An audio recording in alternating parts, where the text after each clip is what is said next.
The Ethics. By Benedict de Spinoza. Part 1. Concerning God. Definitions. By that which is self-caused, I mean that of which the essence involves existence, or that of which the nature is only conceivable as existent. 2. A thing is called finite after its kind, when it can be limited by another thing of the same nature. For instance, a body is called finite because we always conceive another greater body. So, also, a thought is limited by another thought, but a body is not limited by thought, nor a thought by body. 3. By substance, I mean that which is in itself, and is conceived through itself, in other words, that of which a conception can be formed independently of any other conception. 4. By attribute, I mean that which the intellect perceives as constituting the essence of substance. By mode, I mean the modifications one of substance, or that which exists in, and is conceived through, something other than itself. 6. By God, I mean a being absolutely infinite, that is, a substance consisting in infinite attributes, of which each expresses eternal and infinite essentiality. Explanation: I say absolutely infinite, not infinite after its kind, for, of a thing infinite only after its kind, infinite attributes may be denied. But that which is absolutely infinite, contains in its essence whatever expresses reality, and involves no negation. 7. That thing is called free, which exists solely by the necessity of its own nature, and of which the action is determined by itself alone. On the other hand, that thing is necessary, or rather constrained, which is determined by something external to itself to a fixed and definite method of existence or action. 8. By eternity, I mean existence itself, in so far as it is conceived necessarily to follow solely from the definition of that which is eternal. Explanation: existence of this kind is conceived as an eternal truth, like the essence of a thing, and, therefore, cannot be explained by means of continuance or time, though continuance may be conceived without a beginning or end. Axioms. Everything which exists, exists either in itself or in something else. 2. That which cannot be conceived through anything else must be conceived through itself. 3. From a given definite cause an effect necessarily follows. And, on the other hand, if no definite cause be granted, it is impossible that an effect can follow. 4. The knowledge of an effect depends on and involves the knowledge of a cause. Things which have nothing in common cannot be understood, the one by means of the other. The conception of one does not involve the conception of the other. 6. A true idea must correspond with its ideate or object. 7. If a thing can be conceived as non-existing, its essence does not involve existence. Propositions. Prop. Substance is by nature prior to its modifications. Proof. This is clear from def. 3. NV. Prop. 2. Two substances, whose attributes are different, have nothing in common. Proof. Also evident from def. 3. For each must exist in itself, and be conceived through itself. In other words, the conception of one does not imply the conception of the other. Prop. 3. Things which have nothing in common cannot be one the cause of the other. Proof. If they have nothing in common, it follows that one cannot be apprehended by means of the other, acts. And, therefore, one cannot be the cause of the other, acts. 4. Qed. Prop. 4. Two or more distinct things are distinguished one from the other, either by the difference of the attributes of the substances, or by the difference of their modifications. Proof. Everything which exists, exists either in itself or in something else, acts. That is, by def. 3. NV. Nothing is granted in addition to the understanding, except substance and its modifications. Nothing is, therefore, given besides the understanding, by which several things may be distinguished one from the other, except the substances, or, in other words, see acts. 4. Their attributes and modifications. Qed. Prop. V. There cannot exist in the universe two or more substances having the same nature or attribute. Proof. If several distinct substances be granted, they must be distinguished one from the other either by the difference of their attributes, or by the difference of their modifications. Prop. 4. If only by the difference of their attributes, it will be granted that there cannot be more than one with an identical attribute. If by the difference of their modifications as substance is naturally prior to its modifications, Prop. I. It follows that setting the modifications aside, and considering substance in itself, that is truly, def. 3, and 6, there cannot be conceived one substance different from another, that is, by Prop. 4. There cannot be granted several substances, but one substance only. QED. Prop. 6. One substance cannot be produced by another substance. Proof. It is impossible that there should be in the universe two substances with an identical attribute, i.e. which have anything common to them both. Prop. 2. And, therefore, Prop. 3. One cannot be the cause of the other, neither can one be produced by the other. QED. Corollary. Hence it follows that a substance cannot be produced by anything external to itself. For in the universe nothing is granted, save substances and their modifications, as appears from Acts I and Def. 3, and v. Now, by the last prop, substance cannot be produced by another substance, therefore it cannot be produced by anything external to itself. QED. This is shown still more readily by the absurdity of the contradictory. 4. If substance be produced by an external cause, the knowledge of it would depend on the knowledge of its cause, Acts 4, and, by Def 3, it would itself not be substance. Prop. 7. Existence belongs to the nature of substances. Proof. Substance cannot be produced by anything external, corollary, Prop. 6. It must, therefore, be its own cause, that is, its essence necessarily involves existence, or existence belongs to its nature. Prop. 8. Every substance is necessarily infinite. Proof. There can only be one substance with an identical attribute, and existence follows from its nature. Prop. 7. Its nature, therefore, involves existence either as finite or infinite. It does not exist as finite, for, by Def 2, it would then be limited by something else of the same kind, which would also necessarily exist. Prop. 7, and there would be two substances with an identical attribute, which is absurd. Prop. v. It therefore exists as infinite. QED. Note I.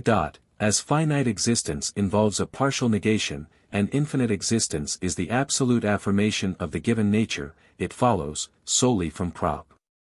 7, that every substance is necessarily infinite. Note 2. No doubt it will be difficult for those who think about things loosely, and have not been accustomed to know them by their primary causes, to comprehend the demonstration of Prop. 7. For such persons make no distinction between the modifications of substances and the substances themselves, and are ignorant of the manner in which things are produced. Hence they may attribute to substances the beginning which they observe in natural objects. Those who are ignorant of true causes, make complete confusion, think that trees might talk just as well as men, that men might be formed from stones as well as from seed, and imagine that any form might be changed into any other. So, also, those who confuse the two natures, divine and human, readily attribute human passions to the deity, especially so long as they do not know how passions originate in the mind. But, if people would consider the nature of substance, they would have no doubt about the truth of Prop. 7. In fact, this proposition would be a universal axiom, and accounted a truism.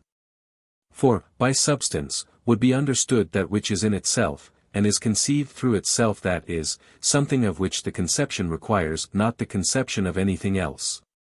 Whereas modifications exist in something external to themselves, and a conception of them is formed by means of a conception of the thing in which they exist. Therefore, we may have true ideas of non-existent modifications. For, although they may have no actual existence apart from the conceiving intellect, yet their essence is so involved in something external to themselves that they may through it be conceived. Whereas the only truth substances can have, external to the intellect, must consist in their existence, because they are conceived through themselves. Therefore, for a person to say that he has a clear and distinct that is, a true idea of a substance, but that he is not sure whether such substance exists, would be the same as if he said that he had a true idea, but was not sure whether or no it was false. A little consideration will make this plain. Or if anyone affirmed that substance is created, it would be the same as saying that a false idea was true. In short, the height of absurdity. It must, then, necessarily be admitted that the existence of substance as its essence is an eternal truth. And we can hence conclude by another process of reasoning that there is but one such substance. I think that this may profitably be done at once, and, in order to proceed regularly with the demonstration, we must premise 1. The true definition of a thing neither involves nor expresses anything beyond the nature of the thing defined. From this it follows that 2. No definition implies or expresses a certain number of individuals, inasmuch as it expresses nothing beyond the nature of the thing defined. For instance, the definition of a triangle expresses nothing beyond the actual nature of a triangle, it does not imply any fixed number of triangles. 3. There is necessarily for each individual existent thing a cause why it should exist. 4. This cause of existence must either be contained in the nature and definition of the thing defined, or must be postulated apart from such definition. It therefore follows that, if a given number of individual things exist in nature, there must be some cause for the existence of exactly that number, neither more nor less. For example, if 20 men exist in the universe, for simplicity's sake, I will suppose them existing simultaneously, and to have had no predecessors, and we want to account for the existence of these 20 men. It will not be enough to show the cause of human existence in general. We must also show why there are exactly 20 men, neither more nor less, for a cause must be assigned for the existence of each individual. Now this cause cannot be contained in the actual nature of man, for the true definition of man does not involve any consideration of the number 20. Consequently, the cause for the existence of these 20 men, and, consequently, of each of them, must necessarily be sought externally to each individual. Hence we may lay down the absolute rule, that everything which may consist of several individuals must have an external cause. And, as it has been shown already that existence appertains to the nature of substance, existence must necessarily be included in its definition, and from its definition alone existence must be deducible. But from its definition, as we have shown, notes 2, 3, we cannot infer the existence of several substances, therefore it follows that there is only one substance of the same nature. QED. Prop. 9. The more reality or being a thing has, the greater the number of its attributes, def 4. Prop. X. Each particular attribute of the one substance must be conceived through itself. Proof. An attribute is that which the intellect perceives of substance, as constituting its essence, def 4, and, therefore, must be conceived through itself, def 3. QED.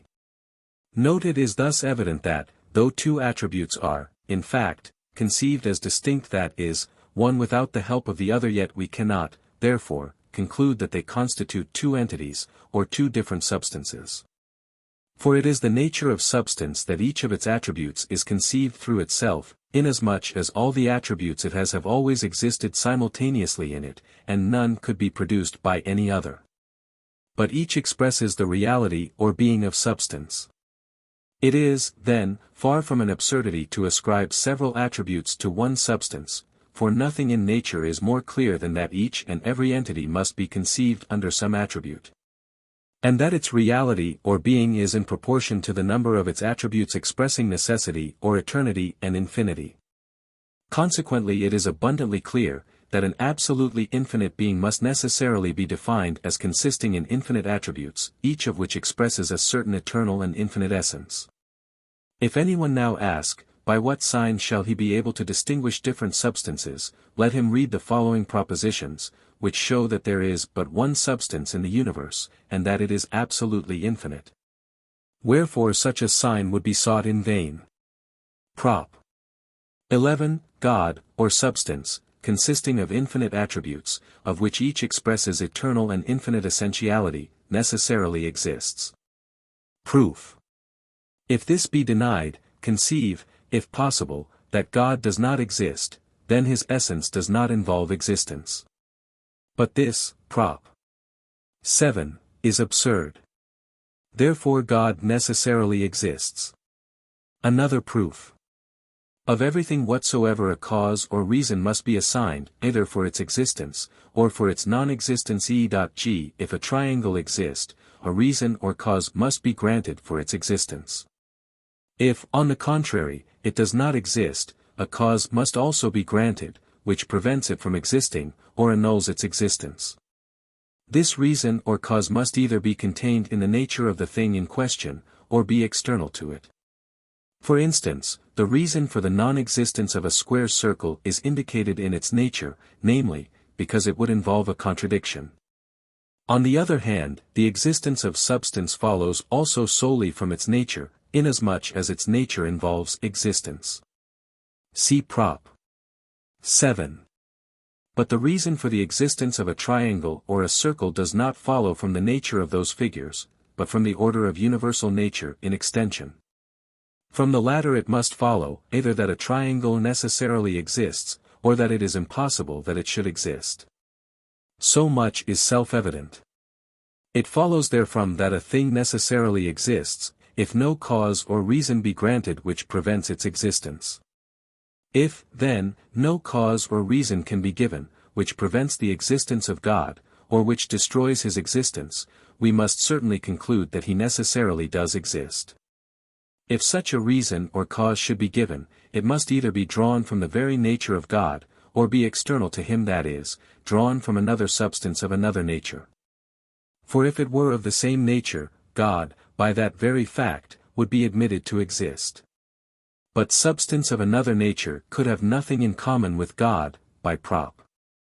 2, and therefore would be unable either to cause or to destroy his existence. As, then, a reason or cause which would annul the divine existence cannot be drawn from anything external to the divine nature, such cause must perforce, if God does not exist, be drawn from God's own nature, which would involve a contradiction.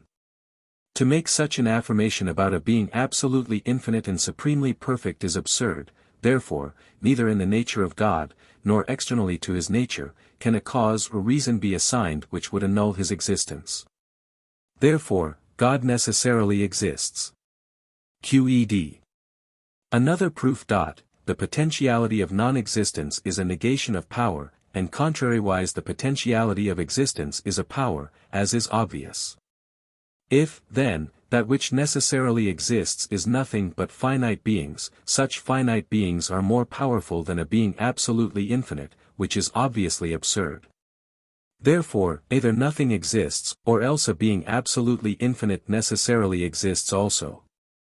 Now we exist either in ourselves, or in something else which necessarily exists, see axiom I and Prop. 7. Therefore a being absolutely infinite, in other words, God, def 6. necessarily exists. QED. Note. In this last proof, I have purposely shown God's existence a posteriori, so that the proof might be more easily followed, not because, from the same premises, God's existence does not follow a priori.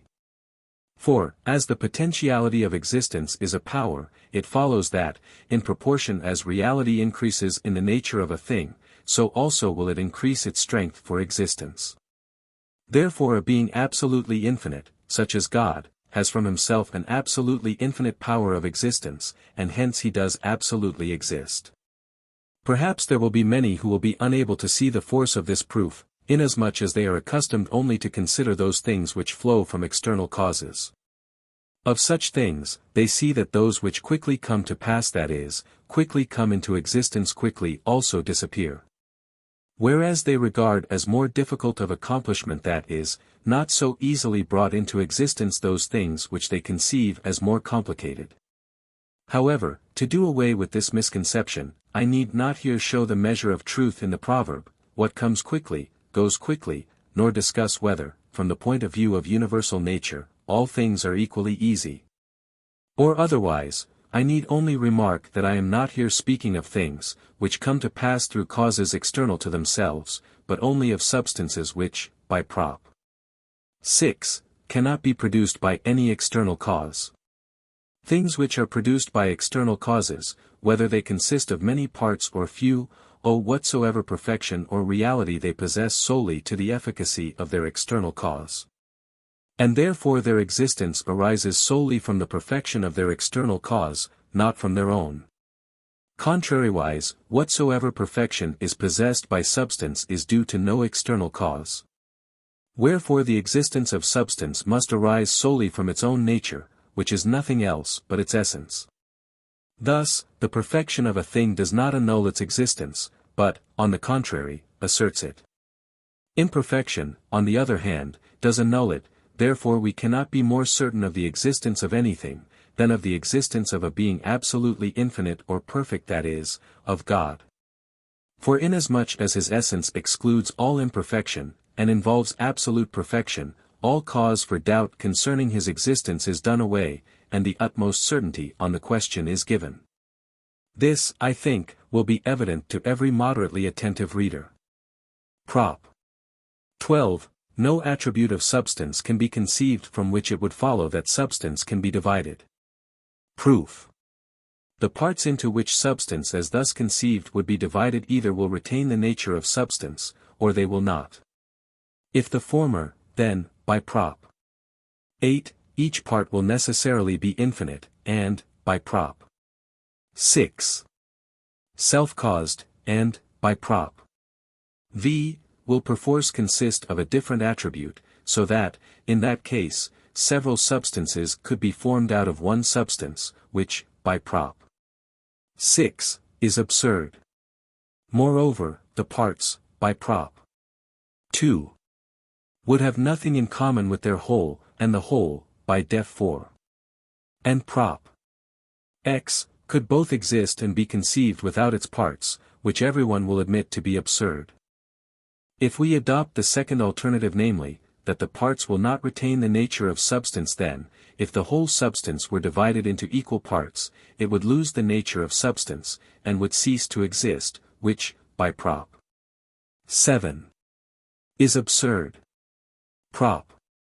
13, substance absolutely infinite is indivisible. Proof. If it could be divided, the parts into which it was divided would either retain the nature of absolutely infinite substance, or they would not. If the former, we should have several substances of the same nature, which, by Prop. V, is absurd. If the latter, then, by Prop. 7, substance absolutely infinite could cease to exist, which, by Prop. 11, is also absurd. Corollary. It follows, that no substance, and consequently no extended substance, in so far as it is substance, is divisible. Note. The indivisibility of substance may be more easily understood as follows. The nature of substance can only be conceived as infinite, and by a part of substance, nothing else can be understood than finite substance, which, by Prop. 8, involves a manifest contradiction. Prop. 14. Besides God no substance can be granted or conceived. Proof. As God is a being absolutely infinite, of whom no attribute that expresses the essence of substance can be denied, by Def 6, and he necessarily exists, by Prop. 11. If any substance besides God were granted, it would have to be explained by some attribute of God, and thus two substances with the same attribute would exist, which, by Prop. V, is absurd, therefore, besides God no substance can be granted, or, consequently, be conceived.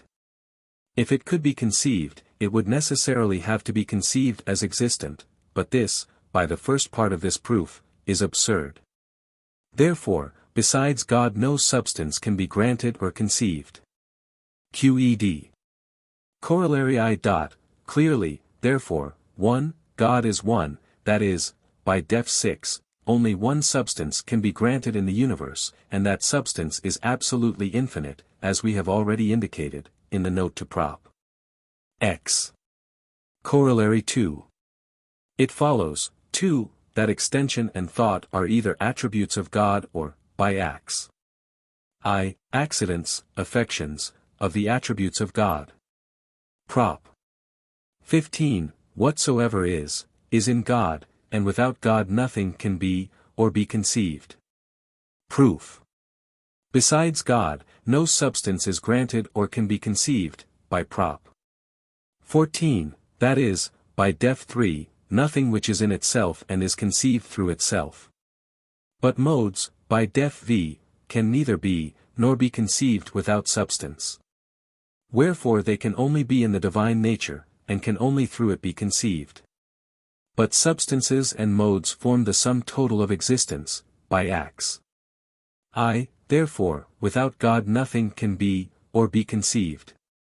QED. Note. Some assert that God, like a man, consists of body and mind, and is susceptible of passions.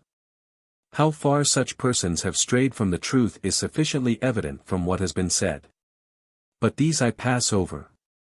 For all who have in anywise reflected on the divine nature deny that God has a body. Of this they find excellent proof in the fact that we understand by body a definite quantity, so long, so broad, so deep, bounded by a certain shape, and it is the height of absurdity to predicate such a thing of God, a being absolutely infinite. But meanwhile by other reasons with which they try to prove their point, they show that they think corporeal or extended substance wholly apart from the divine nature, and say it was created by God. Wherefrom the divine nature can have been created, they are wholly ignorant, thus they clearly show, that they do not know the meaning of their own words. I myself have proved sufficiently clearly, at any rate in my own judgment, Coroll. Prop. 6, and Note 2, Prop. 8, that no substance can be produced or created by anything other than itself. Further, I showed, in Prop. 14, that besides God no substance can be granted or conceived. Hence we drew the conclusion that extended substance is one of the infinite attributes of God. However, in order to explain more fully, I will refute the arguments of my adversaries, which all start from the following points. Extended substance, in so far as it is substance, consists, as they think, in parts. Wherefore they deny that it can be infinite, or consequently, that it can appertain to God. This they illustrate with many examples, of which I will take one or two. If extended substance, they say, is infinite, let it be conceived to be divided into two parts, each part will then be either finite or infinite. If the former, then infinite substance is composed of two finite parts, which is absurd. If the latter, then one infinite will be twice as large as another infinite, which is also absurd. Further, if an infinite line be measured out in foot lengths, it will consist of an infinite number of such parts. It would equally consist of an infinite number of parts, if each part measured only an inch, therefore, one infinity would be 12 times as great as the other. Lastly, if from a single point there be conceived to be drawn two diverging lines which at first are at a definite distance apart, but are produced to infinity, it is certain that the distance between the two lines will be continually increased, until at length it changes from definite to indefinable. As these absurdities follow, it is said, from considering quantity as infinite, the conclusion is drawn, that extended substance must necessarily be finite, and, consequently, cannot appertain to the nature of God. The second argument is also drawn from God's supreme perfection. God, it is said, inasmuch as he is a supremely perfect being, cannot be passive, but extended substance, insofar as it is divisible, is passive. It follows, therefore, that extended substance does not appertain to the essence of God. Such are the arguments I find on the subject in writers, who by them try to prove that extended substance is unworthy of the divine nature, and cannot possibly appertain thereto. However, I think an attentive reader will see that I have already answered their propositions, for all their arguments are founded on the hypothesis that extended substance is composed of parts, and such a hypothesis I have shown, Prop. 12. And Carroll. Prop. 13, to be absurd.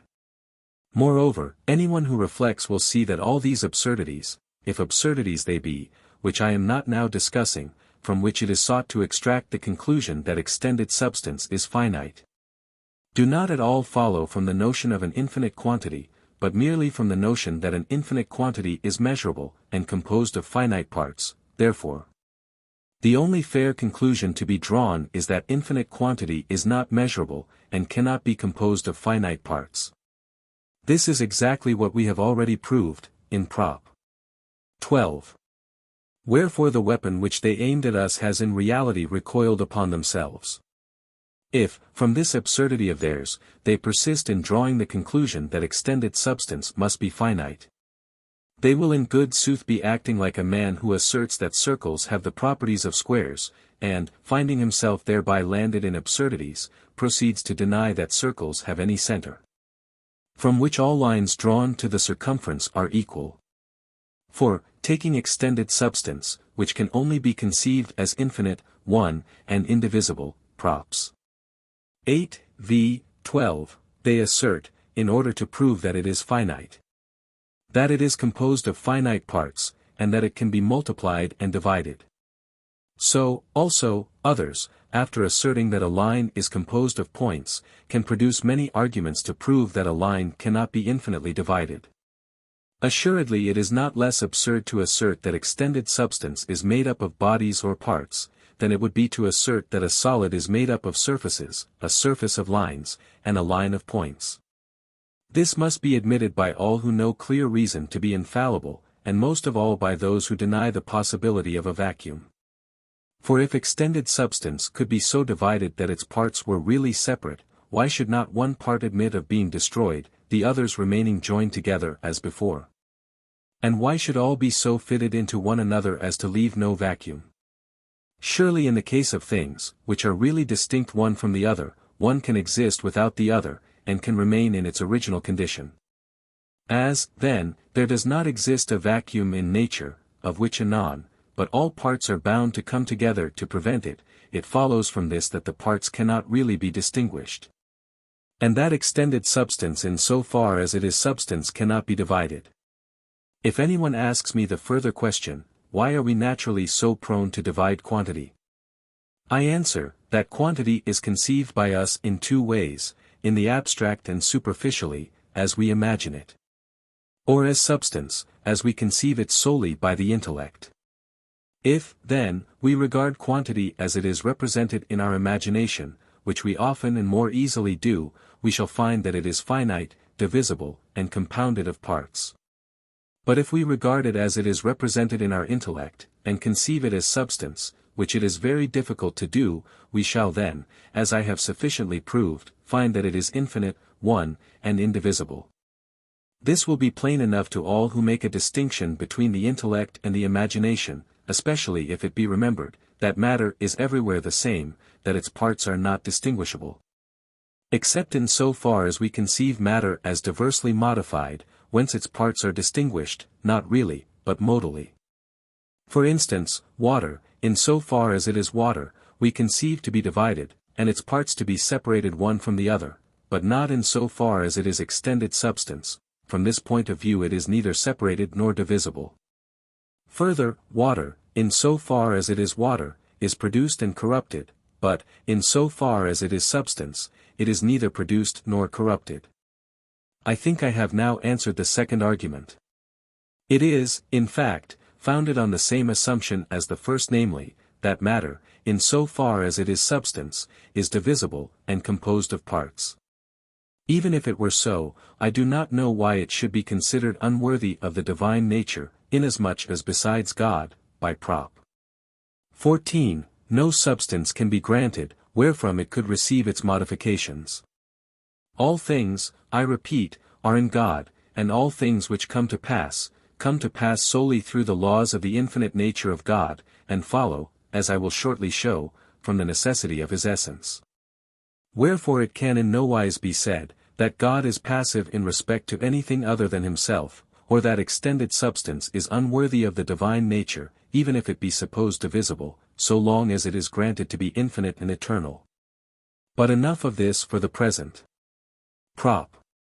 16. From the necessity of the divine nature must follow an infinite number of things in infinite ways, that is, all things which can fall within the sphere of infinite intellect. Proof.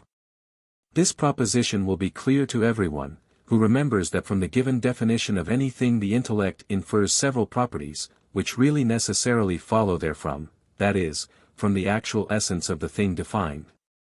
And it infers more properties in proportion as the definition of the thing expresses more reality, that is, in proportion as the essence of the thing defined involves more reality.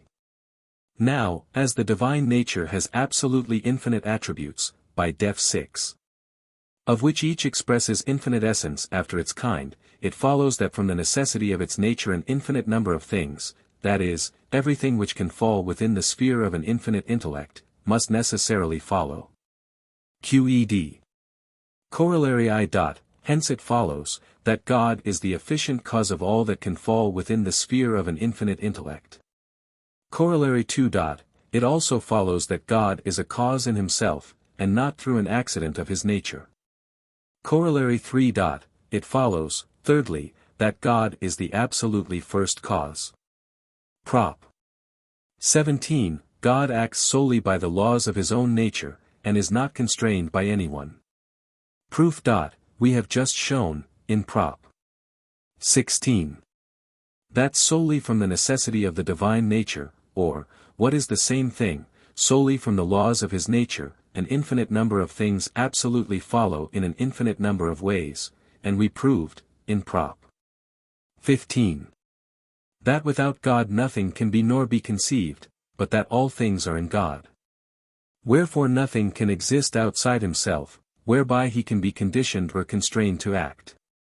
Wherefore God acts solely by the laws of his own nature, and is not constrained by anyone. QED. Corollary I. It follows, 1. That there can be no cause which, either extrinsically or intrinsically, besides the perfection of his own nature, moves God to act. Corollary 2. It follows, 2. That God is the sole free cause. For God alone exists by the sole necessity of his nature, by Prop. 11, and Prop. 14, Coroll. I, and acts by the sole necessity of his own nature, wherefore God is, by def 7, the sole free cause. QED. Note. Others think that God is a free cause, because he can, as they think, bring it about, that those things which we have said follow from his nature, that is, which are in his power, should not come to pass, or should not be produced by him. But this is the same as if they said, that God could bring it about, that it should follow from the nature of a triangle that its 3 interior angles should not be equal to 2 right angles. Or that from a given cause no effect should follow, which is absurd. Moreover, I will show below, without the aid of this proposition, that neither intellect nor will appertain to God's nature. I know that there are many who think that they can show, that supreme intellect and free will do appertain to God's nature. For they say they know of nothing more perfect, which they can attribute to God, than that which is the highest perfection in ourselves. Further, although they conceive God as actually supremely intelligent, they yet do not believe that he can bring into existence everything which he actually understands, for they think that they would thus destroy God's power. If, they contend, God had created everything which is in his intellect, he would not be able to create anything more, and this, they think, would clash with God's omnipotence.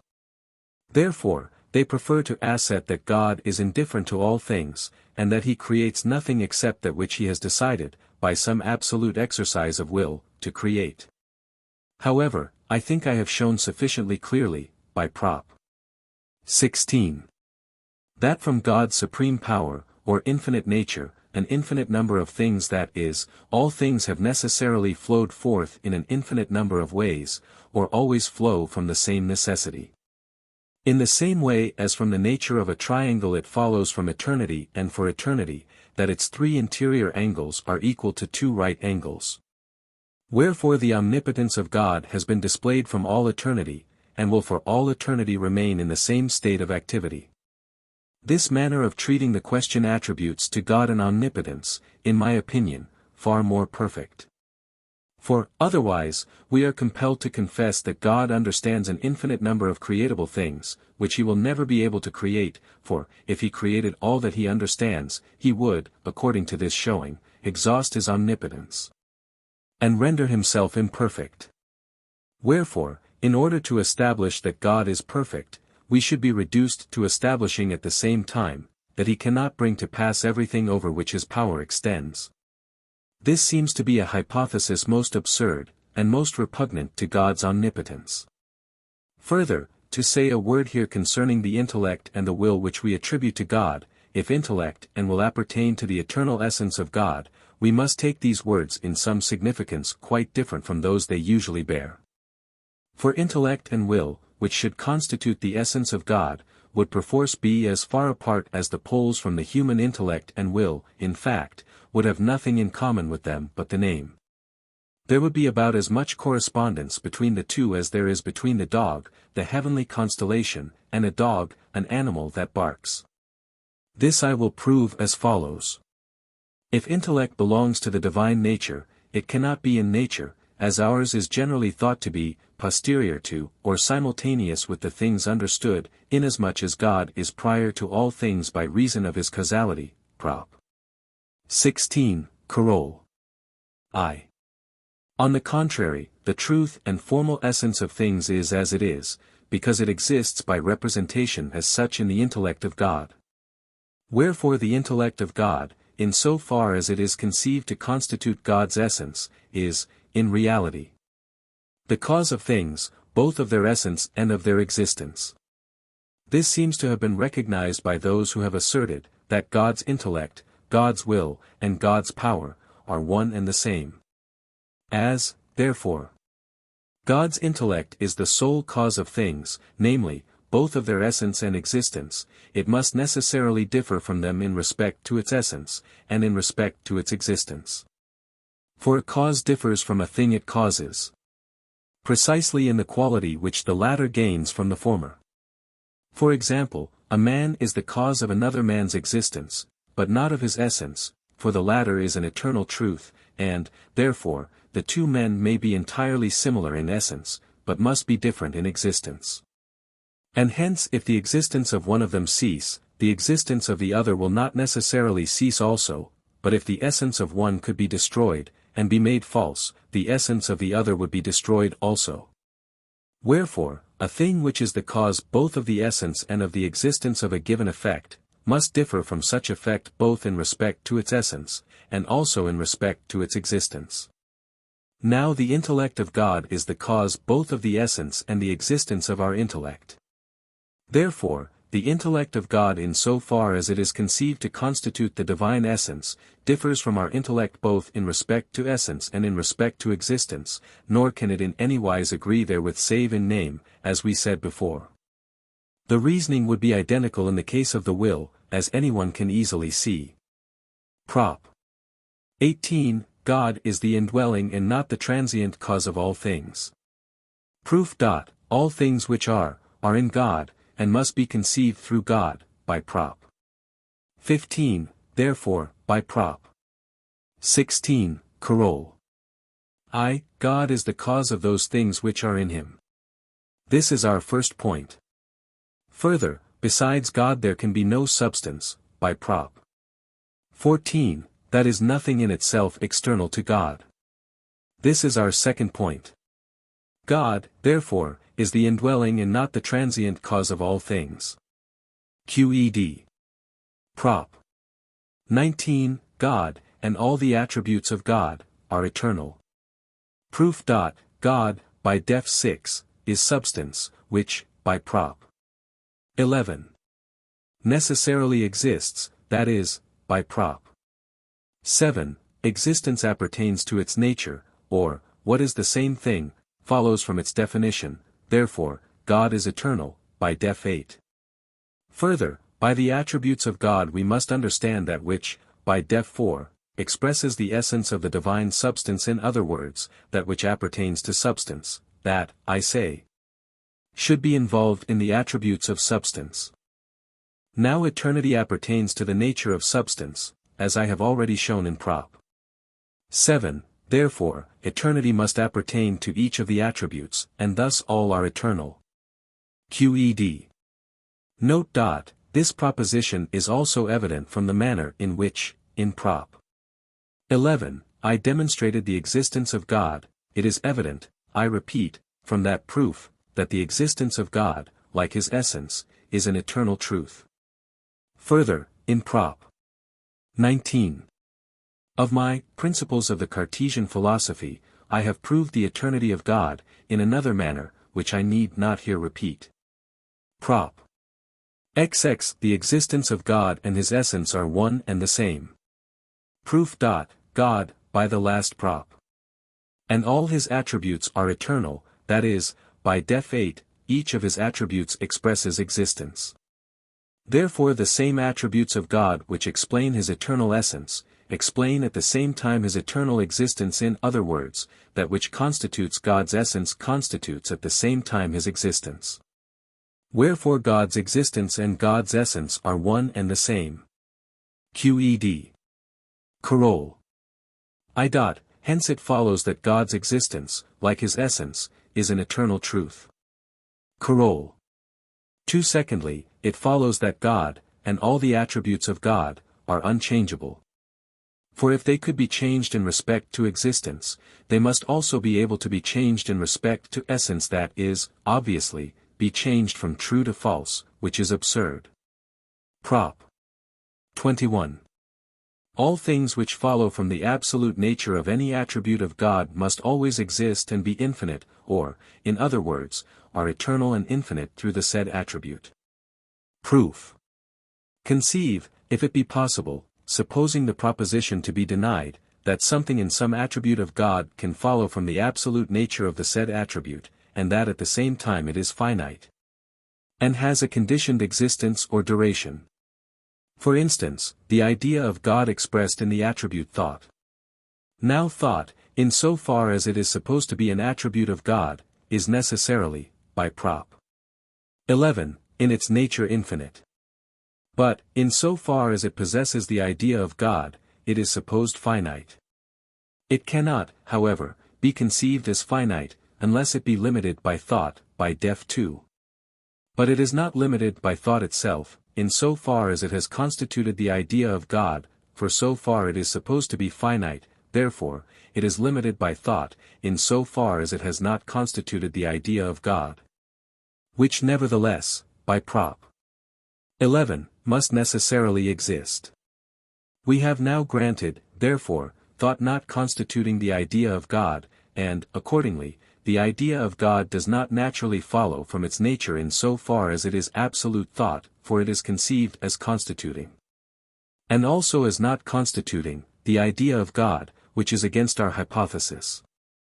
Wherefore, if the idea of God expressed in the attribute thought, or, indeed, anything else in any attribute of God, for we may take any example, as the proof is of universal application, follows from the necessity of the absolute nature of the said attribute, the said thing must necessarily be infinite, which was our first point. Furthermore, a thing which thus follows from the necessity of the nature of any attribute cannot have a limited duration. For if it can, suppose a thing, which follows from the necessity of the nature of some attribute, to exist in some attribute of God, for instance, the idea of God expressed in the attribute thought. And let it be supposed at some time not to have existed, or to be about not to exist. Now thought being an attribute of God, must necessarily exist unchanged, by Prop. 11, and Prop. XX, Coroll. 2.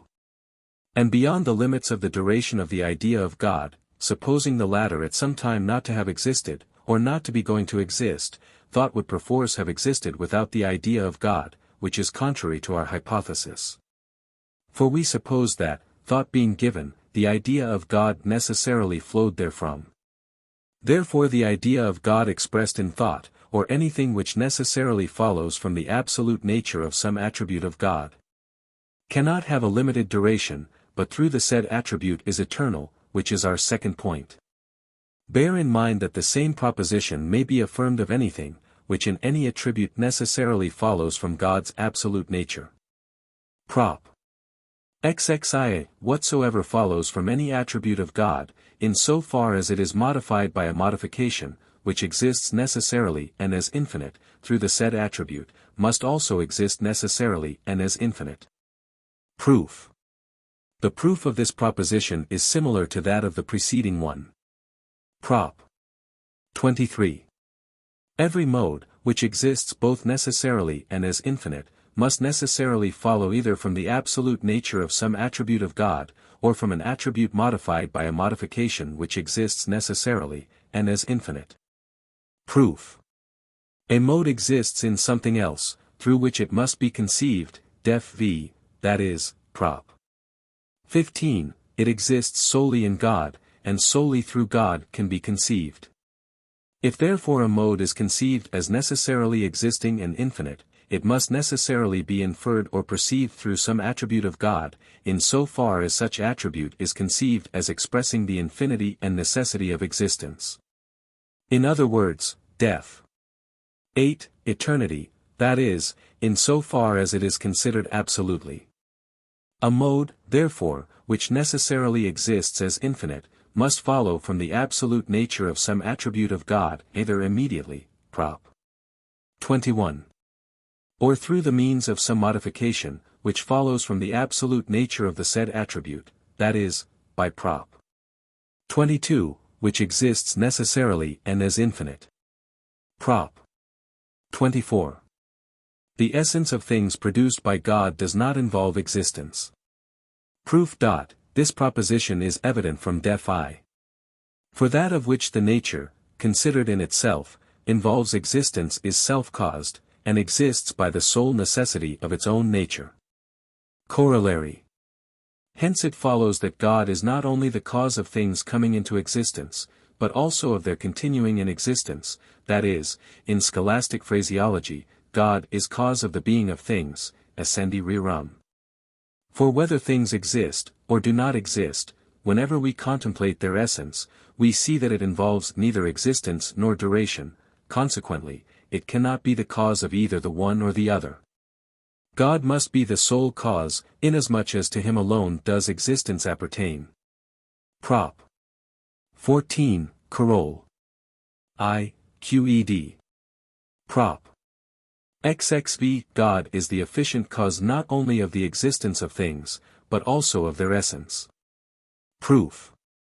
If this be denied, then God is not the cause of the essence of things, and therefore the essence of things can, by acts 4, be conceived without God. This, by prop. 15, is absurd. Therefore, God is the cause of the essence of things. Qed. Note. This proposition follows more clearly from prop. 16. For it is evident thereby that, given the divine nature, the essence of things must be inferred from it, no less than their existence. In a word, God must be called the cause of all things, in the same sense as he is called the cause of himself. This will be made still clearer by the following corollary. Corollary. Individual things are nothing but modifications of the attributes of God, or modes by which the attributes of God are expressed in a fixed and definite manner. The proof appears from prop. 15, and def v. Prop. XXVI, a thing which is conditioned to act in a particular manner, has necessarily been thus conditioned by God, and that which has not been conditioned by God cannot condition itself to act. Proof. That by which things are said to be conditioned to act in a particular manner is necessarily something positive, this is obvious. Therefore both of its essence and of its existence God by the necessity of his nature is the efficient cause, props. 25, and 16. This is our first point. Our second point is plainly to be inferred therefrom. For if a thing, which has not been conditioned by God, could condition itself, the first part of our proof would be false, and this, as we have shown, is absurd. Prop. XXVI, a thing, which has been conditioned by God to act in a particular way, cannot render itself unconditioned. Proof. This proposition is evident from the third axiom. Prop. 28. Every individual thing, or everything which is finite and has a conditioned existence, cannot exist or be conditioned to act, unless it be conditioned for existence and action by a cause other than itself, which also is finite, and has a conditioned existence. And likewise this cause cannot in its turn exist, or be conditioned to act, unless it be conditioned for existence and action by another cause, which also is finite, and has a conditioned existence, and so on to infinity. Proof. Whatsoever is conditioned to exist and act, has been thus conditioned by God, by Prop. 26, and Prop. 24, Coroll. But that which is finite, and has a conditioned existence, cannot be produced by the absolute nature of any attribute of God. For whatsoever follows from the absolute nature of any attribute of God is infinite and eternal, by Prop. 21. It must, therefore, follow from some attribute of God, in so far as the said attribute is considered as in some way modified, for substance and modes make up the sum total of existence, by acts. I and Def 3, v. While modes are merely modifications of the attributes of God. But from God, or from any of his attributes, in so far as the latter is modified by a modification infinite and eternal, a conditioned thing cannot follow. Wherefore it must follow from, or be conditioned for, existence and action by God or one of his attributes, in so far as the latter are modified by some modification which is finite, and has a conditioned existence. This is our first point. Again, this cause or this modification, for the reason by which we established the first part of this proof, must in its turn be conditioned by another cause, which also is finite, and has a conditioned existence, and, again, this last by another, for the same reason, and so on, for the same reason, to infinity. Qed. Note.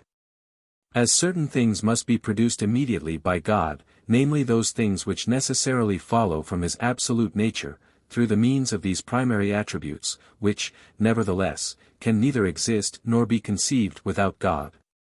It follows, 1. That God is absolutely the proximate cause of those things immediately produced by him. I say absolutely, not after his kind, as is usually stated. For the effects of God cannot either exist or be conceived without a cause, Prop. 15, and Prop. 24. Coroll. 2. That God cannot properly be styled the remote cause of individual things, except for the sake of distinguishing these from what he immediately produces, or rather from what follows from his absolute nature. 4. By a remote cause, we understand a cause which is in no way conjoined to the effect. But all things which are in God, and so depend on God, that without him they can neither be nor be conceived. Prop. 6. Nothing in the universe is contingent, but all things are conditioned to exist and operate in a particular manner by the necessity of the divine nature. Proof. Whatsoever is in God, Prop. 15.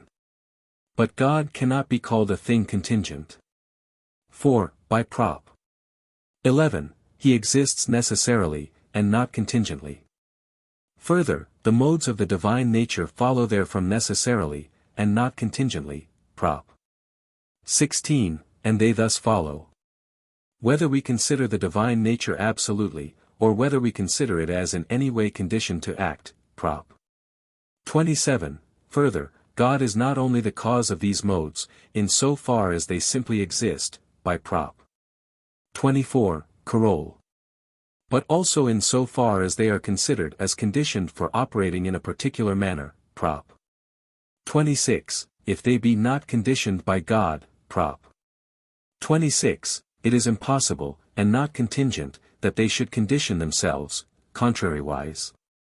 If they be conditioned by God, it is impossible, and not contingent, that they should render themselves unconditioned.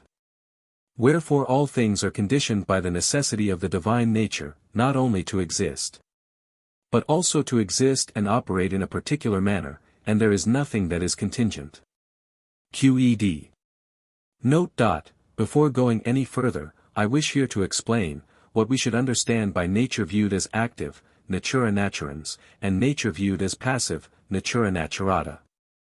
I say to explain, or rather call attention to it, for I think that, from what has been said, it is sufficiently clear, that by nature viewed as active we should understand that which is in itself, and is conceived through itself. Or those attributes of substance, which express eternal and infinite essence, in other words, Prop. 14, Coroll. I, and Prop. 17, Coroll. 2, God, in so far as he is considered as a free cause. By nature viewed as passive I understand all that which follows from the necessity of the nature of God, or of any of the attributes of God, that is, all the modes of the attributes of God. In so far as they are considered as things which are in God, and which without God cannot exist or be conceived. Prop. XXX, intellect, in function, actu, finite, or in function infinite, must comprehend the attributes of God and the modifications of God, and nothing else. Proof. A true idea must agree with its object, acts. 6. In other words, obviously, that which is contained in the intellect in representation must necessarily be granted in nature. But in nature, by Prop. 14, Coroll. I, there is no substance save God. Nor any modifications save those, Prop.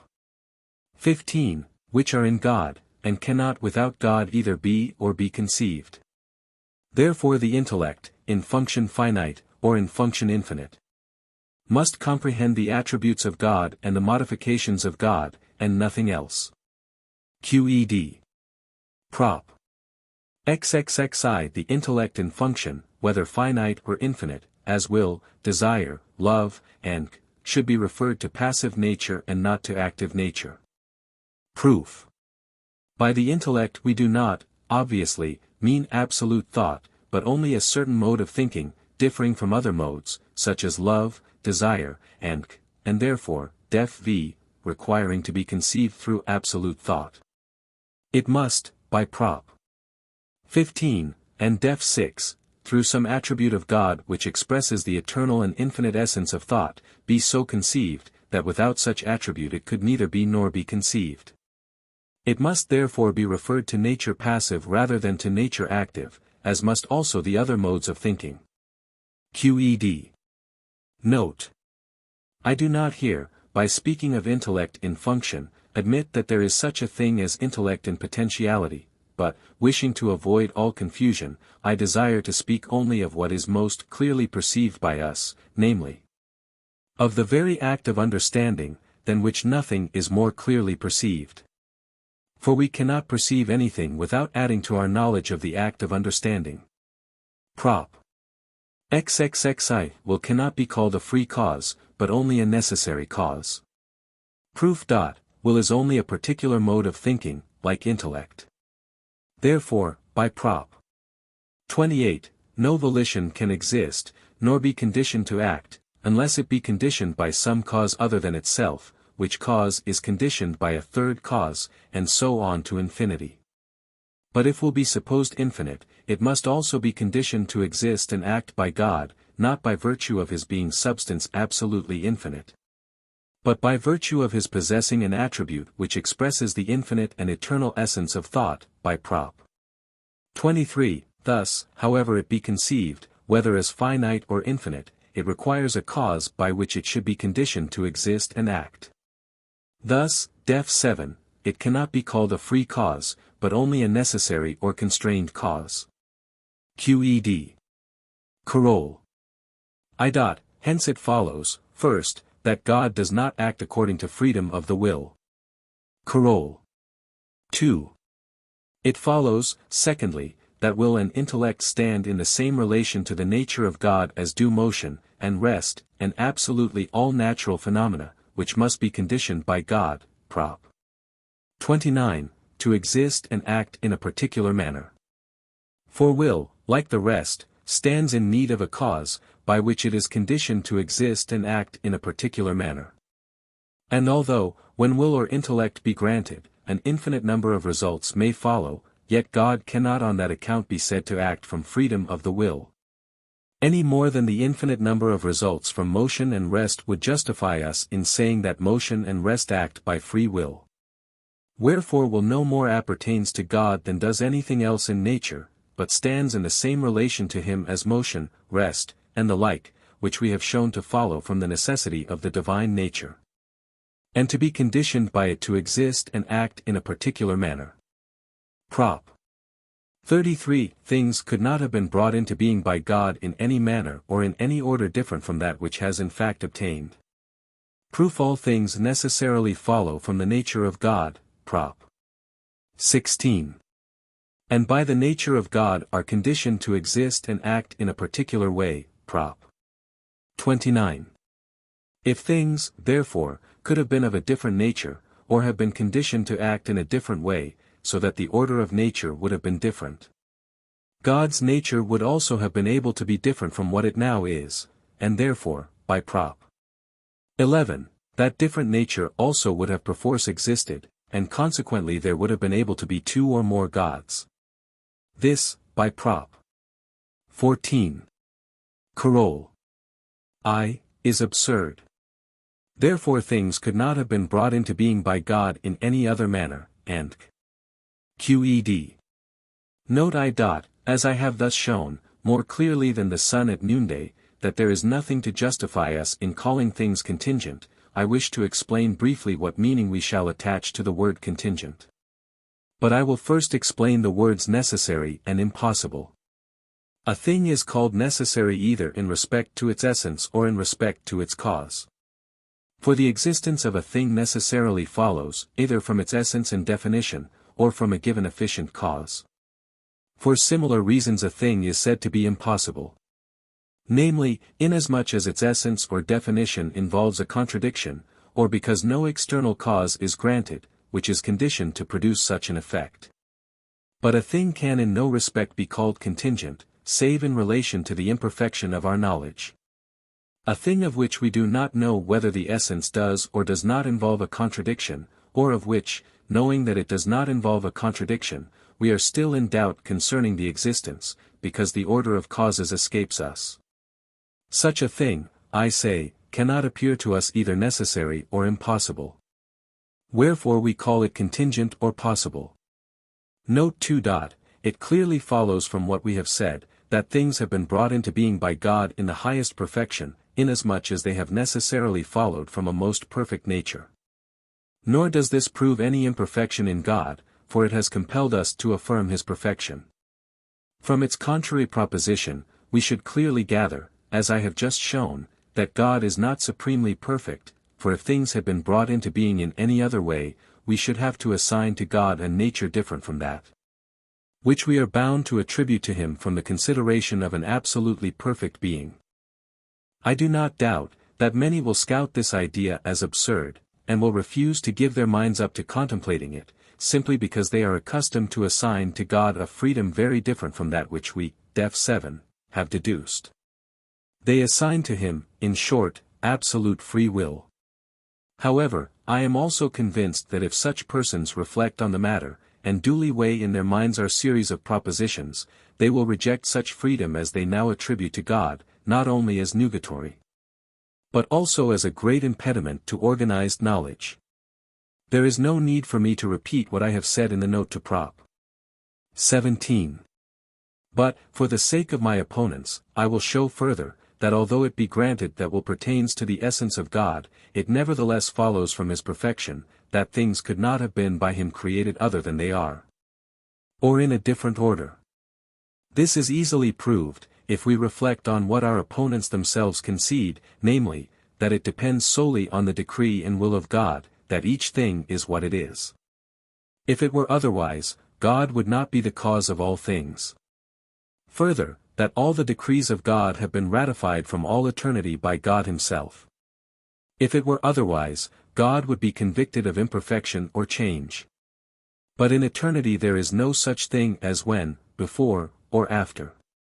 Hence it follows solely from the perfection of God, that God never can decree, or never could have decreed anything but what is, that God did not exist before his decrees, and would not exist without them.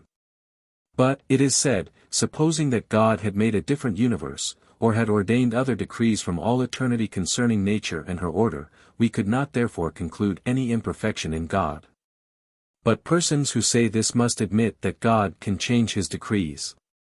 For if God had ordained any decrees concerning nature and her order, different from those which he has ordained, in other words, if he had willed and conceived something different concerning nature, he would perforce have had a different intellect from that which he has, and also a different will. But if it were allowable to assign to God a different intellect and a different will, without any change in his essence or his perfection, what would there be to prevent him changing the decrees which he has made concerning created things, and nevertheless remaining perfect? For his intellect and will concerning things created and their order are the same, in respect to his essence and perfection, however they be conceived. Further, all the philosophers whom I have read admit that God's intellect is entirely actual, and not at all potential. As they also admit that God's intellect, and God's will, and God's essence are identical, it follows that, if God had had a different actual intellect and a different will, his essence would also have been different. And thus, as I concluded at first, if things had been brought into being by God in a different way from that which has obtained, God's intellect and will, that is, as is admitted, his essence would perforce have been different, which is absurd. As these things could not have been brought into being by God in any but the actual way and order which has obtained, and as the truth of this proposition follows from the supreme perfection of God, we can have no sound reason for persuading ourselves to believe that God did not wish to create all the things which were in his intellect, and to create them in the same perfection as he had understood them. But, it will be said, there is in things no perfection nor imperfection, that which is in them, and which causes them to be called perfect or imperfect, good or bad, depends solely on the will of God. If God had so willed, he might have brought it about that what is now perfection should be extreme imperfection, and vice versa. What is such an assertion, but an open declaration that God, who necessarily understands that which he wishes, might bring it about by his will, that he should understand things differently from the way in which he does understand them? This, as we have just shown, is the height of absurdity. Wherefore, I may turn the argument against its employers, as follows: all things depend on the power of God. In order that things should be different from what they are, God's will would necessarily have to be different. But God's will cannot be different, as we have just most clearly demonstrated, from God's perfection. Therefore neither can things be different. I confess, that the theory which subjects all things to the will of an indifferent deity, and asserts that they are all dependent on his fiat, is less far from the truth than the theory of those who maintain that God acts in all things with a view of promoting what is good. For these latter persons seem to set up something beyond God, which does not depend on God, but which God in acting looks to as an exemplar, or which he aims at as a definite goal. This is only another name for subjecting God to the dominion of destiny, an utter absurdity in respect to God, whom we have shown to be the first and only free cause of the essence of all things and also of their existence. I need, therefore, spend no time in refuting such wild theories. Prop. XXXIV. God's power is identical with his essence. Proof. From the sole necessity of the essence of God it follows that God is the cause of himself. Prop. 11. And of all things. Prop. 16. And Carol. Wherefore the power of God, by which he and all things are in act, is identical with his essence. QED. Prop. XXXV. Whatsoever we conceive to be in the power of God, necessarily exists. Proof. Whatsoever is in God's power, must, by the last prop, be comprehended in his essence in such a manner, that it necessarily follows therefrom, and therefore necessarily exists. QED. Prop. 36. There is no cause from whose nature some effect does not follow. Proof. Whatsoever exists expresses God's nature or essence in a given conditioned manner, by Prop. 25, Carol. That is, by Prop. 34, whatsoever exists, expresses in a given conditioned manner God's power, which is the cause of all things, therefore an effect must, by Prop. 16, necessarily follow. QED. Appendix. In the foregoing I have explained the nature and properties of God. I have shown that he necessarily exists, that he is one, that he is, and acts solely by the necessity of his own nature. That he is the free cause of all things, and how he is so, that all things are in God, and so depend on him, that without him they could neither exist nor be conceived.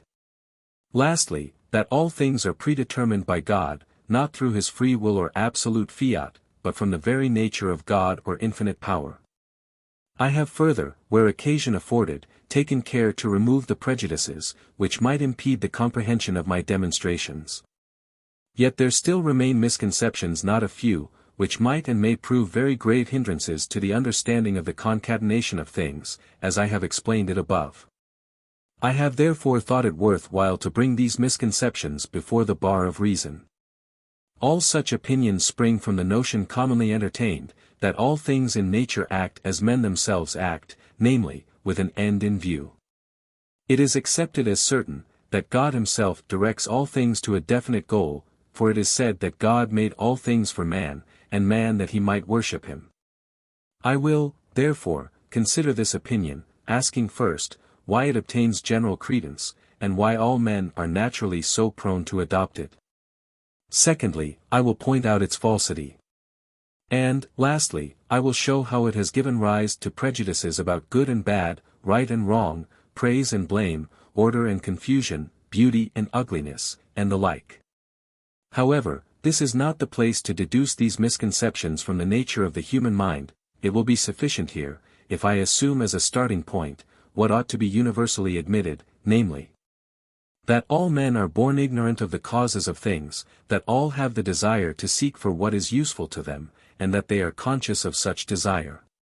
Herefrom it follows, first, that men think themselves free inasmuch as they are conscious of their volitions and desires, and never even dream, in their ignorance, of the causes which have disposed them so to wish and desire. Secondly, that men do all things for an end, namely, for that which is useful to them, and which they seek. Thus it comes to pass that they only look for a knowledge of the final causes of events, and when these are learned, they are content, as having no cause for further doubt. If they cannot learn such causes from external sources, they are compelled to turn to considering themselves, and reflecting what end would have induced them personally to bring about the given event. And thus they necessarily judge other natures by their own. Further, as they find in themselves and outside themselves many means which assist them not a little in the search for what is useful, for instance, eyes for seeing, teeth for chewing, herbs and animals for yielding food, the sun for giving light, the sea for breeding fish, and they come to look on the whole of nature as a means for obtaining such conveniences. Now as they are aware, that they found these conveniences and did not make them, they think they have cause for believing, that some other being has made them for their use. As they look upon things as means, they cannot believe them to be self-created. But, judging from the means which they are accustomed to prepare for themselves, they are bound to believe in some ruler or rulers of the universe endowed with human freedom, who have arranged and adapted everything for human use. They are bound to estimate the nature of such rulers, having no information on the subject, in accordance with their own nature, and therefore they assert that the gods ordained everything for the use of man, in order to bind man to themselves and obtain from him the highest honor. Hence also it follows, that everyone thought out for himself, according to his abilities, a different way of worshipping God, so that God might love him more than his fellows, and direct the whole course of nature for the satisfaction of his blind cupidity and insatiable avarice. Thus the prejudice developed into superstition, and took deep root in the human mind, and for this reason everyone strove most zealously to understand and explain the final causes of things. But in their endeavor to show that nature does nothing in vain, i.e. nothing which is useless to man, they only seem to have demonstrated that nature, the gods, and men are all mad together. Consider, I pray you, the result. Among the many helps of nature they were bound to find some hindrances, such as storms, earthquakes, diseases, and So they declared that such things happen, because the gods are angry at some wrong done to them by men, or at some fault committed in their worship. Experience day by day protested and showed by infinite examples, that good and evil fortunes fall to the lot of pious and impious alike. Still they would not abandon their inveterate prejudice, for it was more easy for them to class such contradictions among other unknown things of whose use they were ignorant, and thus to retain their actual and innate condition of ignorance. Then to destroy the whole fabric of their reasoning and start afresh. They therefore laid down as an axiom, that God's judgments far transcend human understanding. Such a doctrine might well have sufficed to conceal the truth from the human race for all eternity.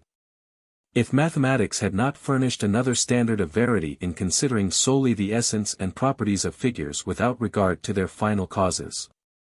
There are other reasons, which I need not mention here, besides mathematics, which might have caused men's minds to be directed to these general prejudices, and have led them to the knowledge of the truth.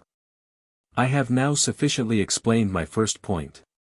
There is no need to show at length, that nature has no particular goal in view, and that final causes are mere human figments. This, I think, is already evident enough, both from the causes and foundations on which I have shown such prejudice to be based, and also from Prop. 16, and the corollary of Prop. 32. And, in fact, all those propositions in which I have shown, that everything in nature proceeds from a sort of necessity, and with the utmost perfection. However, I will add a few remarks, in order to overthrow this doctrine of a final cause utterly. That which is really a cause it considers as an effect, and vice versa, it makes that which is by nature first to be last, and that which is highest and most perfect to be most imperfect.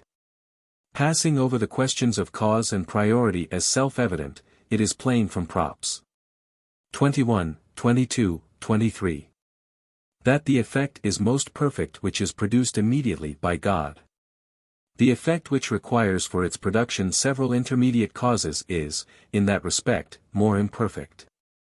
But if those things which were made immediately by God were made to enable him to attain his end, then the things which come after, for the sake of which the first were made, are necessarily the most excellent of all.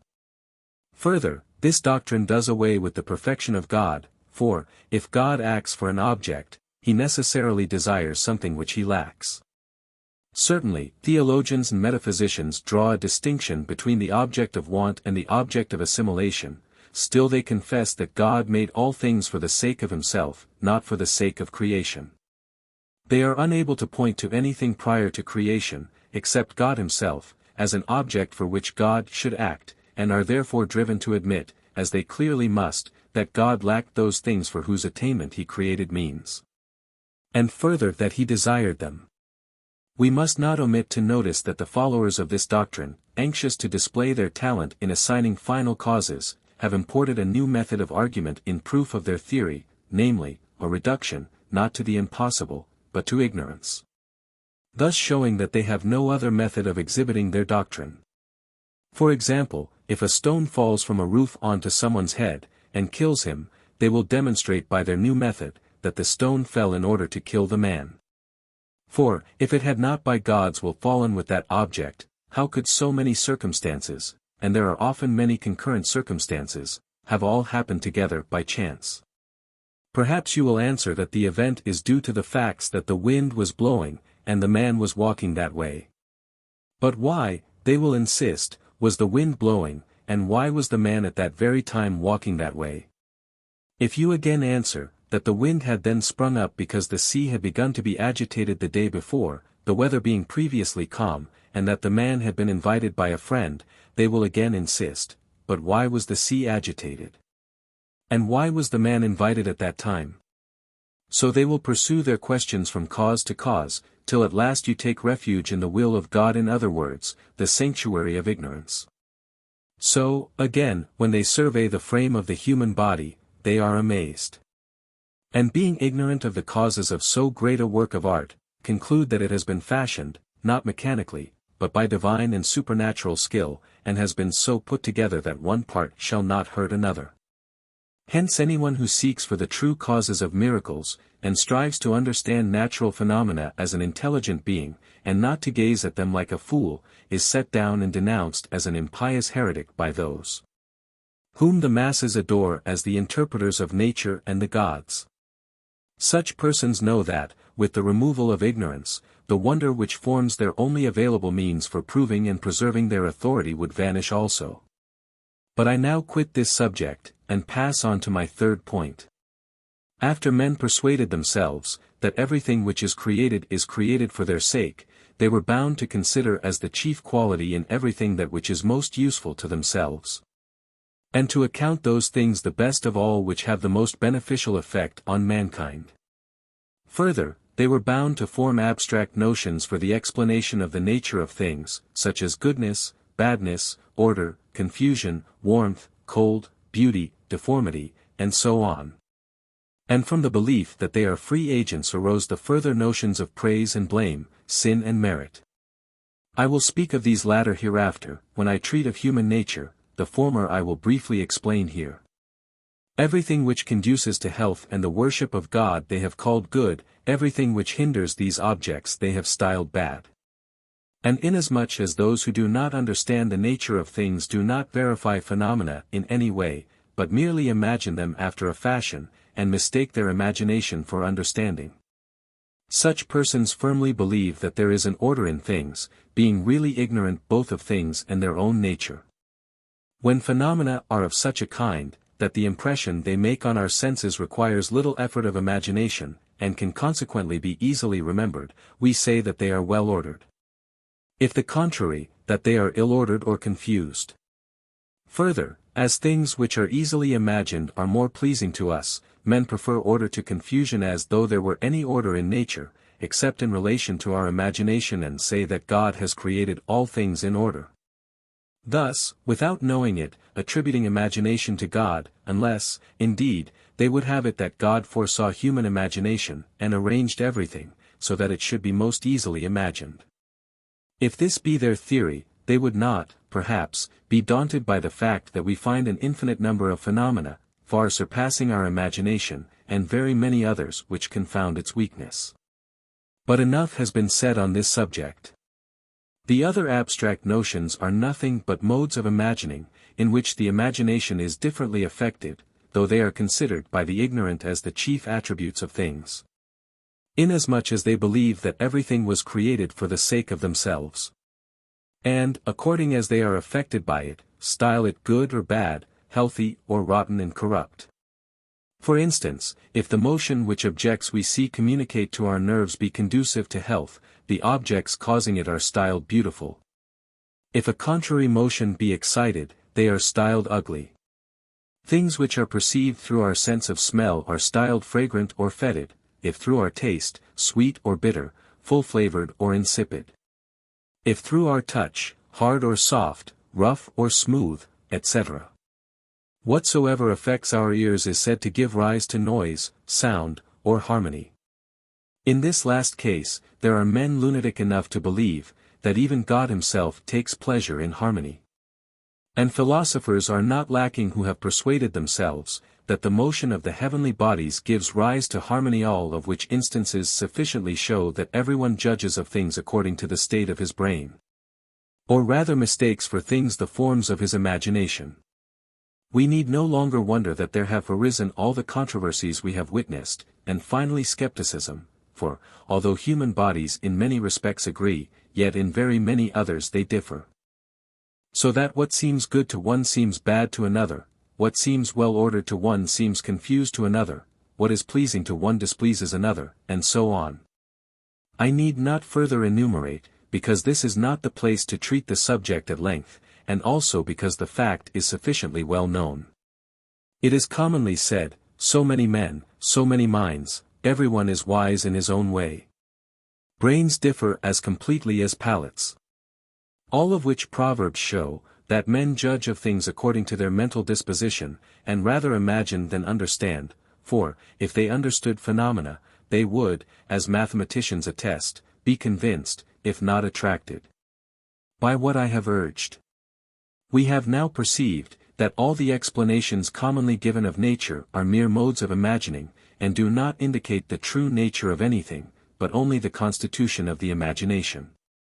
And, although they have names, as though they were entities, existing externally to the imagination, I call them entities imaginary rather than real, and, therefore, all arguments against us drawn from such abstractions are easily rebutted.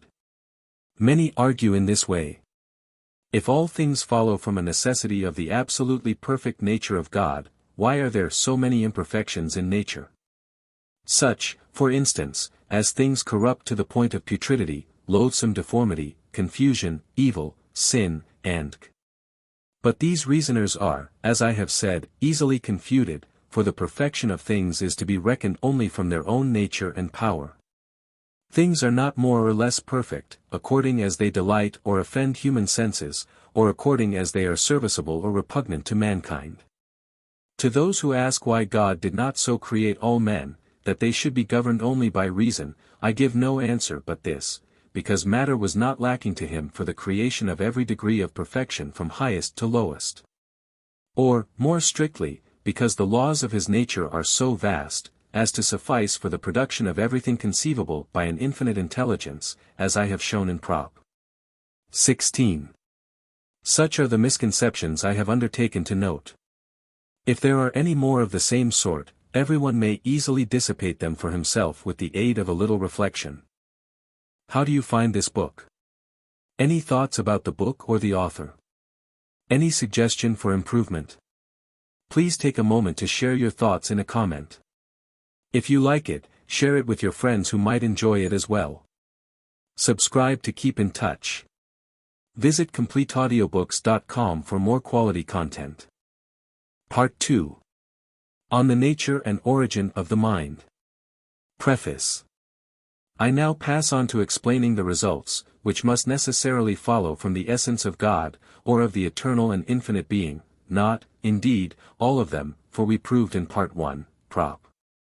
16, that an infinite number must follow in an infinite number of ways, but only those which are able to lead us, as it were by the hand, to the knowledge of the human mind and its highest blessedness. Definitions. Definition I. By body I mean a mode which expresses in a certain determinate manner the essence of God, in so far as he is considered as an extended thing. CPTI, Prop. 25, Carole. Definition 2. I consider as belonging to the essence of a thing that, which being given, the thing is necessarily given also, and, which being removed, the thing is necessarily removed also. In other words, that without which the thing, and which itself without the thing, can neither be nor be conceived. Definition 3. By idea, I mean the mental conception which is formed by the mind as a thinking thing. Explanation. I say conception rather than perception, because the word perception seems to imply that the mind is passive in respect to the object, whereas conception seems to express an activity of the mind. Definition 4. By an adequate idea, I mean an idea which, in so far as it is considered in itself, without relation to the object, has all the properties or intrinsic marks of a true idea. Explanation. I say intrinsic, in order to exclude that mark which is extrinsic, namely, the agreement between the idea and its object, ideatum. Definition V. Duration is the indefinite continuance of existing. Explanation. I say indefinite, because it cannot be determined through the existence itself of the existing thing, or by its efficient cause, which necessarily gives the existence of the thing, but does not take it away. Definition 6. Reality and perfection I use as synonymous terms. Definition 7. By particular things, I mean things which are finite and have a conditioned existence. But if several individual things concur in one action, so as to be all simultaneously the effect of one cause, I consider them all, so far, as one particular thing. Axioms. I. The essence of man does not involve necessary existence, that is, it may, in the order of nature, come to pass that this or that man does or does not exist. 2. Man thinks. 3. Modes of thinking, such as love, desire, or any other of the passions, do not take place, unless there be in the same individual an idea of the thing loved, desired, and but the idea can exist without the presence of any other mode of thinking. 4. We perceive that a certain body is affected in many ways. We feel and perceive no particular things, save bodies and modes of thought. N.B. The postulates are given after the conclusion of Prop. 13. Propositions. Prop. I. Thought is an attribute of God, or God is a thinking thing. Proof. Particular thoughts, or this and that thought, are modes which, in a certain conditioned manner, express the nature of God, pti, Prop. 25, Coroll. God therefore possesses the attribute, pti, def v, of which the concept is involved in all particular thoughts, which latter are conceived thereby. Thought, therefore, is one of the infinite attributes of God, which express God's eternal and infinite essence, pti, def 6. In other words, God is a thinking thing. Qed. Note. This proposition is also evident from the fact, that we are able to conceive an infinite thinking being. For, in proportion as a thinking being is conceived as thinking more thoughts, so is it conceived as containing more reality or perfection. Therefore a being, which can think an infinite number of things in an infinite number of ways, is, necessarily, in respect of thinking, infinite. As, therefore, from the consideration of thought alone, we conceive an infinite being, thought is necessarily, pti, def. 4, and 6, one of the infinite attributes of God, as we were desirous of showing. Prop. 2. Extension is an attribute of God, or God is an extended thing. Proof. The proof of this proposition is similar to that of the last. Prop. 3. In God there is necessarily the idea not only of his essence, but also of all things which necessarily follow from his essence. Proof. God, by the first prop. Of this part, can think an infinite number of things in infinite ways, or, what is the same thing, by prop. 16, part 1, can form the idea of his essence, and of all things which necessarily follow therefrom. Now all that is in the power of God necessarily is, pti, prop. 35, therefore, such an idea as we are considering necessarily is, and in God alone. Qed, part 1, prop. 15. Note. The multitude understand by the power of God the free will of God, and the right over all things that exist, which latter are accordingly generally considered as contingent. For it is said that God has the power to destroy all things, and to reduce them to nothing. Further, the power of God is very often likened to the power of kings. But this doctrine we have refuted, pti, prop. 32, Corolls. I, and 2. And we have shown, part 1, prop. 16, that God acts by the same necessity, as that by which he understands himself. In other words, as it follows from the necessity of the divine nature, as all admit, that God understands himself, so also does it follow by the same necessity, that God performs infinite acts in infinite ways. We further showed, part 1, prop. 34, that God's power is identical with God's essence in action, therefore it is as impossible for us to conceive God as not acting, as to conceive him as non-existent. If we might pursue the subject further, I could point out, that the power which is commonly attributed to God is not only human, as showing that God is conceived by the multitude as a man, or in the likeness of a man, but involves a negation of power. However, I am unwilling to go over the same ground so often. I would only beg the reader again and again, to turn over frequently in his mind what I have said in part 1 from prop. 16, to the end. No one will be able to follow my meaning, unless he is scrupulously careful not to confound the power of God with the human power and right of kings. Prop. 4. The idea of God, from which an infinite number of things follow in infinite ways, can only be one. Proof. infinite intellect comprehends nothing save the attributes of God and his modifications, Part 1, Prop. XXX. Now God is one, Part 1, Prop. 14, Coroll. Therefore the idea of God, wherefrom an infinite number of things follow in infinite ways, can only be one. QED. Prop. V. The actual being of ideas owns God as its cause, only in so far as he is considered as a thinking thing, not in so far as he is unfolded in any other attribute. That is, the ideas both of the attributes of God and of particular things do not own as their efficient cause their objects, idata, or the things perceived, but God himself in so far as he is a thinking thing. Proof. This proposition is evident from Prop. 3, of this part.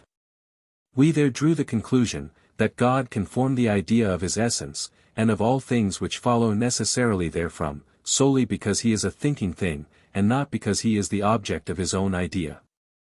Wherefore the actual being of ideas owns for cause God, in so far as he is a thinking thing.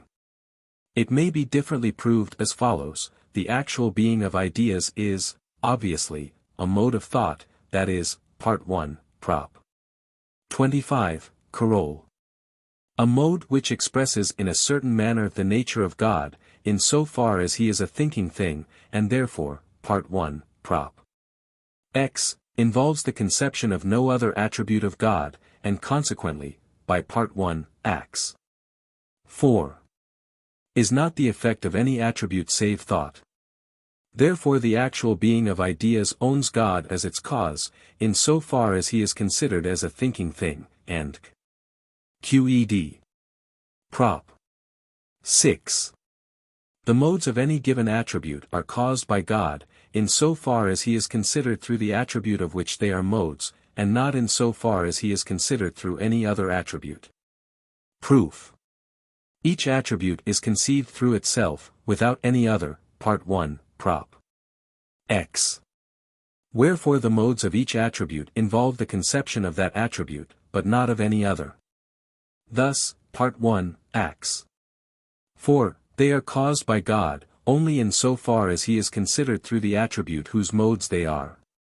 And not in so far as he is considered through any other. QED. Corollary. Hence the actual being of things, which are not modes of thought, does not follow from the divine nature, because that nature has prior knowledge of the things. Things represented in ideas follow, and are derived from their particular attribute, in the same manner, and with the same necessity as ideas follow, according to what we have shown, from the attribute of thought. Prop. 7. The order and connection of ideas is the same as the order and connection of things. Proof. This proposition is evident from Part 1, Acts. 4. For the idea of everything that is caused depends on a knowledge of the cause, whereof it is an effect. Corollary. Hence God's power of thinking is equal to his realized power of action, that is, whatsoever follows from the infinite nature of God in the world of extension, forma leader. Follows without exception in the same order and connection from the idea of God in the world of thought, objective. Note. Before going any further, I wish to recall to mind what has been pointed out above, namely, that whatsoever can be perceived by the infinite intellect as constituting the essence of substance, belongs altogether only to one substance, consequently. Substance thinking and substance extended are one and the same substance, comprehended now through one attribute, now through the other.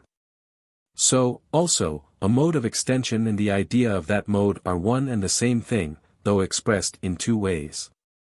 This truth seems to have been dimly recognized by those Jews who maintain that God, God's intellect, and the things understood by God are identical. For instance, a circle existing in nature, and the idea of a circle existing, which is also in God, are one and the same thing displayed through different attributes. Thus, whether we conceive nature under the attribute of extension, or under the attribute of thought, or under any other attribute, we shall find the same order, or one and the same chain of causes, that is, the same things following in either case. I said that God is the cause of an idea, for instance, of the idea of a circle, in so far as he is a thinking thing. And of a circle, in so far as he is an extended thing, simply because the actual being of the idea of a circle can only be perceived as a proximate cause through another mode of thinking, and that again through another, and so on to infinity.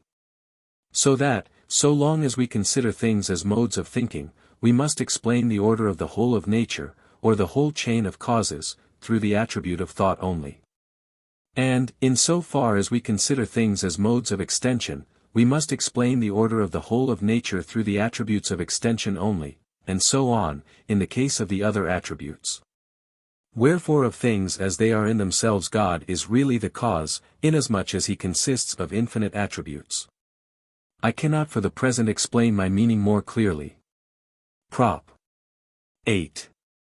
The ideas of particular things, or of modes, that do not exist, must be comprehended in the infinite idea of God, in the same way as the formal essences of particular things or modes are contained in the attributes of God. Proof. This proposition is evident from the last, it is understood more clearly from the preceding note. Corollary. Hence, so long as particular things do not exist, except in so far as they are comprehended in the attributes of God, their representations in thought or ideas do not exist, except in so far as the infinite idea of God exists. And when particular things are said to exist, not only in so far as they are involved in the attributes of God, but also in so far as they are said to continue, their ideas will also involve existence, through which they are said to continue. Note. If anyone desires an example to throw more light on this question, I shall, I fear, not be able to give him any, which adequately explains the thing of which I here speak, inasmuch as it is unique. However, I will endeavor to illustrate it as far as possible. The nature of a circle is such that if any number of straight lines intersect within it, the rectangles formed by their segments will be equal to one another. Thus, infinite equal rectangles are contained in a circle. Yet none of these rectangles can be said to exist, except in so far as the circle exists. Nor can the idea of any of these rectangles be said to exist, except in so far as they are comprehended in the idea of the circle. Let us grant that, from this infinite number of rectangles, two only exist. The ideas of these two not only exist, in so far as they are contained in the idea of the circle, but also as they involve the existence of those rectangles, wherefore they are distinguished from the remaining ideas of the remaining rectangles. Prop. 9. The idea of an individual thing actually existing is caused by God, not in so far as he is infinite, but in so far as he is considered as affected by another idea of a thing actually existing, of which he is the cause. In so far as he is affected by a third idea, and so on to infinity. Proof. The idea of an individual thing actually existing is an individual mode of thinking, and is distinct from other modes, by the corollary and note to Prop. 8, of this part, thus, by Prop.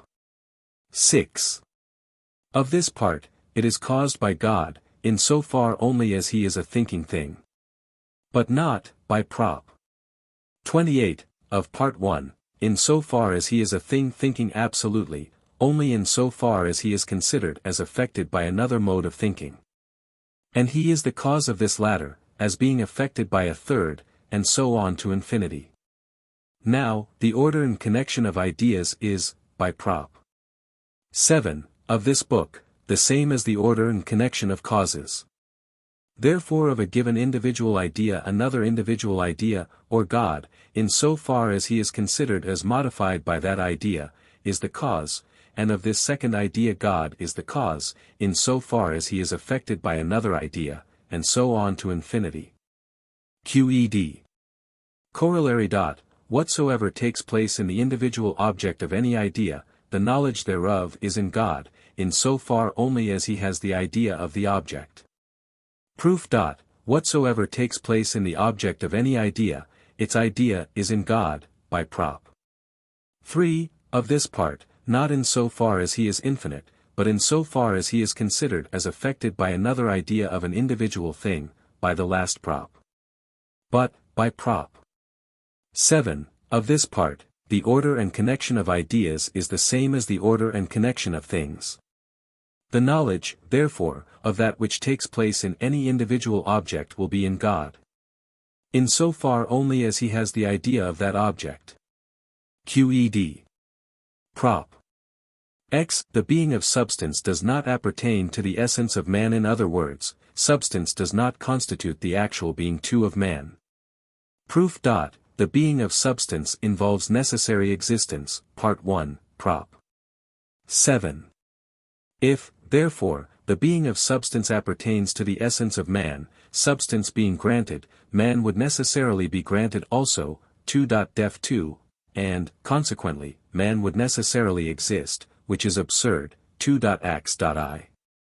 Therefore, and Qed.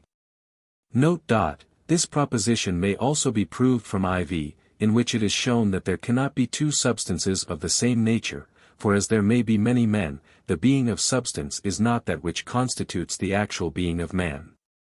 Again, the proposition is evident from the other properties of substance, namely, that substance is in its nature infinite, immutable, indivisible, and, as anyone may see for himself. Corollary. Hence it follows, that the essence of man is constituted by certain modifications of the attributes of God. For, by the last prop, the being of substance does not belong to the essence of man.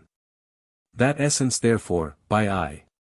15, is something which is in God, and which without God can neither be nor be conceived, whether it be a modification, I. 25. Coroll, or a mode which expresses God's nature in a certain conditioned manner. Note. Everyone must surely admit, that nothing can be or be conceived without God. All men agree that God is the one and only cause of all things, both of their essence and of their existence. That is, God is not only the cause of things in respect to their being made, secundum fieri, but also in respect to their being, secundum esse. At the same time many assert, that without which a thing cannot be nor be conceived, belongs to the essence of that thing. Wherefore they believe that either the nature of God appertains to the essence of created things, or else that created things can be or be conceived without God, or else, as is more probably the case, they hold inconsistent doctrines. I think the cause for such confusion is mainly, that they do not keep to the proper order of philosophic thinking. The nature of God, which should be reflected on first, inasmuch as it is prior both in the order of knowledge and the order of nature, they have taken to be last in the order of knowledge. And have put into the first place what they call the objects of sensation. Hence, while they are considering natural phenomena, they give no attention at all to the divine nature, and, when afterwards they apply their mind to the study of the divine nature, they are quite unable to bear in mind the first hypotheses, with which they have overlaid the knowledge of natural phenomena, inasmuch as such hypotheses are no help towards understanding the divine nature. So that it is hardly to be wondered at, that these persons contradict themselves freely. However, I pass over this point. My intention here was only to give a reason for not saying, that, without which a thing cannot be or be conceived, belongs to the essence of that thing. Individual things cannot be or be conceived without God.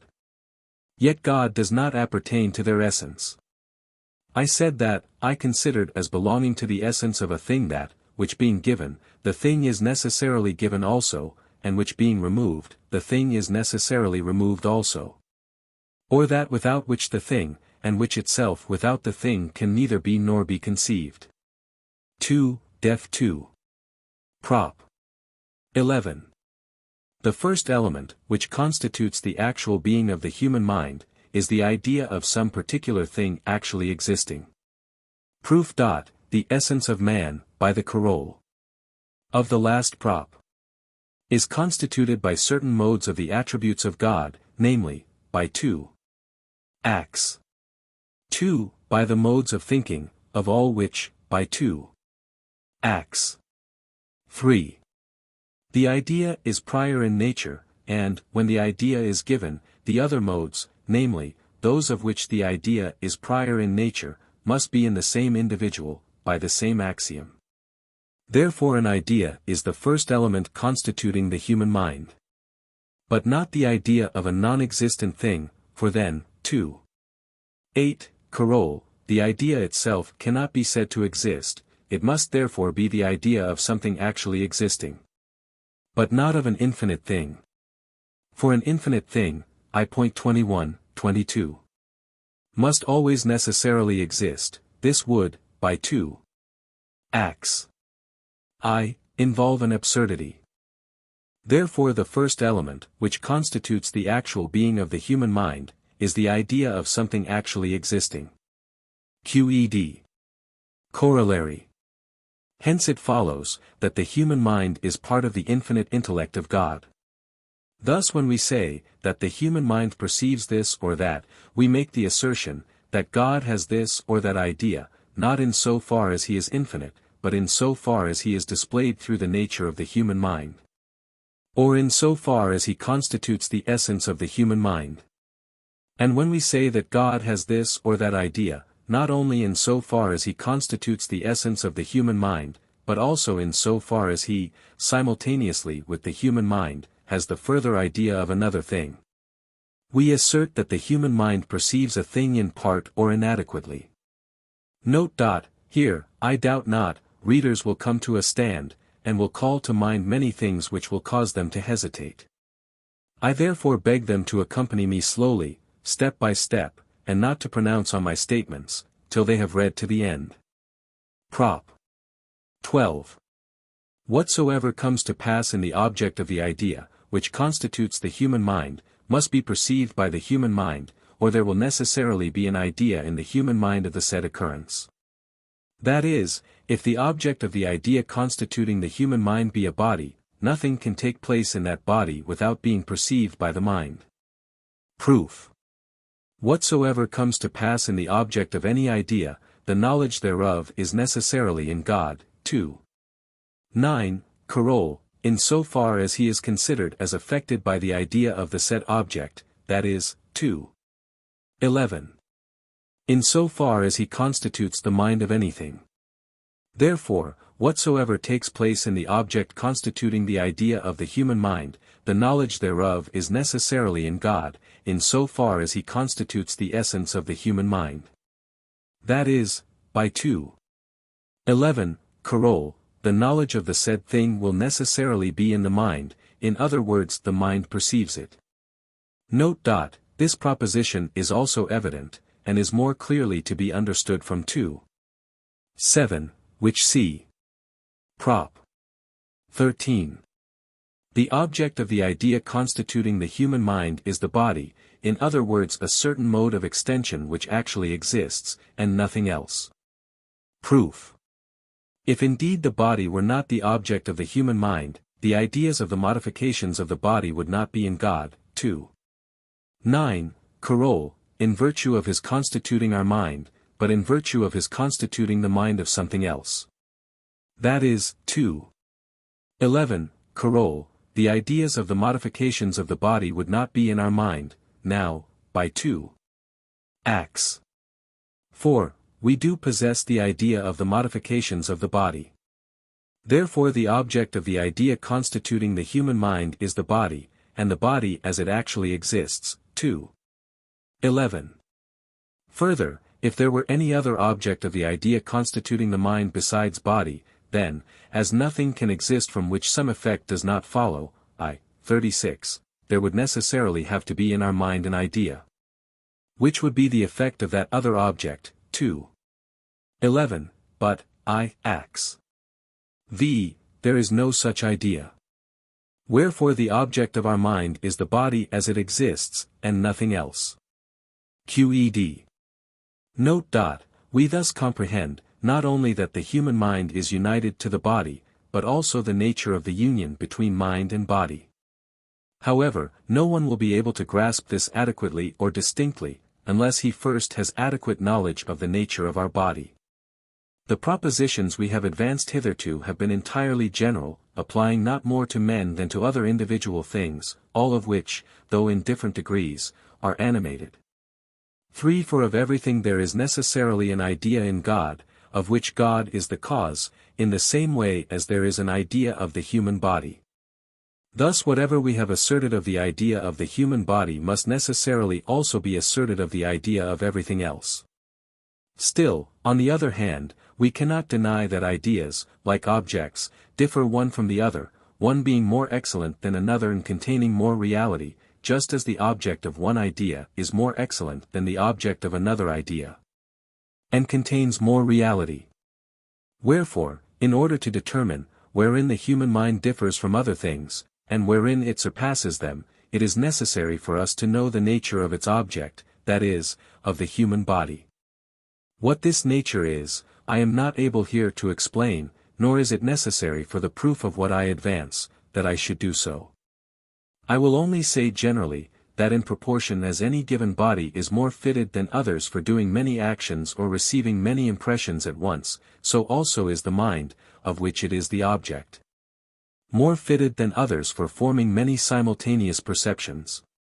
And the more the actions of the body depend on itself alone, and the fewer other bodies concur with it in action, the more fitted is the mind of which it is the object for distinct comprehension.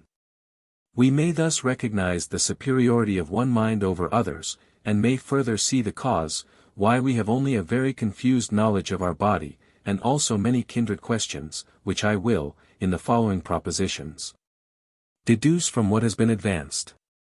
Wherefore I have thought it worth while to explain and prove more strictly my present statements. In order to do so, I must premise a few propositions concerning the nature of bodies. Axiom I. All bodies are either in motion or at rest. Axiom 2. Every body is moved sometimes more slowly, sometimes more quickly. Lemma I. Bodies are distinguished from one another in respect of motion and rest, quickness and slowness, and not in respect of substance. Proof. The first part of this proposition is, I take it, self-evident. That bodies are not distinguished in respect of substance, is plain both from I.V. and I.8. It is brought out still more clearly from I.15, note. Lemma 2. All bodies agree in certain respects. Proof. All bodies agree in the fact, that they involve the conception of one and the same attribute, 2, def I. Further, in the fact that they may be moved less or more quickly, and may be absolutely in motion or at rest. Lemma 3. A body in motion or at rest must be determined to motion or rest by another body, which other body has been determined to motion or rest by a third body, and that third again by a fourth, and so on to infinity. Proof. Bodies are individual things, 2, def I, which, lemma I, are distinguished one from the other in respect to motion and rest, thus, I.28, each must necessarily be determined to motion or rest by another individual thing, namely, 2. 6. By another body, which other body is also, acts. I, in motion or at rest. And this body again can only have been set in motion or caused to rest by being determined by a third body to motion or rest. This third body again by a fourth, and so on to infinity. QED. Corollary. Hence it follows, that a body in motion keeps in motion, until it is determined to a state of rest by some other body. And a body at rest remains so, until it is determined to a state of motion by some other body. This is indeed self-evident. For when I suppose, for instance, that a given body, A, is at rest, and do not take into consideration other bodies in motion, I cannot affirm anything concerning the body A, except that it is at rest. If it afterwards comes to pass that A is in motion, this cannot have resulted from its having been at rest, for no other consequence could have been involved than its remaining at rest. If, on the other hand, A be given in motion, we shall, so long as we only consider A, be unable to affirm anything concerning it, except that it is in motion. If A is subsequently found to be at rest, this rest cannot be the result of A's previous motion, for such motion can only have led to continued motion. The state of rest therefore must have resulted from something, which was not in A, namely, from an external cause determining A to a state of rest. Axiom I. All modes, wherein one body is affected by another body, follow simultaneously from the nature of the body affected and the body affecting. So that one and the same body may be moved in different modes, according to the difference in the nature of the bodies moving it, on the other hand, different bodies may be moved in different modes by one and the same body. Axiom 2. When a body in motion impinges on another body at rest, which it is unable to move, it recoils, in order to continue its motion, and the angle made by the line of motion in the recoil and the plane of the body at rest, whereon the moving body has impinged, will be equal to the angle formed by the line of motion of incidence and the same plane. So far we have been speaking only of the most simple bodies, which are only distinguished one from the other by motion and rest, quickness and slowness. We now pass on to compound bodies. Definition. When any given bodies of the same or different magnitude are compelled by other bodies to remain in contact, or if they be moved at the same or different rates of speed, so that their mutual movements should preserve among themselves a certain fixed relation, we say that such bodies are in union, and that together they compose one body or individual, which is distinguished from other bodies by the fact of this union. Axiom 3. In proportion as the parts of an individual, or a compound body, are in contact over a greater or less superficies, they will with greater or less difficulty admit of being moved from their position. Consequently the individual will, with greater or less difficulty, be brought to assume another form. Those bodies, whose parts are in contact over large superficies, are called hard. Those, whose parts are in contact over small superficies, are called soft. Those, whose parts are in motion among one another, are called fluid. Lemma 4. If from a body or individual, compounded of several bodies, certain bodies be separated, and if, at the same time, an equal number of other bodies of the same nature take their place, the individual will preserve its nature as before, without any change in its actuality, forma. Proof. Bodies, lemma I, are not distinguished in respect of substance. That which constitutes the actuality, formum, of an individual consists, by the last def, in a union of bodies. But this union, although there is a continual change of bodies, will, by our hypothesis, be maintained. The individual, therefore, will retain its nature as before, both in respect of substance and in respect of mode. Qed. Lemma v. If the parts composing an individual become greater or less, but in such proportion, that they all preserve the same mutual relations of motion and rest, the individual will still preserve its original nature, and its actuality will not be changed. Proof. The same as for the last lemma.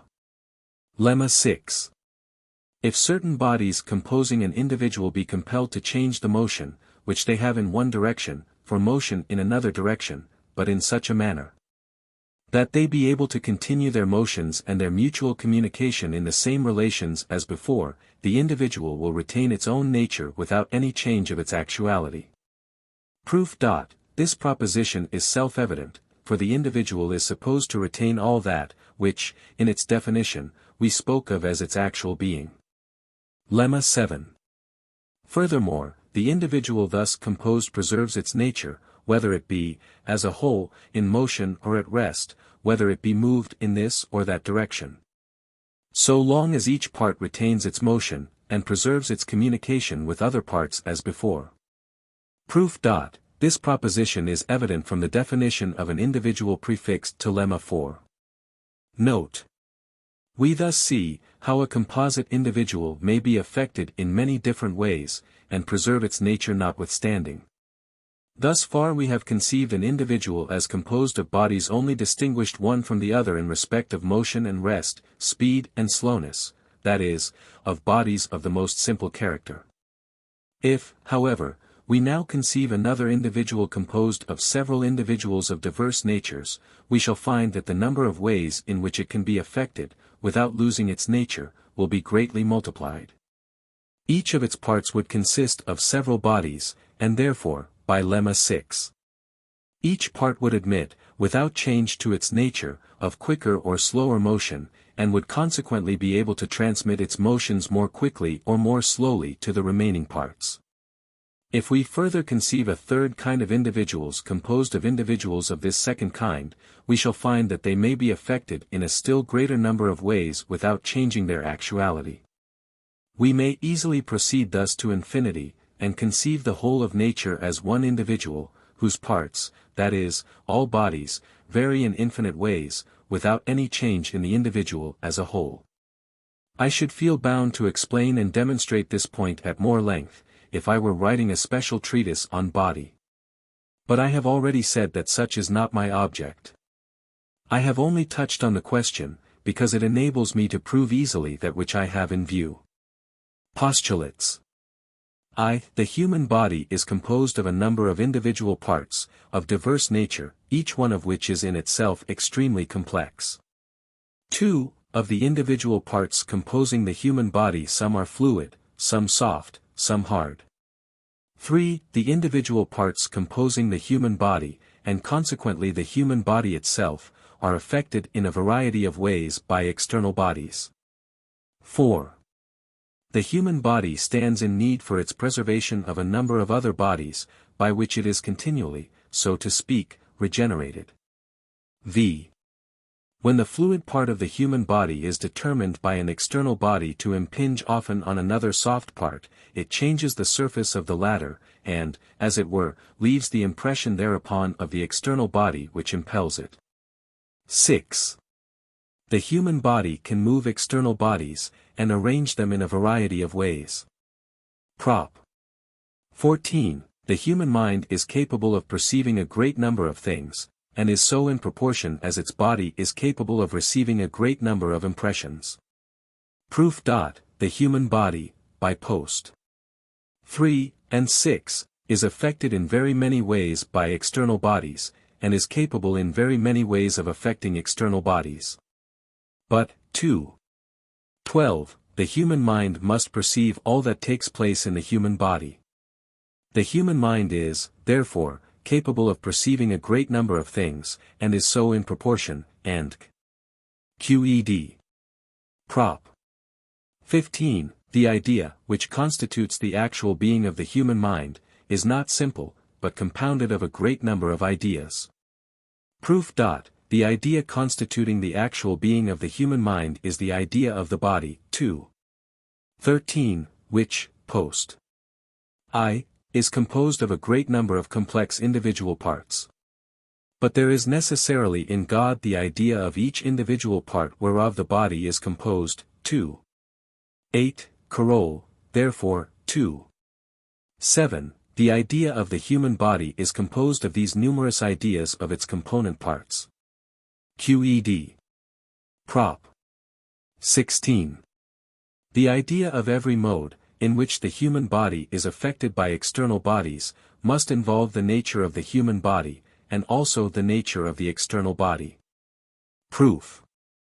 All the modes, in which any given body is affected, follow from the nature of the body affected, and also from the nature of the affecting body, by acts. After the Carol. Of Lemma 3, wherefore their idea also necessarily, by acts. 4. Involves the nature of both bodies, therefore, the idea of every mode, in which the human body is affected by external bodies, involves the nature of the human body and of the external body. Qed. Corollary I. Hence it follows, first, that the human mind perceives the nature of a variety of bodies, together with the nature of its own. Corollary 2. It follows, secondly, that the ideas, which we have of external bodies, indicate rather the constitution of our own body than the nature of external bodies.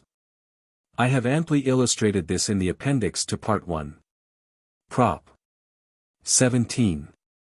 If the human body is affected in a manner which involves the nature of any external body, the human mind will regard the said external body as actually existing, or as present to itself, until the human body be affected in such a way as to exclude the existence or the presence of the said external body.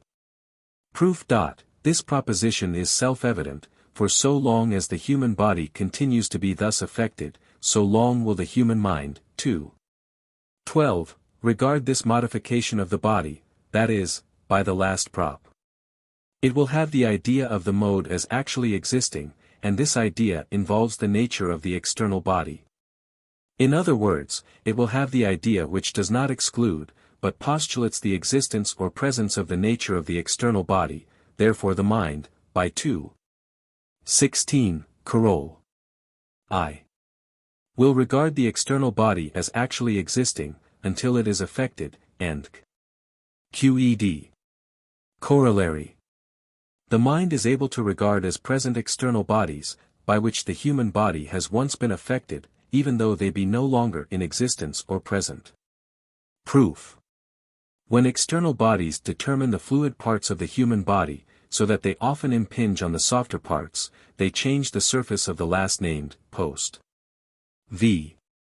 Hence, Acts 2, after the coroll of lemma 3, they are refracted therefrom in a different manner from that which they followed before such change, and, further, when afterwards they impinge on the new surfaces by their own spontaneous movement.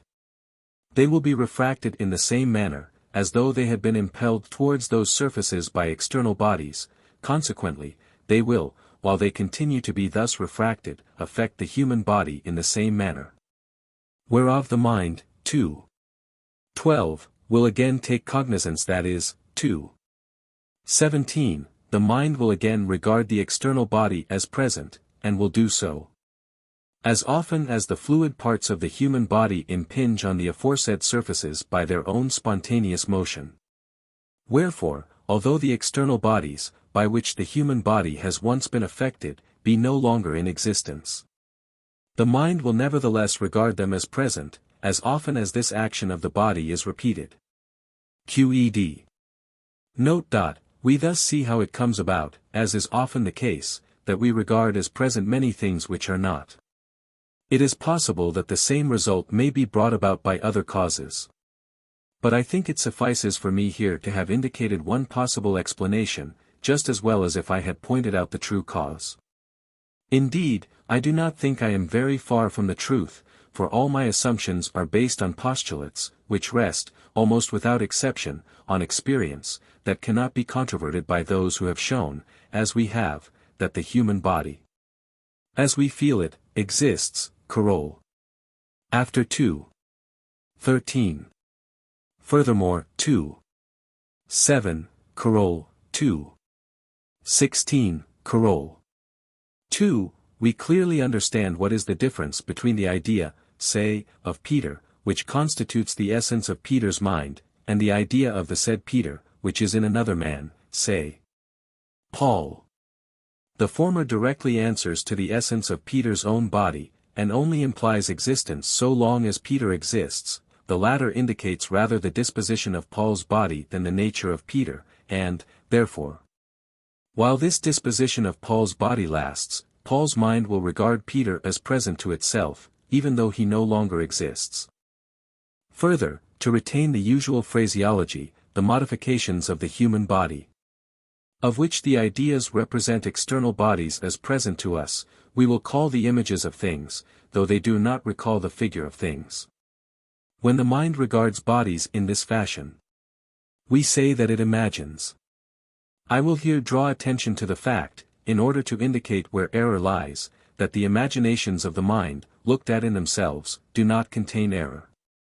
The mind does not err in the mere act of imagining, but only in so far as it is regarded as being without the idea, which excludes the existence of such things as it imagines to be present to it. If the mind, while imagining non-existent things as present to it, is at the same time conscious that they do not really exist, this power of imagination must be set down to the efficacy of its nature, and not to a fault. Especially if this faculty of imagination depends solely on its own nature, that is, def 7, if this faculty of imagination be free. Prop. 18. If the human body has once been affected by two or more bodies at the same time, when the mind afterwards imagines any of them, it will straightway remember the others also. Proof. The mind, 2. 17, Coroll. Imagines any given body, because the human body is affected and disposed by the impressions from an external body, in the same manner as it is affected when certain of its parts are acted on by the said external body. But, by our hypothesis, the body was then so disposed, that the mind imagined two bodies at once, therefore, it will also in the second case imagine two bodies at once, and the mind, when it imagines one, will straightway remember the other. Qed. Note. We now clearly see what memory is. It is simply a certain association of ideas involving the nature of things outside the human body, which association arises in the mind according to the order and association of the modifications, affections, of the human body. I say, first, it is an association of those ideas only, which involve the nature of things outside the human body, not of ideas which answer to the nature of the said things. Ideas of the modifications of the human body are, strictly speaking, 16, those which involve the nature both of the human body and of external bodies. I say, secondly, that this association arises according to the order and association of the modifications of the human body, in order to distinguish it from that association of ideas, which arises from the order of the intellect, whereby the mind perceives things through their primary causes, and which is in all men the same. And hence we can further clearly understand, why the mind from the thought of one thing, should straightway arrive at the thought of another thing, which has no similarity with the first. For instance, from the thought of the word pomum, an apple, a Roman would straightway arrive at the thought of the fruit apple, which has no similitude with the articulate sound in question, nor anything in common with it, except that the body of the man has often been affected by these two things. That is, that the man has often heard the word pomum, while he was looking at the fruit. Similarly every man will go on from one thought to another, according as his habit has ordered the images of things in his body. For a soldier, for instance, when he sees the tracks of a horse in sand, will at once pass from the thought of a horse to the thought of a horseman, and thence to the thought of war, and while a countryman will proceed from the thought of a horse to the thought of a plough, a field, and thus every man will follow this or that train of thought, according as he has been in the habit of conjoining and associating the mental images of things in this or that manner. Prop. 19.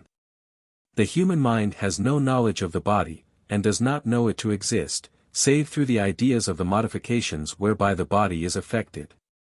Proof. The human mind is the very idea or knowledge of the human body. 13, which, 9, is in God, in so far as he is regarded as affected by another idea of a particular thing actually existing, or, inasmuch as, post. 4. The human body stands in need of very many bodies whereby it is, as it were, continually regenerated. And the order and connection of ideas is the same as the order and connection of causes. 7. This idea will therefore be in God, in so far as he is regarded as affected by the ideas of very many particular things. Thus God has the idea of the human body, or knows the human body, in so far as he is affected by very many other ideas. And not in so far as he constitutes the nature of the human mind, that is, by 11, Carol, the human mind does not know the human body. But the ideas of the modifications of body are in God.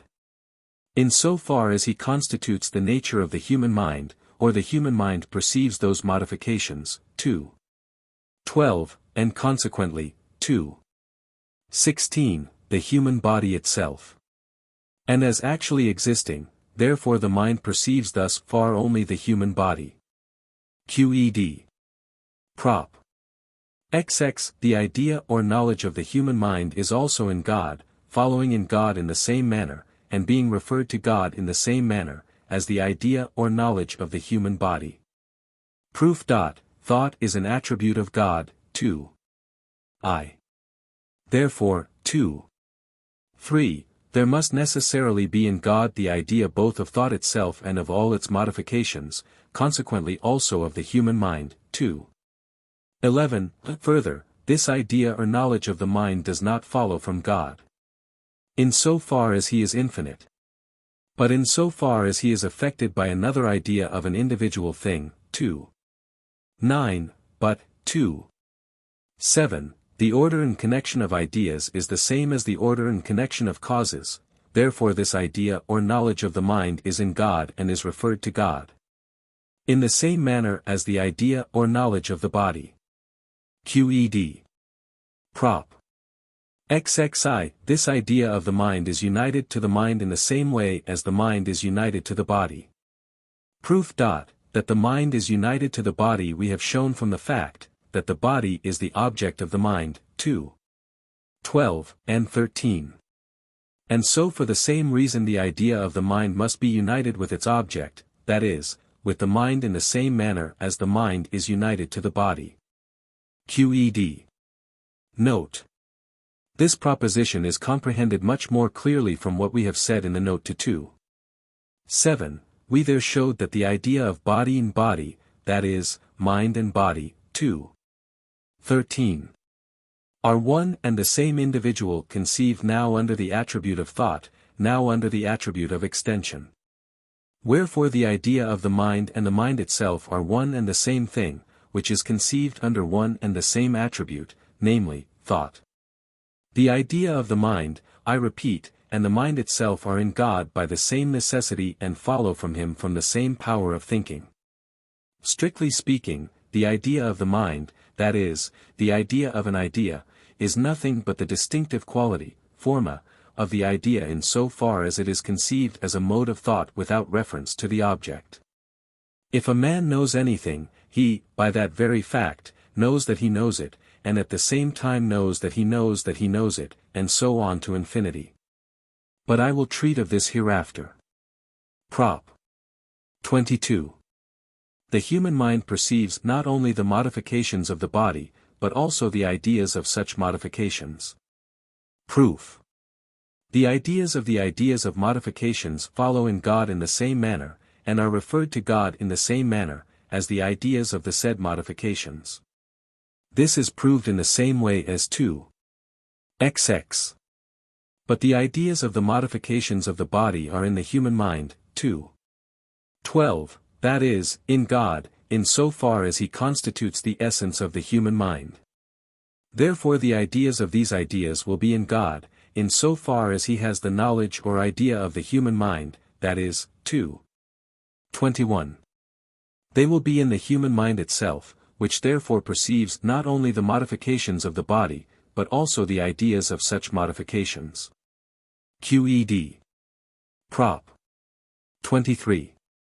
The mind does not know itself, except in so far as it perceives the ideas of the modifications of the body. Proof. The idea or knowledge of the mind, 2. XX. Follows in God in the same manner, and is referred to God in the same manner, as the idea or knowledge of the body. But since, 2. 19, the human mind does not know the human body itself, that is, 2. 11, Carol. Since the knowledge of the human body is not referred to God, in so far as he constitutes the nature of the human mind, therefore, neither is the knowledge of the mind referred to God, in so far as he constitutes the essence of the human mind. Therefore, by the same Carol. 2. 11, the human mind thus far has no knowledge of itself. Further, the ideas of the modifications, whereby the body is affected, involve the nature of the human body itself, 2. 16, that is, 2. 13.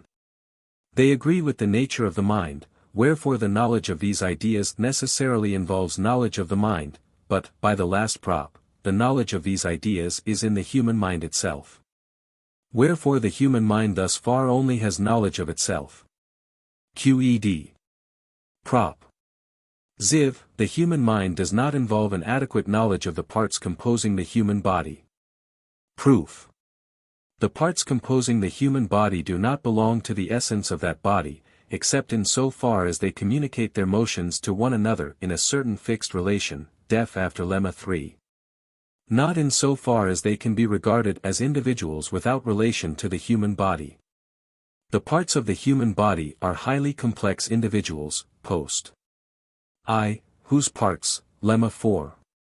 Can be separated from the human body without in any way destroying the nature and distinctive quality of the latter, and they can communicate their motions, acts. I, after lemma 3, to other bodies in another relation, therefore, 2. 3. The idea or knowledge of each part will be in God, inasmuch, 2. 9, as he is regarded as affected by another idea of a particular thing, which particular thing is prior in the order of nature to the aforesaid part, 2. 7. We may affirm the same thing of each part of each individual composing the human body, therefore, the knowledge of each part composing the human body is in God, in so far as he is affected by very many ideas of things. And not in so far as he has the idea of the human body only, in other words, the idea which constitutes the nature of the human mind. 2. 13, therefore, 2. 11, Carol. The human mind does not involve an adequate knowledge of the human body. QED. Prop. XXV. The idea of each modification of the human body does not involve an adequate knowledge of the external body. Proof. We have shown that the idea of a modification of the human body involves the nature of an external body, in so far as that external body conditions the human body in a given manner. But, in so far as the external body is an individual, which has no reference to the human body, the knowledge or idea thereof is in God. 2. 9. In so far as God is regarded as affected by the idea of a further thing, which, 2. 7. Is naturally prior to the said external body. Wherefore an adequate knowledge of the external body is not in God, in so far as he has the idea of the modification of the human body. In other words, the idea of the modification of the human body does not involve an adequate knowledge of the external body. QED. Prop. 26. The human mind does not perceive any external body as actually existing, except through the ideas of the modifications of its own body. Proof.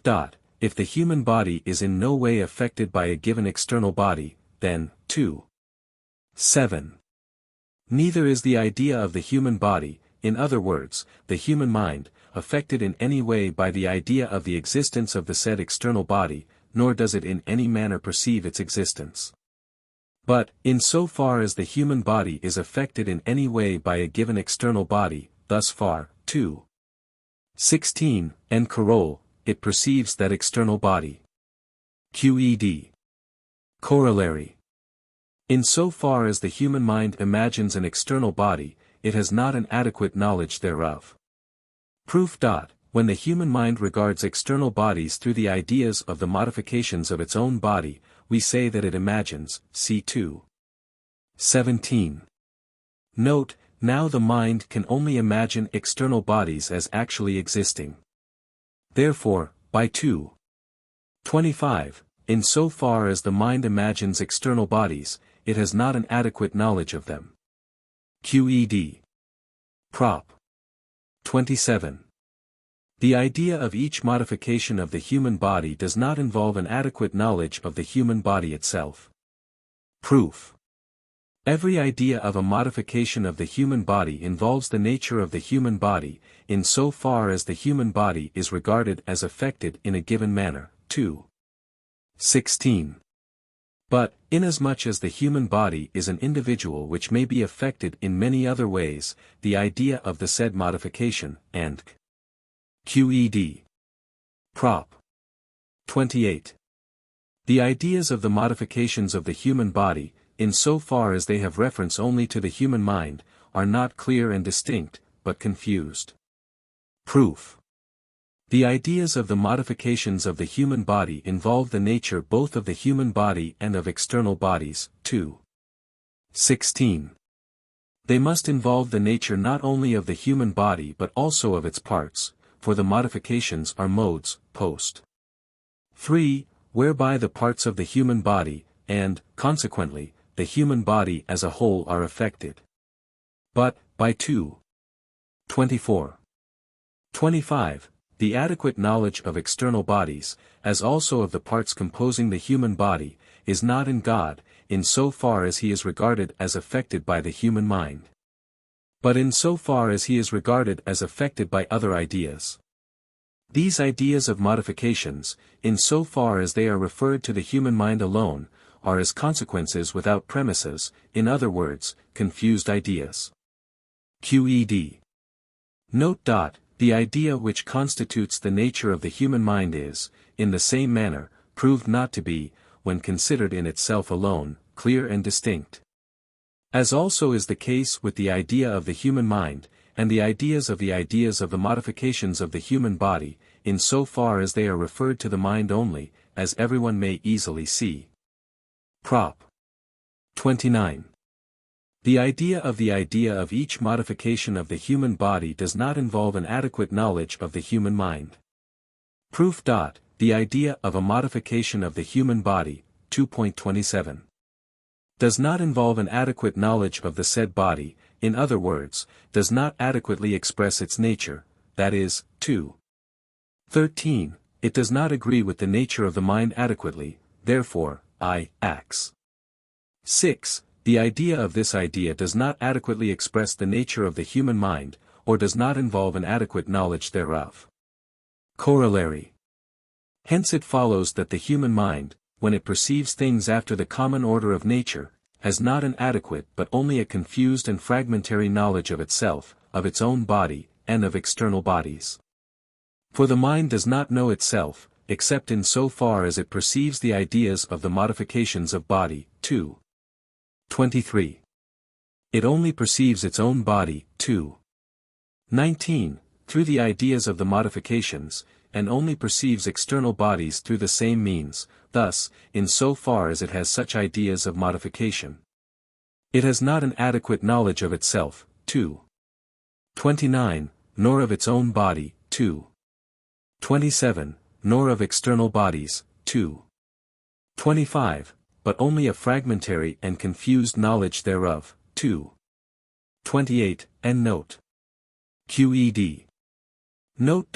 I say expressly, that the mind has not an adequate but only a confused knowledge of itself, its own body, and of external bodies, whenever it perceives things after the common order of nature.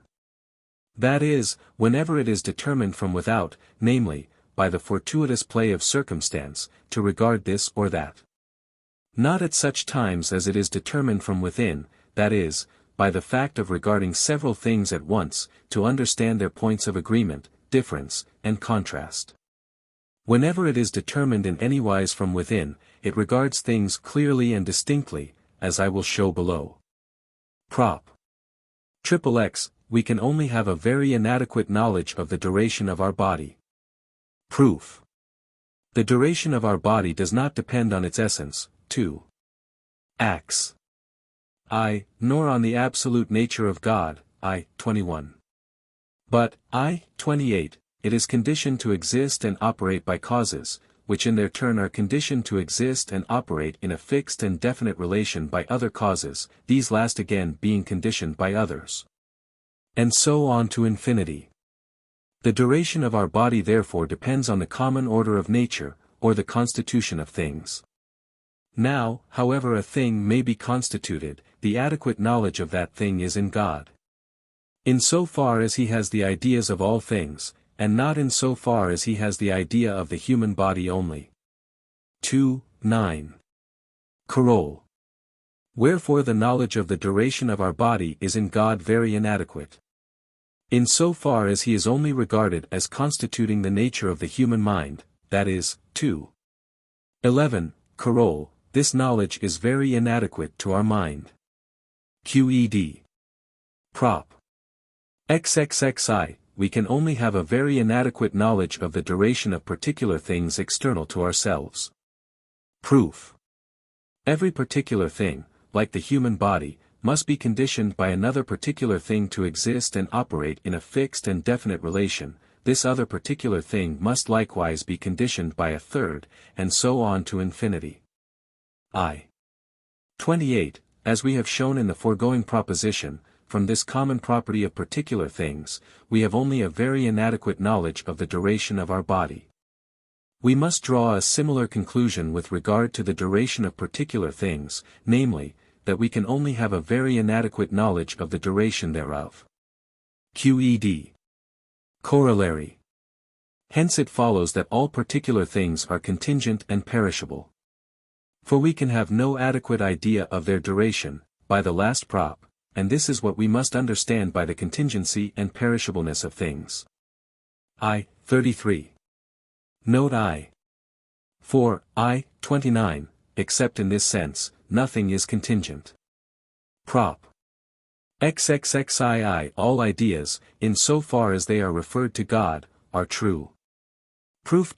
All ideas which are in God agree in every respect with their objects. 2. 7. Coroll. Therefore, I acts. 6. They are all true. QED. Prop.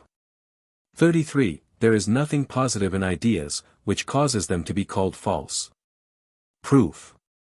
If this be denied, conceive, if possible, a positive mode of thinking, which should constitute the distinctive quality of falsehood. Such a mode of thinking cannot be in God. 2. 32. External to God it cannot be or be conceived. I. 15. Therefore there is nothing positive in ideas which causes them to be called false. QED. Prop. XXXIV Every idea, which in us is absolute or adequate and perfect, is true. Proof. When we say that an idea in us is adequate and perfect, we say, in other words, 2. 11. Coroll, that the idea is adequate and perfect in God, in so far as he constitutes the essence of our mind, consequently, 2. 32. We say that such an idea is true. QED. Prop. XXXV Falsity consists in the privation of knowledge, which inadequate, fragmentary, or confused ideas involve. Proof. There is nothing positive in ideas, which causes them to be called false. 2. 33. But falsity cannot consist in simple privation, for minds, not bodies, are said to err and to be mistaken, neither can it consist in absolute ignorance. For ignorance and error are not identical. Wherefore it consists in the privation of knowledge, which inadequate, fragmentary, or confused ideas involve. QED. Note. In the note to 2. 17, I explained how error consists in the privation of knowledge, but in order to throw more light on the subject I will give an example. For instance, men are mistaken in thinking themselves free. Their opinion is made up of consciousness of their own actions, and ignorance of the causes by which they are conditioned. Their idea of freedom, therefore, is simply their ignorance of any cause for their actions. As for their saying that human actions depend on the will, this is a mere phrase without any idea to correspond thereto. What the will is, and how it moves the body, they none of them know. Those who boast of such knowledge, and feign dwellings and habitations for the soul, are wont to provoke either laughter or disgust. So, again, when we look at the sun, we imagine that it is distant from us about 200 feet. This error does not lie solely in this fancy, but in the fact that, while we thus imagine, we do not know the sun's true distance or the cause of the fancy. For although we afterwards learn, that the sun is distant from us more than 600 of the earth's diameters, we none the less shall fancy it to be near. For we do not imagine the sun as near us, because we are ignorant of its true distance, but because the modification of our body involves the essence of the sun, in so far as our said body is affected thereby. Prop. 36. Inadequate and confused ideas follow by the same necessity, as adequate or clear and distinct ideas. Proof. All ideas are in God, I. 15, and in so far as they are referred to God are true. 2. 32, and 2. 7. Coroll, adequate. Therefore there are no ideas confused or inadequate, except in respect to a particular mind, cf. 2. 24, and 28, therefore all ideas, whether adequate or inadequate, follow by the same necessity. 2. 6. QED. Prop. 37. That which is common to all, cf. Lemma 2, above, and which is equally in a part and in the whole, does not constitute the essence of any particular thing. Proof. If this be denied, conceive, if possible, that it constitutes the essence of some particular thing, for instance, the essence of B. Then, 2. Def 2, it cannot without be either exist or be conceived, but this is against our hypothesis. Therefore it does not appertain to B's essence, nor does it constitute the essence of any particular thing. QED. Prop. 38. Those things, which are common to all, and which are equally in a part and in the whole, cannot be conceived except adequately. Proof. Let it be something, which is common to all bodies, and which is equally present in the part of any given body and in the whole. I say it cannot be conceived except adequately. For the idea thereof in God will necessarily be adequate, too. 7. Carol, both in so far as God has the idea of the human body, and also in so far as he has the idea of the modifications of the human body, which, 2. 16, 25, 27. Involve in part the nature of the human body and the nature of external bodies, that is, 2. 12, 13. The idea in God will necessarily be adequate, both in so far as he constitutes the human mind, and in so far as he has the ideas, which are in the human mind. Therefore the mind, 2. 11, Carol. Necessarily perceives adequately, and has this adequate perception, both in so far as it perceives itself, and in so far as it perceives its own or any external body, nor can it be conceived in any other manner. Qed. Corollary. Hence it follows that there are certain ideas or notions common to all men, for, by lemma 2, all bodies agree in certain respects, which, by the foregoing prop, must be adequately or clearly and distinctly perceived by all. Prop. XXXX. That, which is common to and a property of the human body in such other bodies as are wont to affect the human body, and which is present equally in each part of either, or in the whole, will be represented by an adequate idea in the mind. Proof. If A be that, which is common to and a property of the human body and external bodies, and equally present in the human body and in the said external bodies, in each part of each external body and in the whole, there will be an adequate idea of A in God, too. 7. Carol, both in so far as he has the idea of the human body, and in so far as he has the ideas of the given external bodies. Let it now be granted, that the human body is affected by an external body through that, which it has in common therewith, namely, A, the idea of this modification will involve the property A, 2. 16, and therefore, 2. 7, Carol. The idea of this modification, in so far as it involves the property A, will be adequate in God, in so far as God is affected by the idea of the human body, that is, 2. 13, in so far as he constitutes the nature of the human mind. Therefore, 2. 11, Carol, this idea is also adequate in the human mind. Qed. Corollary. Hence it follows that the mind is fitted to perceive adequately more things, in proportion as its body has more in common with other bodies. Prop. XL. Whatsoever ideas in the mind follow from ideas which are therein adequate, are also themselves adequate. Proof. This proposition is self-evident.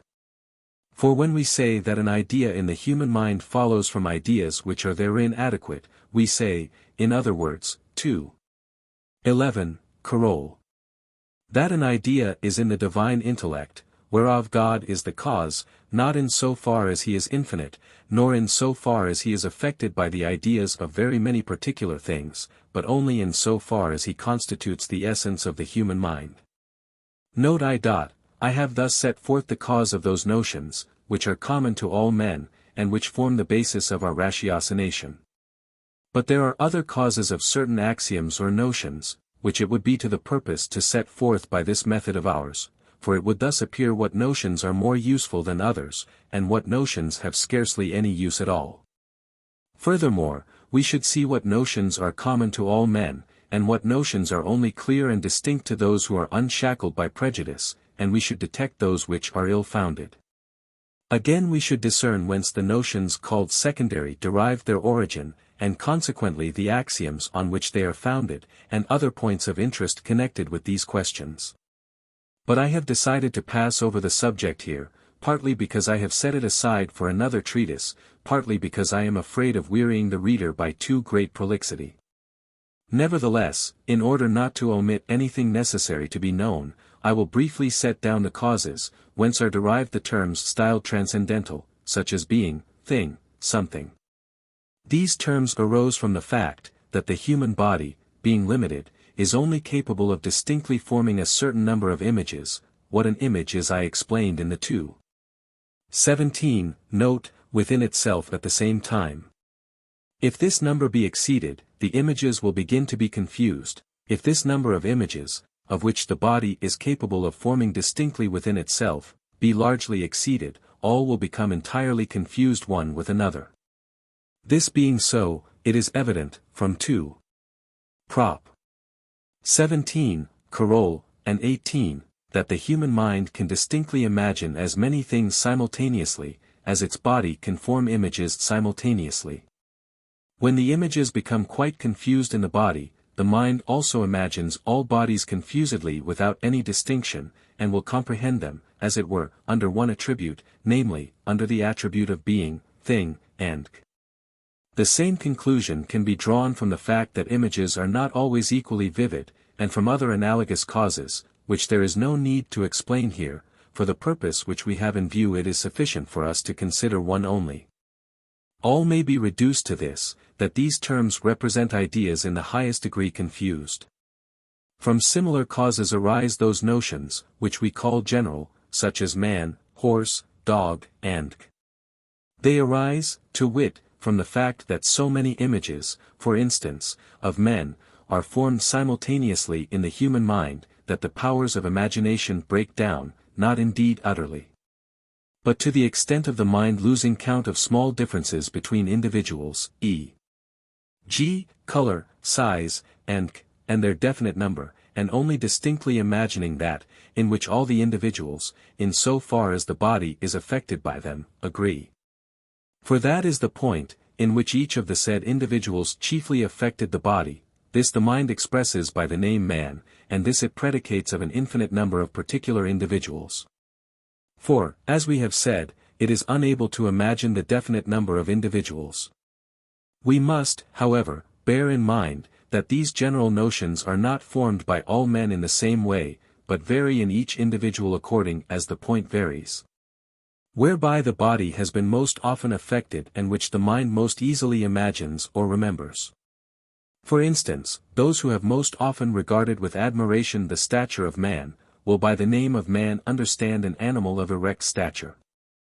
Those who have been accustomed to regard some other attribute, will form a different general image of man, for instance, that man is a laughing animal, a two-footed animal without feathers, a rational animal, and thus, in other cases. Everyone will form general images of things according to the habit of his body. It is thus not to be wondered at, that among philosophers, who seek to explain things in nature merely by the images formed of them, so many controversies should have arisen. Note 2. From all that has been said above it is clear, that we, in many cases, perceive and form our general notions. 1. From particular things represented to our intellect fragmentarily, confusedly, and without order through our senses. 2. 29. Carol, I have settled to call such perceptions by the name of knowledge from the mere suggestions of experience. 4. 2. From symbols, e.g. from the fact of having read or heard certain words we remember things and form certain ideas concerning them, similar to those through which we imagine things. 2. 18. Note. I shall call both these ways of regarding things knowledge of the first kind, opinion, or imagination. 3. From the fact that we have notions common to all men, and adequate ideas of the properties of things. 2. 38, Carol, 39. And Carol. And XL. This I call reason and knowledge of the second kind. Besides these two kinds of knowledge, there is, as I will hereafter show, a third kind of knowledge, which we will call intuition. This kind of knowledge proceeds from an adequate idea of the absolute essence of certain attributes of God to the adequate knowledge of the essence of things. I will illustrate all three kinds of knowledge by a single example. 3 numbers are given for finding a fourth, which shall be to the third as the second is to the first. Tradesmen without hesitation multiply the second by the third. and divide the product by the first, either because they have not forgotten the rule which they received from a master without any proof, or because they have often made trial of it with simple numbers. Or by virtue of the proof of the 19th proposition of the 7th book of Euclid, namely, in virtue of the general property of proportionals. But with very simple numbers there is no need of this. For instance, 1, 2, 3, being given, everyone can see that the fourth proportional is 6. And this is much clearer, because we infer the fourth number from an intuitive grasping of the ratio, which the first bears to the second. Prop. XLI. Knowledge of the first kind is the only source of falsity, knowledge of the second and third kinds is necessarily true. Proof. To knowledge of the first kind we have, in the foregoing note, assigned all those ideas, which are inadequate and confused, therefore this kind of knowledge is the only source of falsity. 2. 35. Furthermore, we assign to the second and third kinds of knowledge those ideas which are adequate, therefore these kinds are necessarily true. 2. 34, QED. Prop. 42. Knowledge of the second and third kinds, not knowledge of the first kind, teaches us to distinguish the true from the false. Proof. This proposition is self-evident. He, who knows how to distinguish between true and false, must have an adequate idea of true and false. That is, 2. XL, note 2, he must know the true and the false by the second or third kind of knowledge. Prop. 43. He, who has a true idea, simultaneously knows that he has a true idea, and cannot doubt of the truth of the thing perceived. Proof. A true idea in us is an idea which is adequate in God, in so far as he is displayed through the nature of the human mind. 2. 11, Carole. Let us suppose that there is in God, in so far as he is displayed through the human mind, an adequate idea, A. The idea of this idea must also necessarily be in God, and be referred to him in the same way as the idea A, by 2. XX. Whereof the proof is of universal application. But the idea A is supposed to be referred to God, in so far as he is displayed through the human mind, therefore. The idea of the idea A must be referred to God in the same manner, that is, by 2. 11, Carole. The adequate idea of the idea A will be in the mind, which has the adequate idea A, therefore he who has an adequate idea or knows a thing truly. 2. 34, must at the same time have an adequate idea or true knowledge of his knowledge, that is, obviously, he must be assured. QED. Note. I explained in the note to 2.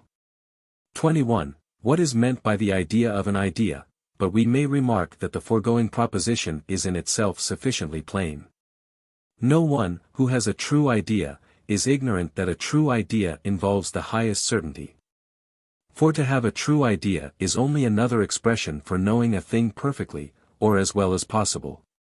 No one, indeed, can doubt of this, unless he thinks that an idea is something lifeless, like a picture on a panel, and not a mode of thinking, namely, the very act of understanding.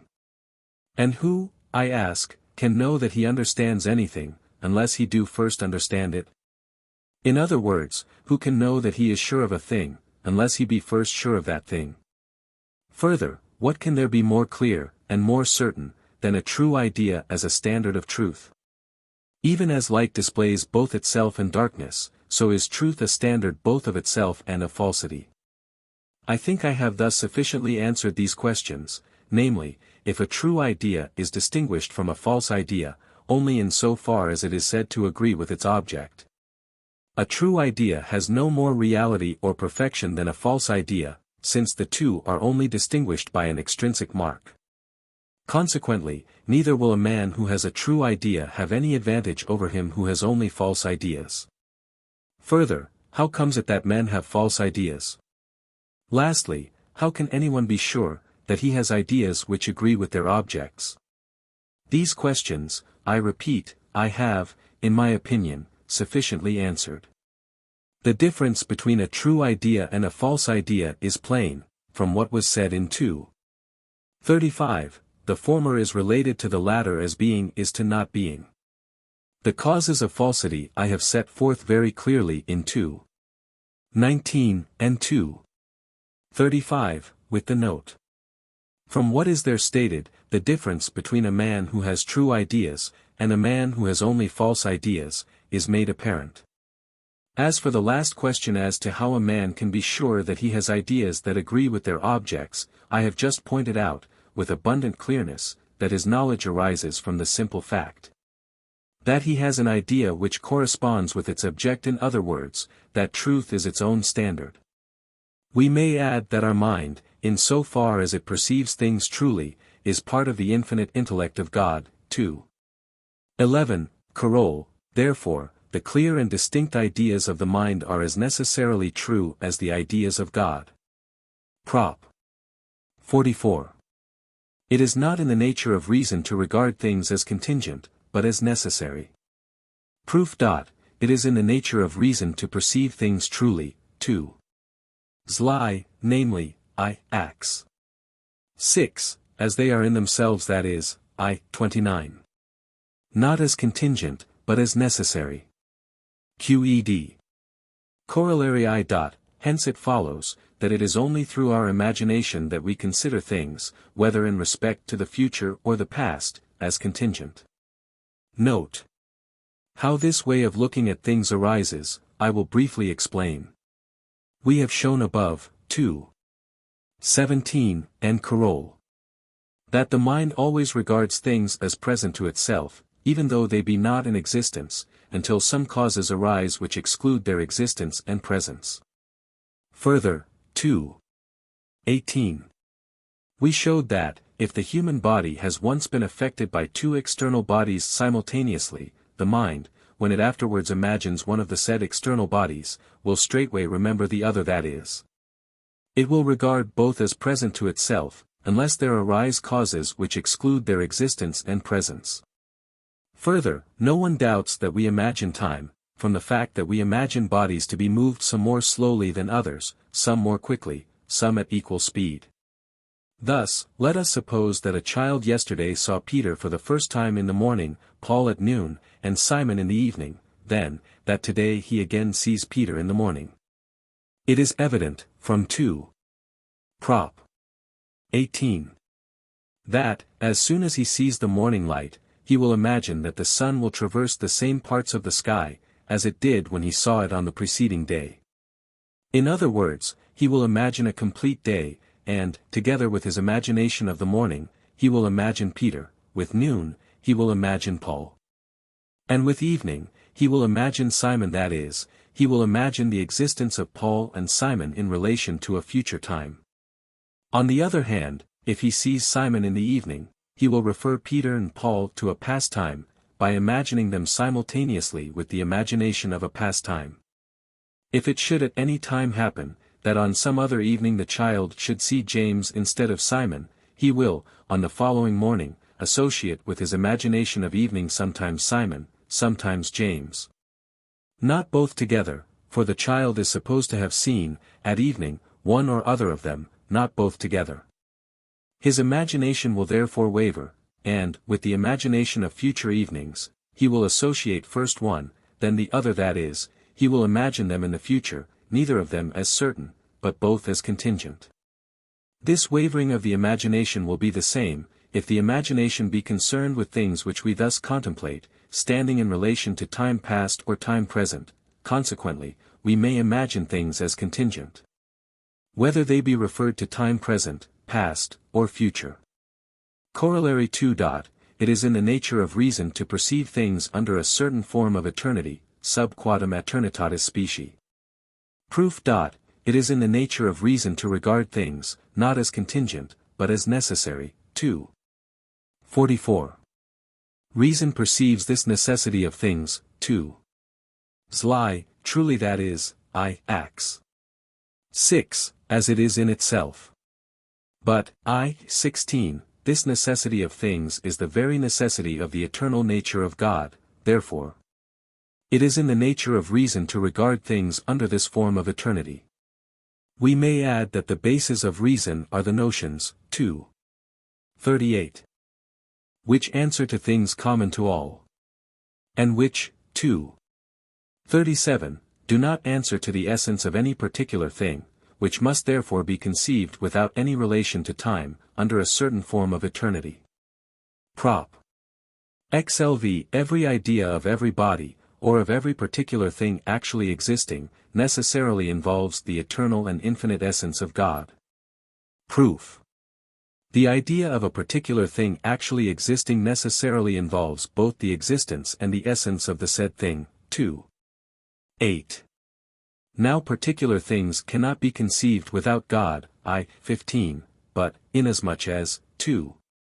6, they have God for their cause, in so far as he is regarded under the attribute of which the things in question are modes. Their ideas must necessarily involve, I. Acts. 4. The conception of the attributes of those ideas, that is, I. 6, the eternal and infinite essence of God. QED. Note. By existence I do not here mean duration, that is, existence in so far as it is conceived abstractedly, and as a certain form of quantity. I am speaking of the very nature of existence, which is assigned to particular things, because they follow in infinite numbers and in infinite ways from the eternal necessity of God's nature. I. 16. I am speaking, I repeat, of the very existence of particular things, in so far as they are in God. For although each particular thing be conditioned by another particular thing to exist in a given way, yet the force whereby each particular thing perseveres in existing follows from the eternal necessity of God's nature. Cf. 24. Carole. Prop. XLVI. The knowledge of the eternal and infinite essence of God which every idea involves is adequate and perfect. Proof. The proof of the last proposition is universal. And whether a thing be considered as a part or a whole, the idea thereof, whether of the whole or of a part, by the last prop, will involve God's eternal and infinite essence. Wherefore, that, which gives knowledge of the eternal and infinite essence of God, is common to all, and is equally in the part and in the whole, therefore, 2. 38, this knowledge will be adequate. QED. Prop. 47. The human mind has an adequate knowledge of the eternal and infinite essence of God. Proof. The human mind has ideas, 2. 22, from which, 2. 23, it perceives itself and its own body, 2. 19, and external bodies, 2. 16, Carole. I. And 2. 17, as actually existing, therefore, 2.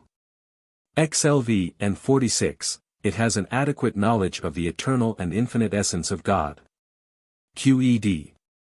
Note. Hence we see, that the infinite essence and the eternity of God are known to all. Now as all things are in God, and are conceived through God, we can from this knowledge infer many things, which we may adequately know, and we may form that third kind of knowledge of which we spoke in the note to 2.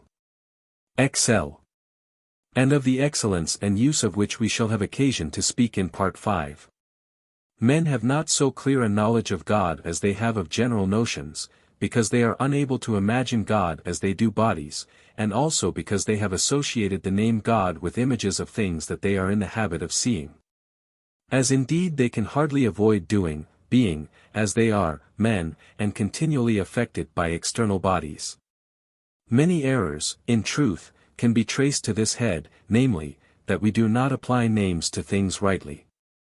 For instance, when a man says that the lines drawn from the center of a circle to its circumference are not equal, he then, at all events, assuredly attaches a meaning to the word circle different from that assigned by mathematicians. So again, when men make mistakes in calculation, they have one set of figures in their mind, and another on the paper. If we could see into their minds, they do not make a mistake. They seem to do so, because we think, that they have the same numbers in their mind as they have on the paper. If this were not so, we should not believe them to be in error, any more than I thought that a man was in error, whom I lately heard exclaiming that his entrance hall had flown into a neighbor's hen, for his meaning seemed to me sufficiently clear. Very many controversies have arisen from the fact, that men do not rightly explain their meaning, or do not rightly interpret the meaning of others. For, as a matter of fact, as they flatly contradict themselves, they assume now one side, now another, of the argument, so as to oppose the opinions, which they consider mistaken and absurd in their opponents. Prop. 48. In the mind there is no absolute or free will, but the mind is determined to wish this or that by a cause, which has also been determined by another cause, and this last by another cause, and so on to infinity. Proof. The mind is a fixed and definite mode of thought, 2.11, therefore it cannot be the free cause of its actions, I. 17. Coroll. 2. In other words, it cannot have an absolute faculty of positive or negative volition, but, by I. 28, it must be determined by a cause, which has also been determined by another cause, and this last by another, and qed. Note. In the same way it is proved, that there is in the mind no absolute faculty of understanding, desiring, loving, and whence it follows, that these and similar faculties are either entirely fictitious, or are merely abstract and general terms, such as we are accustomed to put together from particular things. Thus the intellect and the will stand in the same relation to this or that idea, or this or that volition, as lapidity to this or that stone, or as man to Peter and Paul. The cause which leads men to consider themselves free has been set forth in the appendix to Part 1. But, before I proceed further, I would here remark that, by the will to affirm and decide, I mean the faculty, not the desire. I mean, I repeat, the faculty, whereby the mind affirms or denies what is true or false, not the desire, wherewith the mind wishes for or turns away from any given thing. After we have proved, that these faculties of ours are general notions, which cannot be distinguished from the particular instances on which they are based, we must inquire whether volitions themselves are anything besides the ideas of things. We must inquire, I say, whether there is in the mind any affirmation or negation beyond that, which the idea, in so far as it is an idea, involves. On which subject see the following proposition, and 2. Def 3. Lest the idea of pictures should suggest itself. For by ideas I do not mean images such as are formed at the back of the eye, or in the midst of the brain, but the conceptions of thought. Prop. 49. There is in the mind no volition or affirmation and negation, save that which an idea, inasmuch as it is an idea, involves. Proof. There is in the mind no absolute faculty of positive or negative volition, but only particular volitions, namely, this or that affirmation, and this or that negation. Now let us conceive a particular volition, namely, the mode of thinking whereby the mind affirms, that the 3 interior angles of a triangle are equal to 2 right angles. This affirmation involves the conception or idea of a triangle, that is, without the idea of a triangle it cannot be conceived. It is the same thing to say, that the concept A must involve the concept B, as it is to say, that A cannot be conceived without B. Further, this affirmation cannot be made, 2. Acts 3, without the idea of a triangle. Therefore, this affirmation can neither be nor be conceived, without the idea of a triangle. Again, this idea of a triangle must involve this same affirmation, namely, that its 3 interior angles are equal to 2 right angles. Wherefore, and vice versa, this idea of a triangle can neither be nor be conceived without this affirmation, therefore, this affirmation belongs to the essence of the idea of a triangle, and is nothing besides. What we have said of this volition, inasmuch as we have selected it at random, may be said of any other volition, namely, that it is nothing but an idea. QED. Corollary. Will and understanding are one and the same. Proof. Will and understanding are nothing beyond the individual volitions and ideas, 2. 48, and note. But a particular volition and a particular idea are one and the same, by the foregoing prop. Therefore, will and understanding are one and the same. QED. Note. We have thus removed the cause which is commonly assigned for error. For we have shown above, that falsity consists solely in the privation of knowledge involved in ideas which are fragmentary and confused. Wherefore, a false idea, inasmuch as it is false, does not involve certainty. When we say, then, that a man acquiesces in what is false, and that he has no doubts on the subject, we do not say that he is certain, but only that he does not doubt, or that he acquiesces in what is false, inasmuch as there are no reasons which should cause his imagination to waver, see 244, note. Thus, although the man be assumed to acquiesce in what is false, we shall never say that he is certain. For by certainty we mean something positive, 243, and note, not merely the absence of doubt. However, in order that the foregoing proposition may be fully explained, I will draw attention to a few additional points, and I will furthermore answer the objections which may be advanced against our doctrine. Lastly, in order to remove every scruple, I have thought it worth while to point out some of the advantages, which follow therefrom. I say, some, for they will be better appreciated from what we shall set forth in the fifth part. I begin, then, with the first point, and warn my readers to make an accurate distinction between an idea, or conception of the mind, and the images of things which we imagine. It is further necessary that they should distinguish between idea and words, whereby we signify things.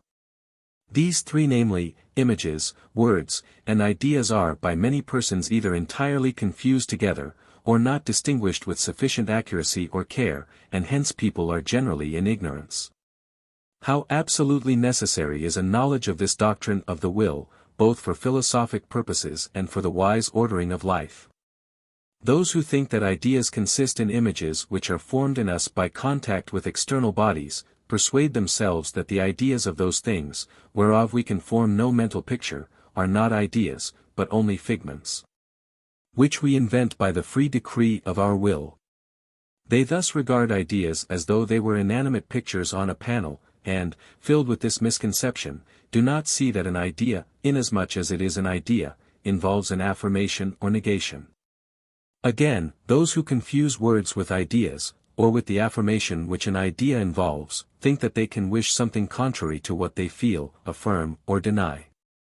This misconception will easily be laid aside by one, who reflects on the nature of knowledge, and seeing that it in no wise involves the conception of extension, will therefore clearly understand that an idea, being a mode of thinking, does not consist in the image of anything, nor in words. The essence of words and images is put together by bodily motions, which in no wise involve the conception of thought. These few words on this subject will suffice. I will therefore pass on to consider the objections, which may be raised against our doctrine. Of these, the first is advanced by those, who think that the will has a wider scope than the understanding, and that therefore it is different therefrom. The reason for their holding the belief, that the will has wider scope than the understanding, is that they assert, that they have no need of an increase in their faculty of assent, that is of affirmation or negation, in order to assent to an infinity of things which we do not perceive, but that they have need of an increase in their faculty of understanding. The will is thus distinguished from the intellect, the latter being finite and the former infinite.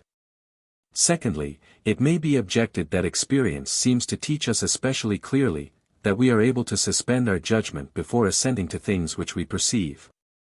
This is confirmed by the fact that no one is said to be deceived, in so far as he perceives anything, but only in so far as he assents or dissents. For instance, he who feigns a winged horse, does not therefore admit that a winged horse exists. That is, he is not deceived, unless he admits in addition that a winged horse does exist. Nothing therefore seems to be taught more clearly by experience, than that the will or faculty of assent is free and different from the faculty of understanding. Thirdly, it may be objected that one affirmation does not apparently contain more reality than another. In other words, that we do not seem to need for affirming, that what is true, any greater power than for affirming, that what is false is true. We have, however, seen that one idea has more reality or perfection than another, for as objects are some more excellent than others, so also are the ideas of them some more excellent than others. This also seems to point to a difference between the understanding and the will. Fourthly, It may be objected, if man does not act from free will, what will happen if the incentives to action are equally balanced, as in the case of Buridan's ass? Will he perish of hunger and thirst? If I say that he would, I shall seem to have in my thoughts an ass or the statue of a man rather than an actual man. If I say that he would not, he would then determine his own action, and would consequently possess the faculty of going and doing whatever he liked. Other objections might also be raised, but, as I am not bound to put in evidence everything that anyone may dream, I will only set myself to the task of refuting those I have mentioned, and that as briefly as possible. To the first objection I answer, that I admit that the will has a wider scope than the understanding, if by the understanding be meant only clear and distinct ideas. But I deny that the will has a wider scope than the perceptions, and the faculty of forming conceptions. Nor do I see why the faculty of volition should be called infinite, any more than the faculty of feeling, for, as we are able by the same faculty of volition to affirm an infinite number of things, one after the other. For we cannot affirm an infinite number simultaneously, so also can we, by the same faculty of feeling, feel or perceive, in succession, an infinite number of bodies. If it be said that there is an infinite number of things which we cannot perceive, I answer, that we cannot attain to such things by any thinking, nor, consequently, by any faculty of volition. But, it may still be urged, if God wished to bring it about that we should perceive them, he would be obliged to endow us with a greater faculty of perception, but not a greater faculty of volition than we have already. This is the same as to say that, if God wished to bring it about that we should understand an infinite number of other entities, it would be necessary for him to give us a greater understanding, but not a more universal idea of entity than that which we have already, in order to grasp such infinite entities. We have shown that will is a universal entity or idea, whereby we explain all particular volitions, in other words, that which is common to all such volitions. As, then, our opponents maintain that this idea, common or universal to all volitions, is a faculty, it is little to be wondered at that they assert, that such a faculty extends itself into the infinite, beyond the limits of the understanding, for what is universal is predicated alike of one, of many, and of an infinite number of individuals. To the second objection I reply by denying, that we have a free power of suspending our judgment, for, when we say that anyone suspends his judgment, we merely mean that he sees, that he does not perceive the matter in question adequately. Suspension of judgment is, therefore, strictly speaking, a perception, and not free will. In order to illustrate the point, let us suppose a boy imagining a horse, and perceive nothing else. Inasmuch as this imagination involves the existence of the horse, 2:17, Carol. And the boy does not perceive anything which would exclude the existence of the horse, he will necessarily regard the horse as present, he will not be able to doubt of its existence, although he be not certain thereof. We have daily experience of such a state of things in dreams. And I do not suppose that there is anyone, who would maintain that, while he is dreaming, he has the free power of suspending his judgment concerning the things in his dream, and bringing it about that he should not dream those things which he dreams that he sees. Yet it happens, notwithstanding, that even in dreams we suspend our judgment, namely, when we dream that we are dreaming.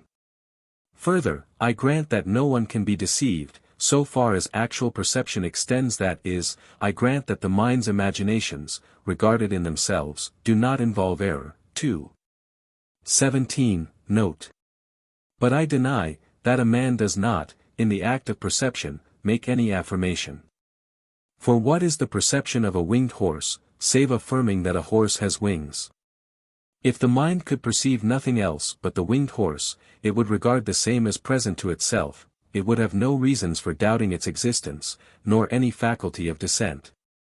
Unless the imagination of a winged horse be joined to an idea which precludes the existence of the said horse, or unless the mind perceives that the idea which it possesses of a winged horse is inadequate.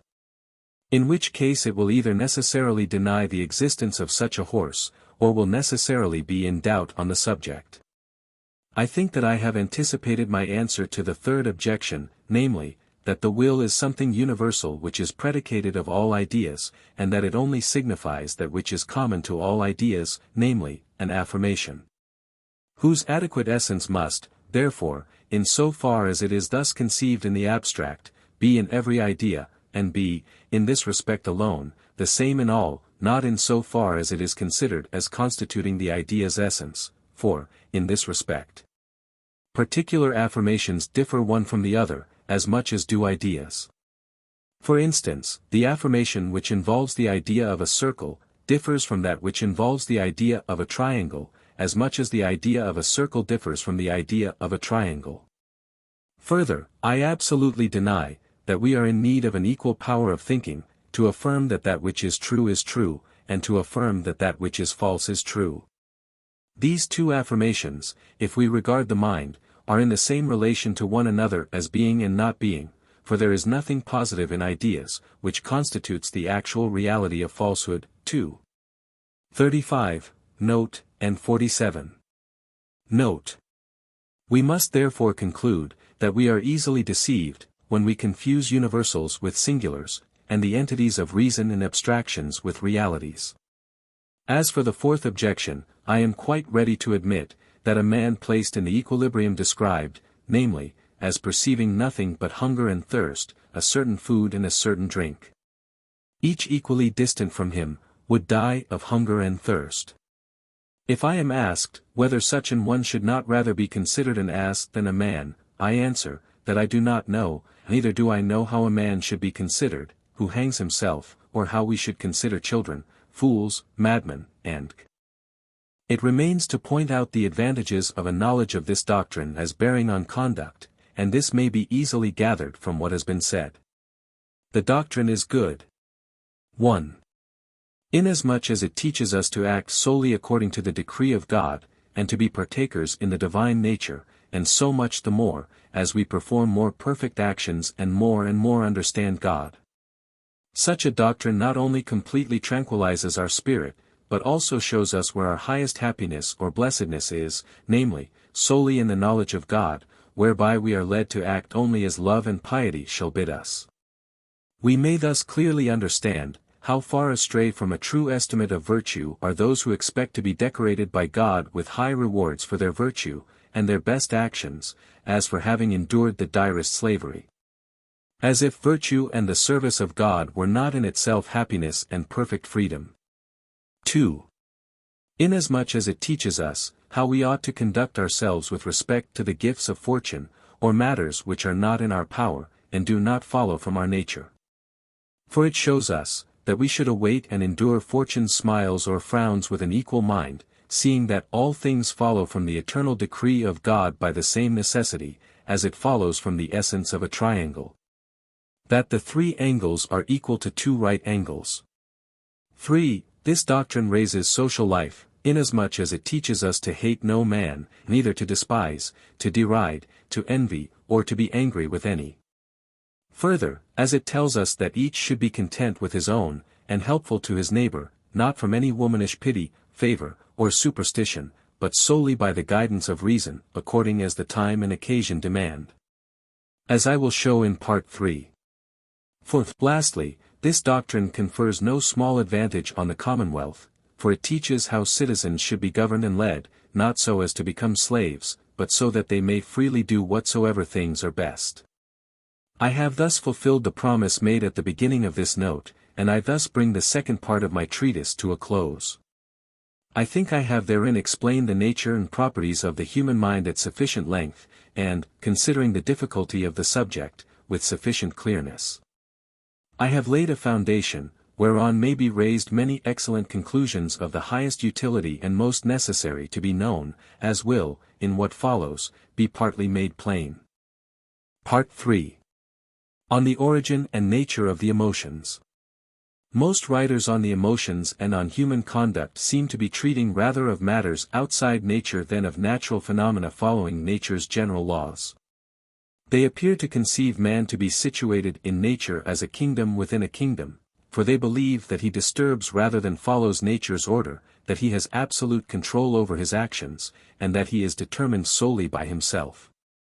They attribute human infirmities and fickleness, not to the power of nature in general, but to some mysterious flaw in the nature of man, which accordingly they bemoan, deride, despise, or, as usually happens, abuse. He who succeeds in hitting off the weakness of the human mind more eloquently or more acutely than his fellows, is looked upon as a seer. Still there has been no lack of very excellent men, to whose toil and industry I confess myself much indebted, who have written many noteworthy things concerning the right way of life, and have given much sage advice to mankind. But no one, so far as I know, has defined the nature and strength of the emotions, and the power of the mind against them for their restraint.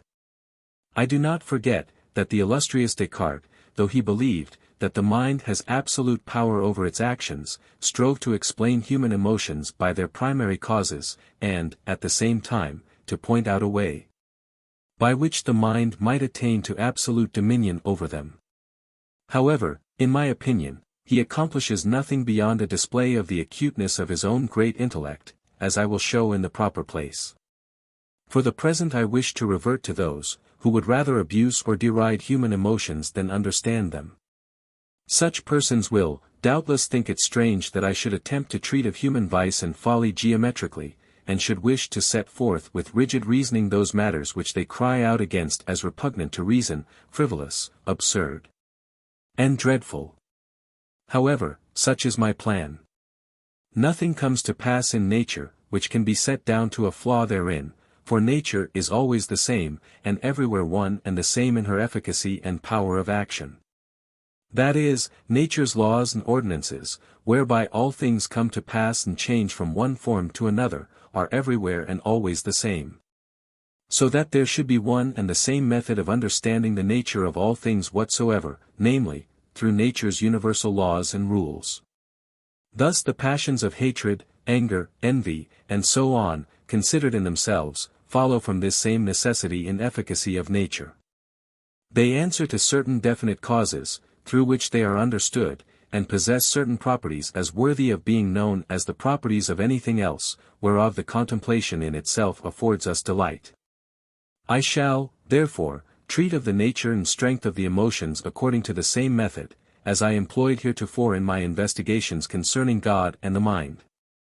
I shall consider human actions and desires in exactly the same manner, as though I were concerned with lines, planes, and solids. Definitions. By an adequate cause, I mean a cause through which its effect can be clearly and distinctly perceived. By an inadequate or partial cause, I mean a cause through which, by itself, its effect cannot be understood. 2. I say that we act when anything takes place, either within us or externally to us, whereof we are the adequate cause. That is, by the foregoing definition, when through our nature something takes place within us or externally to us, which can through our nature alone be clearly and distinctly understood. On the other hand, I say that we are passive as regards something when that something takes place within us, or follows from our nature externally, we being only the partial cause. 3. By emotion I mean the modifications of the body, whereby the active power of the said body is increased or diminished, aided or constrained, and also the ideas of such modifications. N.B. If we can be the adequate cause of any of these modifications, I then call the emotion an activity, otherwise I call it a passion, or state wherein the mind is passive. Postulates. I. The human body can be affected in many ways, whereby its power of activity is increased or diminished, and also in other ways which do not render its power of activity either greater or less. N.B. This postulate or axiom rests on postulate I. And lemmas v and 7, which see after 2. 13. 2. The human body can undergo many changes, and, nevertheless, retain the impressions or traces of objects, cf. 2. Post. V, and, consequently, the same images of things, see note 2. 17. Prop. Our mind is in certain cases active, and in certain cases passive.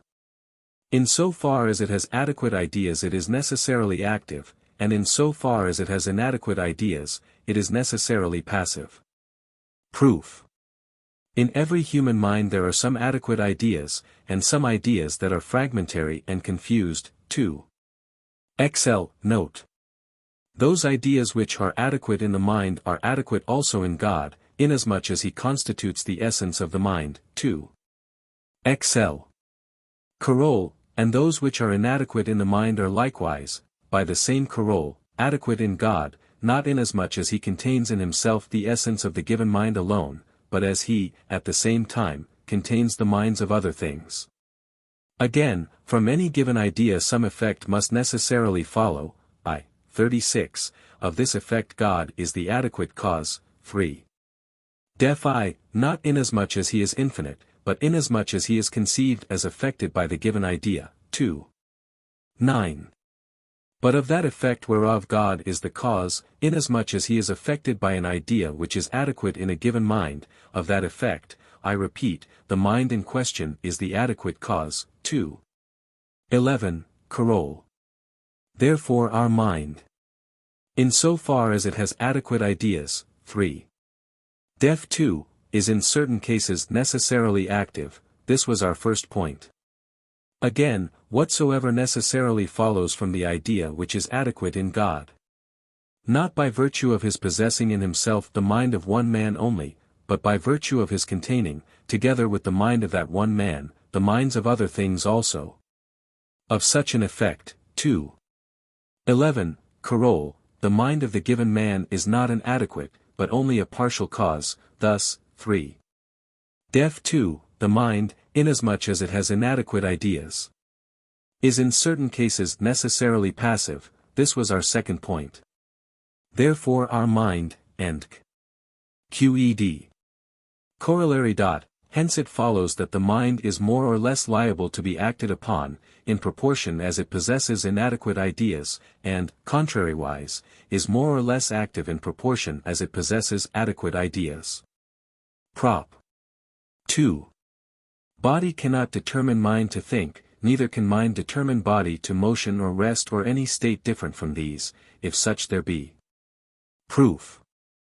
All modes of thinking have for their cause God, by virtue of his being a thinking thing, and not by virtue of his being displayed under any other attribute. 2.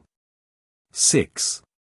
That, therefore, which determines the mind to thought is a mode of thought, and not a mode of extension, that is. 2. Def. It is not body. This was our first point.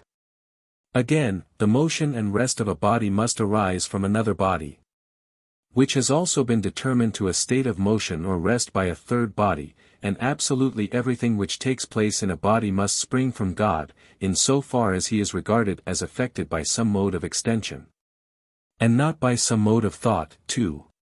6. That is, it cannot spring from the mind, which is a mode of thought. This was our second point. Therefore body cannot determine mind, and qed. Note. This is made more clear by what was said in the note to 2. 7, namely, that mind and body are one and the same thing, conceived first under the attribute of thought, secondly, under the attribute of extension. Thus it follows that the order or concatenation of things is identical, whether nature be conceived under the one attribute or the other. Consequently the order of states of activity and passivity in our body is simultaneous in nature with the order of states of activity and passivity in the mind. The same conclusion is evident from the manner in which we proved 2. 12. Nevertheless, though such is the case, and though there be no further room for doubt, I can scarcely believe, until the fact is proved by experience, that men can be induced to consider the question calmly and fairly. So firmly are they convinced that it is merely at the bidding of the mind, that the body is set in motion or at rest, or performs a variety of actions depending solely on the mind's will or the exercise of thought.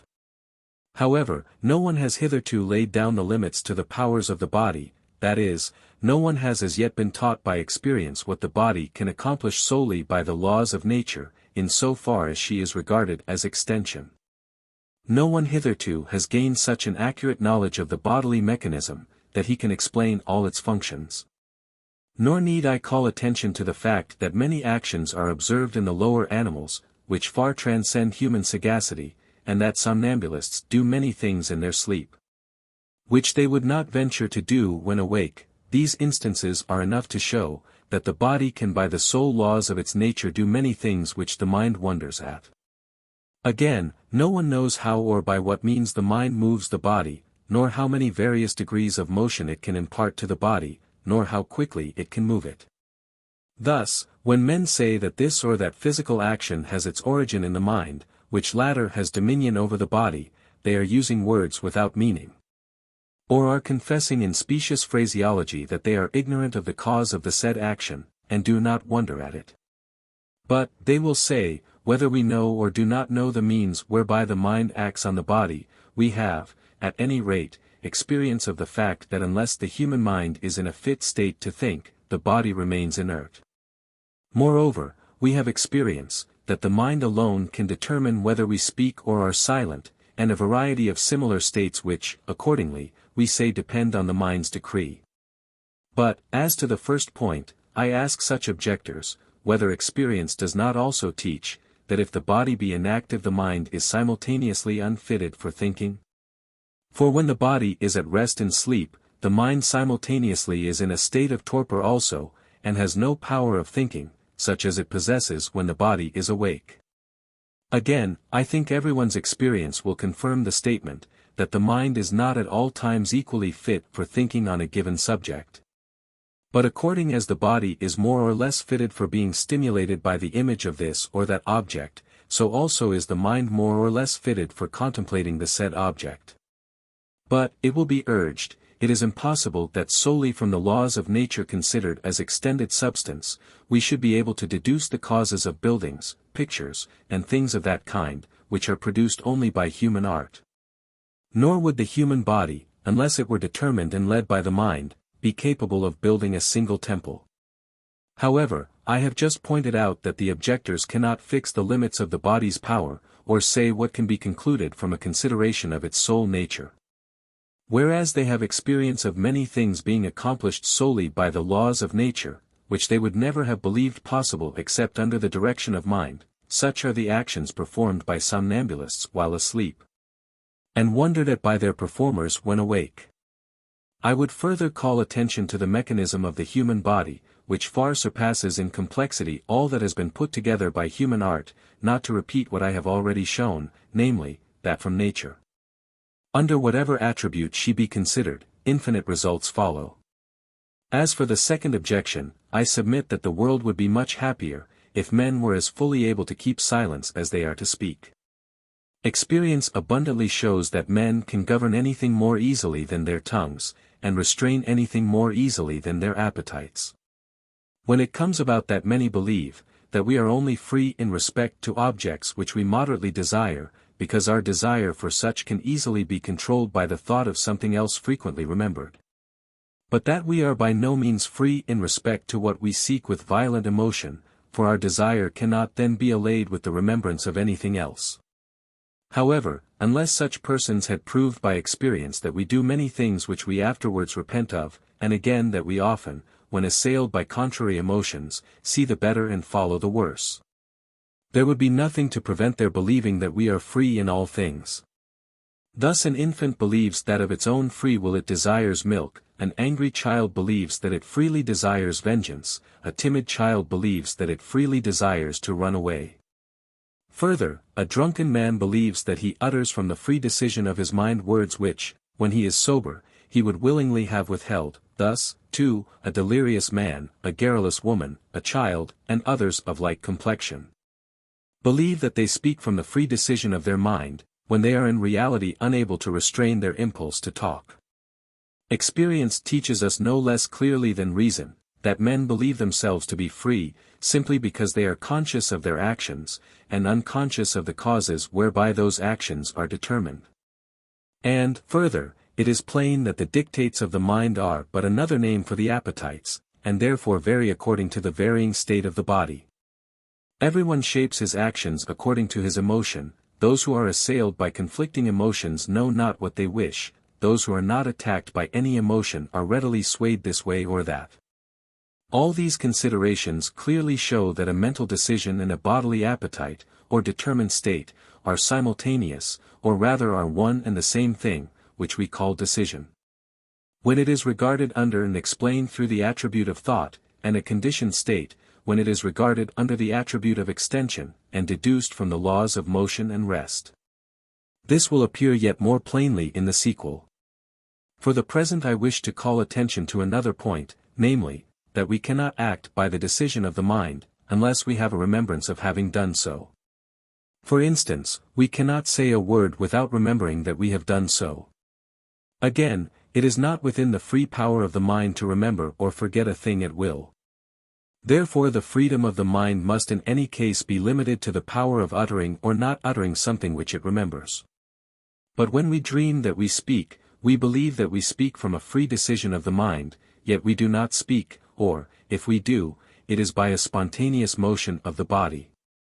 Again, we dream that we are concealing something, and we seem to act from the same decision of the mind as that, whereby we keep silence when awake concerning something we know. Lastly, we dream that from the free decision of our mind we do something, which we should not dare to do when awake. Now I should like to know whether there be in the mind two sorts of decisions, one sort elusive, and the other sort free.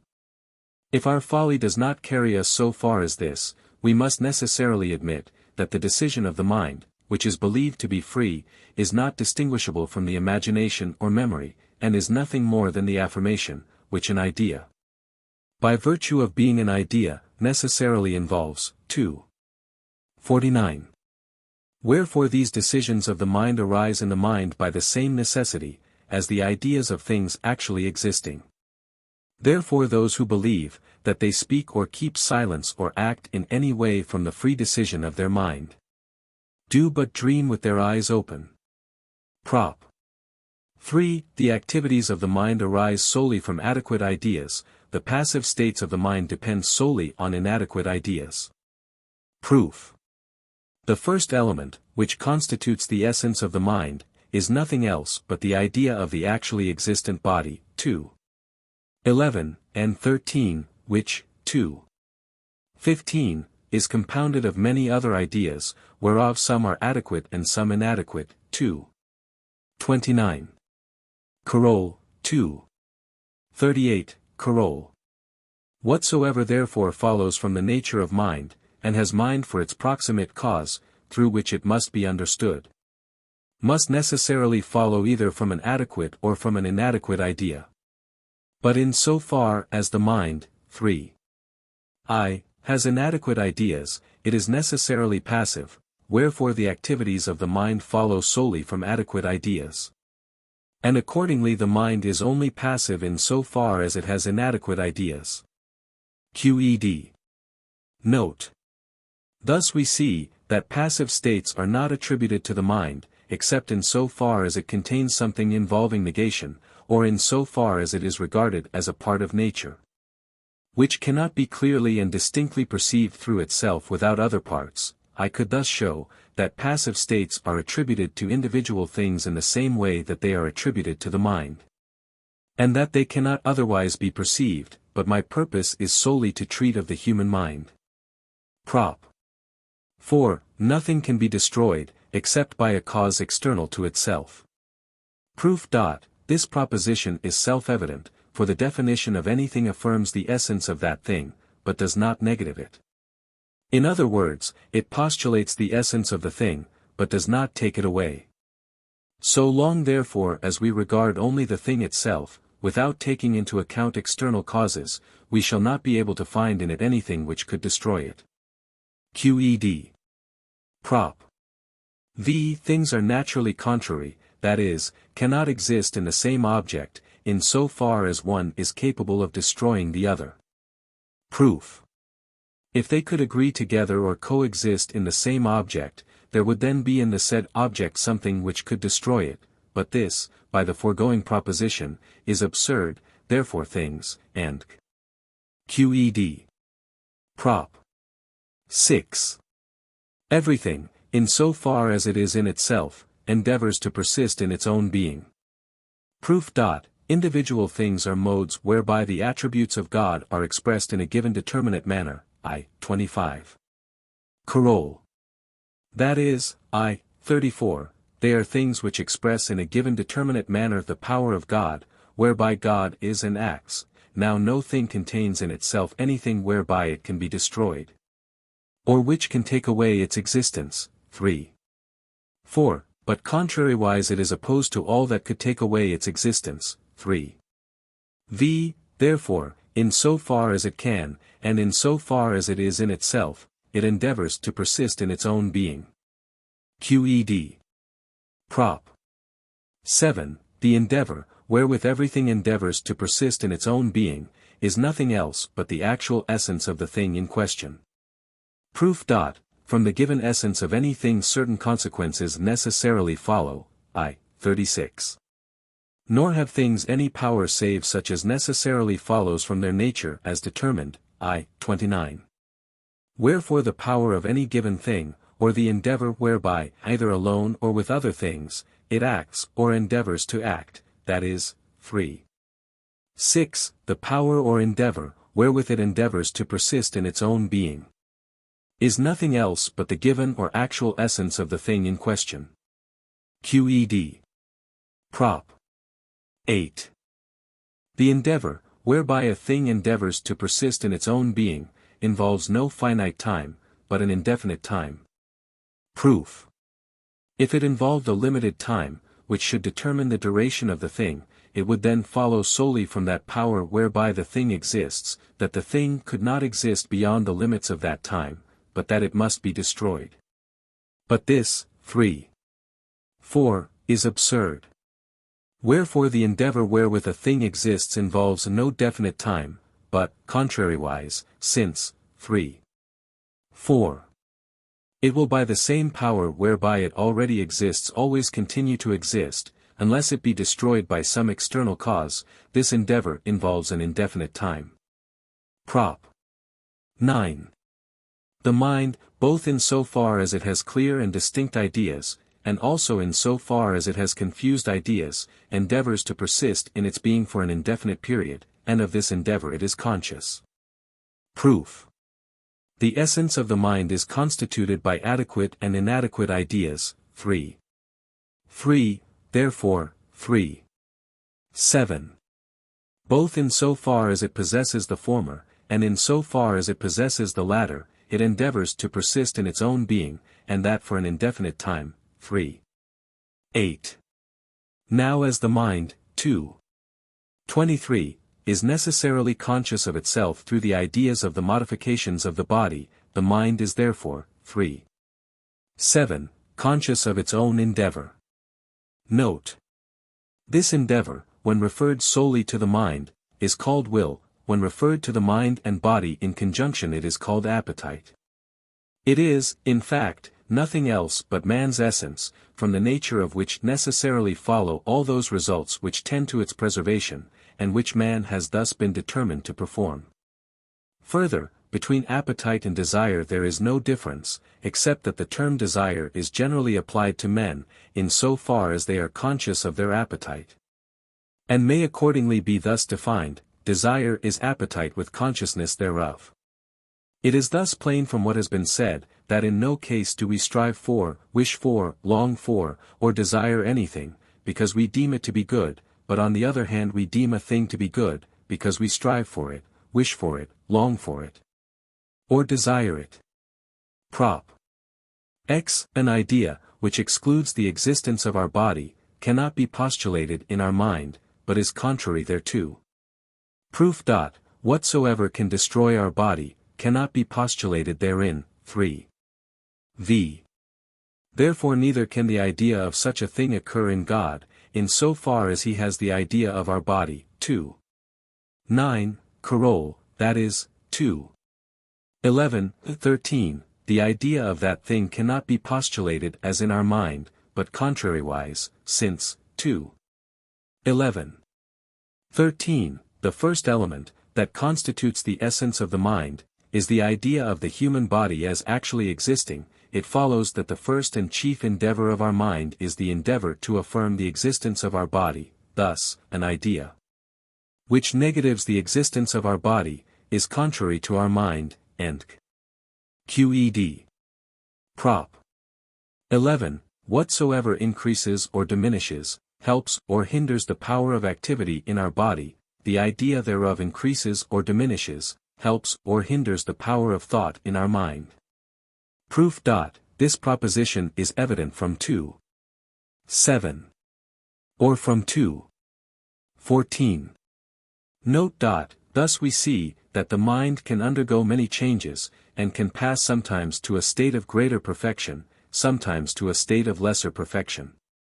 These passive states of transition explain to us the emotions of pleasure and pain. By pleasure therefore in the following propositions I shall signify a passive state wherein the mind passes to a greater perfection. By pain I shall signify a passive state wherein the mind passes to a lesser perfection. Further, the emotion of pleasure in reference to the body and mind together I shall call stimulation, titilatio, or merriment, hilaritas, the emotion of pain in the same relation I shall call suffering or melancholy. But we must bear in mind, that stimulation and suffering are attributed to man, when one part of his nature is more affected than the rest, merriment and melancholy, when all parts are alike affected. What I mean by desire I have explained in the note to Prop. 9, of this part. Beyond these three I recognize no other primary emotion. I will show as I proceed, that all other emotions arise from these three.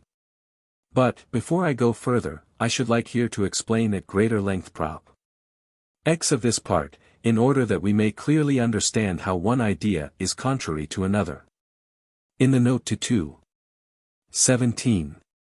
We showed that the idea, which constitutes the essence of mind, involves the existence of body, so long as the body itself exists. Again, it follows from what we pointed out in the corollary to 2. 8. That the present existence of our mind depends solely on the fact, that the mind involves the actual existence of the body. Lastly, we showed, 2. 17, 18. And note, that the power of the mind, whereby it imagines and remembers things, also depends on the fact, that it involves the actual existence of the body. Whence it follows, that the present existence of the mind and its power of imagining are removed, as soon as the mind ceases to affirm the present existence of the body. Now the cause, why the mind ceases to affirm this existence of the body, cannot be the mind itself. 3. 4. Nor again the fact that the body ceases to exist. 4. By 2. 6. The cause, why the mind affirms the existence of the body, is not that the body began to exist, therefore, for the same reason, it does not cease to affirm the existence of the body, because the body ceases to exist, but, 2. 17. This result follows from another idea, which excludes the present existence of our body and, consequently, of our mind, and which is therefore contrary to the idea constituting the essence of our mind. Prop. 12. The mind, as far as it can, endeavors to conceive those things, which increase or help the power of activity in the body. Proof. So long as the human body is affected in a mode, which involves the nature of any external body, the human mind will regard that external body as present. 2. 17, and consequently, 2. 7. So long as the human mind regards an external body as present, that is, 2.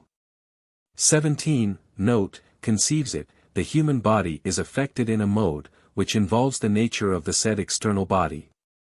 Thus so long as the mind conceives things, which increase or help the power of activity in our body, the body is affected in modes which increase or help its power of activity. 3. Post. I. Consequently, 3. 11. The mind's power of thinking is for that period increased or helped. Thus, 3. 6, 9, the mind, as far as it can, endeavors to imagine such things. QED. Prop. 13.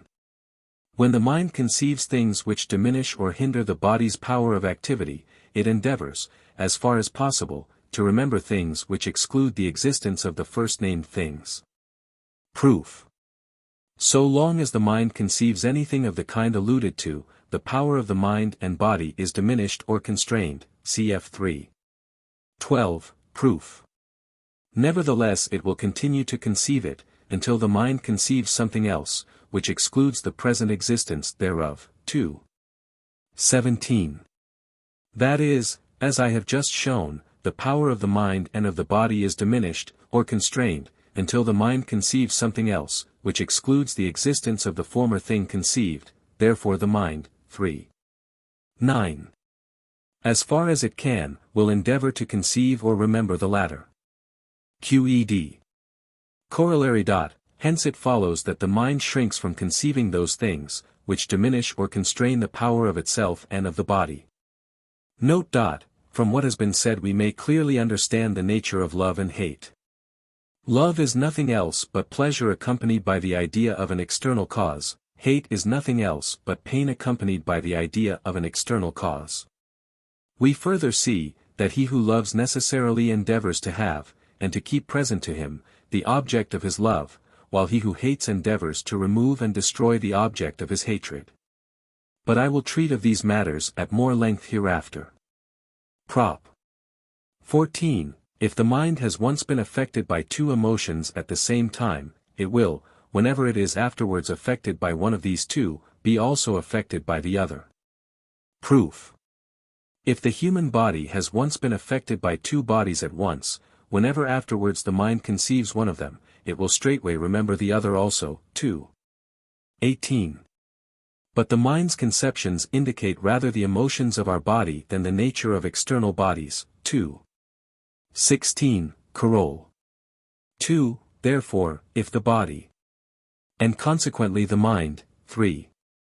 Death 3, has been once affected by two emotions at the same time, it will, whenever it is afterwards affected by one of the two, be also affected by the other. Prop.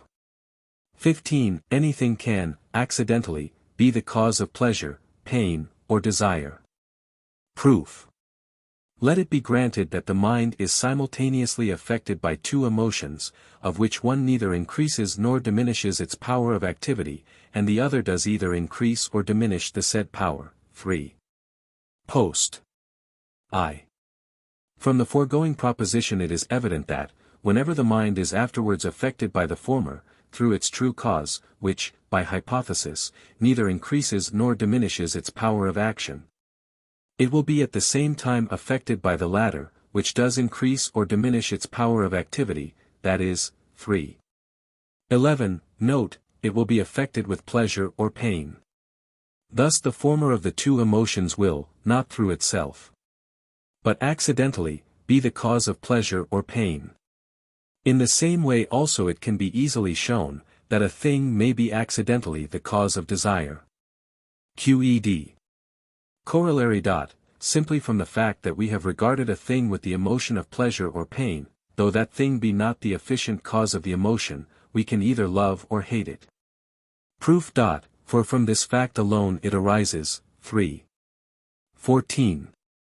That the mind afterwards conceiving the said thing is affected with the emotion of pleasure or pain, that is. 3.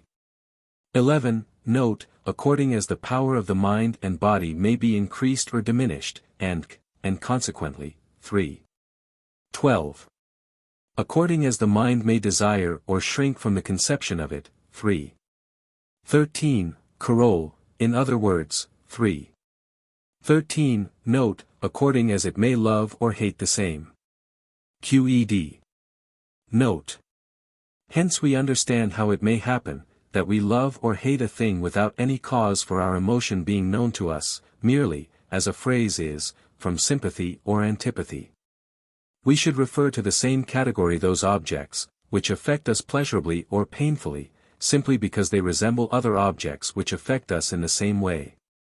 This I will show in the next prop. I am aware that certain authors, who were the first to introduce these terms sympathy and antipathy, wish to signify thereby some occult qualities in things. Nevertheless I think we may be permitted to use the same terms to indicate known or manifest qualities. Prop. 16. Simply from the fact that we conceive, that a given object has some point of resemblance with another object which is wont to affect the mind pleasurably or painfully. Although the point of resemblance be not the efficient cause of the said emotions, we shall still regard the first named object with love or hate. Proof. The point of resemblance was in the object, by hypothesis, when we regarded it with pleasure or pain, thus, 3. 14. When the mind is affected by the image thereof, it will straightway be affected by one or the other emotion, and consequently the thing, which we perceive to have the same point of resemblance, will be accidentally, 3. 15. A cause of pleasure or pain. Thus, by the foregoing corollary, although the point in which the two objects resemble one another be not the efficient cause of the emotion, we shall still regard the first named object with love or hate. Qed. Prop. 17. If we conceive that a thing, which is wont to affect us painfully, has any point of resemblance with another thing which is wont to affect us with an equally strong emotion of pleasure, we shall hate the first named thing. And at the same time we shall love it. Proof. The given thing is, by hypothesis, in itself a cause of pain, and, 3. 13. Note, in so far as we imagine it with this emotion, we shall hate it, further, inasmuch as we conceive that it has some point of resemblance to something else, which is wont to affect us with an equally strong emotion of pleasure. We shall with an equally strong impulse of pleasure love it, 3. 16. Thus we shall both hate and love the same thing. Qed. Note. This disposition of the mind, which arises from two contrary emotions, is called vacillation. It stands to the emotions in the same relation as doubt does to the imagination. 2. 44. Note, vacillation and doubt do not differ one from the other, except as greater differs from less. But we must bear in mind that I have deduced this vacillation from causes, which give rise through themselves to one of the emotions, and to the other accidentally. I have done this, in order that they might be more easily deduced from what went before, but I do not deny that vacillation of the disposition generally arises from an object, which is the efficient cause of both emotions. The human body is composed, 2. Post. I, of a variety of individual parts of different nature, and may therefore, acts.I. After lemma 3.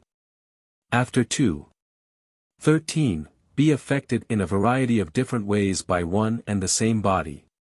And contrariwise, as one and the same thing can be affected in many ways, it can also in many different ways affect one and the same part of the body. Hence we can easily conceive, that one and the same object may be the cause of many and conflicting emotions. Prop. 18. A man is as much affected pleasurably or painfully by the image of a thing past or future as by the image of a thing present. Proof. So long as a man is affected by the image of anything, he will regard that thing as present, even though it be non-existent. 2. 17. And Carole. He will not conceive it as past or future, except in so far as its image is joined to the image of time past or future. 2. 44. Note.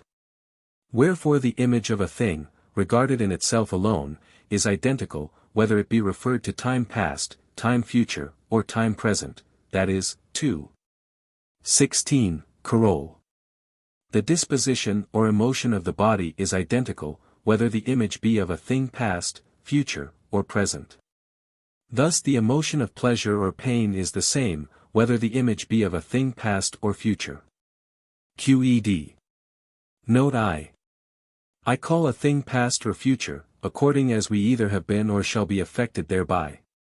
For instance, according as we have seen it, or are about to see it, according as it has recreated us, or will recreate us, according as it has harmed us, or will harm us. For, as we thus conceive it, we affirm its existence. That is, the body is affected by no emotion which excludes the existence of the thing, and therefore, 2. 17. The body is affected by the image of the thing, in the same way as if the thing were actually present. However, as it generally happens that those, who have had many experiences, vacillate, so long as they regard a thing as future or past, and are usually in doubt about its issue. 2. 44. Note. It follows that the emotions which arise from similar images of things are not so constant, but are generally disturbed by the images of other things, until men become assured of the issue. Note 2. From what has just been said, we understand what is meant by the terms hope, fear, confidence, despair, joy, and disappointment. 5. Hope is nothing else but an inconstant pleasure, arising from the image of something future or past, whereof we do not yet know the issue. Fear, on the other hand, is an inconstant pain also arising from the image of something concerning which we are in doubt. If the element of doubt be removed from these emotions, hope becomes confidence and fear becomes despair. In other words, pleasure or pain arising from the image of something concerning which we have hoped or feared. Again, joy is pleasure arising from the image of something past whereof we have doubted the issue. Disappointment is the pain opposed to joy. Prop. 19. He who conceives that the object of his love is destroyed will feel pain, if he conceives that it is preserved he will feel pleasure. Proof. The mind, as far as possible, endeavors to conceive those things which increase or help the body's power of activity. 3. 12. In other words, 3. 12. Note, those things which it loves. But conception is helped by those things which postulate the existence of a thing. And contrariwise is hindered by those which exclude the existence of a thing. 2. 17. Therefore the images of things, which postulate the existence of an object of love, help the mind's endeavor to conceive the object of love. In other words, 3. 11. Note, affect the mind pleasurably, contrariwise those things, which exclude the existence of an object of love, hinder the aforesaid mental endeavor, in other words, affect the mind painfully. He, therefore, who conceives that the object of his love is destroyed will feel pain, and qed. Prop. XX, he who conceives that the object of his hate is destroyed will also feel pleasure. Proof. The mind, 3. 13. Endeavors to conceive those things, which exclude the existence of things whereby the body's power of activity is diminished or constrained, that is, 3. 13. Note, it endeavors to conceive such things as exclude the existence of what it hates. Therefore the image of a thing, which excludes the existence of what the mind hates, helps the aforesaid mental effort, in other words, 3. 11. Note, affects the mind pleasurably. Thus he who conceives that the object of his hate is destroyed will feel pleasure. Qed. Prop. XXI, he who conceives that the object of his love is affected pleasurably or painfully, will himself be affected pleasurably or painfully. And the one or the other emotion will be greater or less in the lover according as it is greater or less in the thing loved. Proof. The images of things, as we showed in 3. 19. Which postulate the existence of the object of love, help the mind's endeavor to conceive the said object. But pleasure postulates the existence of something feeling pleasure, so much the more in proportion as the emotion of pleasure is greater. For it is, 3. 11. Note, a transition to a greater perfection, therefore the image of pleasure in the object of love helps the mental endeavor of the lover. That is, it affects the lover pleasurably, and so much the more, in proportion as this emotion may have been greater in the object of love. This was our first point. Further, in so far as a thing is affected with pain, it is to that extent destroyed, the extent being in proportion to the amount of pain. 3. 11. Note, therefore, 3. 19. He who conceives that the object of his love is affected painfully, will himself be affected painfully, in proportion as the said emotion is greater or less in the object of love. Qed. Prop. 22. If we conceive that anything pleasurably affects some object of our love, we shall be affected with love towards that thing. Contrariwise, if we conceive that it affects an object of our love painfully, we shall be affected with hatred towards it. Proof.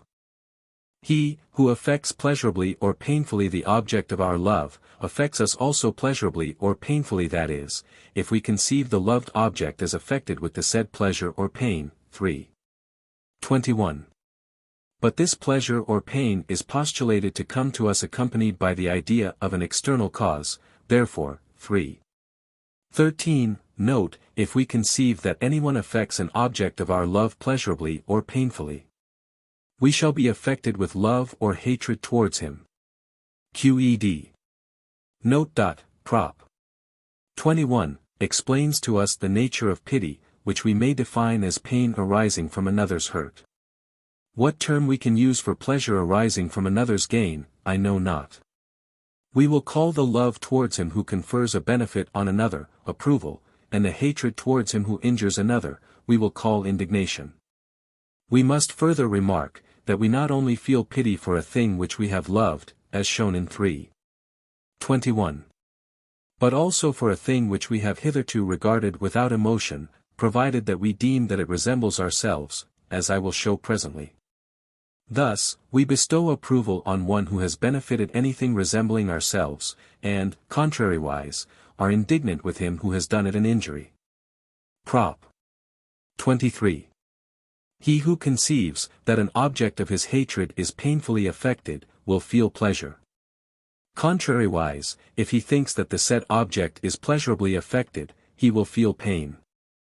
Each of these emotions will be greater or less, according as its contrary is greater or less in the object of hatred. Proof. In so far as an object of hatred is painfully affected, it is destroyed, to an extent proportioned to the strength of the pain. 3:11, note. Therefore, he, 3:xx.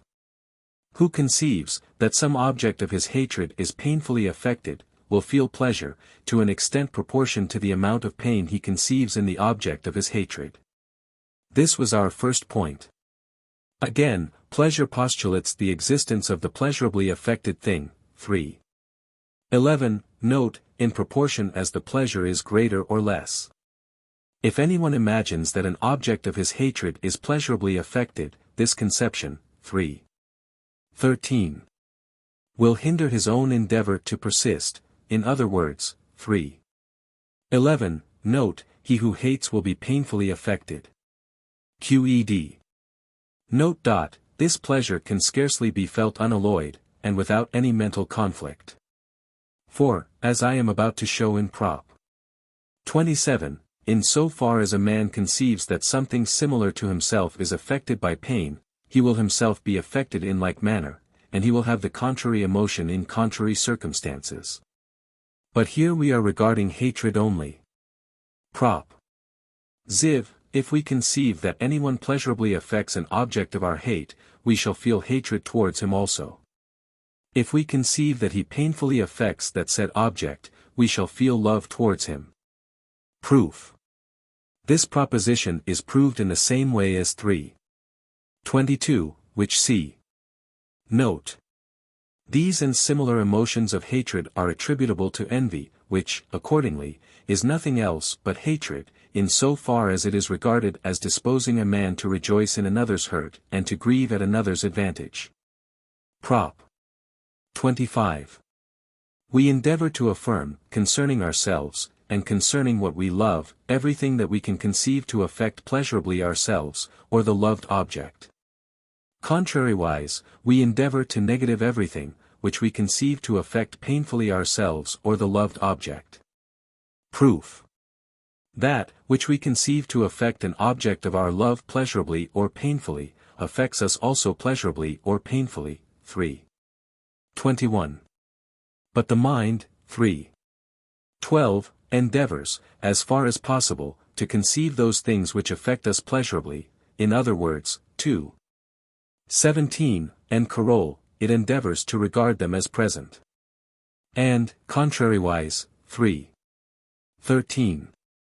It endeavors to exclude the existence of such things as affect us painfully. Therefore, we endeavor to affirm concerning ourselves, and concerning the loved object, whatever we conceive to affect ourselves, or the love object pleasurably.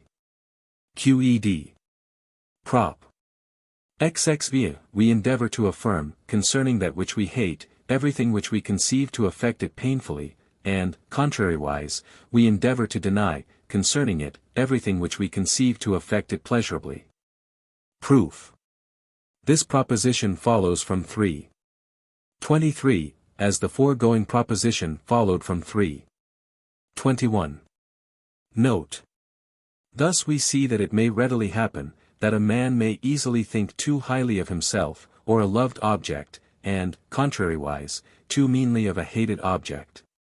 This feeling is called pride, in reference to the man who thinks too highly of himself, and is a species of madness, wherein a man dreams with his eyes open, thinking that he can accomplish all things that fall within the scope of his conception. And thereupon accounting them real, and exulting in them, so long as he is unable to conceive anything which excludes their existence, and determines his own power of action. Pride, therefore, is pleasure springing from a man thinking too highly of himself. Again, the pleasure which arises from a man thinking too highly of another is called over-esteem. Whereas the pleasure which arises from thinking too little of a man is called disdain. Prop. 27. By the very fact that we conceive a thing, which is like ourselves, and which we have not regarded with any emotion, to be affected with any emotion, we are ourselves affected with a like emotion, affectus. Proof. The images of things are modifications of the human body, whereof the ideas represent external bodies as present to us. 2. 17. In other words, 2. X, whereof the ideas involve the nature of our body, and, at the same time, the nature of the external bodies as present. If, therefore, the nature of the external body be similar to the nature of our body, then the idea which we form of the external body will involve a modification of our own body similar to the modification of the external body. Consequently, if we conceive anyone similar to ourselves as affected by any emotion, this conception will express a modification of our body similar to that emotion. Thus, from the fact of conceiving a thing like ourselves to be affected with any emotion, we are ourselves affected with a like emotion. If, however, we hate the said thing like ourselves, we shall, to that extent, be affected by a contrary, and not similar, emotion. QED. Note I. This imitation of emotions, when it is referred to pain, is called compassion, cf. 3. 22, note. When it is referred to desire, it is called emulation, which is nothing else but the desire of anything, engendered in us by the fact that we conceive that others have the like desire. Corollary I. If we conceive that anyone, whom we have hitherto regarded with no emotion, pleasurably affects something similar to ourselves, we shall be affected with love towards him. If, on the other hand, we conceive that he painfully affects the same, we shall be affected with hatred towards him. Proof. This is proved from the last proposition in the same manner as 3. 22, is proved from 3. 21. Corollary 2. We cannot hate a thing which we pity, because its misery affects us painfully. Proof. If we could hate it for this reason, we should rejoice in its pain, which is contrary to the hypothesis. Corollary 3. We seek to free from misery, as far as we can, a thing which we pity. Proof. That, which painfully affects the object of our pity, affects us also with similar pain, by the foregoing proposition. Therefore, we shall endeavor to recall everything which removes its existence, or which destroys it, cf. 3. 13. In other words, 3. 9, note, we shall desire to destroy it, or we shall be determined for its destruction, thus, we shall endeavor to free from misery a thing which we pity. QED. Note 2. This will or appetite for doing good, which arises from pity of the thing whereon we would confer a benefit, is called benevolence, and is nothing else but desire arising from compassion. Concerning love or hate towards him who has done good or harm to something, which we conceive to be like ourselves, c. 3. 22, note. Prop. 18. We endeavor to bring about whatsoever we conceive to conduce to pleasure. But we endeavor to remove or destroy whatsoever we conceive to be truly repugnant thereto, or to conduce to pain. Proof. We endeavor, as far as possible, to conceive that which we imagine to conduce to pleasure. 3. 12. In other words, 2. 17, we shall endeavor to conceive it as far as possible as present or actually existing. But the endeavor of the mind, or the mind's power of thought, is equal to, and simultaneous with, the endeavor of the body. Or the body's power of action. This is clear from 2:7, Carol. And 2:11, Carol.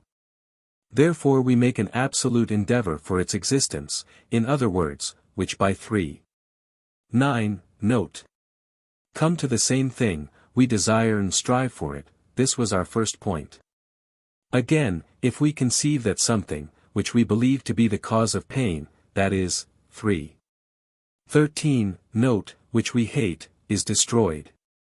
We shall rejoice, 3:xx, we shall, therefore, by the first part of this proof, endeavor to destroy the same, or, 3:13, to remove it from us. So that we may not regard it as present, this was our second point. Wherefore whatsoever conduces to pleasure, and qed. Prop. 6, we shall also endeavor to do whatsoever we conceive men 6 to regard with pleasure, and contrariwise we shall shrink from doing that which we conceive men to shrink from. Proof. From the fact of imagining, that men love or hate anything, we shall love or hate the same thing, 3:27. That is, 3:13, note, from this mere fact we shall feel pleasure or pain at the thing's presence. And so we shall endeavor to do whatsoever we conceive men to love or regard with pleasure, etc. Qed. Note. This endeavor to do a thing or leave it undone, solely in order to please men, we call ambition, especially when we so eagerly endeavor to please the vulgar. That we do or omit certain things to our own or another's hurt, in other cases it is generally called kindliness. Furthermore I give the name of praise to the pleasure, with which we conceive the action of another, whereby he has endeavored to please us, but of blame to the pain wherewith we feel aversion to his action.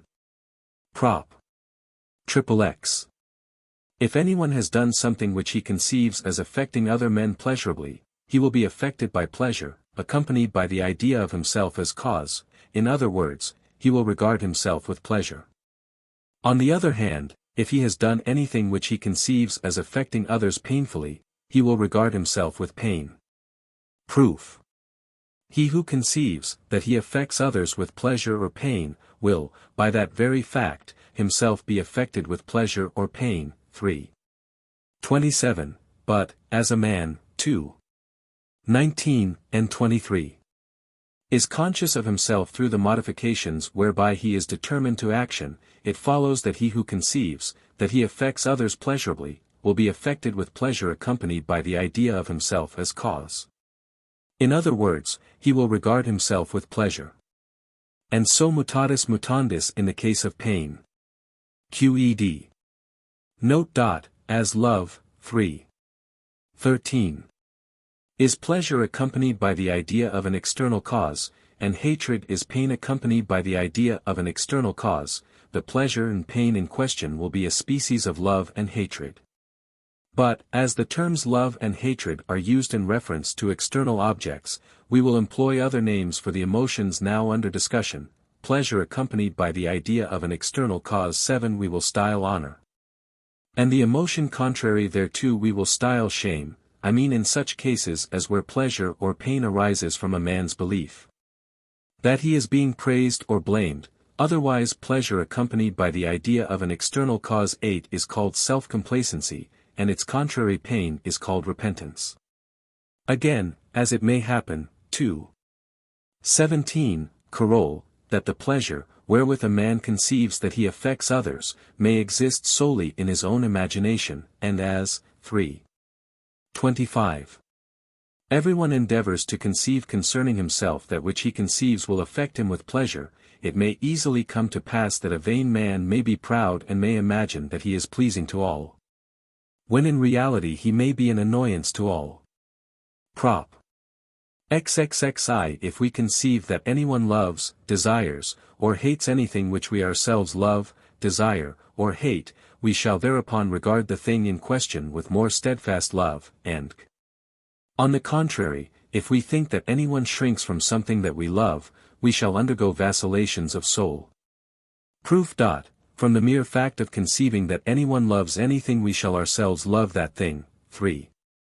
27. But we are assumed to love it already, there is, therefore, a new cause of love, whereby our former emotion is fostered, hence we shall thereupon love it more steadfastly. Again, from the mere fact of conceiving that anyone shrinks from anything, we shall ourselves shrink from that thing. 3. 27. If we assume that we at the same time love it, we shall then simultaneously love it and shrink from it, in other words, we shall be subject to vacillation. 3. 17. Note. QED. Corollary. From the foregoing, and also from 3. 28. It follows that everyone endeavors, as far as possible, to cause others to love what he himself loves. And to hate what he himself hates, as the poet says, as lovers let us share every hope and every fear, iron-hearted were he who should love what the other leaves. 9. Note. This endeavor to bring it about, that our own likes and dislikes should meet with universal approval, is really ambition, see 3. 29. Note. Wherefore we see that everyone by nature desires, apatir, that the rest of mankind should live according to his own individual disposition. When such a desire is equally present in all, everyone stands in everyone else's way. And in wishing to be loved or praised by all become mutually hateful. Prop. XXXII. If we conceive that anyone takes delight in something, which only one person can possess, we shall endeavor to bring it about that the man in question shall not gain possession thereof. Proof. From the mere fact of our conceiving that another person takes delight in a thing. 3. 27, and Carol, we shall ourselves love that thing and desire to take delight therein. But we assume that the pleasure in question would be prevented by another's delight in its object, we shall, therefore, endeavor to prevent his possession thereof. 3. 28, QED. Note. We thus see that man's nature is generally so constituted, that he takes pity on those who fare ill, and envies those who fare well with an amount of hatred proportioned to his own love for the goods in their possession. Further, we see that from the same property of human nature, whence it follows that men are merciful, it follows also that they are envious and ambitious. Lastly, if we make appeal to experience, we shall find that she entirely confirms what we have said, more especially if we turn our attention to the first years of our life.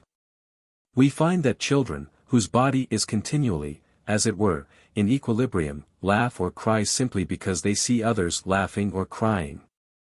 Moreover, they desire forthwith to imitate whatever they see others doing, and to possess themselves of whatever they conceive as delighting others, inasmuch as the images of things are, as we have said, modifications of the human body. Or modes wherein the human body is affected and disposed by external causes to act in this or that manner. Prop. 33. When we love a thing similar to ourselves we endeavor, as far as we can, to bring about that it should love us in return. Proof. That which we love we endeavor, as far as we can, to conceive in preference to anything else. 3.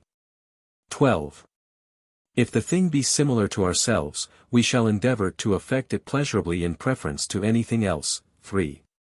29. In other words, we shall endeavor, as far as we can, to bring it about that the thing should be affected with pleasure accompanied by the idea of ourselves, that is, 3. 13. Note, that it should love us in return. QED. Prop.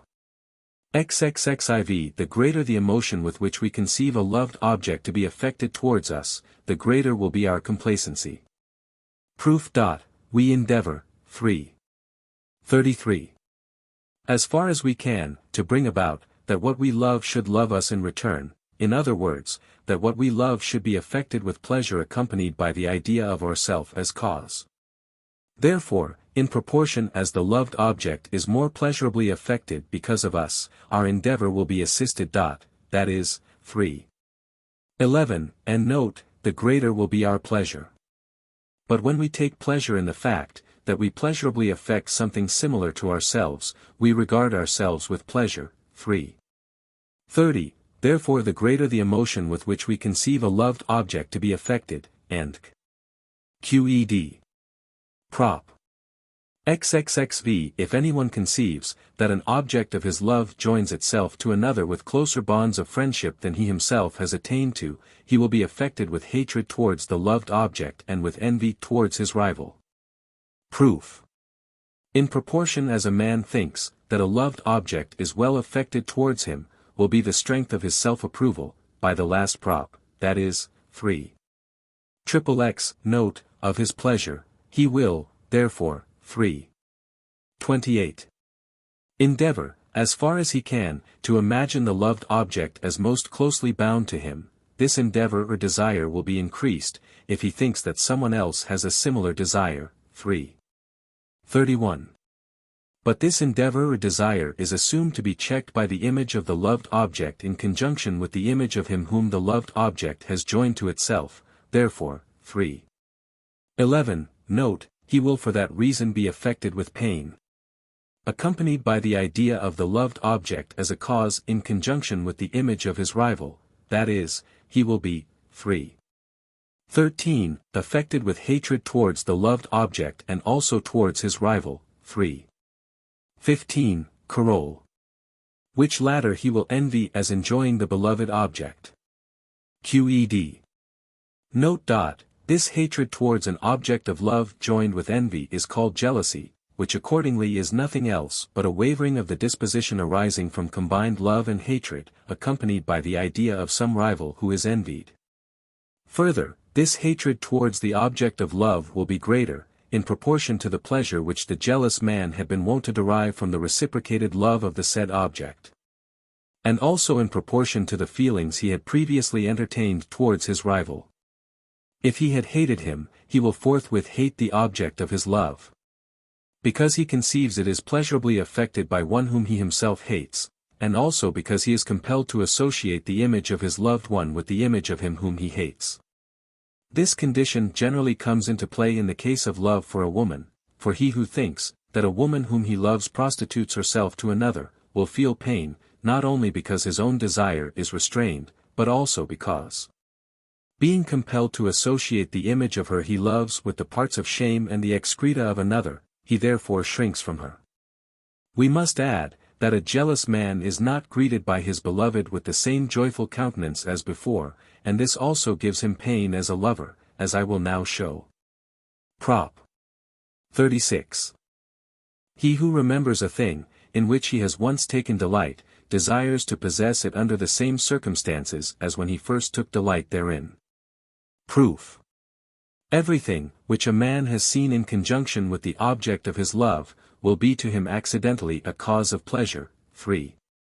15. He will, therefore, desire to possess it, in conjunction with that wherein he has taken delight, in other words, he will desire to possess the object of his love under the same circumstances as when he first took delight therein. QED. Corollary. A lover will, therefore, feel pain if one of the aforesaid attendant circumstances be missing. Proof.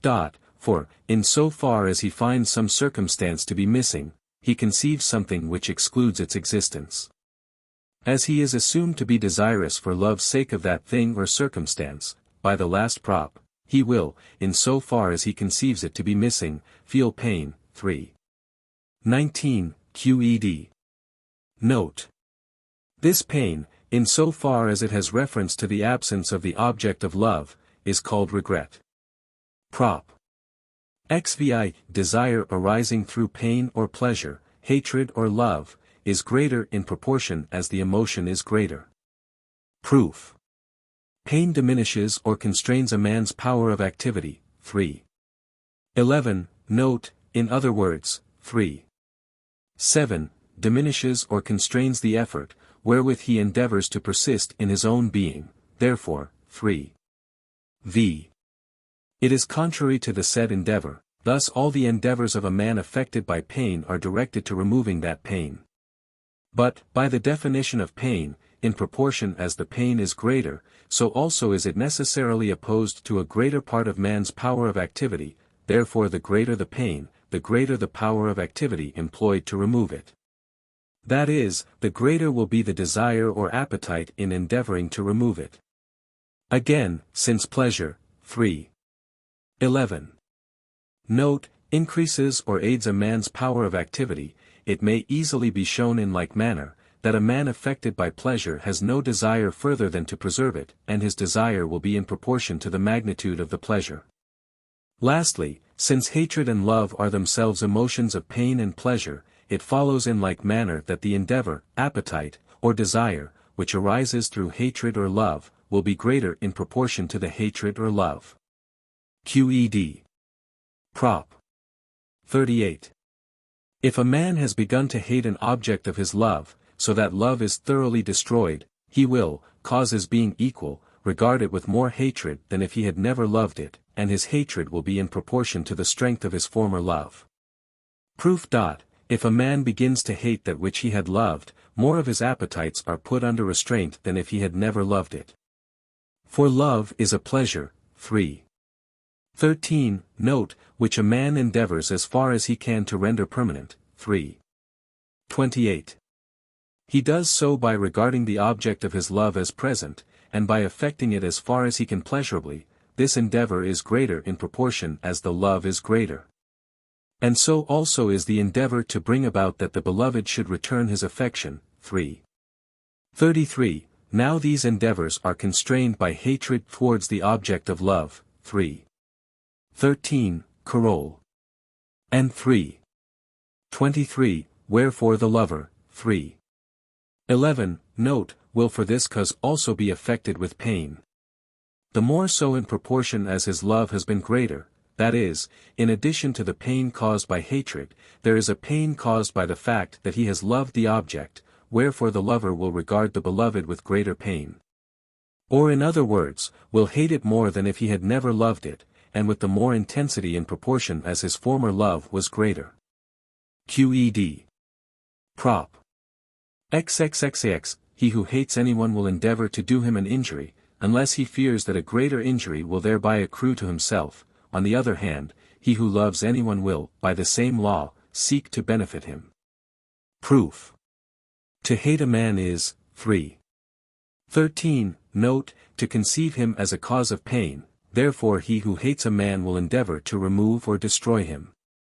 But if anything more painful, or, in other words, a greater evil, should accrue to the hater thereby, and if the hater thinks he can avoid such evil by not carrying out the injury which he planned against the object of his hate, he will desire to abstain from inflicting that injury. 3. 28. And the strength of his endeavor. 3. 37. Will be greater than his former endeavor to do injury, and will therefore prevail over it, as we asserted. The second part of this proof proceeds in the same manner. Wherefore he who hates another, etc. Qed. Note that, by good I here mean every kind of pleasure, and all that conduces thereto, especially that which satisfies our longings, whatsoever they may be. By evil, I mean every kind of pain, especially that which frustrates our longings. For I have shown. 3. 9. Note, that we in no case desire a thing because we deem it good, but, contrariwise, we deem a thing good because we desire it, consequently we deem evil that which we shrink from. Everyone, therefore, according to his particular emotions, judges or estimates what is good, what is bad, what is better, what is worse, lastly, what is best, and what is worst. Thus a miser thinks that abundance of money is the best, and want of money the worst. An ambitious man desires nothing so much as glory, and fears nothing so much as shame. To an envious man nothing is more delightful than another's misfortune, and nothing more painful than another's success. So every man, according to his emotions, judges a thing to be good or bad, useful or useless. The emotion, which induces a man to turn from that which he wishes, or to wish for that which he turns from, is called timidity. Which may accordingly be defined as the fear whereby a man is induced to avoid an evil which he regards as future by encountering a lesser evil. 3. 28. But if the evil which he fears be shame, timidity becomes bashfulness. Lastly, if the desire to avoid a future evil be checked by the fear of another evil, so that the man knows not which to choose, fear becomes consternation.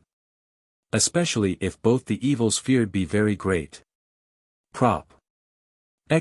He who conceives himself to be hated by another, and believes that he has given him no cause for hatred, will hate that other in return. Proof. He who conceives another as affected with hatred, will thereupon be affected himself with hatred. 3. 27, that is, with pain, accompanied by the idea of an external cause. But, by the hypothesis, he conceives no cause for this pain except him who is his enemy, therefore, from conceiving that he is hated by some one, he will be affected with pain, accompanied by the idea of his enemy. In other words, he will hate his enemy in return. Qed. Note. He who thinks that he has given just cause for hatred will, 3. XXX and note, be affected with shame, but this case, 3. 25, rarely happens. This reciprocation of hatred may also arise from the hatred, which follows an endeavor to injure the object of our hate. 3. 39. He therefore who conceives that he is hated by another will conceive his enemy as the cause of some evil or pain, thus he will be affected with pain or fear, accompanied by the idea of his enemy as cause, in other words. He will be affected with hatred towards his enemy, as I said above. Corollary I. He who conceives, that one whom he loves hates him, will be a prey to conflicting hatred and love. For, in so far as he conceives that he is an object of hatred, he is determined to hate his enemy in return. But, by the hypothesis, he nevertheless loves him, wherefore he will be a prey to conflicting hatred and love. Corollary 2. If a man conceives that one, whom he has hitherto regarded without emotion, has done him any injury from motives of hatred, he will forthwith seek to repay the injury in kind. Proof. He who conceives, that another hates him, will, by the last proposition, hate his enemy in return, and, 3. 26, will endeavor to recall everything which can affect him painfully, he will moreover endeavor to do him an injury. 3. 39. Now the first thing of this sort which he conceives is the injury done to himself, he will, therefore, forthwith endeavor to repay it in kind. Qed. Note. The endeavor to injure one whom we hate is called anger. The endeavor to repay in kind injury done to ourselves is called revenge. Prop. XLI. If anyone conceives that he is loved by another, and believes that he has given no cause for such love, he will love that other in return. Cf. 3. 15, Coroll. And 3. 16. Proof. This proposition is proved in the same way as the preceding one. See also the note appended thereto. Note. If he believes that he has given just cause for the love, he will take pride therein. 3. XXX and note. This is what most often happens. 3. 25, and we said that its contrary took place whenever a man conceives himself to be hated by another. See note to preceding proposition. This reciprocal love, and consequently the desire of benefiting him who loves us, 3. 39, and who endeavors to benefit us, is called gratitude or thankfulness. It thus appears that men are much more prone to take vengeance than to return benefits. Corollary. He who imagines that he is loved by one whom he hates, will be a prey to conflicting hatred and love. This is proved in the same way as the first corollary of the preceding proposition. Note. If hatred be the prevailing emotion, he will endeavor to injure him who loves him. This emotion is called cruelty, especially if the victim be believed to have given no ordinary cause for hatred. Prop. 42. He who has conferred a benefit on anyone from motives of love or honor will feel pain, if he sees that the benefit is received without gratitude. Proof. When a man loves something similar to himself, he endeavors, as far as he can, to bring it about that he should be loved thereby in return. 3. 33. Therefore he who has conferred a benefit confers it in obedience to the desire, which he feels of being loved in return, that is, 3. 34, from the hope of honor or, 3. XXX, note, pleasure, hence he will endeavor, as far as he can, to conceive this cause of honor, or to regard it as actually existing.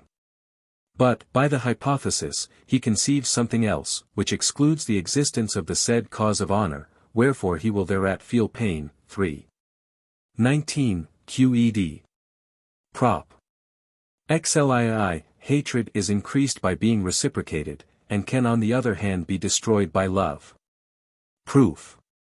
He who conceives that an object of his hatred hates him in return, will thereupon feel a new hatred, while the former hatred, by hypothesis, still remains. 3. XL.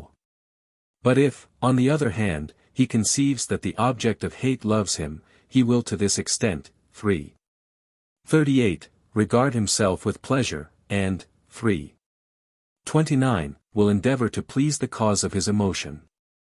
In other words, he will endeavor not to hate him. 3. Zly, and not to affect him painfully, this endeavor. 3. 37, will be greater or less in proportion to the emotion from which it arises. Therefore, if it be greater than that which arises from hatred, and through which the man endeavors to affect painfully the thing which he hates, it will get the better of it and banish the hatred from his mind. QED. Prop. XLIV, hatred which is completely vanquished by love passes into love, and love is thereupon greater than if hatred had not preceded it. Proof. The proof proceeds in the same way as Prop. 38. Of this part, for he who begins to love a thing, which he was wont to hate or regard with pain, from the very fact of loving feels pleasure. To this pleasure involved in love is added the pleasure arising from aid given to the endeavor to remove the pain involved in hatred. 3. 37, accompanied by the idea of the former object of hatred as cause. Note. Though this be so, no one will endeavor to hate anything, or to be affected with pain, for the sake of enjoying this greater pleasure. That is, no one will desire that he should be injured, in the hope of recovering from the injury, nor long to be ill for the sake of getting well. For everyone will always endeavor to persist in his being, and to ward off pain as far as he can.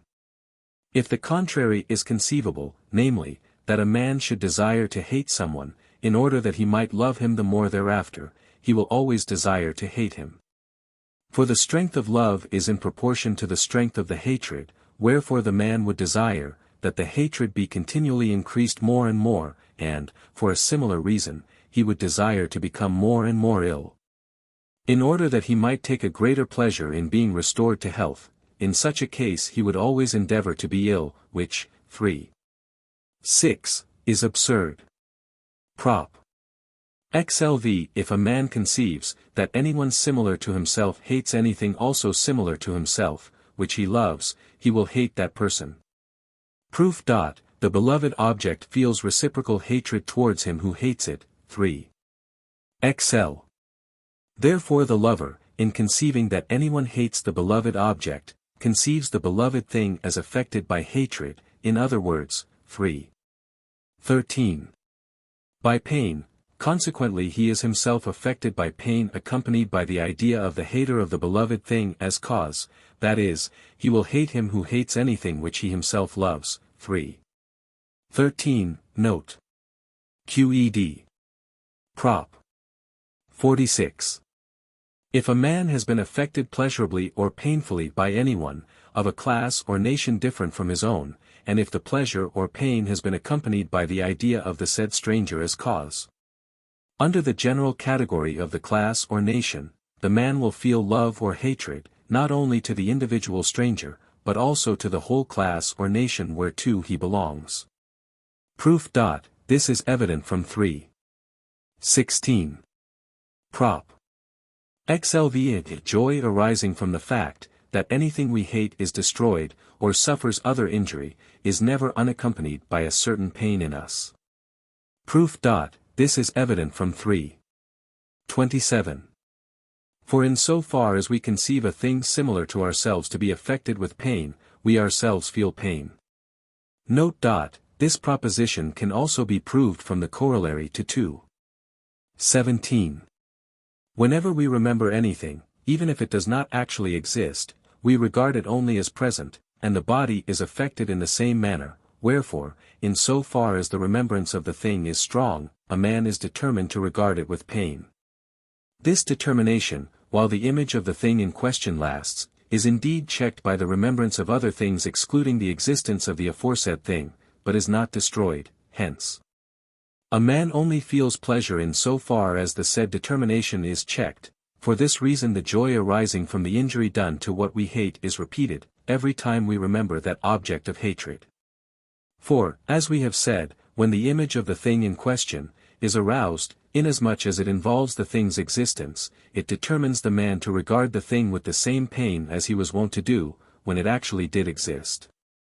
However, since he has joined to the image of the thing other images, which exclude its existence, this determination to pain is forthwith checked, and the man rejoices afresh as often as the repetition takes place.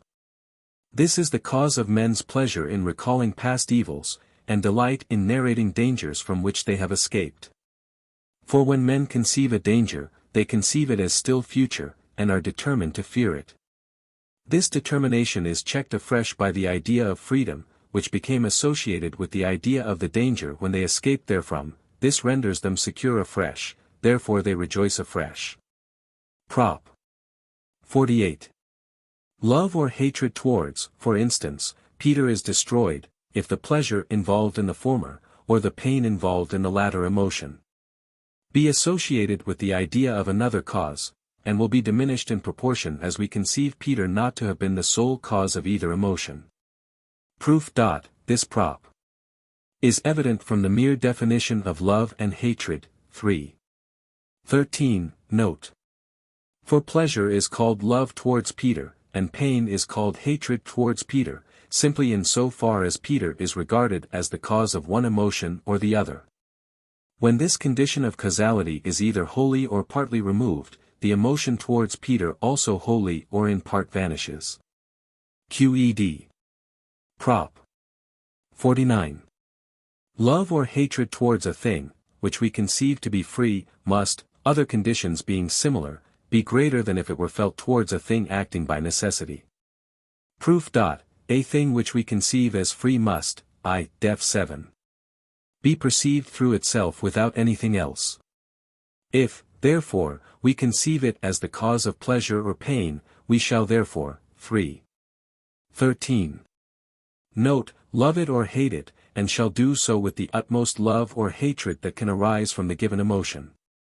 But if the thing which causes the emotion be conceived as acting by necessity, we shall then, by the same def 7. Part 1. Conceive it not as the sole cause, but as one of the causes of the emotion, and therefore our love or hatred towards it will be less. Qed. Note. Hence it follows, that men, thinking themselves to be free, feel more love or hatred towards one another than towards anything else. To this consideration we must add the imitation of emotions treated of in 3. 27, 34, XL. And 43. Prop. L. Anything whatever can be, accidentally, a cause of hope or fear. Proof. This proposition is proved in the same way as 3. 15, which see, together with the note to 3. 18. Note. Things which are accidentally the causes of hope or fear are called good or evil omens. Now, in so far as such omens are the cause of hope or fear, they are, by the definitions of hope and fear given in 3. 18. Note, the causes also of pleasure and pain. Consequently we, to this extent, regard them with love or hatred, and endeavor either to invoke them as means towards that which we hope for, or to remove them as obstacles, or causes of that which we fear. It follows, further, from 3. 25. That we are naturally so constituted as to believe readily in that which we hope for, and with difficulty in that which we fear. Moreover, we are apt to estimate such objects above or below their true value. Hence there have arisen superstitions, whereby men are everywhere assailed. However, I do not think it worth while to point out here the vacillations springing from hope and fear. It follows from the definition of these emotions, that there can be no hope without fear, and no fear without hope, as I will duly explain in the proper place. Further, in so far as we hope for or fear anything, we regard it with love or hatred. Thus everyone can apply by himself to hope and fear what we have said concerning love and hatred. Prop. Lee. Different men may be differently affected by the same object, and the same man may be differently affected at different times by the same object. Proof. The human body is affected by external bodies in a variety of ways. 2. Post. 3. Two men may therefore be differently affected at the same time. And therefore, by acts. After lemma 3. After 2. 13, may be differently affected by one and the same object. Further, by the same post, the human body can be affected sometimes in one way, sometimes in another. Consequently, by the same axiom, it may be differently affected at different times by one and the same object. Qed. Note. We thus see that it is possible, that what one man loves another may hate, and that what one man fears another may not fear, or, again, that one and the same man may love what he once hated, or may be bold where he once was timid, and so on. Again, as everyone judges according to his emotions what is good, what bad, what better, and what worse. 3. 39. Note, it follows that men's judgments may vary no less than their emotions. 10. Hence when we compare some with others, we distinguish them solely by the diversity of their emotions, and style some intrepid, others timid. Others by some other epithet. For instance, I shall call a man intrepid, if he despises an evil which I am accustomed to fear. If I further take into consideration, that, in his desire to injure his enemies and to benefit those whom he loves, he is not restrained by the fear of an evil which is sufficient to restrain me, I shall call him daring. Again, a man will appear timid to me, if he fears an evil which I am accustomed to despise. And if I further take into consideration that his desire is restrained by the fear of an evil, which is not sufficient to restrain me, I shall say that he is cowardly, and in like manner will everyone pass judgment. Lastly, from this inconstancy in the nature of human judgment, inasmuch as a man often judges things solely by his emotions, and inasmuch as the things which he believes cause pleasure or pain, and therefore endeavors to promote or prevent, are often purely imaginary, not to speak of the uncertainty of things alluded to in 3. 28, we may readily conceive that a man may be at one time affected with pleasure, and at another with pain, accompanied by the idea of himself as cause. Thus we can easily understand what are repentance and self-complacency.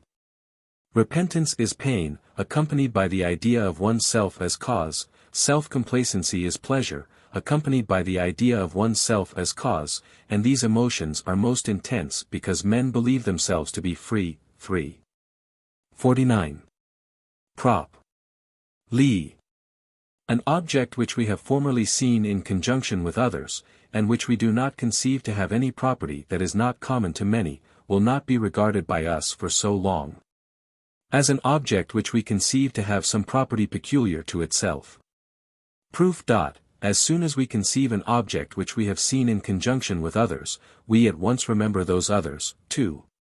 18, and note, and thus we pass forthwith from the contemplation of one object to the contemplation of another object. And this is the case with the object, which we conceive to have no property that is not common to many. For we thereupon assume that we are regarding therein nothing, which we have not before seen in conjunction with other objects. But when we suppose that we conceive an object something special, which we have never seen before, we must needs say that the mind, while regarding that object, has in itself nothing which it can fall to regarding instead thereof. Therefore it is determined to the contemplation of that object only. Therefore an object, and qed. Note. This mental modification, or imagination of a particular thing, in so far as it is alone in the mind, is called wonder. But if it be excited by an object of fear, it is called consternation, because wonder at an evil keeps a man so engrossed in the simple contemplation thereof, that he has no power to think of anything else whereby he might avoid the evil. If, however, the object of wonder be a man's prudence, industry, or anything of that sort, inasmuch as the said man is thereby regarded as far surpassing ourselves, wonder is called veneration. Otherwise, if a man's anger, envy, and be what we wonder at, the emotion is called horror. Again, if it be the prudence, industry, or what not, of a man we love, that we wonder at, our love will on this account be the greater. 3. 12. And when joined to wonder or veneration is called devotion. We may in like manner conceive hatred, hope, confidence, and the other emotions, as associated with wonder. And we should thus be able to deduce more emotions than those which have obtained names in ordinary speech. Whence it is evident, that the names of the emotions have been applied in accordance rather with their ordinary manifestations than with an accurate knowledge of their nature. To wonder is opposed contempt, which generally arises from the fact that, because we see someone wondering at, loving, or fearing something, or because something, at first sight, appears to be like things, which we ourselves wonder at, love, fear, and we are, in consequence, 3. 15, Carol. And 3. 27, determined to wonder at, love, or fear that thing. But if from the presence, or more accurate contemplation of the said thing, we are compelled to deny concerning it all that can be the cause of wonder, love, fear, and the mind then, by the presence of the thing, remains determined to think rather of those qualities which are not in it, than of those which are in it. Whereas, on the other hand, the presence of the object would cause it more particularly to regard that which is therein. As devotion springs from wonder at a thing which we love, so does derision spring from contempt of a thing which we hate or fear, and scorn from contempt of folly, as veneration from wonder at prudence. Lastly, we can conceive the emotions of love, hope, honor, and, in association with contempt, and can thence deduce other emotions, which are not distinguished one from another by any recognized name. Prop. 53. When the mind regards itself and its own power of activity, it feels pleasure, and that pleasure is greater in proportion to the distinctness wherewith it conceives itself and its own power of activity. Proof. A man does not know himself except through the modifications of his body, and the ideas thereof. 2. 19 and 23. When, therefore, the mind is able to contemplate itself, it is thereby assumed to pass to a greater perfection, or, 3. 11, note, to feel pleasure, and the pleasure will be greater in proportion to the distinctness wherewith it is able to conceive itself and its own power of activity. QED. Corollary. This pleasure is fostered more and more, in proportion as a man conceives himself to be praised by others. For the more he conceives himself as praised by others, the more he will imagine them to be affected with pleasure, accompanied by the idea of himself. 3. 29, note, thus he is, 3. 27. Himself affected with greater pleasure, accompanied by the idea of himself. QED. Prop. Liv. The mind endeavors to conceive only such things as assert its power of activity. Proof. The endeavor or power of the mind is the actual essence thereof. 3. 7.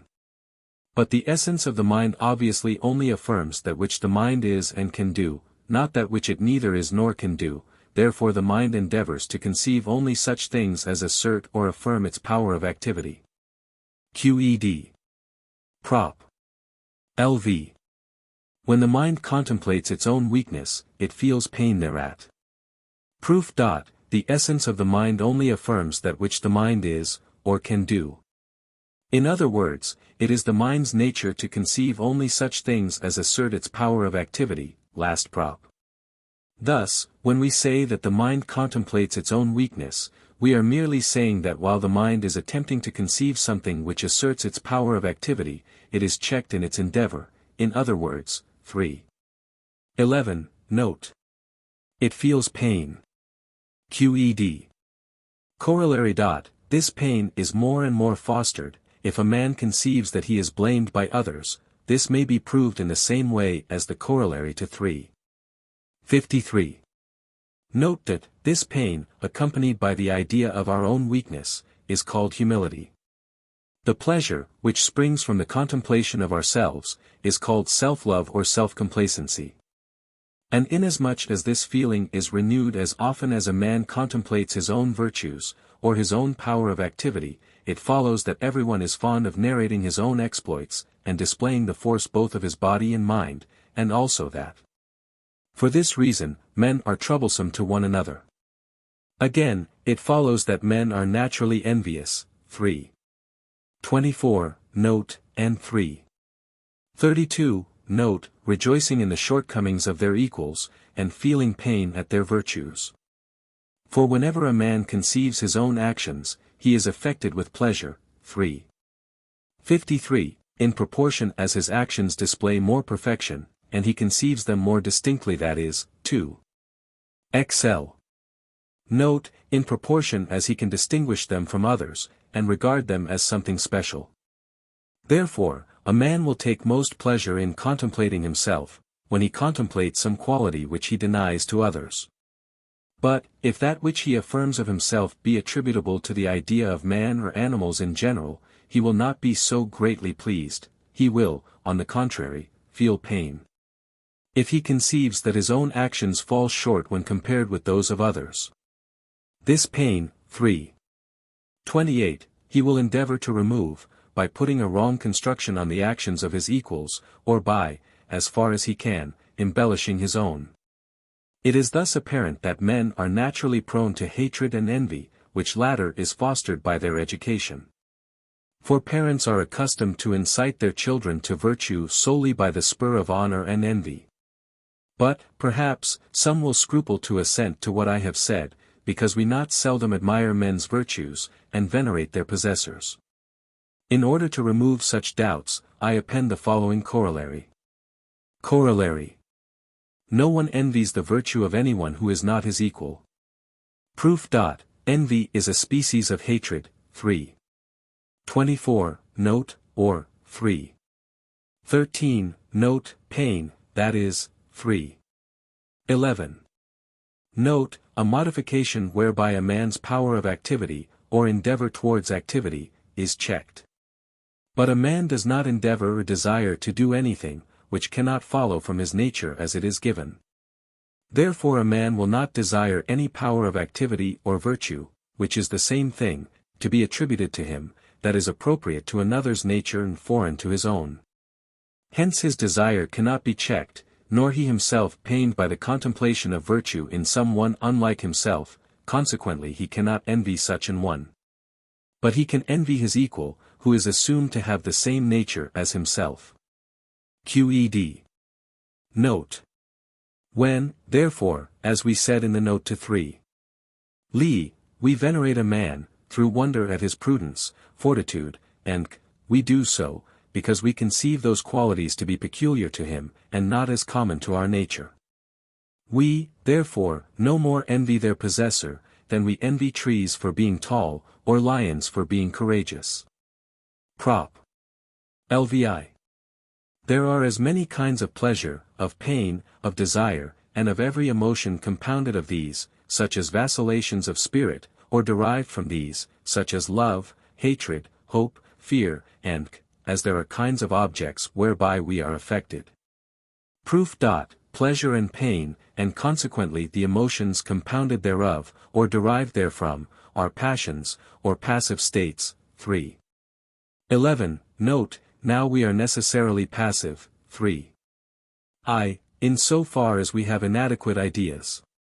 And only in so far as we have such ideas are we passive. 3. That is, we are only necessarily passive. 2.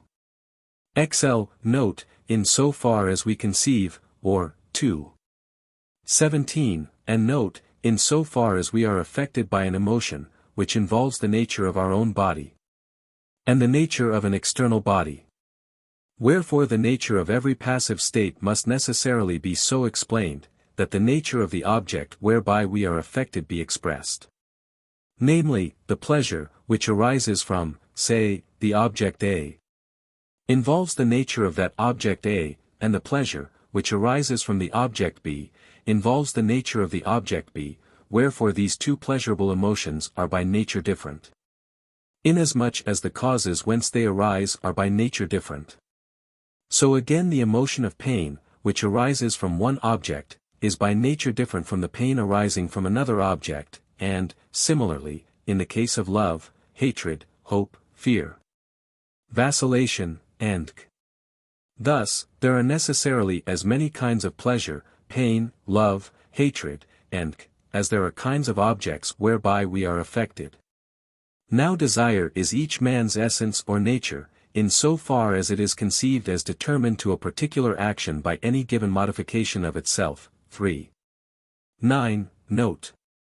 Therefore, according as a man is affected through external causes by this or that kind of pleasure, pain, love, hatred, and in other words, according as his nature is disposed in this or that manner, so will his desire be of one kind or another, and the nature of one desire must necessarily differ from the nature of another desire, as widely as the emotions differ, wherefrom each desire arose. Thus there are as many kinds of desire, as there are kinds of pleasure, pain, love, and, consequently, by what has been shown, there are as many kinds of desire, as there are kinds of objects whereby we are affected. Qed. Note. Among the kinds of emotions, which, by the last proposition, must be very numerous, the chief are luxury, drunkenness, lust, avarice, and ambition, being merely species of love or desire. Displaying the nature of those emotions in a manner varying according to the object, with which they are concerned. For by luxury, drunkenness, lust, avarice, ambition, and, we simply mean the immoderate love of feasting, drinking, venery, riches, and fame. Furthermore, these emotions, in so far as we distinguish them from others merely by the objects wherewith they are concerned, have no contraries. For temperance, sobriety, and chastity, which we are wont to oppose to luxury, drunkenness, and lust, are not emotions or passive states, but indicate a power of the mind which moderates the last-named emotions. However, I cannot here explain the remaining kinds of emotions, seeing that they are as numerous as the kinds of objects, nor, if I could, would it be necessary. It is sufficient for our purpose, namely, to determine the strength of the emotions, and the mind's power over them, to have a general definition of each emotion. It is sufficient, I repeat, to understand the general properties of the emotions and the mind, to enable us to determine the quality and extent of the mind's power in moderating and checking the emotions. Thus, though there is a great difference between various emotions of love, hatred, or desire, for instance between love felt towards children, and love felt towards a wife, there is no need for us to take cognizance of such differences, or to track out further the nature and origin of the emotions. Prop. LVI, any emotion of a given individual differs from the emotion of another individual, only in so far as the essence of the one individual differs from the essence of the other. Proof. This proposition is evident from Acts I, which see after Lemma 3. Prop. 13, Part 2. Nevertheless, we will prove it from the nature of the three primary emotions. All emotions are attributable to desire, pleasure, or pain, as their definitions above given show. But desire is each man's nature or essence. 3. 9. Note, therefore desire in one individual differs from desire in another individual, only in so far as the nature or essence of the one differs from the nature or essence of the other. Again, pleasure and pain are passive states or passions, whereby every man's power or endeavor to persist in his being is increased or diminished, helped or hindered. 3. 11. And note. But by the endeavor to persist in its being, in so far as it is attributable to mind and body in conjunction, we mean appetite and desire. 3. 9. Note. Therefore pleasure and pain are identical with desire or appetite, in so far as by external causes they are increased or diminished, helped or hindered, in other words, they are every man's nature. Wherefore the pleasure and pain felt by one man differ from the pleasure and pain felt by another man, only in so far as the nature or essence of the one man differs from the essence of the other. Consequently, any emotion of one individual only differs, and Qed. Note. Hence it follows, that the emotions of the animals which are called irrational, for after learning the origin of mind we cannot doubt that brutes feel, only differ from man's emotions, to the extent that brute nature differs from human nature. Horse and man are alike carried away by the desire of procreation, but the desire of the former is equine, the desire of the latter is human. So also the lusts and appetites of insects, fishes, and birds must needs vary according to the several natures. Thus, although each individual lives content and rejoices in that nature belonging to him wherein he has his being, yet the life, wherein each is content and rejoices, is nothing else but the idea, or soul, of the said individual. And hence the joy of one only differs in nature from the joy of another, to the extent that the essence of one differs from the essence of another. Lastly, it follows from the foregoing proposition, that there is no small difference between the joy which actuates, say, a drunkard, and the joy possessed by a philosopher, as I just mentioned here by the way. Thus far I have treated of the emotions attributable to man, in so far as he is passive. It remains to add a few words on those attributable to him in so far as he is active. Prop. 58. Besides pleasure and desire, which are passivities or passions, there are other emotions derived from pleasure and desire, which are attributable to us in so far as we are active. Proof. When the mind conceives itself and its power of activity, it feels pleasure. 3. 53. Now the mind necessarily contemplates itself, when it conceives a true or adequate idea. 2. 43. But the mind does conceive certain adequate ideas. 2. XL, note 2. Therefore it feels pleasure in so far as it conceives adequate ideas, that is, in so far as it is active. 3. Again, the mind. Both in so far as it has clear and distinct ideas, and in so far as it has confused ideas, endeavors to persist in its own being. 3. 9. But by such an endeavor we mean desire, by the note to the same prop, therefore. Desire is also attributable to us, in so far as we understand, or, 3. In so far as we are active. QED. Prop. LIX, among all the emotions attributable to the mind as active, there are none which cannot be referred to pleasure or desire. Proof. All emotions can be referred to desire, pleasure, or pain, as their definitions, already given, show. Now by pain we mean that the mind's power of thinking is diminished or checked. 3. 11. And note, therefore, in so far as the mind feels pain, its power of understanding, that is, of activity, is diminished or checked. 3. Therefore, no painful emotions can be attributed to the mind in virtue of its being active, but only emotions of pleasure and desire, which, by the last prop, are attributable to the mind in that condition. QED. Note.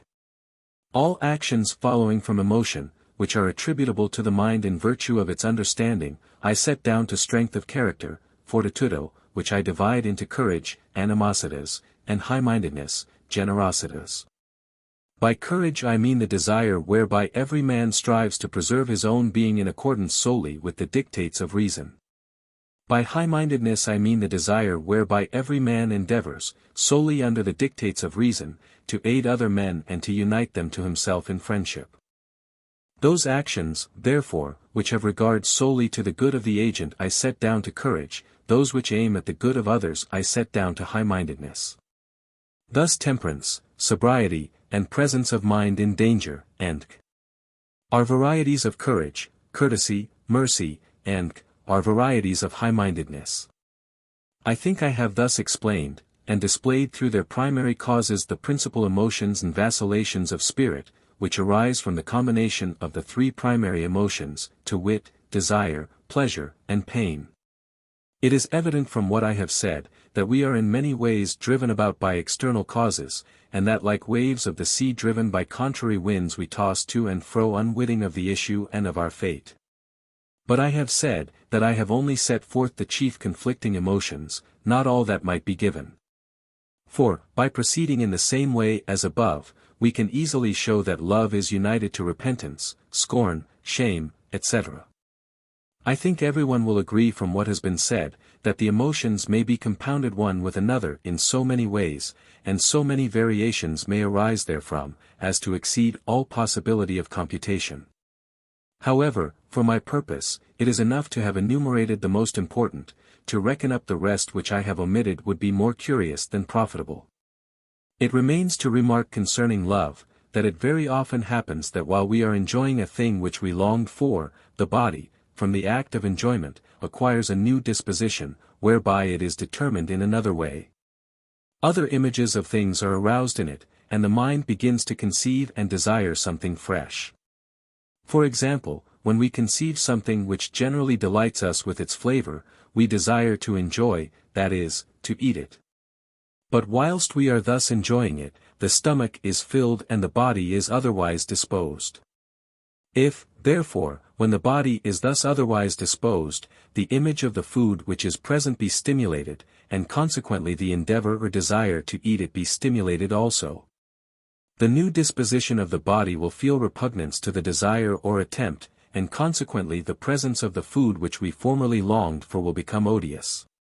This revulsion of feeling is called satiety or weariness.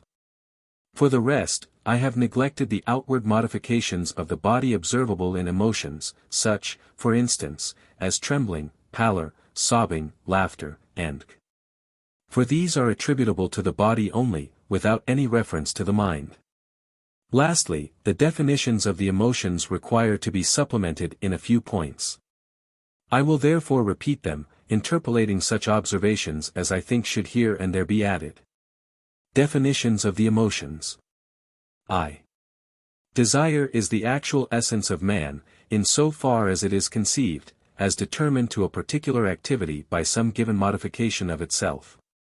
Explanation. We have said above, in the note to Prop. 9. Of this part, that desire is appetite, with consciousness thereof, further, that appetite is the essence of man, in so far as it is determined to act in a way tending to promote its own persistence. But, in the same note, I also remark that, strictly speaking, I recognize no distinction between appetite and desire. For whether a man be conscious of his appetite or not, it remains one and the same appetite. Thus, in order to avoid the appearance of tautology, I have refrained from explaining desire by appetite. But I have take care to define it in such a manner, as to comprehend, under one head, all those endeavors of human nature, which we distinguish by the terms appetite, will, desire, or impulse. I might, indeed, have said, that desire is the essence of man, in so far as it is conceived as determined to a particular activity, but from such a definition, cf. 2. 23. It would not follow that the mind can be conscious of its desire or appetite. Therefore, in order to imply the cause of such consciousness, it was necessary to add, in so far as it is determined by some given modification, and for, by a modification of man's essence, we understand every disposition of the said essence, whether such disposition be innate, or whether it be conceived solely under the attribute of thought, or solely under the attribute of extension. Or whether, lastly, it be referred simultaneously to both these attributes. By the term desire, then, I here mean all man's endeavors, impulses, appetites, and volitions, which vary according to each man's disposition, and are, therefore, not seldom opposed one to another. According as a man is drawn in different directions, and knows not where to turn. 2. Pleasure is the transition of a man from a less to a greater perfection. 3. Pain is the transition of a man from a greater to a less perfection. Explanation. I say transition, for pleasure is not perfection itself. For, if man were born with the perfection to which he passes, he would possess the same, without the emotion of pleasure. This appears more clearly from the consideration of the contrary emotion, pain. No one can deny, that pain consists in the transition to a less perfection, and not in the less perfection itself, for a man cannot be pained, in so far as he partakes of perfection of any degree. Neither can we say, that pain consists in the absence of a greater perfection. For absence is nothing, whereas the emotion of pain is an activity. Wherefore this activity can only be the activity of transition from a greater to a less perfection. In other words, it is an activity whereby a man's power of action is lessened or constrained, cf. 3. 11, note. I pass over the definitions of merriment, stimulation, melancholy, and grief, because these terms are generally used in reference to the body, and are merely kinds of pleasure or pain. 4. Wonder is the conception, imaginatio, of anything, wherein the mind comes to a stand, because the particular concept in question has no connection with other concepts, cf. 3. Lee, and note. Explanation, in the note to 2. 18.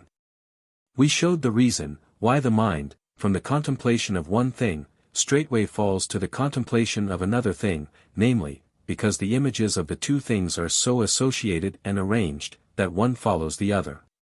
This state of association is impossible. If the image of the thing be new, the mind will then be at a stand in the contemplation thereof, until it is determined by other causes to think of something else.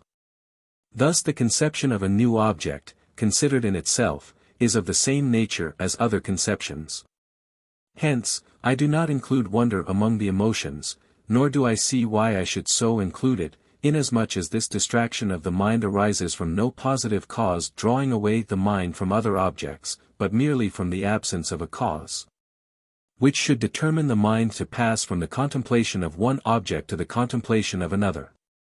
I, therefore, recognize only three primitive or primary emotions, as I said in the note to 3. 11, namely, pleasure, pain, and desire. I have spoken of wonder simply because it is customary to speak of certain emotions springing from the three primitive ones by different names, when they are referred to the objects of our wonder. I am led by the same motive to add a definition of contempt. V. Contempt is the conception of anything which touches the mind so little, that its presence leads the mind to imagine those qualities which are not in it rather than such as are in it, cf. 3. Lee, note. The definitions of veneration and scorn I here pass over, for I am not aware that any emotions are named after them. 6. Love is pleasure, accompanied by the idea of an external cause. Explanation. This definition explains sufficiently clearly the essence of love. The definition given by those authors who say that love is the lover's wish to unite himself to the loved object expresses a property, but not the essence of love. And, as such authors have not sufficiently discerned love's essence, they have been unable to acquire a true conception of its properties. Accordingly their definition is on all hands admitted to be very obscure.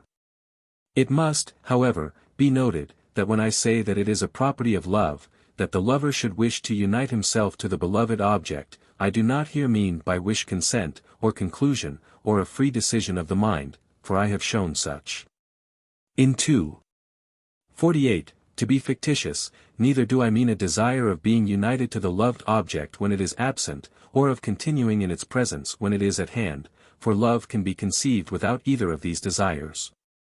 But by wish I mean the contentment, which is in the lover, on account of the presence of the beloved object, whereby the pleasure of the lover is strengthened, or at least maintained. 7. Hatred is pain, accompanied by the idea of an external cause. Explanation. These observations are easily grasped after what has been said in the explanation of the preceding definition, cf. also 3. 13, note. 8. Inclination is pleasure, accompanied by the idea of something which is accidentally a cause of pleasure. 9. Aversion is pain, accompanied by the idea of something which is accidentally the cause of pain, cf. 3. 15, note. X. Devotion is love towards one whom we admire. Explanation. Wonder, admiratio, arises, as we have shown, 3. Lee, from the novelty of a thing. If, therefore, it happens that the object of our wonder is often conceived by us, we shall cease to wonder at it. Thus we see, that the emotion of devotion readily degenerates into simple love. 11. Derision is pleasure arising from our conceiving the presence of a quality, which we despise, in an object which we hate. Explanation. In so far as we despise a thing which we hate, we deny existence thereof. 3. Lee. Note, and to that extent rejoice. 3. XX. But since we assume that man hates that which he derides, it follows that the pleasure in question is not without alloy. Cf. 3. 47. Note. 12. Hope is an inconstant pleasure, arising from the idea of something past or future, whereof we to a certain extent doubt the issue. 13. Fear is an inconstant pain arising from the idea of something past or future, whereof we to a certain extent doubt the issue. Cf. 3. 18. Note. Explanation. From these definitions it follows, that there is no hope unmingled with fear, and no fear unmingled with hope. For he, who depends on hope and doubts concerning the issue of anything, is assumed to conceive something, which excludes the existence of the said thing in the future, therefore he, to this extent, feels pain. Cf. 3. 19. Consequently, while dependent on hope, he fears for the issue. Contrariwise he, who fears, in other words doubts, concerning the issue of something which he hates, also conceives something which excludes the existence of the thing in question, to this extent he feels pleasure, and consequently to this extent he hopes that it will turn out as he desires. 3. XX. 14. Confidence is pleasure arising from the idea of something past or future, wherefrom all cause of doubt has been removed. 15. Despair is pain arising from the idea of something past or future, wherefrom all cause of doubt has been removed. Explanation. Thus confidence springs from hope, and despair from fear. When all cause for doubt as to the issue of an event has been removed, this comes to pass, because man conceives something past or future as present and regards it as such. Or else because he conceives other things, which exclude the existence of the causes of his doubt. For, although we can never be absolutely certain of the issue of any particular event, 2. 31, Carol, it may nevertheless happen that we feel no doubt concerning it. For we have shown, that to feel no doubt concerning a thing is not the same as to be quite certain of it. 2. 49, Note. Thus it may happen that we are affected by the same emotion of pleasure or pain concerning a thing past or future, as concerning the conception of a thing present. This I have already shown in 3. 18. To which, with its note, I refer the reader. 16. Joy is pleasure accompanied by the idea of something past, which has had an issue beyond our hope. 17. Disappointment is pain accompanied by the idea of something past, which has had an issue contrary to our hope. 18. Pity is pain accompanied by the idea of evil, which has befallen someone else whom we conceive to be like ourselves. Cf. 3. 22, Note, and 3. 27, Note. Explanation. Between pity and sympathy, misericordia, there seems to be no difference, unless perhaps that the former term is used in reference to a particular action, and the latter in reference to a disposition. 19. Approval is love towards one who has done good to another. XX. Indignation is hatred towards one who has done evil to another. Explanation. I am aware that these terms are employed in senses somewhat different from those usually assigned. But my purpose is to explain, not the meaning of words, but the nature of things. I therefore make use of such terms, as may convey my meaning without any violent departure from their ordinary signification. One statement of my method will suffice. As for the cause of the above-named emotions, see 3. 27, Carol. I, and 3. 22, Note. XXI, partiality is thinking too highly of anyone because of the love we bear him. 22. Disparagement is thinking too meanly of anyone because we hate him. Explanation. Thus partiality is an effect of love, and disparagement an effect of hatred, so that partiality may also be defined as love, in so far as it induces a man to think too highly of a beloved object. Contrariwise, disparagement may be defined as hatred, in so far as it induces a man to think too meanly of a hated object. Cf. 3. 26, Note. 23. Envy is hatred, in so far as it induces a man to be pained by another's good fortune, and to rejoice in another's evil fortune. Explanation. Envy is generally opposed to sympathy, which, by doing some violence to the meaning of the word, may therefore be thus defined. 24. Sympathy, misericordia, is love, in so far as it induces a man to feel pleasure at another's good fortune, and pain at another's evil fortune. Explanation, concerning envy see the notes to 3. 24, and 32. These emotions also arise from pleasure or pain accompanied by the idea of something external, as cause either in itself or accidentally. I now pass on to other emotions, which are accompanied by the idea of something within as a cause. 25. Self-approval is pleasure arising from a man's contemplation of himself and his own power of action. XXVI, humility is pain arising from a man's contemplation of his own weakness of body or mind. Explanation, self-complacency is opposed to humility, in so far as we thereby mean pleasure arising from a contemplation of our own power of action. But, in so far as we mean thereby pleasure accompanied by the idea of any action which we believe we have performed by the free decision of our mind, it is opposed to repentance, which we may thus define. 27. Repentance is pain accompanied by the idea of some action, which we believe we have performed by the free decision of our mind. Explanation, the causes of these emotions we have set forth in 3. Lee note, and in 3. 53, live, LV and note. Concerning the free decision of the mind see 2. 35, note. This is perhaps the place to call attention to the fact, that it is nothing wonderful that all those actions, which are commonly called wrong, are followed by pain, and all those, which are called right, are followed by pleasure. We can easily gather from what has been said, that this depends in great measure on education. Parents, by reprobating the former class of actions, and by frequently chiding their children because of them, and also by persuading to and praising the latter class, have brought it about. That the former should be associated with pain and the latter with pleasure. This is confirmed by experience. For custom and religion are not the same among all men, but that which some consider sacred others consider profane, and what some consider honorable others consider disgraceful. According as each man has been educated, he feels repentance for a given action or glories therein.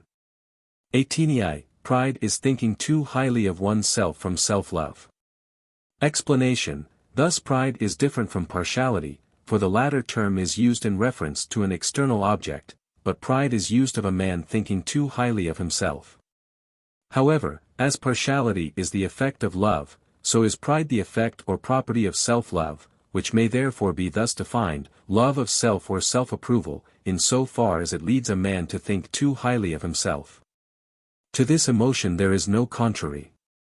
For no one thinks too meanly of himself because of self-hatred. I say that no one thinks too meanly of himself, in so far as he conceives that he is incapable of doing this or that.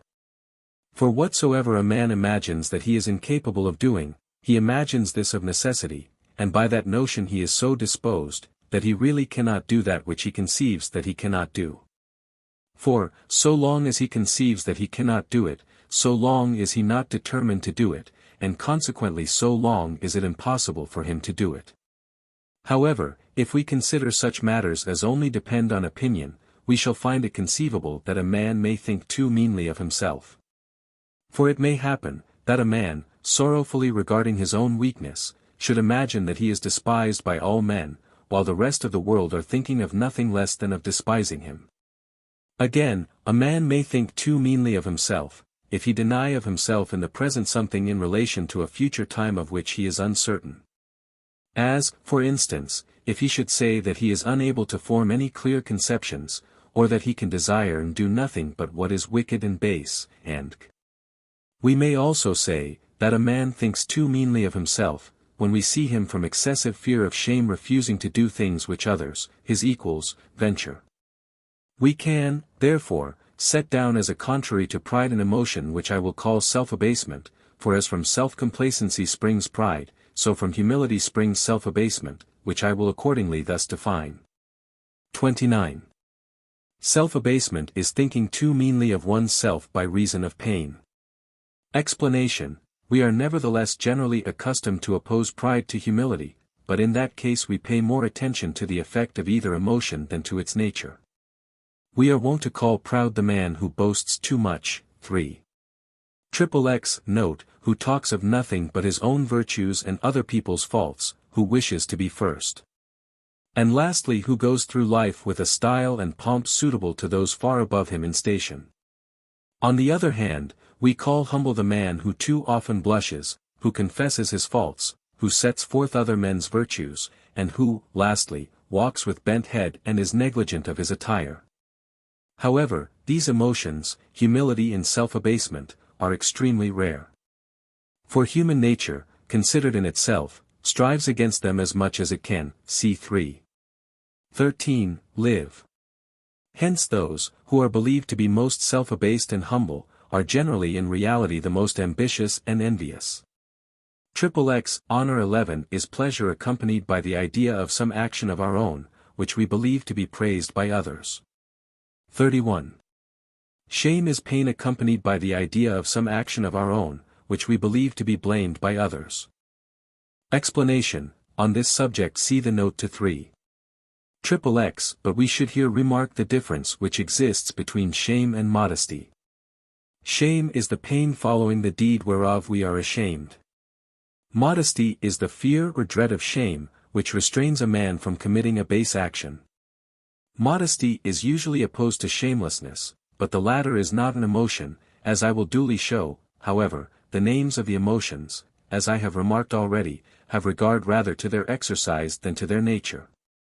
I have now fulfilled the task of explaining the emotions arising from pleasure and pain. I therefore proceed to treat of those which I refer to desire. 32. Regret is the desire or appetite to possess something, kept alive by the remembrance of the said thing, and at the same time constrained by the remembrance of other things which exclude the existence of it.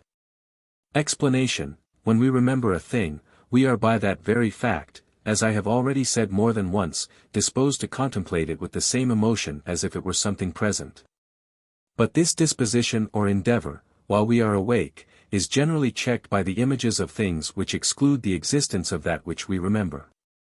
Thus when we remember something which affected us with a certain pleasure, we by that very fact endeavor to regard it with the same emotion of pleasure as though it were present. But this endeavor is at once checked by the remembrance of things which exclude the existence of the thing in question. Wherefore regret is, strictly speaking, a pain opposed to that of pleasure, which arises from the absence of something we hate, cf. 3. 47, note. But, as the name regret seems to refer to desire, I set this emotion down, among the emotions springing from desire. 33. Emulation is the desire of something, engendered in us by our conception that others have the same desire. Explanation, he who runs away, because he sees others running away, or he who fears, because he sees others in fear. Or again, he who, on seeing that another man has burnt his hand, draws towards him his own hand, and moves his body as though his own were burnt, such an one can be said to imitate another's emotion, but not to emulate him. Not because the causes of emulation and imitation are different, but because it has become customary to speak of emulation only in him, who imitates that which we deem to be honorable, useful, or pleasant. As to the cause of emulation, cf. 3. 27, and note. The reason why this emotion is generally coupled with envy may be seen from 3. 32, and note. 34. Thankfulness or gratitude is the desire or zeal springing from love, whereby we endeavor to benefit him, who with similar feelings of love has conferred a benefit on us. Cf. 3. 39, note and XL. 35. Benevolence is the desire of benefiting one whom we pity. Cf. 3. 27, note.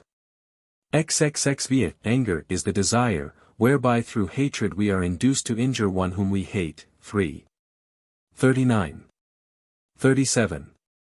Revenge is the desire whereby we are induced, through mutual hatred, to injure one who, with similar feelings, has injured us. C3. XL, Carole. 2 and note. 38. Cruelty or savageness is the desire, whereby a man is impelled to injure one whom we love or pity. Explanation: to cruelty is opposed clemency, which is not a passive state of the mind, but a power whereby man restrains his anger and revenge. XXXX, timidity is the desire to avoid a greater evil, which we dread, by undergoing a lesser evil. Cf. 3. 39, note. XL, daring is the desire, whereby a man is set on to do something dangerous which his equals fear to attempt. XLI. Cowardice is attributed to one, whose desire is checked by the fear of some danger which his equals dare to encounter. Explanation: cowardice is, therefore, nothing else but the fear of some evil, which most men are wont not to fear. Hence I do not reckon it among the emotions springing from desire. Nevertheless, I have chosen to explain it here, because, in so far as we look to the desire, it is truly opposed to the emotion of daring. 42. Consternation is attributed to one, whose desire of avoiding evil is checked by amazement at the evil which he fears. Explanation: consternation is, therefore, a species of cowardice. But, inasmuch as consternation arises from a double fear, it may be more conveniently defined as a fear which keeps a man so bewildered and wavering, that he is not able to remove the evil. I say bewildered, in so far as we understand his desire of removing the evil to be constrained by his amazement. I say wavering, in so far as we understand the said desire to be constrained by the fear of another evil, which equally torments him, whence it comes to pass that he knows not, which he may avert of the two. On this subject, see 3. 39. Note, and 3. Lee, note. Concerning cowardice and daring, see 3. Lee note. Xliant courtesy, or deference, humanitas seu modestia, is the desire of acting in a way that should please men, and refraining from that which should displease them. XLIV, ambition is the immoderate desire of power. Explanation: ambition is the desire, whereby all the emotions, cf. 3. 27, and 31, are fostered and strengthened, therefore this emotion can with difficulty be overcome. For, so long as a man is bound by any desire, he is at the same time necessarily bound by this. The best men, says Cicero, are especially led by honor. Even philosophers, when they write a book contemning honor, sign their names thereto, and so on. XLV, luxury is excessive desire, or even love of living sumptuously. XLVI, intemperance is the excessive desire and love of drinking. 47. Avarice is the excessive desire and love of riches. XLVI, lust is desire and love in the matter of sexual intercourse. Explanation: whether this desire be excessive or not, it is still called lust. These last 5 emotions, as I have shown in 3. LVI, have on contraries. For deference is a species of ambition. Cf. 3. 29, note. Again, I have already pointed out, that temperance, sobriety, and chastity indicate rather a power than a passivity of the mind. It may, nevertheless, happen, that an avaricious, an ambitious, or a timid man may abstain from excess in eating, drinking, or sexual indulgence, yet avarice, ambition, and fear are not contraries to luxury, drunkenness, and debauchery. For an avaricious man often is glad to gorge himself with food and drink at another man's expense. An ambitious man will restrain himself in nothing, so long as he thinks his indulgences are secret. And if he lives among drunkards and debauches, he will, from the mere fact of being ambitious, be more prone to those vices. Lastly, a timid man does that which he would not. For though an avaricious man should, for the sake of avoiding death, cast his riches into the sea, he will none the less remain avaricious. So, also, if a lustful man is downcast, because he cannot follow his bent, he does not, on the ground of abstention, cease to be lustful. In fact, these emotions are not so much concerned with the actual feasting, drinking, and as with the appetite and love of such. Nothing, therefore, can be opposed to these emotions, but high-mindedness and valor, whereof I will speak presently. The definitions of jealousy and other waverings of the mind I pass over in silence, first, because they arise from the compounding of the emotions already described. Secondly, because many of them have no distinctive names, which shows that it is sufficient for practical purposes to have merely a general knowledge of them. However, it is established from the definitions of the emotions, which we have set forth, that they all spring from desire, pleasure, or pain, or, rather, that there is nothing besides these three. Wherefore each is wont to be called by a variety of names in accordance with its various relations and extrinsic tokens. If we now direct our attention to these primitive emotions, and to what has been said concerning the nature of the mind, we shall be able thus to define the emotions, in so far as they are referred to the mind only. General definition of the emotions. Emotion, which is called a passivity of the soul, is a confused idea, whereby the mind affirms concerning its body, or any part thereof, a force for existence, existendi vis, greater or less than before. And by the presence of which the mind is determined to think of one thing rather than another. Explanation: I say, first, that emotion or passion of the soul is a confused idea. For we have shown that the mind is only passive, in so far as it has inadequate or confused ideas. 3.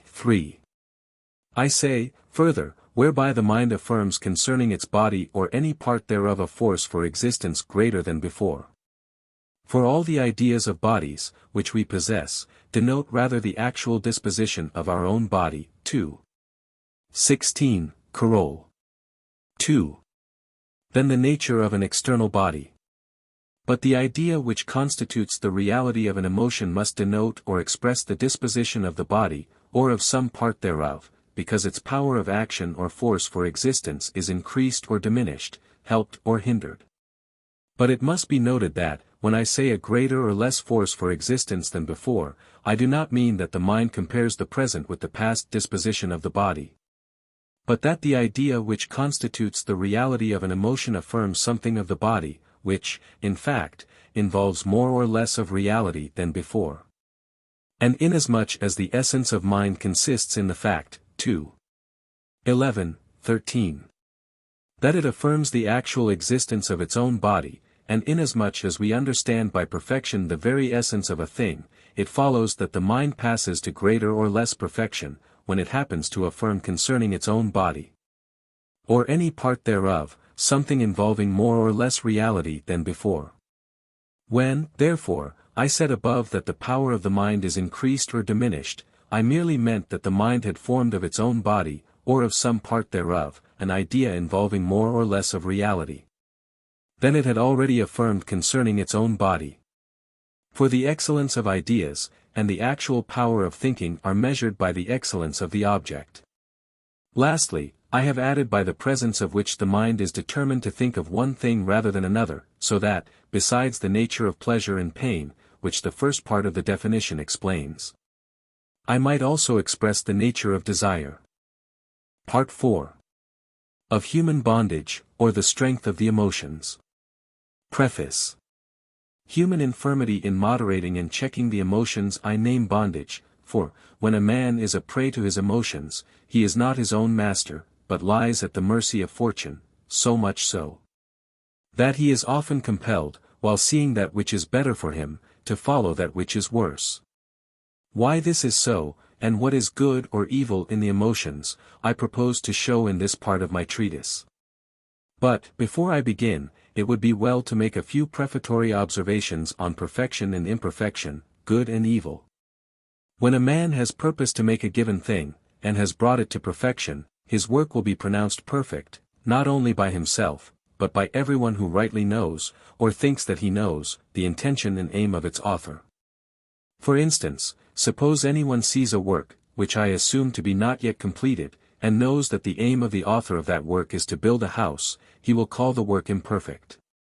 He will, on the other hand, call it perfect, as soon as he sees that it is carried through to the end, which its author had purposed for it. But if a man sees a work, the like whereof he has never seen before, and if he knows not the intention of the artificer, he plainly cannot know, whether that work be perfect or imperfect. Such seems to be the primary meaning of these terms. But, after men began to form general ideas, to think out types of houses, buildings, towers, and to prefer certain types to others, it came about, that each man called perfect that which he saw agree with the general idea he had formed of the thing in question, and called imperfect that which he saw agree less with his own preconceived type, even though it had evidently been completed in accordance with the idea of its artificer. This seems to be the only reason for calling natural phenomena, which, indeed, are not made with human hands, perfect or imperfect, for men are wont to form general ideas of things natural, no less than of things artificial. And such ideas they hold as types, believing that nature, who they think does nothing without an object, has them in view, and has set them as types before herself. Therefore, when they behold something in nature, which does not wholly conform to the preconceived type which they have formed of the thing in question, they say that nature has fallen short or has blundered, and has left her work incomplete. Thus we see that men are wont to style natural phenomena perfect or imperfect rather from their own prejudices, than from true knowledge of what they pronounce upon. Now we showed in the appendix to Part 1. That nature does not work with an end in view. For the eternal and infinite being, which we call God or nature, acts by the same necessity as that whereby it exists. For we have shown, that by the same necessity of its nature, whereby it exists, it likewise works, I. 16. The reason or cause why God or nature exists, and the reason why he acts, are one and the same. Therefore, as he does not exist for the sake of an end, so neither does he act for the sake of an end, of his existence and of his action there is neither origin nor end. Wherefore, a cause which is called final is nothing else but human desire, in so far as it is considered as the origin or cause of anything. For example, when we say that to be inhabited is the final cause of this or that house, we mean nothing more than that a man, conceiving the conveniences of household life, had a desire to build a house. Wherefore, the being inhabited, in so far as it is regarded as a final cause, is nothing else but this particular desire, which is really the efficient cause, it is regarded as the primary cause. Because men are generally ignorant of the causes of their desires. They are, as I have often said already, conscious of their own actions and appetites, but ignorant of the causes whereby they are determined to any particular desire. Therefore, the common saying that nature sometimes falls short, or blunders, and produces things which are imperfect, I set down among the glosses treated of in the appendix to Part 1, perfection and imperfection, then, are in reality merely modes of thinking, or notions which we form from a comparison among one another of individuals of the same species, hence I said above, 2. Def 6. That by reality and perfection I mean the same thing. For we are wont to refer all the individual things in nature to one genus, which is called the highest genus, namely, to the category of being, whereto absolutely all individuals in nature belong. Thus, in so far as we refer the individuals in nature to this category, and comparing them one with another, find that some possess more of being or reality than others, we, to this extent, say that some are more perfect than others. Again, in so far as we attribute to them anything implying negation as term, end, infirmity, etc., we, to this extent, call them imperfect. Because they do not affect our minds so much as the things which we call perfect, not because they have any intrinsic deficiency, or because nature has blundered. For nothing lies within the scope of a thing's nature, save that which follows from the necessity of the nature of its efficient cause, and whatsoever follows from the necessity of the nature of its efficient cause necessarily comes to pass. As for the terms good and bad, they indicate no positive quality in things regarded in themselves, but are merely modes of thinking, or notions which we form from the comparison of things one with another. Thus one and the same thing can be at the same time good, bad, and indifferent. For instance, music is good for him that is melancholy, bad for him that mourns. For him that is deaf, it is neither good nor bad. Nevertheless, though this be so, the terms should still be retained. For, inasmuch as we desire to form an idea of man as a type of human nature which we may hold in view, it will be useful for us to retain the terms in question, in the sense I have indicated. In what follows, then, I shall mean by good that, which we certainly know to be a means of approaching more nearly to the type of human nature, which we have set before ourselves. By bad, that which we certainly know to be a hindrance to us in approaching the said type. Again, we shall that men are more perfect, or more imperfect, in proportion as they approach more or less nearly to the said type. For it must be specially remarked that, when I say that a man passes from a lesser to a greater perfection, or vice versa, I do not mean that he is changed from one essence or reality to another. For instance, a horse would be as completely destroyed by being changed into a man, as by being changed into an insect. What I mean is, that we conceive the thing's power of action, in so far as this is understood by its nature, to be increased or diminished. Lastly, by perfection in general I shall, as I have said, mean reality, in other words, each thing's essence, in so far as it exists, and operates in a particular manner, and without paying any regard to its duration. For no given thing can be said to be more perfect, because it has passed a longer time in existence. The duration of things cannot be determined by their essence, for the essence of things involves no fixed and definite period of existence. But everything, whether it be more perfect or less perfect, will always be able to persist in existence with the same force wherewith it began to exist, wherefore, in this respect, all things are equal. Definitions. I. By good I mean that which we certainly know to be useful to us. 2. By evil I mean that which we certainly know to be a hindrance to us in the attainment of any good. Concerning these terms see the foregoing preface towards the end. 3. Particular things I call contingent in so far as, while regarding their essence only, we find nothing therein, which necessarily asserts their existence or excludes it.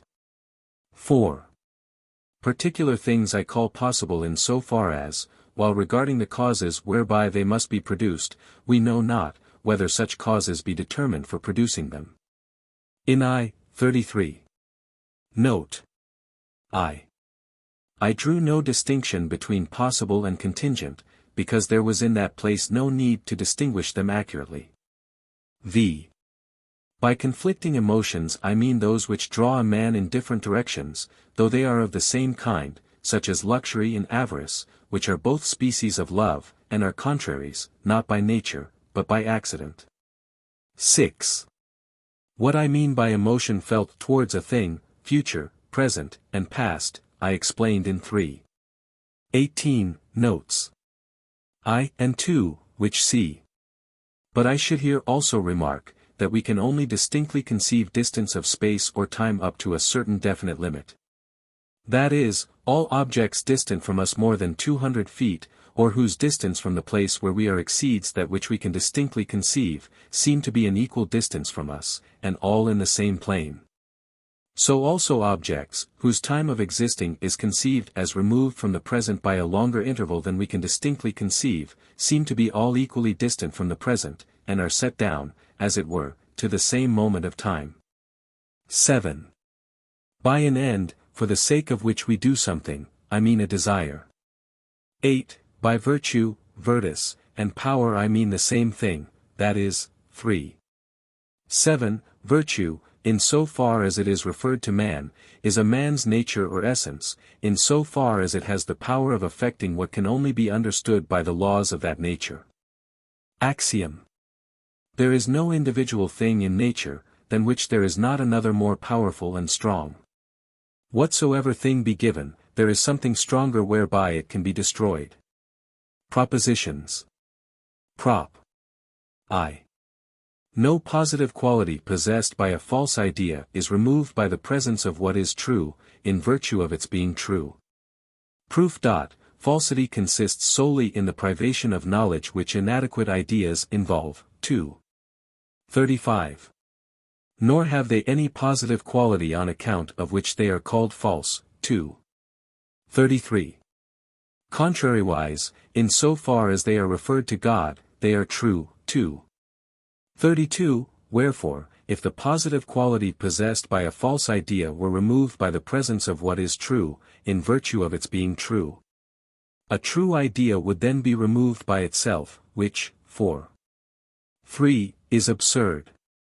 Therefore, no positive quality possessed by a false idea, and QED. Note. This proposition is more clearly understood from 2:16, Carol. 2. For imagination is an idea, which indicates rather the present disposition of the human body than the nature of the external body, not indeed distinctly, but confusedly. Whence it comes to pass, that the mind is said to err.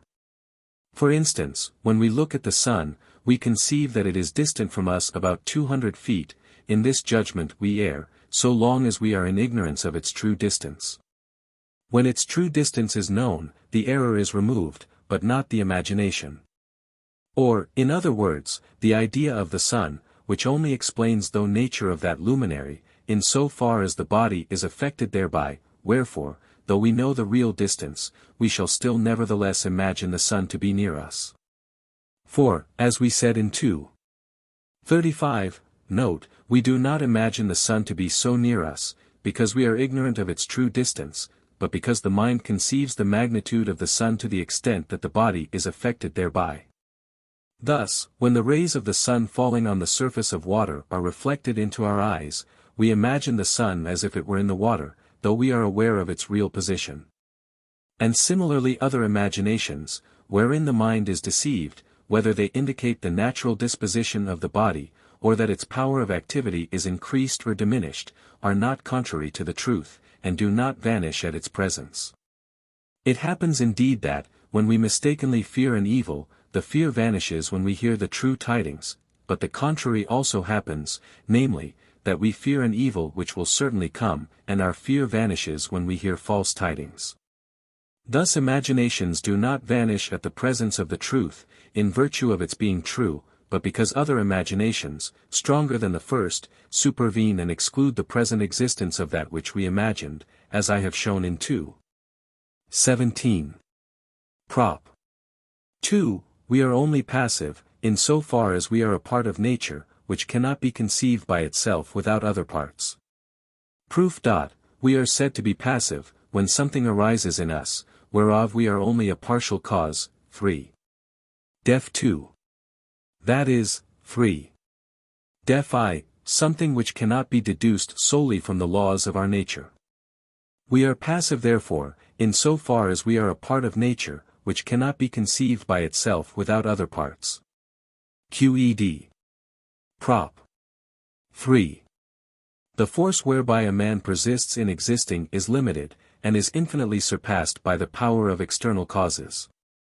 Proof. This is evident from the axiom of this part. For, when man is given, there is something else say A more powerful.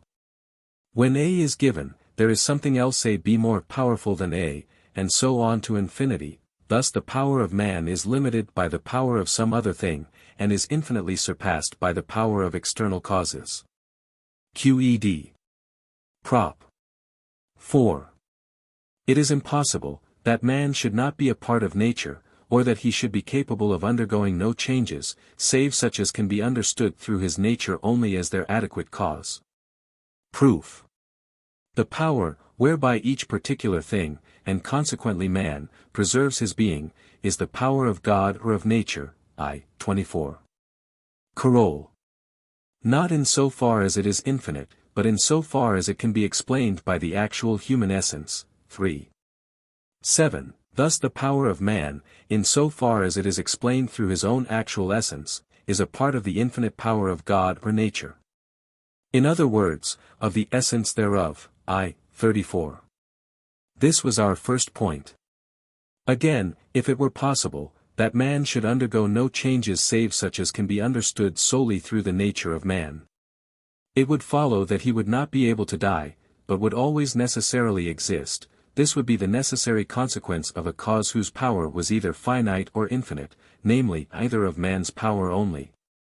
Inasmuch as he would be capable of removing from himself all changes which could spring from external causes, or of the infinite power of nature, whereby all individual things would be so ordered. That man should be incapable of undergoing any changes save such as tended towards his own preservation.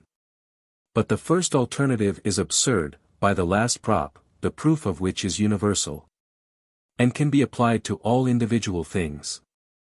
Therefore, if it be possible, that man should not be capable of undergoing any changes, save such as can be explained solely through his own nature. And consequently that he must always, as we have shown, necessarily exist, such a result must follow from the infinite power of God, and consequently, 16, from the necessity of the divine nature. In so far as it is regarded as affected by the idea of any given man, the whole order of nature as conceived under the attributes of extension and thought must be deducible. It would therefore follow, 21, that man is infinite. Which, by the first part of this proof, is absurd. It is, therefore, impossible, that man should not undergo any changes save those whereof he is the adequate cause. Qed. Corollary. Hence it follows, that man is necessarily always a prey to his passions, that he follows and obeys the general order of nature, and that he accommodates himself thereto, as much as the nature of things demands. Prop. V. The power and increase of every passion, and its persistence in existing are not defined by the power, whereby we ourselves endeavor to persist in existing, but by the power of an external cause compared with our own. Proof. The essence of a passion cannot be explained through our essence alone. 3. Def. I and 2, that is, 3. 7. The power of a passion cannot be defined by the power, whereby we ourselves endeavor to persist in existing, but, as is shown in 2. 16, must necessarily be defined by the power of an external cause compared with our own. Qed. Prop. 6. The force of any passion or emotion can overcome the rest of a man's activities or power, so that the emotion becomes obstinately fixed to him. Proof. The force and increase of any passion and its persistence in existing are defined by the power of an external cause compared with our own, by the foregoing prop, therefore, 4. 3. It can overcome a man's power, Andy. Qed. Prop. 7. An emotion can only be controlled or destroyed by another emotion contrary thereto, and with more power for controlling emotion. Proof. Emotion, in so far as it is referred to the mind, is an idea, whereby the mind affirms of its body a greater or less force of existence than before, cf. the general definition of the emotions at the end of Part 3. When, therefore, the mind is assailed by any emotion, the body is at the same time affected with a modification whereby its power of activity is increased or diminished. Now this modification of the body, 4. V, receives from its cause the force for persistence in its being, which force can only be checked or destroyed by a bodily cause, 2. 6.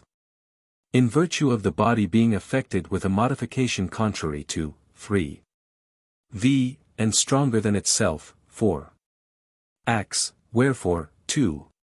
12. The mind is affected by the idea of a modification contrary to, and stronger than the former modification. In other words, by the general definition of the emotions, the mind will be affected by an emotion contrary to and stronger than the former emotion, which will exclude or destroy the existence of the former emotion. Thus an emotion cannot be destroyed nor controlled except by a contrary and stronger emotion. Qed. Corollary. An emotion, in so far as it is referred to the mind, can only be controlled or destroyed through an idea of a modification of the body contrary to, and stronger than, that which we are undergoing. For the emotion which we undergo can only be checked or destroyed by an emotion contrary to, and stronger than, itself, in other words, by the general definition of the emotions, only by an idea of a modification of the body contrary to, and stronger than, the modification which we undergo. Prop. 8. The knowledge of good and evil is nothing else but the emotions of pleasure or pain, in so far as we are conscious thereof. Proof. We call a thing good or evil, when it is of service or the reverse in preserving our being. 4. Def. I. And 2. that is, 3. 7. When it increases or diminishes, helps or hinders, our power of activity. Thus, in so far as we perceive that a thing affects us with pleasure or pain, we call it good or evil. Wherefore the knowledge of good and evil is nothing else but the idea of the pleasure or pain, which necessarily follows from that pleasurable or painful emotion. 2. 22. But this idea is united to the emotion in the same way as mind is united to body. 2. 21. That is, there is no real distinction between this idea and the emotion or idea of the modification of the body, save in conception only. Therefore the knowledge of good and evil is nothing else but the emotion, in so far as we are conscious thereof. Qed. Prop. 9. An emotion, whereof we conceive the cause to be with us at the present time, is stronger than if we did not conceive the cause to be with us. Proof. Imagination or conception is the idea, by which the mind regards a thing as present. 2. 17. Note, but which indicates the disposition of the mind rather than the nature of the external thing. 2. 16. Coroll. 2. An emotion is therefore a conception, in so far as it indicates the disposition of the body. But a conception, by 2. 17, is stronger. So long as we conceive nothing which excludes the present existence of the external object, wherefore an emotion is also stronger or more intense, when we conceive the cause to be with us at the present time, than when we do not conceive the cause to be with us. Qed. Note. When I said above in 3. 18. That we are affected by the image of what is past or future with the same emotion as if the thing conceived were present, I expressly stated, that this is only true in so far as we look solely to the image of the thing in question itself. For the thing's nature is unchanged, whether we have conceived it or not. I did not deny that the image becomes weaker, when we regard as present to us other things which exclude the present existence of the future object. I did not expressly call attention to the fact, because I purpose to treat of the strength of the emotions in this part of my work. Corollary.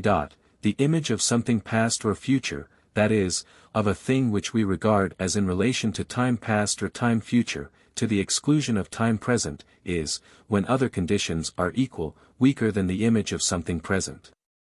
Consequently an emotion felt towards what is past or future is less intense, other conditions being equal, than an emotion felt towards something present. Prop. X.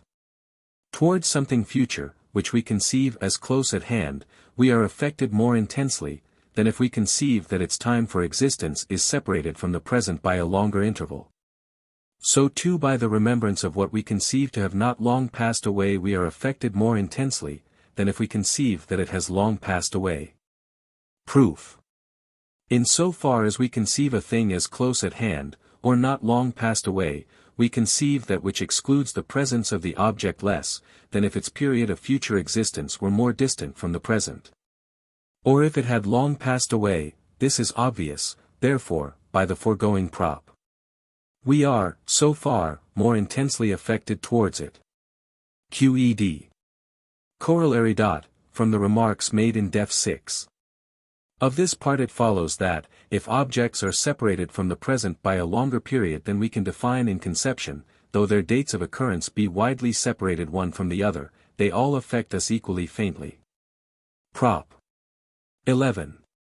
An emotion towards that which we conceive as necessary is, when other conditions are equal, more intense than an emotion towards that which possible, or contingent, or non-necessary. Proof. In so far as we conceive a thing to be necessary, we, to that extent, affirm its existence. On the other hand we deny a thing's existence, in so far as we conceive it not to be necessary. 33. Note.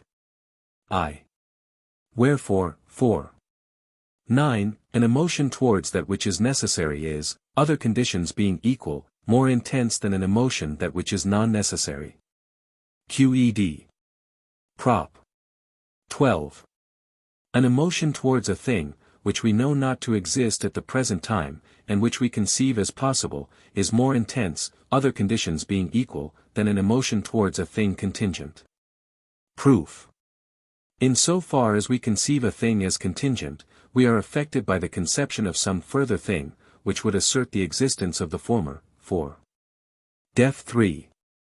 But, on the other hand, we, by hypothesis, conceive certain things, which exclude its present existence.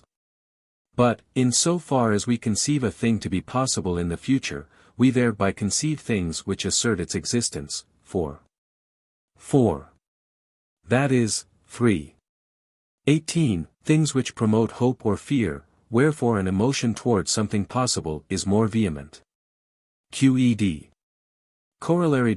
An emotion towards a thing, which we know not to exist in the present, and which we conceive as contingent, is far fainter, than if we conceive the thing to be present with us. Proof. Emotion towards a thing, which we conceive to exist, is more intense than it would be, if we conceived the thing as future, for 9. Coroll, and is much more vehement, than if the future time be conceived as far distant from the present, for X. Therefore an emotion towards a thing, whose period of existence we conceive to be far distant from the present, is far fainter, than if we conceive the thing as present. It is, nevertheless, more intense than if we conceive the thing as contingent, wherefore an emotion towards a thing, which we regard as contingent, will be far fainter, than if we conceive the thing to be present with us. QED. Prop. 13. Emotion towards a thing contingent, which we know not to exist in the present, is, other conditions being equal, fainter than an emotion towards a thing past. Proof. In so far as we conceive a thing as contingent, we are not affected by the image of any other thing, which asserts the existence of the said thing, for Def 3. But, on the other hand, by hypothesis, we conceive certain things excluding its present existence. But, in so far as we conceive it in relation to time past, we are assumed to conceive something, which recalls the thing to memory, or excites the image thereof, 2. 18, and note, which is so far the same as regarding it as present, 2. 17. Coroll. Therefore, 4. 9. An emotion towards a thing contingent, which we know does not exist in the present, is fainter, other conditions being equal, than an emotion towards a thing past. QED. Prop. 14. A true knowledge of good and evil cannot check any emotion by virtue of being true, but only in so far as it is considered as an emotion. Proof. An emotion is an idea, whereby the mind affirms of its body a greater or less force of existing than before, by the general definition of the emotions, therefore it has no positive quality, which can be destroyed by the presence of what is true. Consequently the knowledge of good and evil cannot, by virtue of being true, restrain any emotion. But, in so far as such knowledge is an emotion, 4. 8. If it have more strength for restraining emotion, it will to that extent be able to restrain the given emotion. QED. Prop. 15. Desire arising from the knowledge of good and bad can be quenched or checked by many of the other desires arising from the emotions whereby we are assailed. Proof. From the true knowledge of good and evil, in so far as it is an emotion, necessarily arises desire, def of the emotions, the strength of which is proportioned to the strength of the emotion wherefrom it arises. 3. 37. But, inasmuch as this desire arises, by hypothesis, from the fact of our truly understanding anything, it follows that it is also present with us, in so far as we are active. 3. And must therefore be understood through our essence only. 3. Def 2, consequently. 3. 7. Its force and increase can be defined solely by human power. Again, the desires arising from the emotions whereby we are assailed are stronger, in proportion as the said emotions are more vehement, wherefore their force and increase must be defined solely by the power of external causes, which, when compared with our own power, indefinitely surpass it. 4. 3. Hence the desires arising from like emotions may be more vehement, than the desire which arises from a true knowledge of good and evil, and may, consequently, control or quench it. QED. Prop. 16. Desire arising from the knowledge of good and evil, in so far as such knowledge regards what is future, may be more easily controlled or quenched, than the desire for what is agreeable at the present moment. Proof.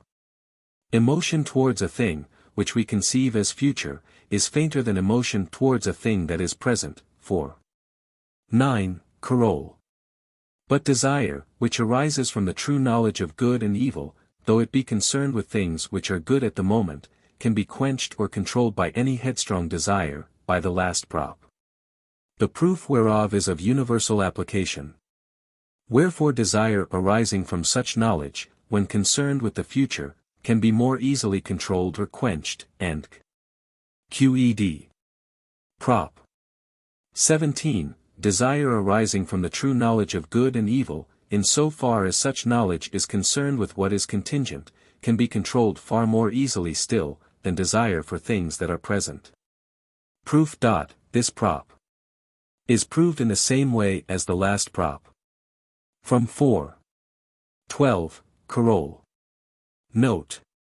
I think I have now shown the reason, why men are moved by opinion more readily than by true reason, why it is that the true knowledge of good and evil stirs up conflicts in the soul, and often yields to every kind of passion. This state of things gave rise to the exclamation of the poet, 12, the better path I gaze at and approve, the worse, I follow.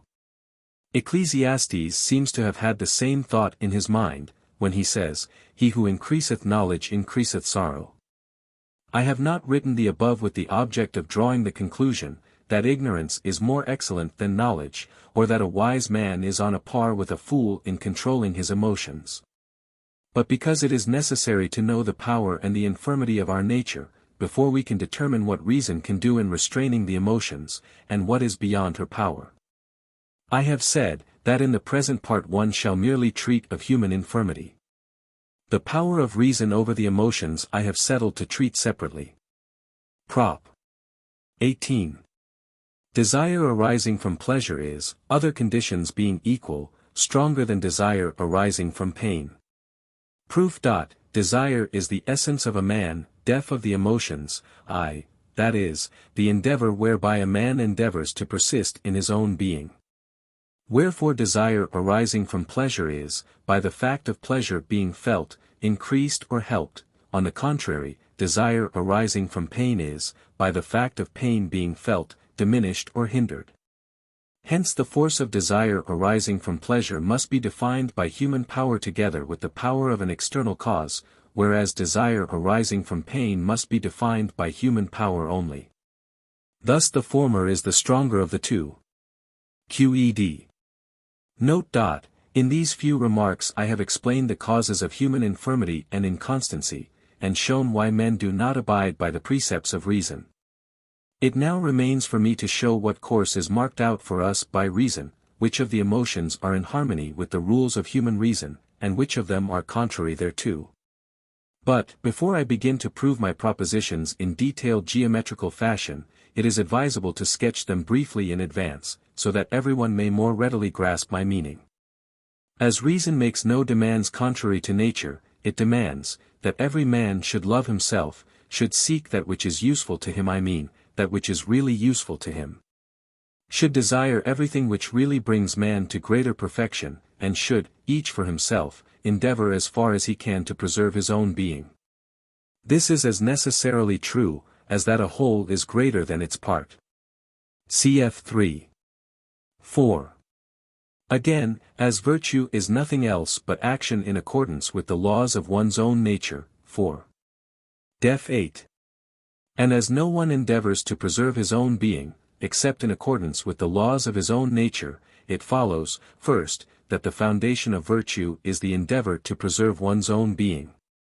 And that happiness consists in man's power of preserving his own being. Secondly, that virtue is to be desired for its own sake, and that there is nothing more excellent or more useful to us, for the sake of which we should desire it. Thirdly and lastly, that suicides are weak-minded, and are overcome by external causes repugnant to their nature. Further, it follows from Postulate 4, Part 2, that we can never arrive at doing without all external things for the preservation of our being or living, so as to have no relations with things which are outside ourselves. Again, if we consider our mind, we see that our intellect would be more imperfect, if mind were alone, and could understand nothing besides itself. There are, then, many things outside ourselves, which are useful to us, and are, therefore, to be desired. Of such none can be discerned more excellent, than those which are in entire agreement with our nature. For if, for example, two individuals of entirely the same nature are united, they form a combination twice as powerful as either of them singly. Therefore, to man there is nothing more useful than man, nothing, I repeat, more excellent for preserving their being can be wished for by men, than that all should so in all points agree, that the minds and bodies of all should form, as it were, one single mind and one single body, and that all should, with one consent, as far as they are able, endeavor to preserve their being, and all with one consent seek what is useful to them all. Hence, men who are governed by reason, that is, who seek what is useful to them in accordance with reason, desire for themselves nothing, which they do not also desire for the rest of mankind, and, consequently, are just, faithful, and honorable in their conduct. Such are the dictates of reason, which I purposed thus briefly to indicate, before beginning to prove them in greater detail. I have taken this course, in order, if possible, to gain the attention of those who believe, that the principle that every man is bound to seek what is useful for himself is the foundation of impiety, rather than of piety and virtue. Therefore, after briefly showing that the contrary is the case, I go on to prove it by the same method, as that whereby I have hitherto proceeded. Prop. 19. Every man, by the laws of his nature, necessarily desires or shrinks from that which he deems to be good or bad. Proof. The knowledge of good and evil is, 4. 8. The emotion of pleasure or pain, in so far as we are conscious thereof. Therefore, every man necessarily desires what he thinks good, and shrinks from what he thinks bad. Now this appetite is nothing else but man's nature or essence, cf. the definition of appetite, 3. 9, note, and def of the emotions, I. Therefore, every man, solely by the laws of his nature, desires the one, and shrinks from the other, and Qed. Prop. XX. The more every man endeavors, and is able to seek what is useful to him, in other words, to preserve his own being, the more is he endowed with virtue.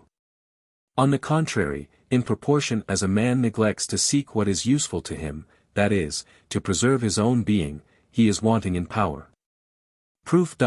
Virtue is human power, which is defined solely by man's essence, 4. Def 8. That is, which is defined solely by the endeavor made by man to persist in his own being. Wherefore, the more a man endeavors, and is able to preserve his own being, the more is he endowed with virtue, and, consequently, 3. 4, and 6. In so far as a man neglects to preserve his own being, he is wanting in power. Qed. Note. No one, therefore, neglects seeking his own good, or preserving his own being, unless he be overcome by causes external and foreign to his nature. No one, I say, from the necessity of his own nature, or otherwise than under compulsion from external causes, shrinks from food, or kills himself, which latter may be done in a variety of ways. A man, for instance, kills himself under the compulsion of another man, who twists round his right hand, wherewith he happened to have taken up a sword, and forces him to turn the blade against his own heart.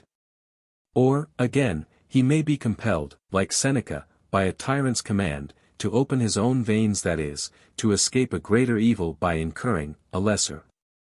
Or, lastly, latent external causes may so disorder his imagination, and so affect his body, that it may assume a nature contrary to its former one, and whereof the idea cannot exist in the mind. 3. X. But that a man, from the necessity of his own nature, should endeavor to become non-existent, is as impossible as that something should be made out of nothing, as everyone will see for himself, after a little reflection. Prop. 21. No one can desire to be blessed, to act rightly, and to live rightly, without at the same time wishing to be, act, and to live, in other words, to actually exist. Proof. The proof of this proposition, or rather the proposition itself, is self-evident, and is also plain from the definition of desire. For the desire of living, acting, and, blessedly or rightly, is, def of the emotions, I. The essence of man, that is, 3. 7. The endeavor made by everyone to preserve his own being. Therefore, no one can desire, and qed. Prop. XXI. No virtue can be conceived as prior to this endeavor to preserve one's own being. Proof. The effort for self-preservation is the essence of a thing. 3. 7. Therefore, if any virtue could be conceived as prior thereto, the essence of a thing would have to be conceived as prior to itself, which is obviously absurd. Therefore no virtue, and qed. Corollary. The effort for self-preservation is the first and only foundation of virtue. For prior to this principle nothing can be conceived, and without it no virtue can be conceived. Prop. 23. Man, in so far as he is determined to a particular action because he has inadequate ideas, cannot be absolutely said to act in obedience to virtue. He can only be so described, in so far as he is determined for the action because he understands. Proof. In so far as a man is determined to an action through having inadequate ideas, he is passive. 3. That is, 3. Def. And 3. He does something, which cannot be perceived solely through his essence, that is, by 4. Def 8. Which does not follow from his virtue. But, in so far as he is determined for an action because he understands, he is active, that is, he does something, which is perceived through his essence alone, or which adequately follows from his virtue. Q. Ed. Prop. 24. To act absolutely in obedience to virtue is in us the same thing as to act, to live, or to preserve one's being. These three terms are identical in meaning, in accordance with the dictates of reason on the basis of seeking what is useful to oneself. Proof. To act absolutely in obedience to virtue is nothing else but to act according to the laws of one's own nature. But we only act, in so far as we understand. 3. Therefore to act in obedience to virtue is in us nothing else but to act, to live, or to preserve one's being in obedience to reason, and that on the basis of seeking what is useful for us. 4. 22. Coroll. Qed. Prop. 25. No one wishes to preserve his being for the sake of anything else. Proof. The endeavor, wherewith everything endeavors to persist in its being, is defined solely by the essence of the thing itself. 3. 7. From this alone, and not from the essence of anything else, it necessarily follows. 3. 6. That everyone endeavors to preserve his being. Moreover, this proposition is plain from 4. 22. Coroll. For if a man should endeavor to preserve his being for the sake of anything else, the last named thing would obviously be the basis of virtue, which, by the foregoing corollary, is absurd. Therefore no one, and qed. Prop. XXVIA. Whatsoever we endeavor in obedience to reason is nothing further than to understand. Neither does the mind, in so far as it makes use of reason, judge anything to be useful to it, save such things as are conducive to understanding. Proof. The effort for self-preservation is nothing else but the essence of the thing in question. 3. 7. Which, in so far as it exists such as it is conceived to have force for continuing in existence. 3. 6. And doing such things as necessarily follow from its given nature. See the def of appetite. 3. 9. Note. But the essence of reason is not else but our mind, in so far as it clearly and distinctly understands. See the definition in 2. XL. Note 2. Therefore, 2. XL, whatsoever we endeavor in obedience to reason is nothing else but to understand. Again, since this effort of the mind wherewith the mind endeavors, in so far as it reasons, to preserve its own being is nothing else but understanding, this effort at understanding is, 4. 22, Carol, the first and single basis of virtue. Nor shall we endeavor to understand things for the sake of any ulterior object, 4. 25, on the other hand, the mind, in so far as it reasons, will not be able to conceive any good for itself, save such things as are conducive to understanding. Prop. XXV, we know nothing to be certainly good or evil, save such things as really conduce to understanding, or such as are able to hinder us from understanding. Proof. The mind, in so far as it reasons, desires nothing beyond understanding, and judges nothing to be useful to itself, save such things as conduce to understanding, by the foregoing prop. But the mind, too. Sly, 43. And note, cannot possess certainty concerning anything, except in so far as it has adequate ideas, or, what by 2. XL, note, is the same thing, in so far as it reasons. Therefore we know nothing to be good or evil save such things as really conduce, and QED. Prop. 18. The mind's highest good is the knowledge of God, and the mind's highest virtue is to know God.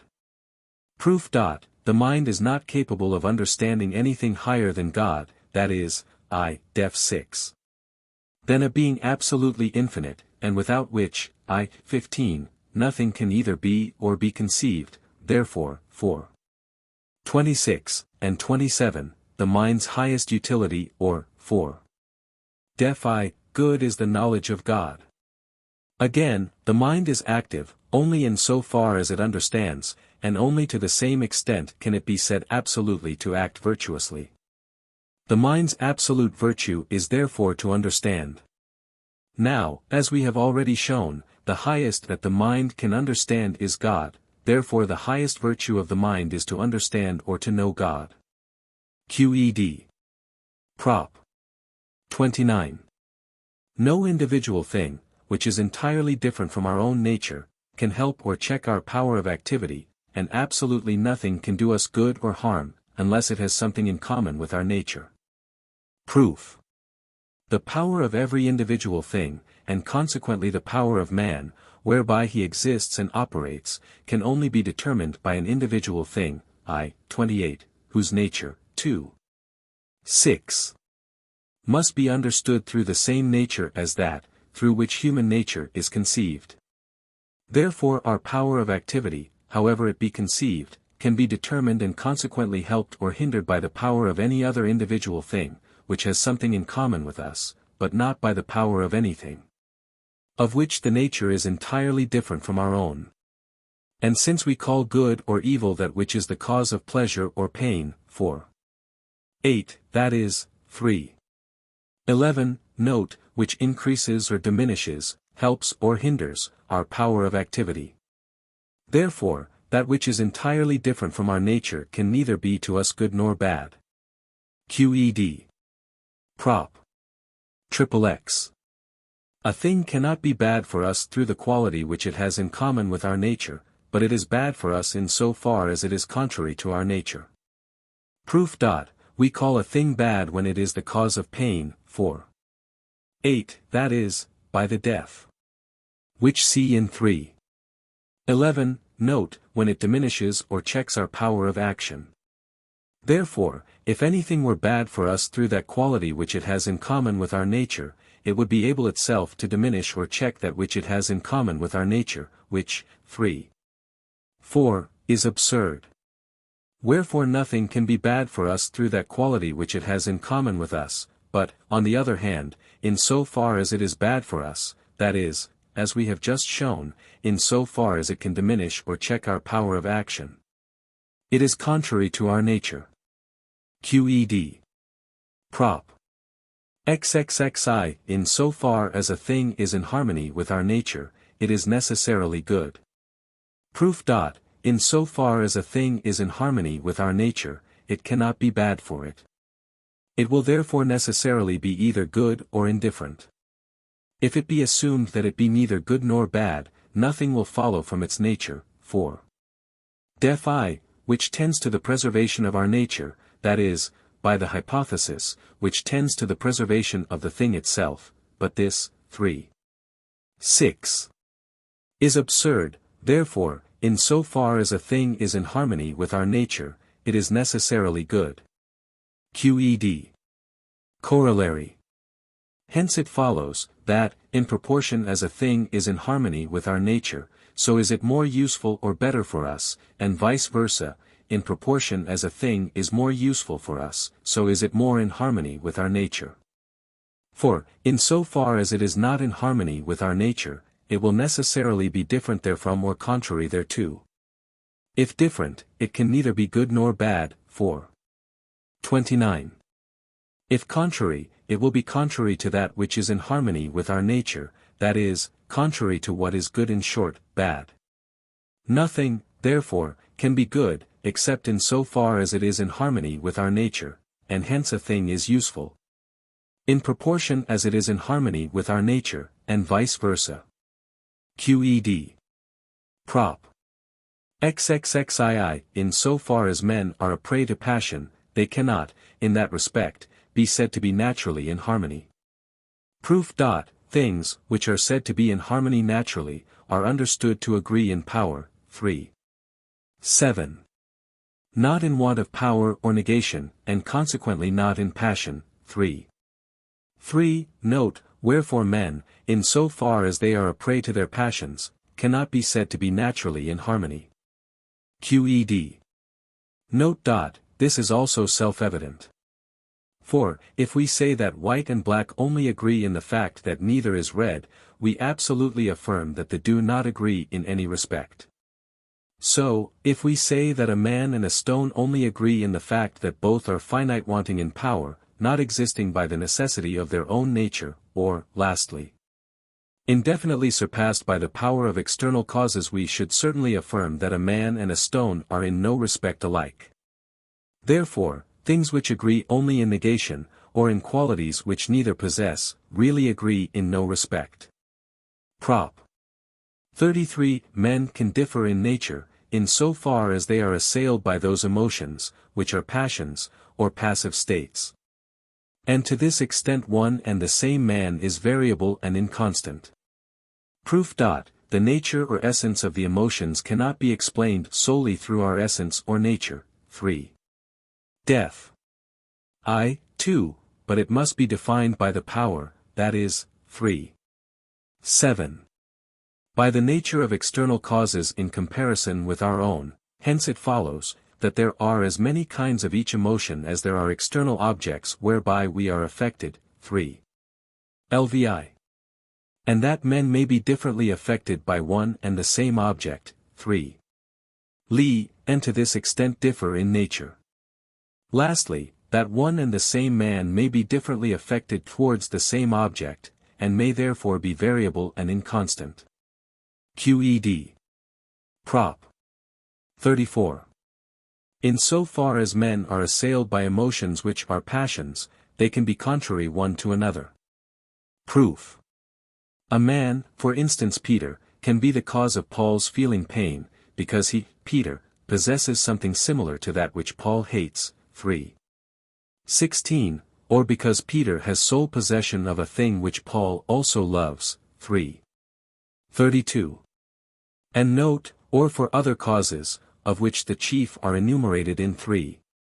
Note, it may therefore happen that Paul should hate Peter, def of emotions. 7. Consequently it may easily happen also, that Peter should hate Paul in return, and that each should endeavor to do the other an injury. 39, that is, 4. That they should be contrary one to another. But the emotion of pain is always a passion or passive state. 3. Hence men, in so far as they are assailed by emotions which are passions, can be contrary one to another. Qed. Note. I said that Paul may hate Peter, because he conceives that Peter possesses something which he, Paul, also loves. From this it seems, at first sight, to follow, that these two men, through both loving the same thing, and, consequently, through agreement of their respective natures, stand in one another's way. If this were so, props. XXX and 31. Of this part would be untrue. But if we give the matter our unbiased attention, we shall see that the discrepancy vanishes.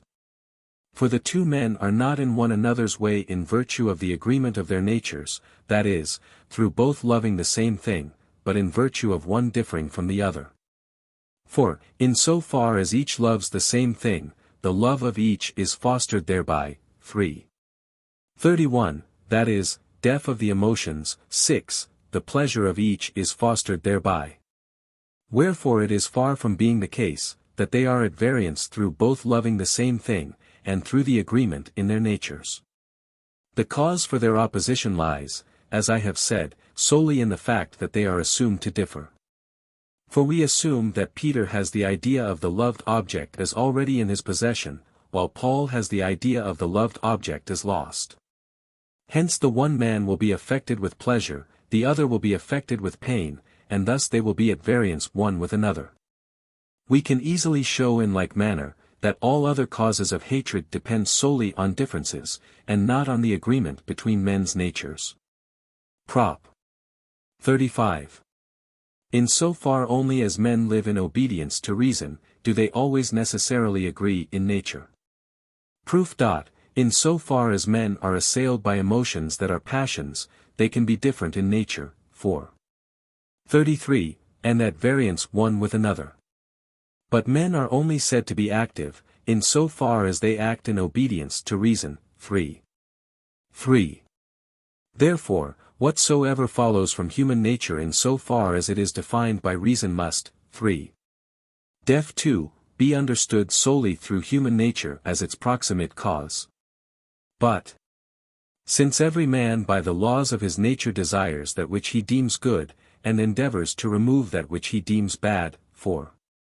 19, and further, since that which we, in accordance with reason, deem good or bad, necessarily is good or bad. 2. Zli, it follows that men, in so far as they live in obedience to reason, necessarily do only such things as are necessarily good for human nature, and consequently for each individual man. 4.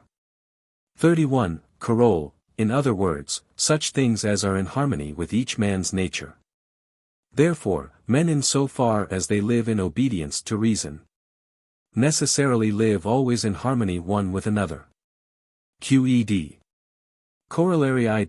There is no individual thing in nature, which is more useful to man, than a man who lives in obedience to reason. For that thing is to man most useful, which is most in harmony with his nature. 4. 31, Carol. That is, obviously, man. But man acts absolutely according to the laws of his nature, when he lives in obedience to reason. 3. Def 2.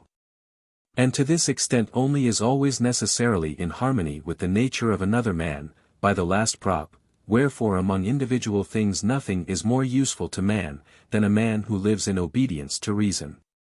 Qed. Corollary 2. As every man seeks most that which is useful to him, so are men most useful one to another. For the more a man seeks what is useful to him and endeavors to preserve himself, the more is he endowed with virtue. 4. XX. Or, what is the same thing. 4. Def 8, the more is he endowed with power to act according to the laws of his own nature, that is to live in obedience to reason. But men are most in natural harmony, when they live in obedience to reason, by the last prop. Therefore, by the foregoing Carol, men will be most useful one to another, when each seeks most that which is useful to him. Qed. Note. What we have just shown is attested by experience so conspicuously, that it is in the mouth of nearly everyone, man is to man a god. Yet it rarely happens that men live in obedience to reason, for things are so ordered among them, that they are generally envious and troublesome one to another. Nevertheless they are scarcely able to lead a solitary life, so that the definition of man as a social animal has met with general assent. In fact, men do derive from social life much more convenience than injury. Let satirists then laugh their fill at human affairs, let theologians rail, and let misanthropes praise to their utmost the life of untutored rusticity, let them heap contempt on men and praises on beasts. When all is said, they will find that men can provide for their wants much more easily by mutual help. And that only by uniting their forces can they escape from the dangers that on every side beset them, not to say how much more excellent and worthy of our knowledge it is, to study the actions of men than the actions of beasts. But I will treat of this more at length elsewhere. Prop. XXXVI, the highest good of those who follow virtue is common to all, and therefore all can equally rejoice therein. Proof. To act virtuously is to act in obedience with reason. 4. 24. And whatsoever we endeavor to do in obedience to reason is to understand. 4. 26. Therefore, 4. 28, the highest good for those who follow after virtue is to know God, that is, 2. 47, and note, a good which is common to all and can be possessed by all men equally, in so far as they are of the same nature. QED. Note. Someone may ask how it would be, if the highest good of those who follow after virtue were not common to all. Would it not then follow, as above, 4. 34, that men living in obedience to reason, that is, 4. 35. Men in so far as they agree in nature, would be at variance one with another? To such an inquiry, I make answer, that it follows and not accidentally but from the very nature of reason, that man's highest good is common to all, inasmuch as it is deduced from the very essence of man, in so far as defined by reason. And that a man could neither be, nor be conceived without the power of taking pleasure in this highest good. For it belongs to the essence of the human mind, 2. 47, to have an adequate knowledge of the eternal and infinite essence of God. Prop. XVI, the good which every man, who follows after virtue, desires for himself he will also desire for other men, and so much the more, in proportion as he has a greater knowledge of God. Proof. Men, in so far as they live in obedience to reason, are most useful to their fellow men. 4. 35, Carol. I. Therefore, 4. 19, we shall in obedience to reason necessarily endeavor to bring about that men should live in obedience to reason. But the good which every man, in so far as he is guided by reason, or, in other words, follows after virtue, desires for himself, is to understand. 4.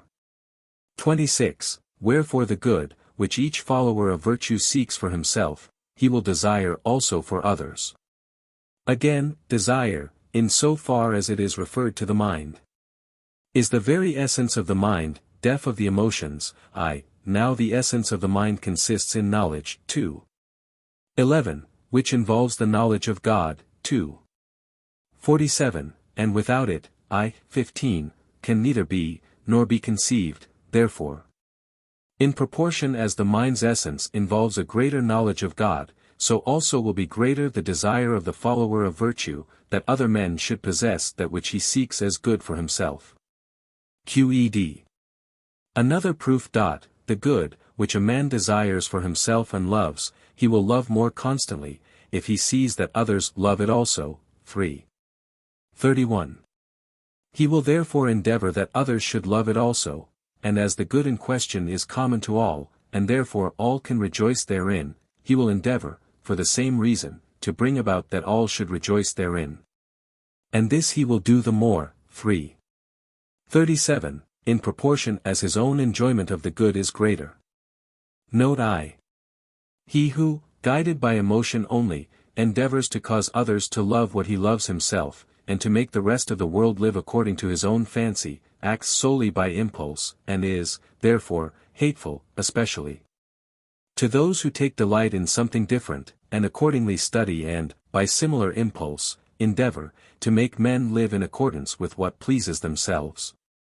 Again, as the highest good sought by men under the guidance of emotion is often such, that it can only be possessed by a single individual, it follows that those who love it are not consistent in their intentions, but, while they delight to sing its praises, fear to be believed.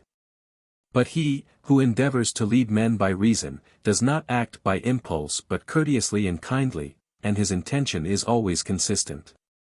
Again, whatsoever we desire and do, whereof we are the cause in so far as we possess the idea of God, or know God, I set down to religion. The desire of well-doing, which is engendered by a life according to reason, I call piety. Further, the desire, whereby a man living according to reason is bound to associate others with himself in friendship, I call honor. 13.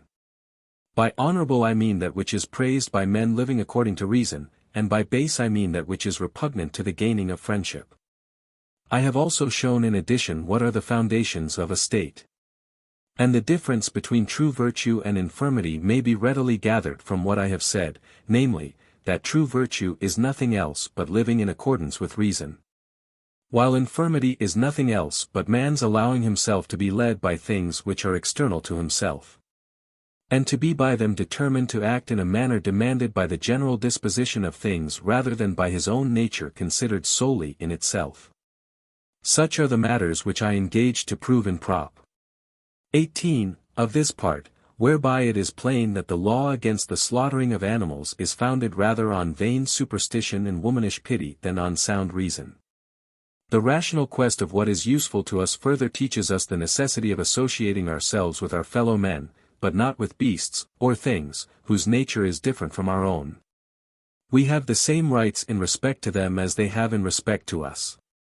Nay, as everyone's right is defined by his virtue, or power, men have far greater rights over beasts than beasts have over men.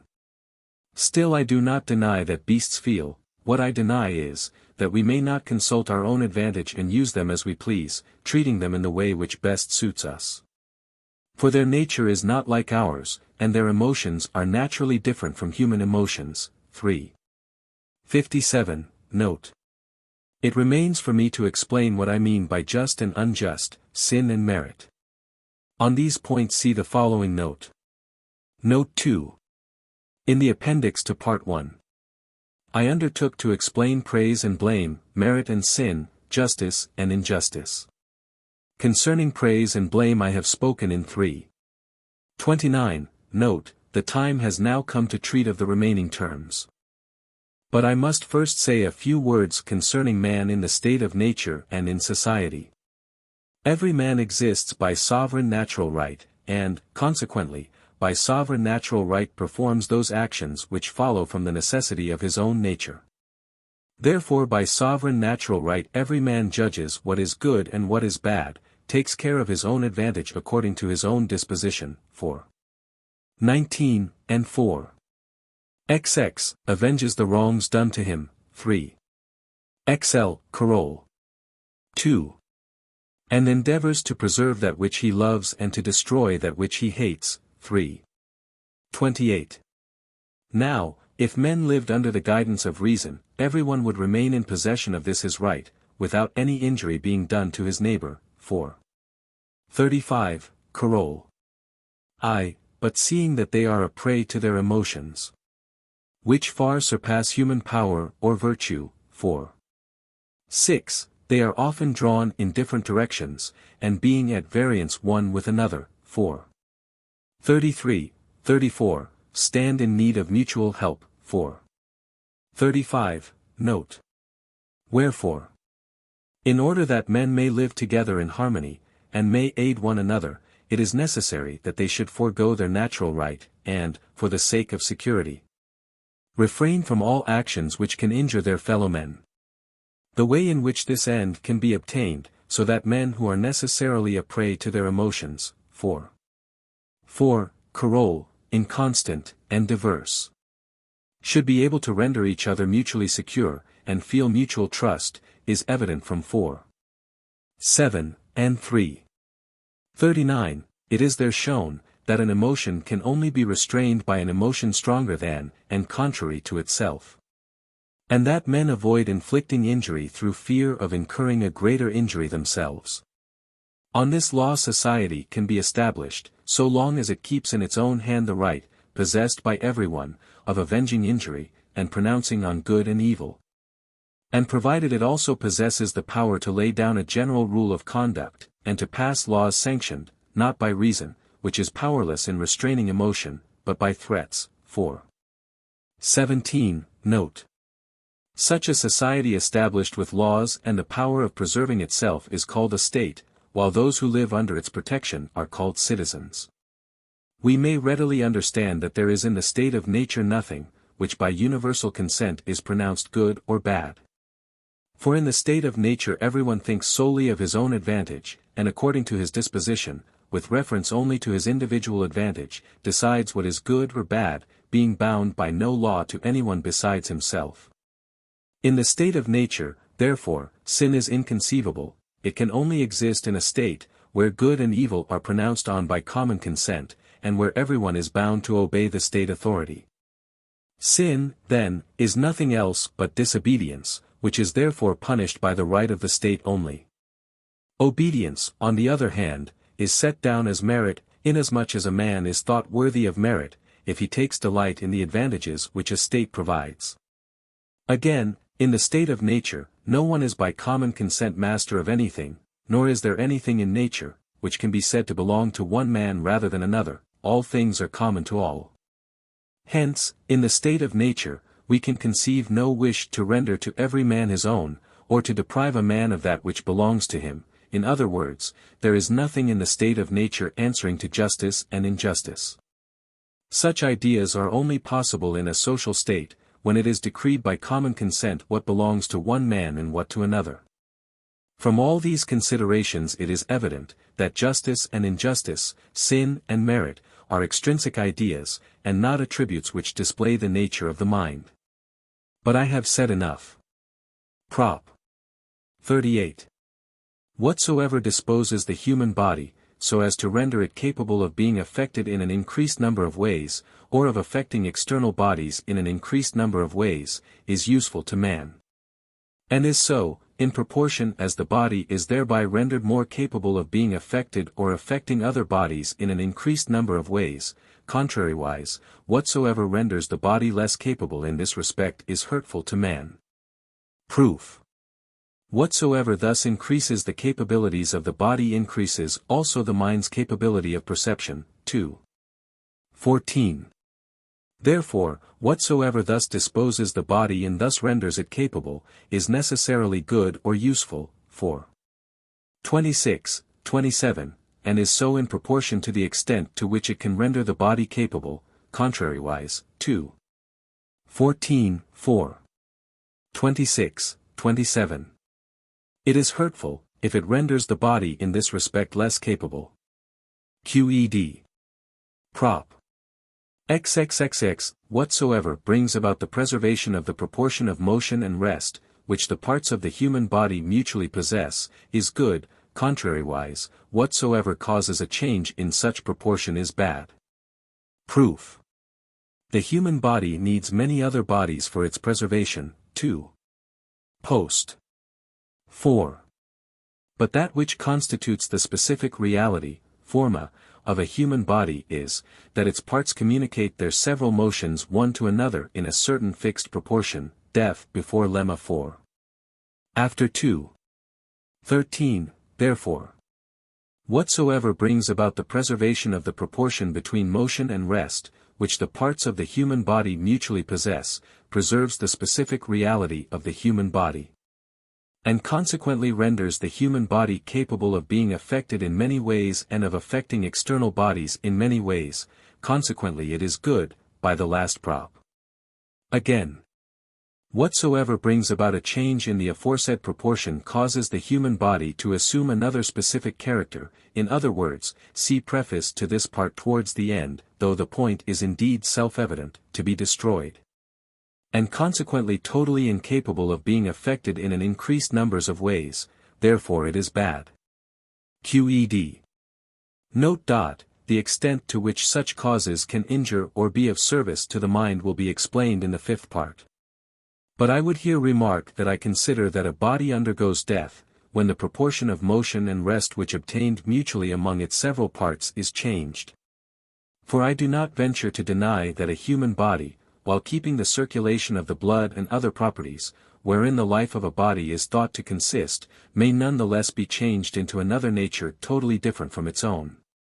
There is no reason, which compels me to maintain that a body does not die, unless it becomes a corpse, nay, experience would seem to point to the opposite conclusion. It sometimes happens, that a man undergoes such changes, that I should hardly call him the same. As I have heard tell of a certain Spanish poet, who had been seized with sickness, and though he recovered therefrom yet remained so oblivious of his past life, that he would not believe the plays and tragedies he had written to be his own. Indeed, he might have been taken for a grown-up child, if he had also forgotten his native tongue. If this instance seems incredible, what shall we say of infants? A man of ripe age deems their nature so unlike his own, that he can only be persuaded that he too has been an infant by the analogy of other men. However, I prefer to leave such questions undiscussed, lest I should give ground to the superstitious for raising new issues. Prop. XL. Whatsoever conduces to man's social life, or causes men to live together in harmony, is useful, whereas whatsoever brings discord into a state is bad. Proof. For whatsoever causes men to live together in harmony also causes them to live according to reason, 4. 35, and is therefore, 4. 26, 27, good, and, for the same reason, whatsoever brings about discord is bad. QED. Prop. XLI. Pleasure in itself is not bad but good, contrariwise, pain in itself is bad. Proof. Pleasure, 3. 11, and note, is emotion, whereby the body's power of activity is increased or helped. Pain is emotion, whereby the body's power of activity is diminished or checked, therefore, 4. 38, pleasure in itself is good, and QED. Prop. XLII, mirth cannot be excessive, but is always good, contrariwise, melancholy is always bad. Proof. Mirth, see its def in 3. 11, note, is pleasure, which, in so far as it is referred to the body, consists in all parts of the body being affected equally, that is, 3. 11. The body's power of activity is increased or aided in such a manner, that the several parts maintain their former proportion of motion and rest, therefore mirth is always good, 4. 39, and cannot be excessive. But melancholy, see its def. In the same note to 3. 11, is pain, which, in so far as it is referred to the body, consists in the absolute decrease or hindrance of the body's power of activity, therefore, 4. 38, it is always bad. QED. Prop. 43. Stimulation may be excessive and bad, on the other hand, grief may be good, in so far as stimulation or pleasure is bad. Proof. Localized pleasure or stimulation, titilatio, is pleasure, which, in so far as it is referred to the body, consists in one or some of its parts being affected more than the rest, see its definition, 3. 11, note. The power of this emotion may be sufficient to overcome other actions of the body, 4. 6, and may remain obstinately fixed therein, thus rendering it incapable of being affected in a variety of other ways, therefore, 4. 38, it may be bad. Again, grief, which is pain, cannot as such be good, 4. Sly. But, as its force and increase is defined by the power of an external cause compared with our own, 4. V, we can conceive infinite degrees and modes of strength in this emotion, 4. 3, we can, therefore, conceive it as capable of restraining stimulation, and preventing its becoming excessive, and hindering the body's capabilities, thus, to this extent, it will be good. QED. Prop. XLIV, love and desire may be excessive. Proof. Love is pleasure, accompanied by the idea of an external cause, def of emotions, 6. Therefore stimulation, accompanied by the idea of an external cause is love. 3. 11. Note, hence love may be excessive. Again, the strength of desire varies in proportion to the emotion from which it arises. 3. 37. Now emotion may overcome all the rest of men's actions. 4. 6. So, therefore, can desire, which arises from the same emotion, overcome all other desires, and become excessive, as we showed in the last proposition concerning stimulation. Note. Mirth, which I have stated to be good, can be conceived more easily than it can be observed. For the emotions, whereby we are daily assailed, are generally referred to some part of the body which is affected more than the rest. Hence the emotions are generally excessive, and so fix the mind in the contemplation of one object, that it is unable to think of others. And although men, as a rule, are a prey to many emotions and very few are found who are always assailed by one and the same, yet there are cases, where one and the same emotion remains obstinately fixed. We sometimes see men so absorbed in one object, that, although it be not present, they think they have it before them. When this is the case with a man who is not asleep, we say he is delirious or mad. Nor are those persons who are inflamed with love, and who dream all night and all day about nothing but their mistress, or some woman, considered as less mad, for they are made objects of ridicule. But when a miser thinks of nothing but gain or money, or when an ambitious man thinks of nothing but glory, they are not reckoned to be mad, because they are generally harmful, and are thought worthy of being hated. But, in reality, avarice, ambition, lust, and are species of madness, though they may not be reckoned among diseases. Prop. XLV. Hatred can never be good. Proof. When we hate a man, we endeavor to destroy him. 3. 39, that is, 4. 37. We endeavor to do something that is bad. Therefore, and QED. NB. Here, and in what follows, I mean by hatred only hatred towards men. Corollary I.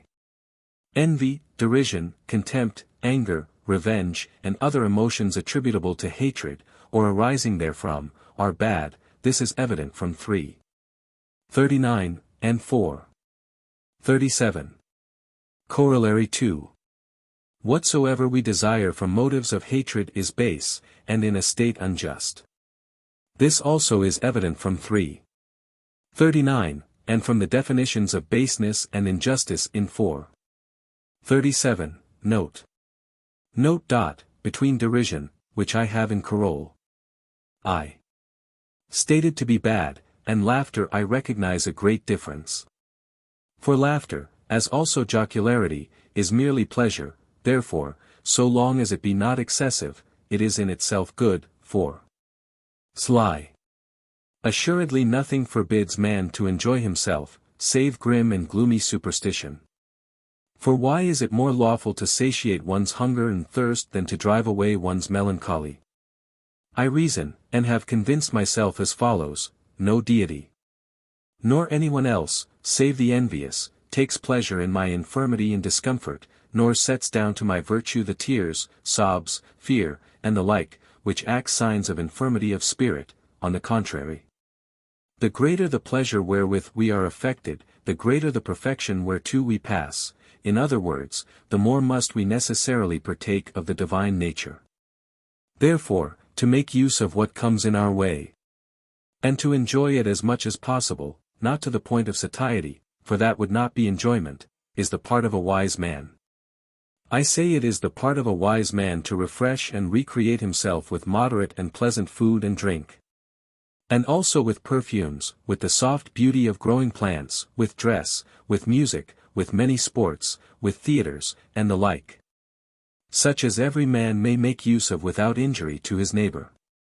For the human body is composed of very numerous parts, of diverse nature, which continually stand in need of fresh and varied nourishment, so that the whole body may be equally capable of performing all the actions, which follow from the necessity of its own nature, and, consequently, so that the mind may also be equally capable of understanding many things simultaneously.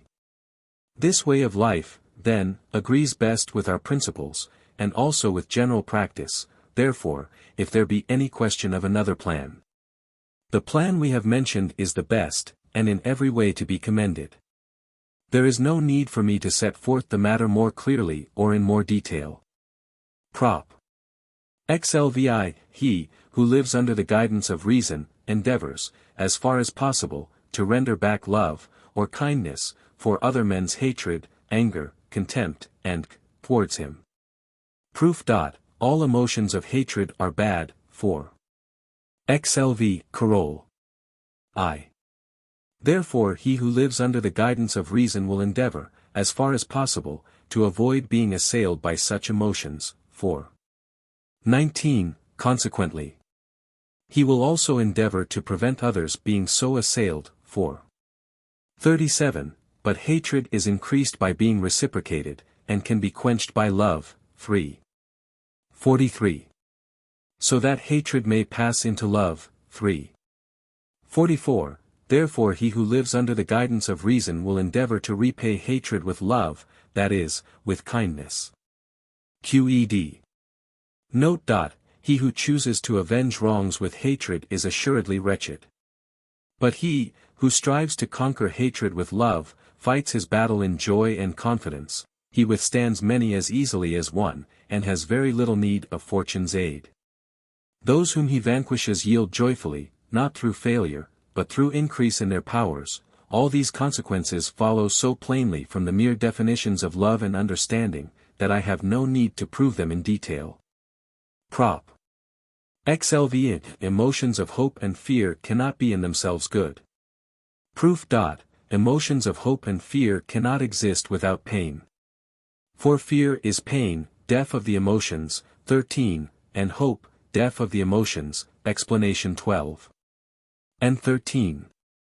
Cannot exist without fear, therefore, for Zli, these emotions cannot be good in themselves, but only in so far as they can restrain excessive pleasure, for 43, QED. Note. We may add, that these emotions show defective knowledge and an absence of power in the mind. For the same reason confidence, despair, joy, and disappointment are signs of a want of mental power.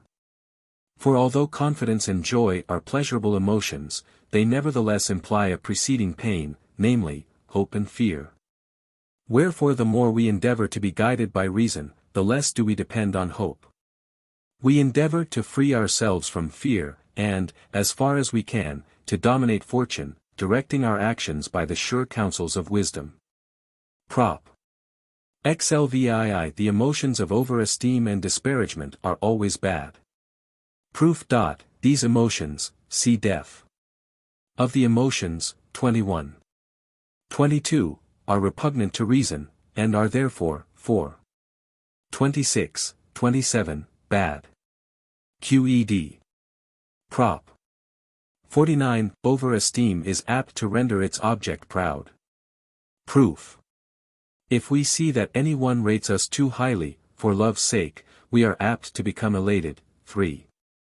Zli, or to be pleasurably affected, deaf of the emotions, XXX. The good which we hear of ourselves we readily believe. 3. 25, and therefore, for love's sake, rate ourselves too highly, in other words, we are apt to become proud. QED. Prop. L. Pity, in a man who lives under the guidance of reason, is in itself bad and useless. Proof. Pity, deaf of the emotions, 18, is a pain, and therefore, for Zli, is in itself bad. The good effect which follows, namely, our endeavor to free the object of our pity from misery, is an action which we desire to do solely at the dictation of reason, for 37. Only at the dictation of reason are we able to perform any action, which we know for certain to be good, for 27. Thus, in a man who lives under the guidance of reason, pity in itself is useless and bad. QED. Note. He who rightly realizes, that all things follow from the necessity of the divine nature, and come to pass in accordance with the eternal laws and rules of nature, will not find anything worthy of hatred, derision, or contempt. Nor will he bestow pity on anything, but to the utmost extent of human virtue he will endeavor to do well, as the saying is, and to rejoice. We may add, that he, who is easily touched with compassion, and is moved by another's sorrow or tears, often does something which he afterwards regrets. Partly because we can never be sure that an action caused by emotion is good, partly because we are easily deceived by false tears. I am in this place expressly speaking of a man living under the guidance of reason. He who is moved to help others neither by reason nor by compassion, is rightly styled inhuman, for, 3. 27, he seems unlike a man. Prop. Li, approval is not repugnant to reason, but can agree therewith and arise therefrom. Proof. Approval is love towards one who has done good to another, def of the emotions, 19. Therefore it may be referred to the mind, in so far as the latter is active, 3. Lix, that is, 3. 3. In so far as it understands, therefore, it is in agreement with reason, and qed. Another proof. He, who lives under the guidance of reason, desires for others the good which he seeks for himself, 4. 37. Wherefore from seeing someone doing good to his fellow his own endeavor to do good is aided, in other words, he will feel pleasure, 3. 11. Note, accompanied by the idea of the benefactor. Therefore he approves of him. Qed. Note. Indignation as we defined it, def of the emotions, XX, is necessarily evil, 4. XLV. We may, however, remark that, when the sovereign power for the sake of preserving peace punishes a citizen who has injured another, it should not be said to be indignant with the criminal, for it is not incited by hatred to ruin him. It is led by a sense of duty to punish him. Prop. AII, self-approval may arise from reason, and that which arises from reason is the highest possible. Proof. Self-approval is pleasure arising from a man's contemplation of himself and his own power of action, def of the emotions, 25. But a man's true power of action or virtue is reason herself, 3. 3. As the said man clearly and distinctly contemplates her, 2. XL, 43, therefore self-approval arises from reason. Again, when a man is contemplating himself, he only perceived clearly and distinctly or adequately, such things as follow from his power of action, 3. Def 2, that is, 3. 3. From his power of understanding, therefore in such contemplation alone does the highest possible self-approval arise. Qed. Note. Self-approval is in reality the highest object for which we can hope. For, as we showed in 4. 25. No one endeavors to preserve his being for the sake of any ulterior object, and, as this approval is more and more fostered and strengthened by praise, 3. 53, Carole, and on the contrary, 3. LV Carole, is more and more disturbed by blame, fame becomes the most powerful of incitements to action, and life under disgrace is almost unendurable. Prop. Lii, humility is not a virtue, or does not arise from reason. Proof. Humility is pain arising from a man's contemplation of his own infirmities, def of the emotions, 26. But, in so far as a man knows himself by true reason, he is assumed to understand his essence, that is, his power, 3. 7. Wherefore, if a man in self-contemplation perceives any infirmity in himself, it is not by virtue of his understanding himself, but, 3. LV, by virtue of his power of activity being checked. But, if we assume that a man perceives his own infirmity by virtue of understanding something stronger than himself, by the knowledge of which he determines his own power of activity, this is the same as saying that we conceive that a man understands himself distinctly, for 26, because 14 his power of activity is aided. Wherefore humility, or the pain which arises from a man's contemplation of his own infirmity, does not arise from the contemplation or reason, and is not a virtue but a passion.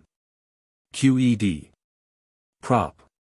Liv. repentance is not a virtue, or does not arise from reason, but he who repents of an action is doubly wretched or infirm. Proof. The first part of this proposition is proved like the foregoing one. The second part is proved from the mere definition of the emotion in question, def of the emotions, 27. For the man allows himself to be overcome, first, by evil desires, secondly, by pain. Note. As men seldom live under the guidance of reason, these two emotions, namely, humility and repentance, as also hope and fear, bring more good than harm, hence, as we must sin, we had better sin in that direction. For, if all men who are a prey to emotion were all equally proud, they would shrink from nothing, and would fear nothing. How then could they be joined and linked together in bonds of union? The crowd plays the tyrant, when it is not in fear. Hence we need not wonder that the prophets, who consulted the good, not of a few, but of all, so strenuously commended humility, repentance, and reverence. Indeed, those who are a prey to these emotions may be led much more easily than others to live under the guidance of reason, that is, to become free and to enjoy the life of the blessed. Prop. LV. Extreme pride or dejection indicates extreme ignorance of self. Proof. This is evident from def of the emotions, 28. And 29. Prop. LV. Extreme pride or dejection indicates extreme infirmity of spirit. Proof. The first foundation of virtue is self-preservation, 4. 22. Carole, under the guidance of reason, 4. 24.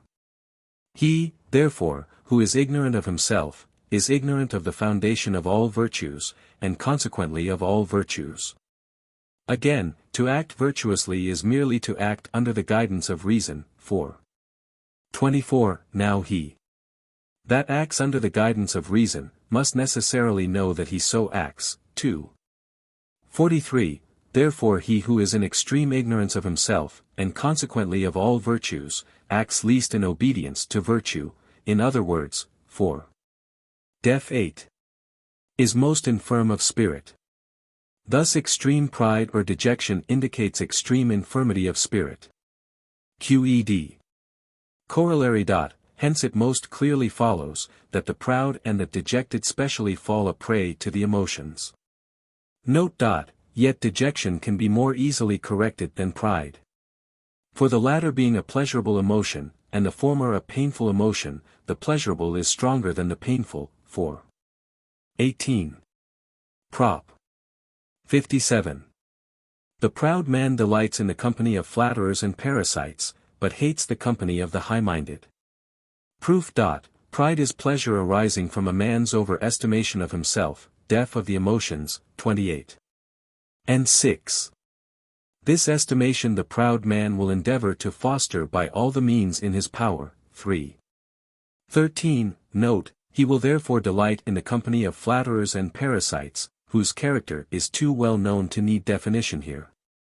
And will avoid the company of high-minded men, who value him according to his deserts.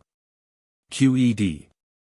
Note. It would be too long a task to enumerate here all the evil results of pride, inasmuch as the proud are a prey to all the emotions, though to none of them less than to love and pity. I cannot, however, pass over in silence the fact, that a man may be called proud from his underestimation of other people. And, therefore, pride in this sense may be defined as pleasure arising from the false opinion, whereby a man may consider himself superior to his fellows. The dejection, which is the opposite quality to this sort of pride, may be defined as pain arising from the false opinion, whereby a man may think himself inferior to his fellows. Such being the ease, we can easily see that a proud man is necessarily envious. 3. Zly, note, and only takes pleasure in the company, who fool his weak mind to the top of his bent, and make him insane instead of merely foolish. Though dejection is the emotion contrary to pride, yet is the dejected man very near akin to the proud man. For, inasmuch as his pain arises from a comparison between his own infirmity in other men's power or virtue, it will be removed, or, in other words, he will feel pleasure, if his imagination be occupied in contemplating other men's faults. Whence arises the proverb, the unhappy are comforted by finding fellow sufferers. Contrariwise, he will be the more pained in proportion as he thinks himself inferior to others. Hence none are so prone to envy as the dejected, they are specially keen in observing men's actions, with a view to fault-finding rather than correction, in order to reserve their praises for dejection, and to glory therein. Though all the time with a dejected air. These effects follow as necessarily from the said emotion, as it follows from the nature of a triangle, that the 3 angles are equal to 2 right angles. I have already said that I call these and similar emotions bad, solely in respect to what is useful to man. The laws of nature have regard to nature's general order, whereof man is but a part. I mention this, in passing, lest any should think that I have wished to set forth the faults and irrational deeds of men rather than the nature and properties of things. For, as I said in the preface to the 3rd part, I regard human emotions and their properties as on the same footing with other natural phenomena.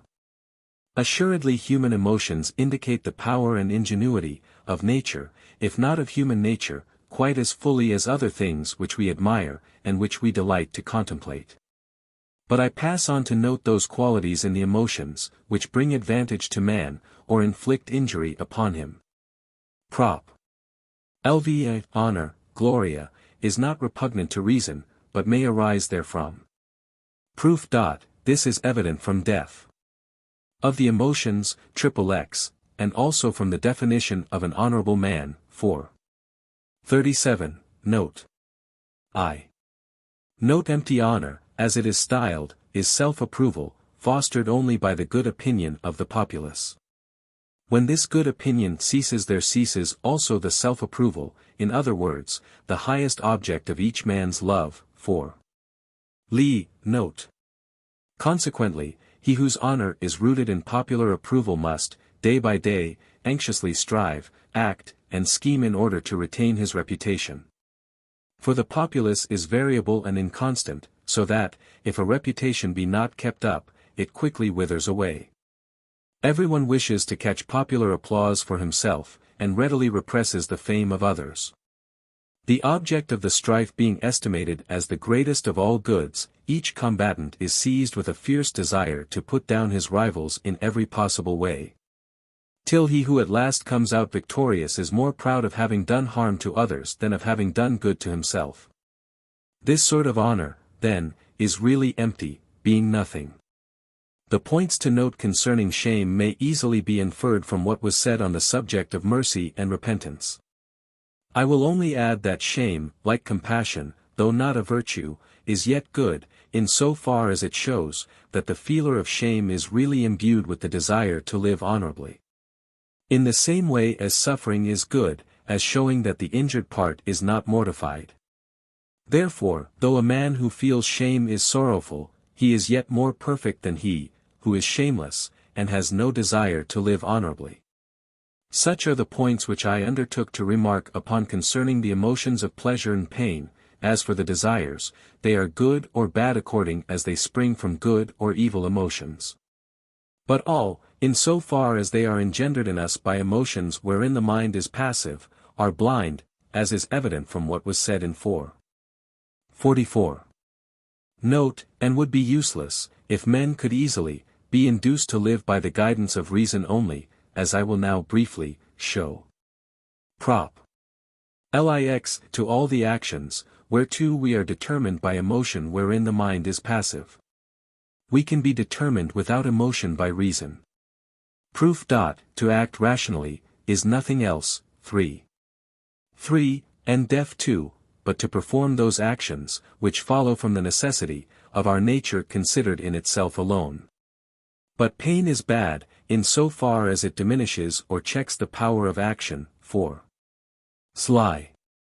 Wherefore we cannot by pain be determined to any action, which we should be unable to perform under the guidance of reason. Again. Pleasure is bad only in so far as it hinders a man's capability for action, 4. Sly. 43, therefore to this extent we could not be determined by it to any action, which we could not perform under the guidance of reason. Lastly, pleasure. In so far as it is good, is in harmony with reason, for it consists in the fact that a man's capability for action is increased or aided, nor is the mind passive therein. Except in so far as a man's power of action is not increased to the extent of affording him an adequate conception of himself and his actions. 3. End note. Wherefore, if a man who is pleasurably affected be brought to such a state of perfection, that he gains an adequate conception of himself and his own actions, he will be equally, nay more, capable of those actions, to which he is determined by emotion wherein the mind is passive. But all emotions are attributable to pleasure, to pain, or to desire, def of the emotions. 4. Explanation, and desire, def of the emotions, is nothing else but the attempt to act, therefore, to all actions, and qed. Another proof. A given action is called bad, in so far as it arises from one being affected by hatred or any evil emotion. But no action, considered in itself alone, is either good or bad, as we pointed out in the preface to PT 4. One and the same action being sometimes good, sometimes bad, wherefore to the action which is sometimes bad, or arises from some evil emotion, we may be led by reason. 4. 19, QED. Note. An example will put this point in a clearer light. The action of striking, in so far as it is considered physically, and in so far as we merely look to the fact that a man raises his arm, clenches his fist, and moves his whole arm violently downwards, is a virtue or excellence which is conceived as proper to the structure of the human body. If, then, a man, moved by anger or hatred, is led to clench his fist or to move his arm, this result takes place, as we showed in PT 2, because one and the same action can be associated with various mental images of things. Therefore we may be determined to the performance of one and the same action by confused ideas, or by clear and distinct ideas. Hence it is evident that every desire which springs from emotion, wherein the mind is passive, would become useless, if men could be guided by reason. Let us now see why desire which arises from emotion, wherein the mind is passive, is called by us blind. Prop. LX. Desire arising from a pleasure or pain, that is not attributable to the whole body, but only to one or certain parts thereof, is without utility in respect to a man as a whole. Proof. Let it be assumed, for instance, that a part of a body, is so strengthened by some external cause, that it prevails over the remaining parts. 4. 6. This part will not endeavor to do away with its own powers, in order that the other parts of the body may perform its office, for this it would be necessary for it to have a force or power of doing away with its own powers. Which, 3. 6, is absurd. The said part, and, consequently, the mind also, will endeavor to preserve its condition. Wherefore desire arising from a pleasure of the kind aforesaid has no utility in reference to a man as a whole. If it be assumed, on the other hand, that the part A be checked so that the remaining parts prevail, it may be proved in the same manner that desire arising from pain has no utility in respect to a man as a whole. QED. Note. As pleasure is generally, 4. 44. Note, attributed to one part of the body, we generally desire to preserve our being without taking into consideration our health as a whole, to which it may be added, that the desires which have most hold over us, 4. 9. Take account of the present and not of the future. Prop. LXI. Desire which springs from reason cannot be excessive. Proof. Desire, def of the emotions, considered absolutely is the actual essence of man, in so far as it is conceived as in any way determined to a particular activity by some given modification of itself. Hence desire, which arises from reason, that is, 3. Which is engendered in us in so far as we act, is the actual essence or nature of man, in so far as it is conceived as determined to such activities as are adequately conceived through man's essence only. 3. Def 2.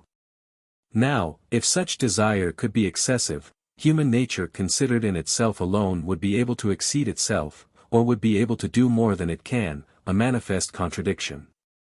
Therefore, such desire cannot be excessive. Qed. Prop. 62. In so far as the mind conceives a thing under the dictates of reason, it is affected equally, whether the idea be of a thing future, past, or present. Proof. Whatsoever the mind conceives under the guidance of reason, it conceives under the form of eternity or necessity. 2. 44, Carol. 2, and is therefore affected with the same certitude. 2. 43, end note. Wherefore, whether the thing be present, past, or future, the mind conceives it under the same necessity and is affected with the same certitude. And whether the idea be of something present, past, or future, it will in all cases be equally true. 2. Sly. That is, it will always possess the same properties of an adequate idea. 2. Def 4, therefore, in so far as the mind conceives things under the dictates of reason, it is affected in the same manner, whether the idea be of a thing future, past, or present. Qed. Note. If we could possess an adequate knowledge of the duration of things, and could determine by reason their periods of existence, we should contemplate things future with the same emotion as things present. And the mind would desire as though it were present the good which it conceived as future. Consequently it would necessarily neglect a lesser good in the present for the sake of a greater good in the future, and would in no wise desire that which is good in the present but a source of evil in the future, as we shall presently show. However, we can have but a very inadequate knowledge of the duration of things. 2. 31. And the periods of their existence. 2. 44. Note, we can only determine by imagination, which is not so powerfully affected by the future as by the present. Hence such true knowledge of good and evil as we possess is merely abstract or general. And the judgment which we pass on the order of things and the connection of causes, with a view to determining what is good or bad for us in the present, is rather imaginary than real. Therefore it is nothing wonderful. If the desire arising from such knowledge of good and evil, in so far as it looks on into the future, be more readily checked than the desire of things which are agreeable at the present time. Cf. 4. 16. Prop. Lxii, he who is led by fear, and does good in order to escape evil, is not led by reason. Proof. All the emotions which are attributable to the mind as active, or in other words to reason, are emotions of pleasure and desire. 3. Lix. Therefore, he who is led by fear, and does good in order to escape evil, is not led by reason. Note. Superstitions persons, who know better how to rail at vice than how to teach virtue, and who strive not to guide men by reason, but so to restrain them that they would rather escape evil than love virtue, have no other aim but to make others as wretched as themselves. Wherefore it is nothing wonderful, if they be generally troublesome and odious to their fellow men. Corollary. Under desire which springs from reason, we seek good directly, and shun evil indirectly. Proof. Desire which springs from reason can only spring from a pleasurable emotion, wherein the mind is not passive. 3. Lix, in other words, from a pleasure which cannot be excessive. 4. Lxi, and not from pain. Wherefore this desire springs from the knowledge of good, not of evil. 4. 8. Hence under the guidance of reason we seek good directly and only by implication shun evil. Qed. Note. This corollary may be illustrated by the example of a sick and a healthy man.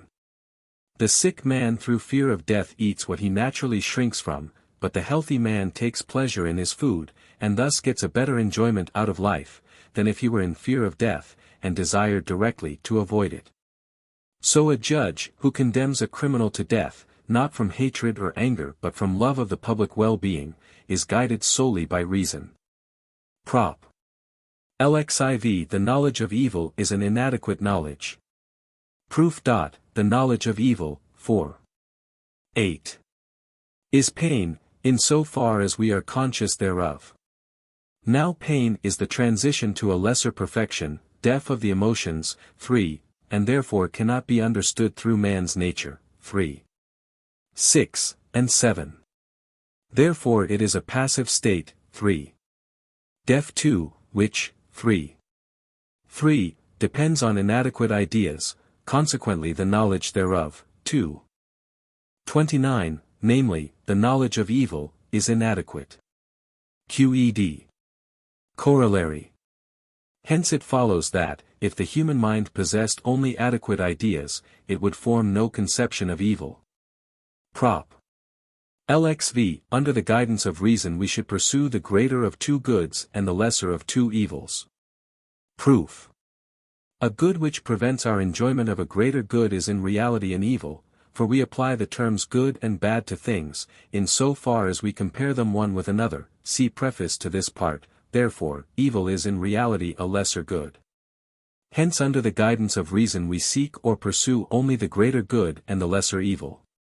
Qed. Corollary. We may, under the guidance of reason, pursue the lesser evil as though it were the greater good, and we may shun the lesser good, which would be the cause of the greater evil. For the evil, which is here called the lesser, is really good, and the lesser good is really evil, wherefore we may seek the former and shun the latter. Qed. Prop. 66. We may, under the guidance of reason, seek a greater good in the future in preference to a lesser good in the present, and we may seek a lesser evil in the present in preference to a greater evil in the future. 15. Proof. If the mind could have an adequate knowledge of things future, it would be affected towards what is future in the same way as towards what is present. 4. 62. Wherefore, looking merely to reason, as in this proposition we are assumed to do, there is no difference, whether the greater good or evil be assumed as present, or assumed as future. Hence, 4. LXV, we may seek a greater good in the future in preference to a lesser good in the present, and Qed. Corollary. We may, under the guidance of reason, seek a lesser evil in the present, because it is the cause of a greater good in the future, and we may shun a lesser good in the present, because it is the cause of a greater evil in the future. This corollary is related to the foregoing proposition as the corollary to 4. LXV is related to the said 4. LXV. Note. If these statements be compared with what we have pointed out concerning the strength of the emotions in this part up to Prop. 18, we shall readily see the difference between a man, who is led solely by emotion or opinion, and a man, who is led by reason. The former, whether will or no, performs actions whereof he is utterly ignorant. The latter is his own master and only performs such actions, as he knows are of primary importance in life, and therefore chiefly desires. Wherefore I call the former a slave, and the latter a free man, concerning whose disposition and manner of life it will be well to make a few observations. Prop. LXVI, a free man thinks of death least of all things. And his wisdom is a meditation not of death but of life. Proof. A free man is one who lives under the guidance of reason, who is not led by fear. 4. 63, but who directly desires that which is good. 4. 63, Coroll, in other words. 4. 24, who strives to act, to live, and to preserve his being on the basis of seeking his own true advantage, wherefore such an one thinks of nothing less than of death, but his wisdom is a meditation of life. Qed. Prop. 68. If men were born free, they would, so long as they remained free, form no conception of good and evil. Proof. I call free him who is led solely by reason. He, therefore, who is born free, and who remains free, has only adequate ideas. Therefore, 4. 64, Coroll, he has no conception of evil, or consequently, good and evil being correlative, of good. Qed. Note. It is evident, from 4. 4. That the hypothesis of this proposition is false and inconceivable, except in so far as we look solely to the nature of man, or rather to God, not in so far as the latter is infinite, but only in so far as he is the cause of man's existence. This, and other matters which we have already proved, seem to have been signified by Moses in the history of the first man. For in that narrative no other power of God is conceived, save that whereby he created man, that is the power wherewith he provided solely for man's advantage. It is stated that God forbade man, being free, to eat of the tree of the knowledge of good and evil, and that, as soon as man should have eaten of it, he would straightway fear death rather than desire to live. Further, it is written that when man had found a wife, who was in entire harmony with his nature, he knew that there could be nothing in nature which could be more useful to him. But that after he believed the beasts to be like himself, he straightway began to imitate their emotions. 3. 27, and to lose his freedom. This freedom was afterwards recovered by the patriarchs, led by the Spirit of Christ. That is, by the idea of God, whereon alone it depends, that man may be free, and desire for others the good which he desires for himself, as we have shown above. 4. 37. Prop. 69. The virtue of a free man is seen to be as great, when it declines dangers, as when it overcomes them. Proof. Emotion can only be checked or removed by an emotion contrary to itself, and possessing more power in restraining emotion. 4. 7. But blind daring and fear are emotions, which can be conceived as equally great. 4. V. and 3. Hence, no less virtue or firmness is required in checking daring than in checking fear. 3. Licks. Note, in other words, deaf of the emotions. XL. and Zli. The free man shows as much virtue, when he declines dangers, as when he strives to overcome them. QED. Corollary. The free man is as courageous in timely retreat as in combat, or, a free man shows equal courage or presence of mind, whether he elect to give battle or to retreat. Note. What courage, animositas, is, and what I mean thereby, I explained in 3. Licks. Note. By danger I mean everything, which can give rise to any evil, such as pain, hatred, discord, and Prop. 70. The free man, who lives among the ignorant, strives, as far as he can, to avoid receiving favors from them. Proof. Everyone judges what is good according to his disposition. 3. 39. Note. Wherefore an ignorant man, who has conferred a benefit on another, puts his own estimate upon it, and, if it appears to be estimated less highly by the receiver, will feel pain. 3. 42.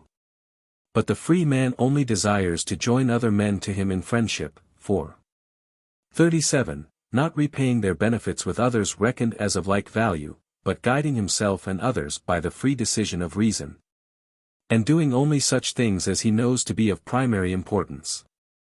Therefore the free man, lest he should become hateful to the ignorant, or follow their desires rather than reason, will endeavor, as far as he can, to avoid receiving their favors. Note. I say, as far as he can. For though men be ignorant, yet are they men, and in cases of necessity could afford us human aid, the most excellent of all things, therefore it is often necessary to accept favors from them, and consequently to repay such favors in kind. We must, therefore, exercise caution in declining favors, lest we should have the appearance of despising those who bestow them, or of being, from avaricious motives, unwilling to requite them. And so give ground for offense by the very fact of striving to avoid it. Thus, in declining favors, we must look to the requirements of utility and courtesy. Prop. LXXI. Only free men are thoroughly grateful one to another. Proof. Only free men are thoroughly useful one to another, and associated among themselves by the closest necessity of friendship. 4. 35. And Carole. Only such men endeavor, with mutual zeal of love, to confer benefits on each other. 4. 37. And, therefore, only they are thoroughly grateful one to another. QED. Note. The goodwill, which men who are led by blind desire have for one another, is generally a bargaining or enticement, rather than pure goodwill. Moreover, ingratitude is not an emotion. Yet it is base, inasmuch as it generally shows, that a man is affected by excessive hatred, anger, pride, avarice, and he who, by reason of his folly, knows not how to return benefits, is not ungrateful, much less he who is not gained over by the gifts of a courtesan to serve her lust, or by a thief to conceal his thefts, or by any similar persons. Contrariwise, such an one shows a constant mind, inasmuch as he cannot by any gifts be corrupted, to his own or the general hurt. Prop. LXXII. The free man never acts fraudulently, but always in good faith. Proof. If it be asked, what should a man's conduct be in a case where he could by breaking faith free himself from the danger of present death? Would not his plan of self-preservation completely persuade him to deceive? This may be answered by pointing out that, if reason persuaded him to act thus, it would persuade all men to act in a similar manner, in which case reason would persuade men not to agree in good faith to unite their forces. Or to have laws in common, that is, not to have any general laws, which is absurd. Prop. LXXII. The man, who is guided by reason, is more free in a state, where he lives under a general system of law, than in solitude, where he is independent. Proof. The man, who is guided by reason, does not obey through fear. 4. 63. But, in so far as he endeavors to preserve his being according to the dictates of reason, that is, 4.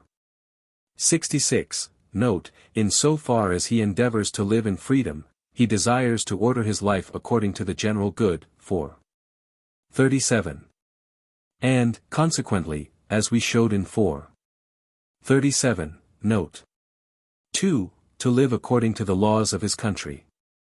Therefore the free man, in order to enjoy greater freedom, desires to possess the general rights of citizenship. QED. Note. These and similar observations, which we have made on man's true freedom, may be referred to strength, that is, to courage and nobility of character. 3. Lix. Note. I do not think it worth while to prove separately all the properties of strength. Much less need I show, that he that is strong hates no man, is angry with no man, envies no man, is indignant with no man, despises no man, and least of all things is proud. These propositions, and all that relate to the true way of life and religion, are easily proved from 4. 37, and 4. 46. Namely, that hatred should be overcome with love, and that every man should desire for others the good which he seeks for himself. We may also repeat what we drew attention to in the note to 4. L, and in other places. Namely, that the strong man has ever first in his thoughts, that all things follow from the necessity of the divine nature. So that whatsoever he deems to be hurtful and evil, and whatsoever, accordingly, seems to him impious, horrible, unjust, and base, assumes that appearance owing to his own disordered, fragmentary, and confused view of the universe. Wherefore he strives before all things to conceive things as they really are, and to remove the hindrances to true knowledge, such as are hatred, anger, envy, derision, pride, and similar emotions, which I have mentioned above. Thus he endeavors, as we said before, as far as in him lies, to do good, and to go on his way rejoicing. How far human virtue is capable of attaining to such a condition, and what its powers may be, I will prove in the following part. Appendix. What I've said in this part concerning the right way of life has not been arranged, so as to admit of being seen at one view, but has been set forth piecemeal. According as I thought each proposition could most readily be deduced from what preceded it. I propose, therefore, to rearrange my remarks and to bring them under leading heads. I. All our endeavors or desires so follow from the necessity of our nature, that they can be understood either through it alone, as their proximate cause, or by virtue of our being a part of nature, which cannot be adequately conceived through itself without other individuals. 2. Desires, which follow from our nature in such a manner, that they can be understood through it alone, are those which are referred to the mind. In so far as the latter is conceived to consist of adequate ideas, the remaining desires are only referred to the mind, in so far as it conceives things inadequately, and their force and increase are generally defined not by the power of man, but by the power of things external to us, wherefore the former are rightly called actions, the latter passions, for the former always indicate our power, the latter, on the other hand, show our infirmity and fragmentary knowledge. 3. Our actions, that is, those desires which are defined by man's power or reason, are always good. The rest may be either good or bad. 4. Thus in life it is before all things useful to perfect the understanding, or reason, as far as we can, and in this alone man's highest happiness or blessedness consists. Indeed blessedness is nothing else but the contentment of spirit, which arises from the intuitive knowledge of God. Now, to perfect the understanding is nothing else but to understand God, God's attributes, and the actions which follow from the necessity of his nature. Wherefore of a man, who is led by reason, the ultimate aim or highest desire, whereby he seeks to govern all his fellows, is that whereby he is brought to the adequate conception of himself and of all things within the scope of his intelligence. Therefore, without intelligence there is not rational life, and things are only good, in so far as they aid man in his enjoyment of the intellectual life, which is defined by intelligence. Contrariwise, whatsoever things hinder man's perfecting of his reason, and capability to enjoy the rational life, are alone called evil. 6. As all things whereof man is the efficient cause are necessarily good, no evil can befall man except through external causes. Namely, by virtue of man being a part of universal nature, whose laws human nature is compelled to obey, and to conform to in almost infinite ways. 7. It is impossible, that man should not be a part of nature, or that he should not follow her general order. But if he be thrown among individuals whose nature is in harmony with his own, his power of action will thereby be aided and fostered, whereas, if he be thrown among such as are but very little in harmony with his nature, he will hardly be able to accommodate himself to them without undergoing a great change himself. 8. Whatsoever in nature we deem to be evil, or to be capable of injuring our faculty for existing and enjoying the rational life, we may endeavor to remove in whatever way seems safest to us. On the other hand, whatsoever we deem to be good or useful for preserving our being, and enabling us to enjoy the rational life, we may appropriate to our use and employ as we think best. Everyone without exception may, by sovereign right of nature, do whatsoever he thinks will advance his own interest. 9. Nothing can be in more harmony with the nature of any given thing than other individuals of the same species, therefore, cf. 7. For man in the preservation of his being and the enjoyment of the rational life there is nothing more useful than his fellow-man who is led by reason. Further, as we know not anything among individual things which is more excellent than a man led by reason, no man can better display the power of his skill and disposition, than in so training men, that they come at last to live under the dominion of their own reason. In so far as men are influenced by envy or any kind of hatred, one towards another, they are at variance, and are therefore to be feared in proportion, as they are more powerful than their fellows. 11. Yet minds are not conquered by force, but by love and high-mindedness. 12. It is before all things useful to men to associate their ways of life, to bind themselves together with such bonds as they think most fitted to gather them all into unity, and generally to do whatsoever serves to strengthen friendship. 13. But for this there is need of skill and watchfulness. For men are diverse, seeing that those who live under the guidance of reason are few, yet are they generally envious and more prone to revenge than to sympathy. No small force of character is therefore required to take everyone as he is, and to restrain oneself from imitating the emotions of others.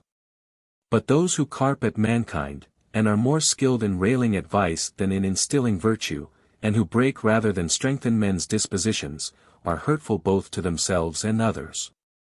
Thus many from too great impatience of spirit, or from misguided religious zeal, have preferred to live among brutes rather than among men.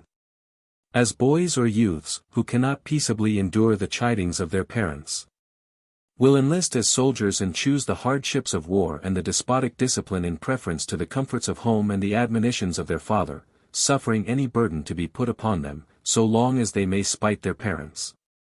14. Therefore, although men are generally governed in everything by their own lusts, yet their association in common brings many more advantages than drawbacks. Wherefore it is better to bear patiently the wrongs they may do us, and to strive to promote whatsoever serves to bring about harmony and friendship. 15.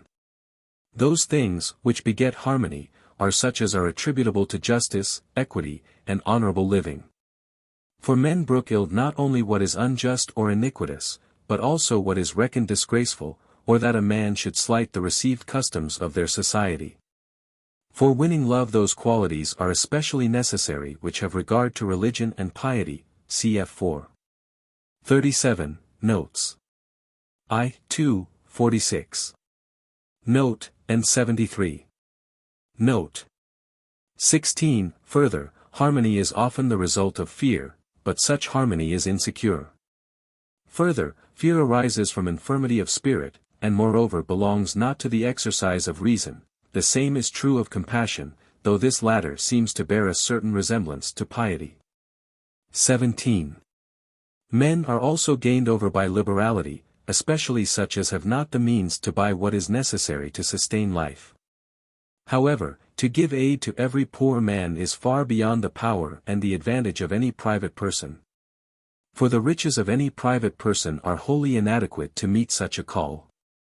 Again, an individual man's resources of character are too limited for him to be able to make all men his friends. Hence providing for the poor is a duty, which falls on the state as a whole, and has regard only to the general advantage. 18. In accepting favors, and in returning gratitude our duty must be wholly different, cf. 4. 70, note, 71. Note. 19. Again, meretricious love, that is, the lust of generation arising from bodily beauty, and generally every sort of love, which owns anything save freedom of soul as its cause, readily passes into hate. Unless indeed, what is worse, it is a species of madness, and then it promotes discord rather than harmony, cf. 3. 31, Carol. XX. As concerning marriage, it is certain that this is in harmony with reason, if the desire for physical union be not engendered solely by bodily beauty, but also by the desire to beget children and to train them up wisely. And moreover, if the love of both, to wit, of the man and of the woman, is not caused by bodily beauty only, but also by freedom of soul. XXI, furthermore, flattery begets harmony, but only by means of the vile offense of slavishness or treachery. None are more readily taken with flattery than the proud, who wish to be first, but are not. 22. There is in abasement a spurious appearance of piety and religion. Although abasement is the opposite to pride, yet is he that abases himself most akin to the proud, 4. 57, note. XCI, shame also brings about harmony, but only in such matters as cannot be hid. Further, as shame is a species of pain, it does not concern the exercise of reason. Ziv, the remaining emotions of pain towards men are directly opposed to justice, equity, honor, piety, and religion. And, although indignation seems to bear a certain resemblance to equity, yet is life but lawless, where every man may pass judgment on another's deeds, and vindicate his own or other men's rights. 25. Correctness of conduct, modestia, that is, the desire of pleasing men which is determined by reason, is attributable to piety, as we said in 4. 37, note. I. But, if it spring from emotion, it is ambition, or the desire whereby, men, under the false cloak of piety, generally stir up discords and seditions.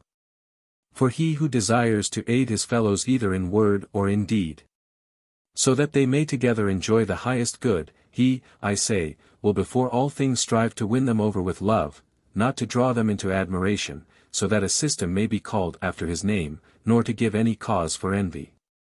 Further, in his conversation he will shrink from talking of men's faults, and will be careful to speak but sparingly of human infirmity, but he will dwell at length on human virtue or power, and the way whereby it may be perfected.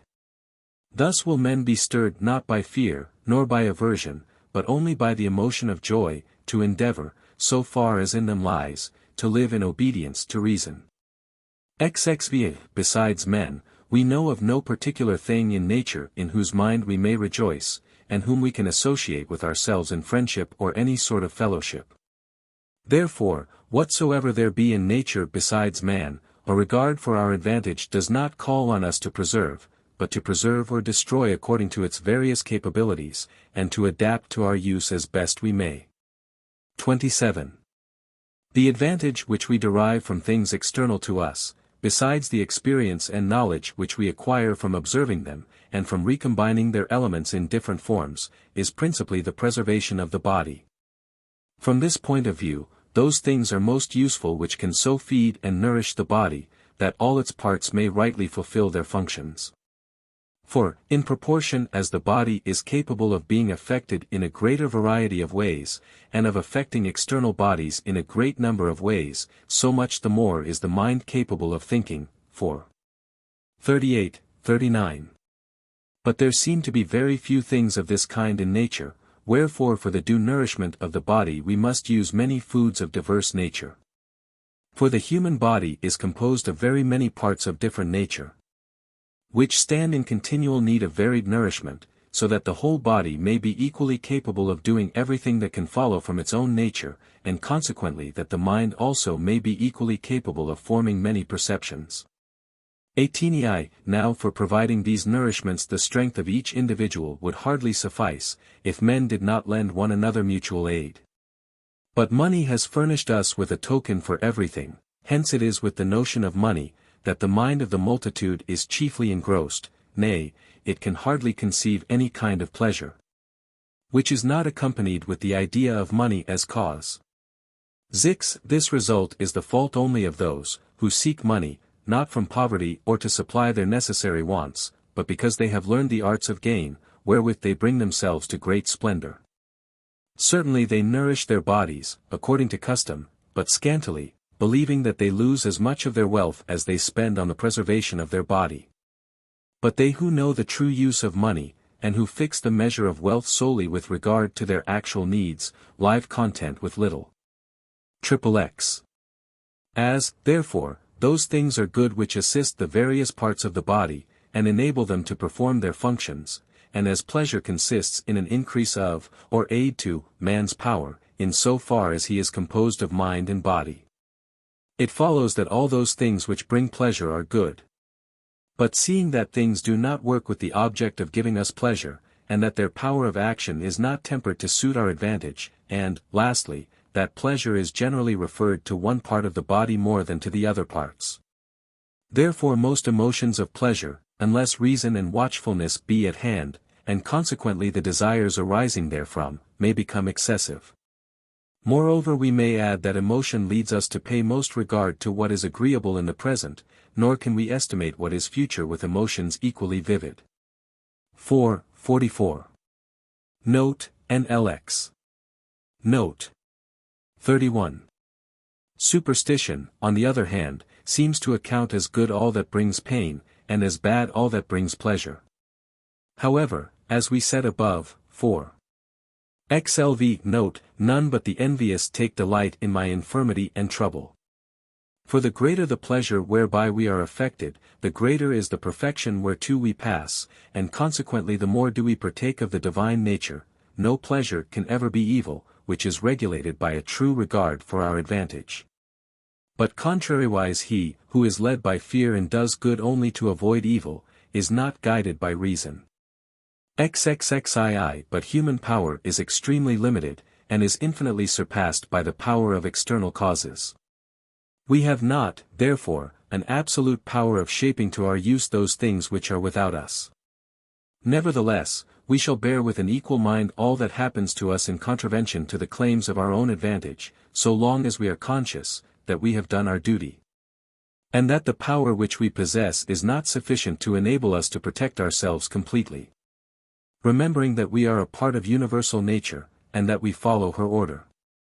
If we have a clear and distinct understanding of this, that part of our nature which is defined by intelligence, in other words the better part of ourselves, will assuredly acquiesce in what befalls us.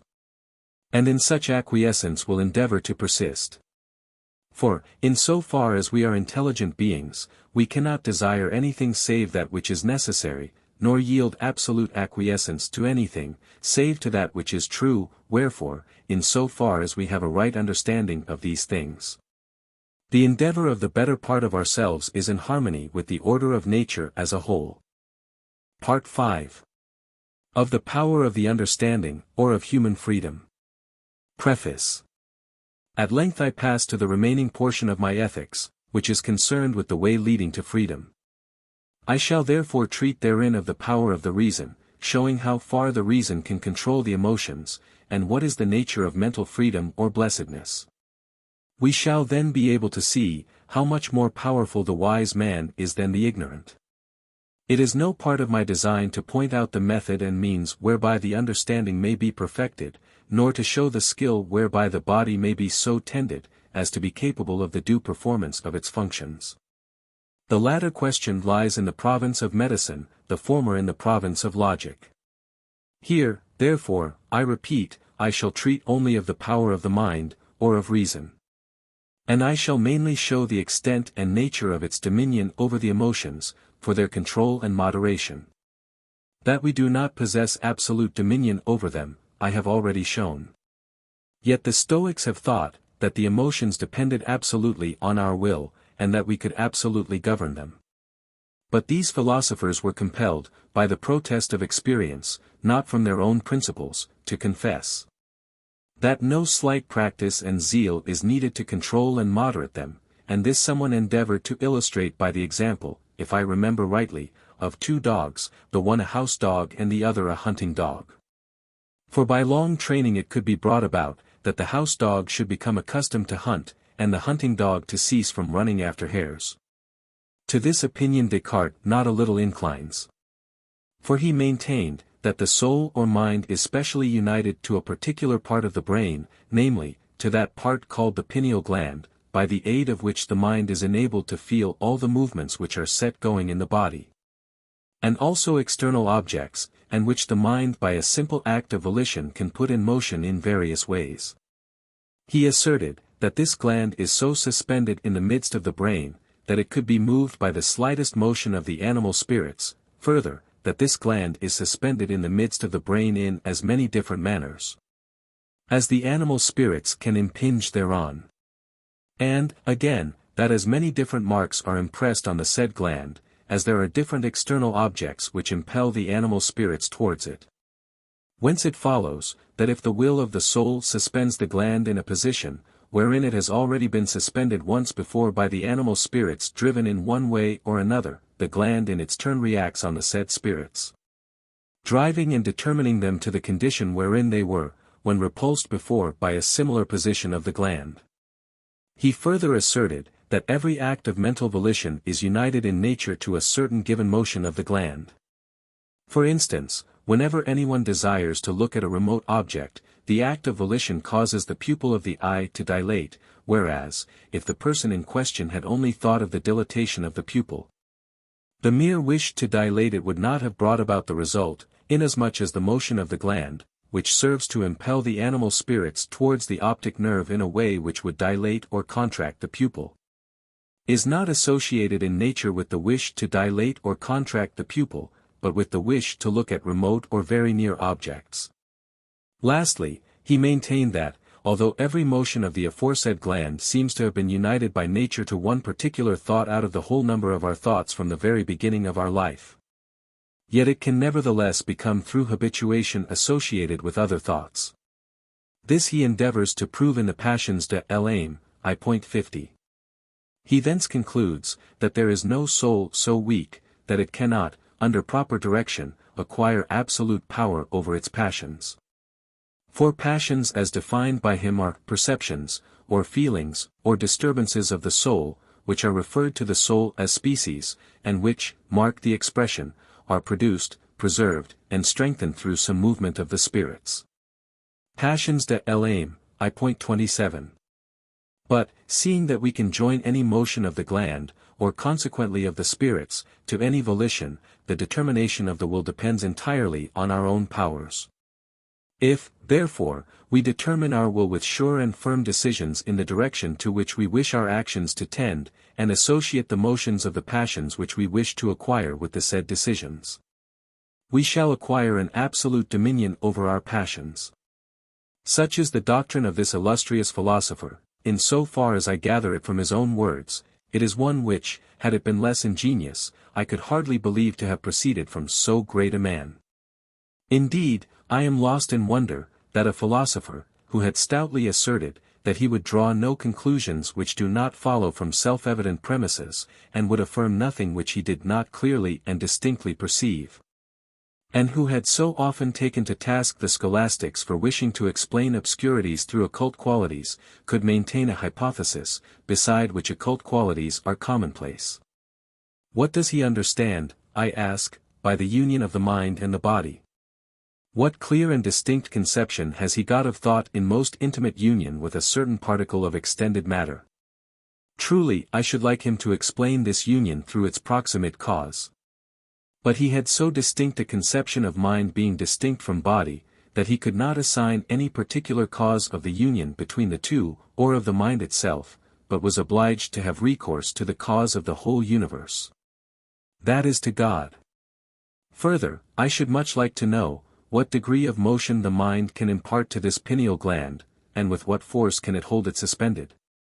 For I am in ignorance, whether this gland can be agitated more slowly or more quickly by the mind than by the animal spirits, and whether the motions of the passions, which we have closely united with firm decisions, cannot be again disjoined therefrom by physical causes. In which case it would follow that, although the mind firmly intended to face a given danger, and had united to this decision the motions of boldness, yet at the sight of the danger the gland might become suspended in a way which would preclude the mind thinking of anything except running away. In truth, as there is no common standard of volition and motion, so is there no comparison possible between the powers of the mind and the power or strength of the body. Consequently the strength of one cannot in any wise be determined by the strength of the other. We may also add, that there is no gland discoverable in the midst of the brain, so placed that it can thus easily be set in motion in so many ways, and also that all the nerves are not prolonged so far as the cavities of the brain. Lastly, I omit all the assertions which he makes concerning the will and its freedom, inasmuch as I have abundantly proved that his premises are false. Therefore, since the power of the mind, as I have shown above, is defined by the understanding only, we shall determine solely by the knowledge of the mind the remedies against the emotions, which I believe all have had experience of, but do not accurately observe or distinctly see, and from the same basis we shall deduce all those conclusions, which have regard to the mind's blessedness. Axioms. If two contrary actions be started in the same subject, a change must necessarily take place either in both, or in one of the two, and continue until they cease to be contrary. 2. The power of an effect is defined by the power of its cause, in so far as its essence is explained or defined by the essence of its cause. This axiom is evident from 3. 7. Propositions. Prop. I. Even as thoughts and the ideas of things are arranged and associated in the mind, so are the modifications of body or the images of things precisely in the same way arranged and associated in the body. Proof. The order and connection of ideas is the same, 2.7, as the order and connection of things, and vice versa the order and connection of things is the same, 2. 6, Carol. And 7, as the order and connection of ideas. Wherefore, even as the order and connection of ideas in the mind takes place according to the order and association of modifications of the body, 2. 18, so vice versa, 3. 2. The order and connection of modifications of the body takes place in accordance with the manner, in which thoughts and the ideas of things are arranged and associated in the mind. QED. Prop. 2. If we remove a disturbance of the spirit, or emotion, from the thought of an external cause, and unite it to other thoughts, then will the love or hatred towards that external cause, and also the vacillations of spirit which arise from these emotions, be destroyed. Proof. That, which constitutes the reality of love or hatred, is pleasure or pain, accompanied by the idea of an external cause, death of the emotions, 6. 7. Wherefore, when this cause is removed, the reality of love or hatred is removed with it, therefore these emotions and those which arise therefrom are destroyed. QED. Prop. 3. An emotion, which is a passion, ceases to be a passion, as soon as we form a clear and distinct idea thereof. Proof. An emotion, which is a passion, is a confused idea, by the general def of the emotions. If, therefore, we form a clear and distinct idea of a given emotion, that idea will only be distinguished from the emotion, in so far as it is referred to the mind only, by reason. 2. 21, and note, therefore, 3. 3. The emotion will cease to be a passion. QED. Corollary. An emotion therefore becomes more under our control, and the mind is less passive in respect to it, in proportion as it is more known to us. Prop. 4. There is no modification of the body, whereof we cannot form some clear and distinct conception. Proof. Properties which are common to all things can only be conceived adequately. 2. 38. Therefore, 2. 12, and Lemma 2. After 2. 13, there is no modification of the body, whereof we cannot form some clear and distinct conception. QED. Corollary. Hence it follows that there is no emotion, whereof we cannot form some clear and distinct conception. For an emotion is the idea of a modification of the body, by the general def of the emotions, and must therefore, by the preceding prop, involve some clear and distinct conception. Note. Seeing that there is nothing which is not followed by an effect, I. 36, and that we clearly and distinctly understand whatever follows from an idea, which in us is adequate. 2. XL. It follows that everyone has the power of clearly and distinctly understanding himself and his emotions, if not absolutely, at any rate in part, and consequently of bringing it about, that he should become less subject to them. To attain this result, therefore, we must chiefly direct our efforts to acquiring, as far as possible, a clear and distinct knowledge of every emotion, in order that the mind may thus, through emotion, be determined to think of those things which it clearly and distinctly perceives, and wherein it fully acquiesces, and thus that the emotion itself may be separated from the thought of an external cause, and may be associated with true thoughts. Whence it will come to pass, not only that love, hatred, and will be destroyed, v. 2, but also that the appetites or desires, which are wont to arise from such emotion, will become incapable of being excessive. 4. LXI. For it must be especially remarked, that the appetite through which a man is said to be active, and that through which he is said to be passive is one and the same. For instance, we have shown that human nature is so constituted that everyone desires his fellow men to live after his own fashion. 3. 31. Note, in a man, who is not guided by reason, this appetite is a passion which is called ambition, and does not greatly differ from pride, whereas in a man who lives by the dictates of reason, it is an activity or virtue which is called piety. 4. 37. Note. I. And second proof. In like manner all appetites or desires are only passions. In so far as they spring from inadequate ideas, the same results are accredited to virtue, when they are aroused or generated by adequate ideas. For all desires, whereby we are determined to any given action, may arise as much from adequate as from inadequate ideas. 4. Lix. Then this remedy for the emotions, to return to the point from which I started, which consists in a true knowledge thereof, nothing more excellent, being within our power, can be devised. For the mind has no other power save that of thinking and of forming adequate ideas, as we have shown above. 3. 3. Prop. V. An emotion towards a thing, which we conceive simply, and not as necessary, or as contingent, or as possible, is, other conditions being equal, greater than any other emotion. Proof. An emotion towards a thing, which we conceive to be free, is greater than one towards what we conceive to be necessary. 3. 49, and, consequently, still greater than one towards what we conceive as possible, or contingent. 4. 11. But to conceive a thing as free can be nothing else than to conceive it simply, while we are in ignorance of the causes whereby it has been determined to action. 2. 35. Note, therefore, an emotion towards a thing which we conceive simply is. Other conditions being equal, greater than one, which we feel towards what is necessary, possible, or contingent, and, consequently, it is the greatest of all. QED. Prop. 6. The mind has greater power over the emotions and is less subject thereto, in so far as it understands all things as necessary. Proof. The mind understands all things to be necessary, I. 29. And to be determined to existence and operation by an infinite chain of causes, therefore, by the foregoing proposition, it thus far brings it about, that it is less subject to the emotions arising therefrom, and, 3. 48. Feels less emotion towards the things themselves. QED. Note.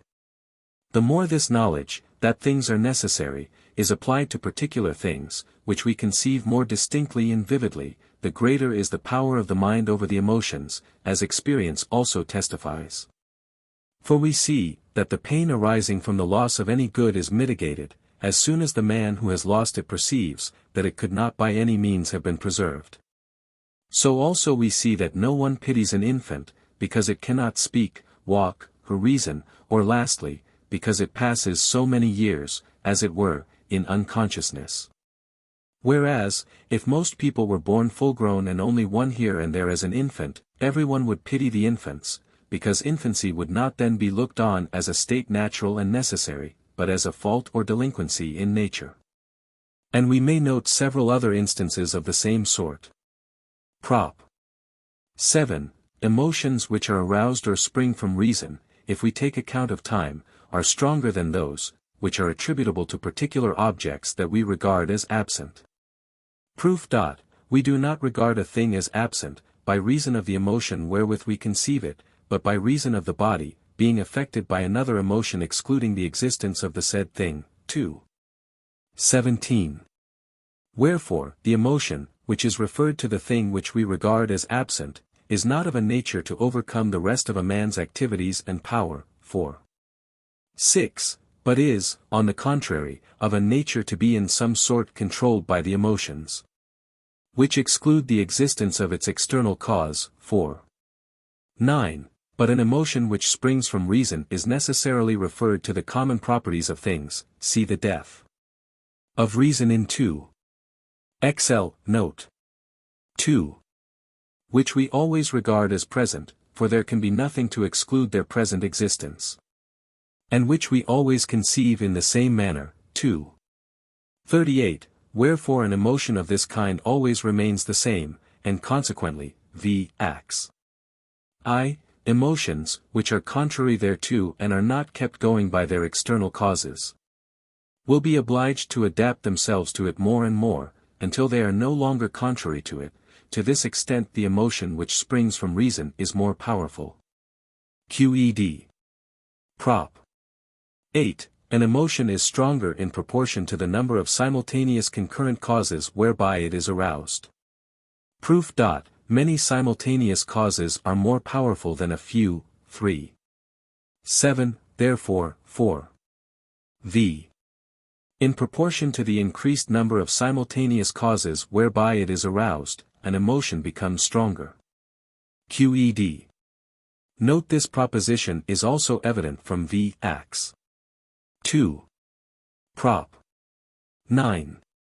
An emotion, which is attributable to many and diverse causes which the mind regards as simultaneous with the emotion itself, is less hurtful, and we are less subject thereto and less affected towards each of its causes, than if it were a different and equally powerful emotion attributable to fewer causes or to a single cause.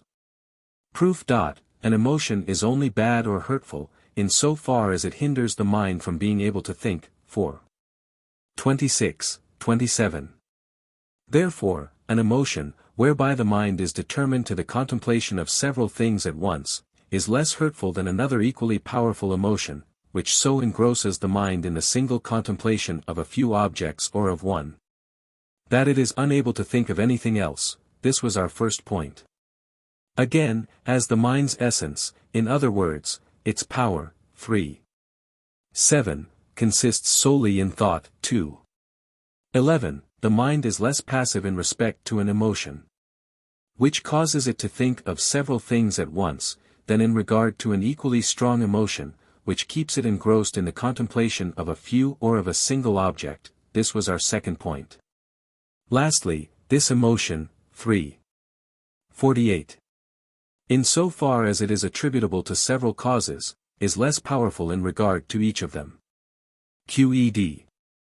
Prop. X. So long as we are not assailed by emotions contrary to our nature, we have the power of arranging and associating the modifications of our body according to the intellectual order. Proof. The emotions, which are contrary to our nature, that is, 4. XXX, which are bad in so far as they impede the mind from understanding, 4. 27. So long, therefore, as we are not assailed by emotions contrary to our nature, the mind's power, whereby it endeavors to understand things, 4. 26, is not impeded. And therefore it is able to form clear and distinct ideas and to deduce them one from another, 2. XL, note. 2, and 2. 47, note, consequently we have in such cases the power of arranging and associating the modifications of the body according to the intellectual order. QED. Note. By this power of rightly arranging and associating the bodily modifications we can guard ourselves from being easily affected by evil emotions. 4. V. 7. A greater force is needed for controlling the emotions, when they are arranged and associated according to the intellectual order, than when they are uncertain and unsettled. The best we can do, therefore, so long as we do not possess a perfect knowledge of our emotions, is to frame a system of right conduct, or fixed practical precepts, to commit it to memory, and to apply it forthwith 16 to the particular circumstances which now and again meet us in life, so that our imagination may become fully imbued therewith, and that it may be always ready to our hand. For instance, we have laid down among the rules of life, 4. 46, and note, that hatred should be overcome with love or high-mindedness, and not required with hatred in return. Now, that this precept of reason may be always ready to our hand in time of need, we should often think over and reflect upon the wrongs generally committed by men, and in what manner and way they may be best warded off by high-mindedness. We shall thus associate the idea of wrong with the idea of this precept, which accordingly will always be ready for use when a wrong is done to us. 2. 18. If we keep also in readiness the notion of our true advantage, and of the good which follows from mutual friendships, and common fellowships, further, if we remember that complete acquiescence is the result of the right way of life, 4. Lee. And that men, no less than everything else, act by the necessity of their nature, in such case I say the wrong, or the hatred, which commonly arises therefrom, will engross a very small part of our imagination and will be easily overcome, or if the anger which springs from a grievous wrong be not overcome easily, it will nevertheless be overcome, though not without a spiritual conflict, far sooner than if we had not thus reflected on the subject beforehand. As is indeed evident from v. 6. 7, 8. We should, in the same way, reflect on courage as a means of overcoming fear. The ordinary dangers of life should frequently be brought to mind and imagined, together with the means whereby through readiness of resource and strength of mind we can avoid and overcome them. But we must note that in arranging our thoughts and conceptions we should always bear in mind that which is good in every individual thing. 4. 63, Carol. And 3. Licks. In order that we may always be determined to action by an emotion of pleasure. For instance, if a man sees that he is too keen in the pursuit of honor, let him think over its right use, the end for which it should be pursued, and the means whereby he may attain it. Let him not think of its misuse, and its emptiness, and the fickleness of mankind, and the like, whereof no man thinks except through a morbidness of disposition. With thoughts like these do the most ambitious most torment themselves, when they despair of gaining the distinctions they hanker after. And in thus giving vent to their anger would fain appear wise. Wherefore it is certain that those, who cry out the loudest against the misuse of honor and the vanity of the world, are those who most greedily covet it. This is not peculiar to the ambitious, but is common to all who are ill-used by fortune, and who are infirm in spirit. For a poor man also, who is miserly, will talk incessantly of the misuse of wealth and of the vices of the rich, whereby he merely torments himself, and shows the world that he is intolerant, not only of his own poverty, but also of other people's riches.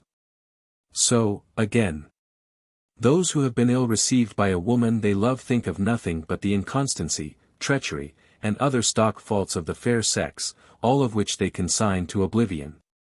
Directly they are again taken into favor by their sweetheart. Thus he who would govern his emotions and appetite solely by the love of freedom strives, as far as he can, to gain a knowledge of the virtues and their causes, and to fill his spirit with the joy which arises from the true knowledge of them. He will in no wise desire to dwell on men's faults, or to carp at his fellows, or to revel in a false show of freedom. Whosoever will diligently observe and practice these precepts, which indeed are not difficult, will verily, in a short space of time, be able, for the most part, to direct his actions according to the commandments of reason. Prop. 11. In proportion as a mental image is referred to more objects, so is it more frequent, or more often vivid, and occupies the mind more. Proof. In proportion as a mental image or an emotion is referred to more objects, so are there more causes whereby it can be aroused and fostered, all of which, by hypothesis, the mind contemplates simultaneously in association with the given emotion. Therefore the emotion is more frequent, or is more often in full vigor, and, v8, occupies the mind more. QED. Prop. 12. The mental images of things are more easily associated with the images referred to things which we clearly and distinctly understand, than with others. Proof. Things, which we clearly and distinctly understand, are either the common properties of things or deductions therefrom, see definition of reason, 2. XL, note 2, and are consequently, by the last prop, more often aroused in us. Wherefore it may more readily happen, that we should contemplate other things in conjunction with these than in conjunction with something else, and consequently, 2. 18. That the images of the said things should be more often associated with the images of these than with the images of something else. QED. Prop. 13.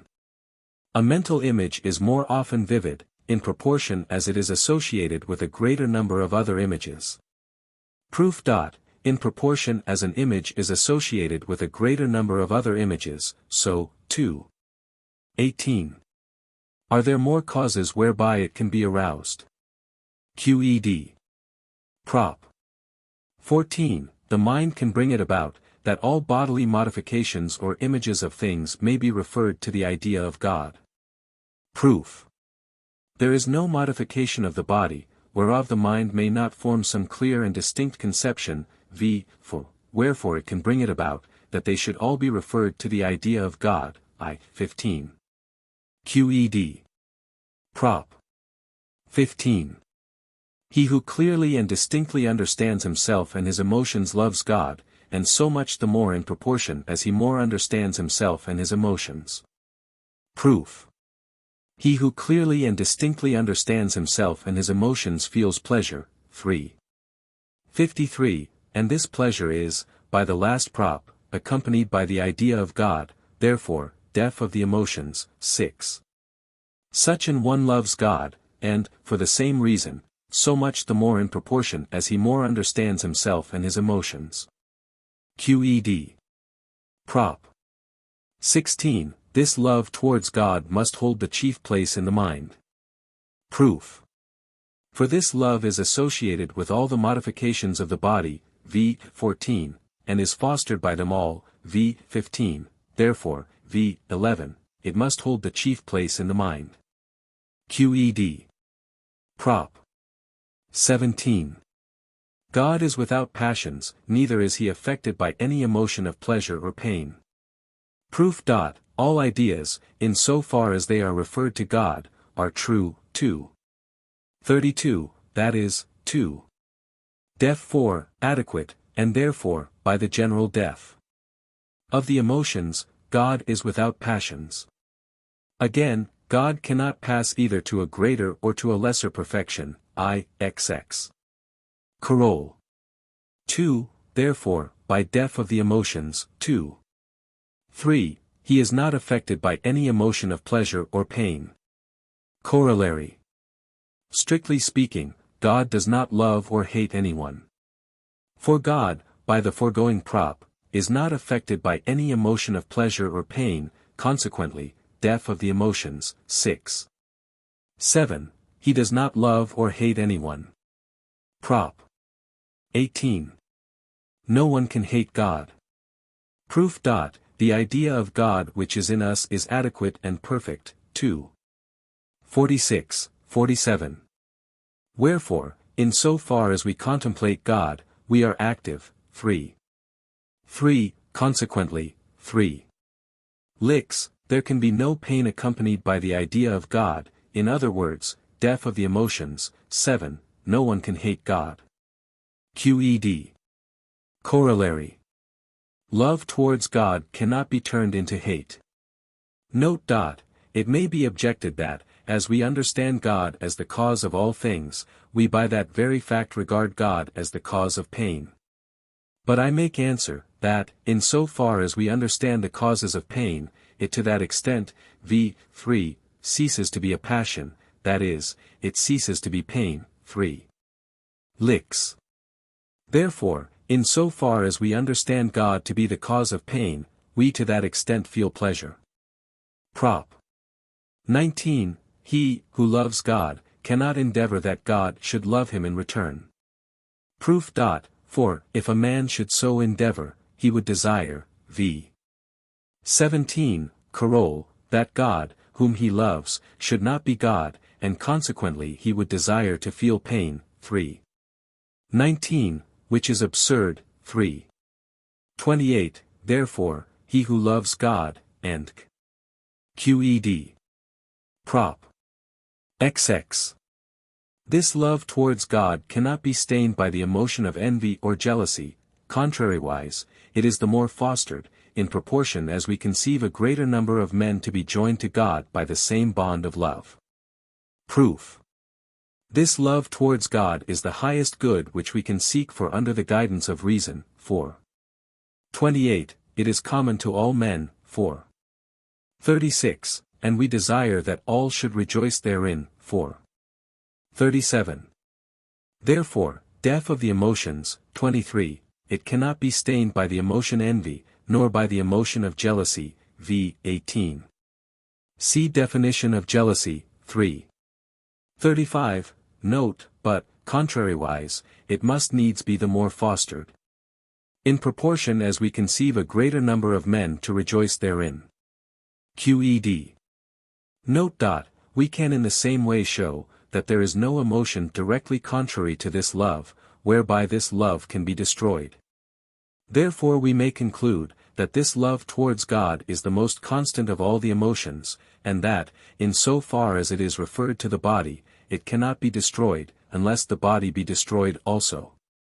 As to its nature, in so far as it is referred to the mind only, we shall presently inquire. I have now gone through all the remedies against the emotions, or all that the mind, considered in itself alone, can do against them.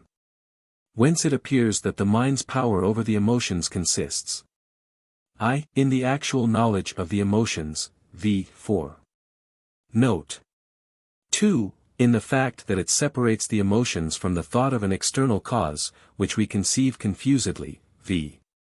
2, and v. 4. Note.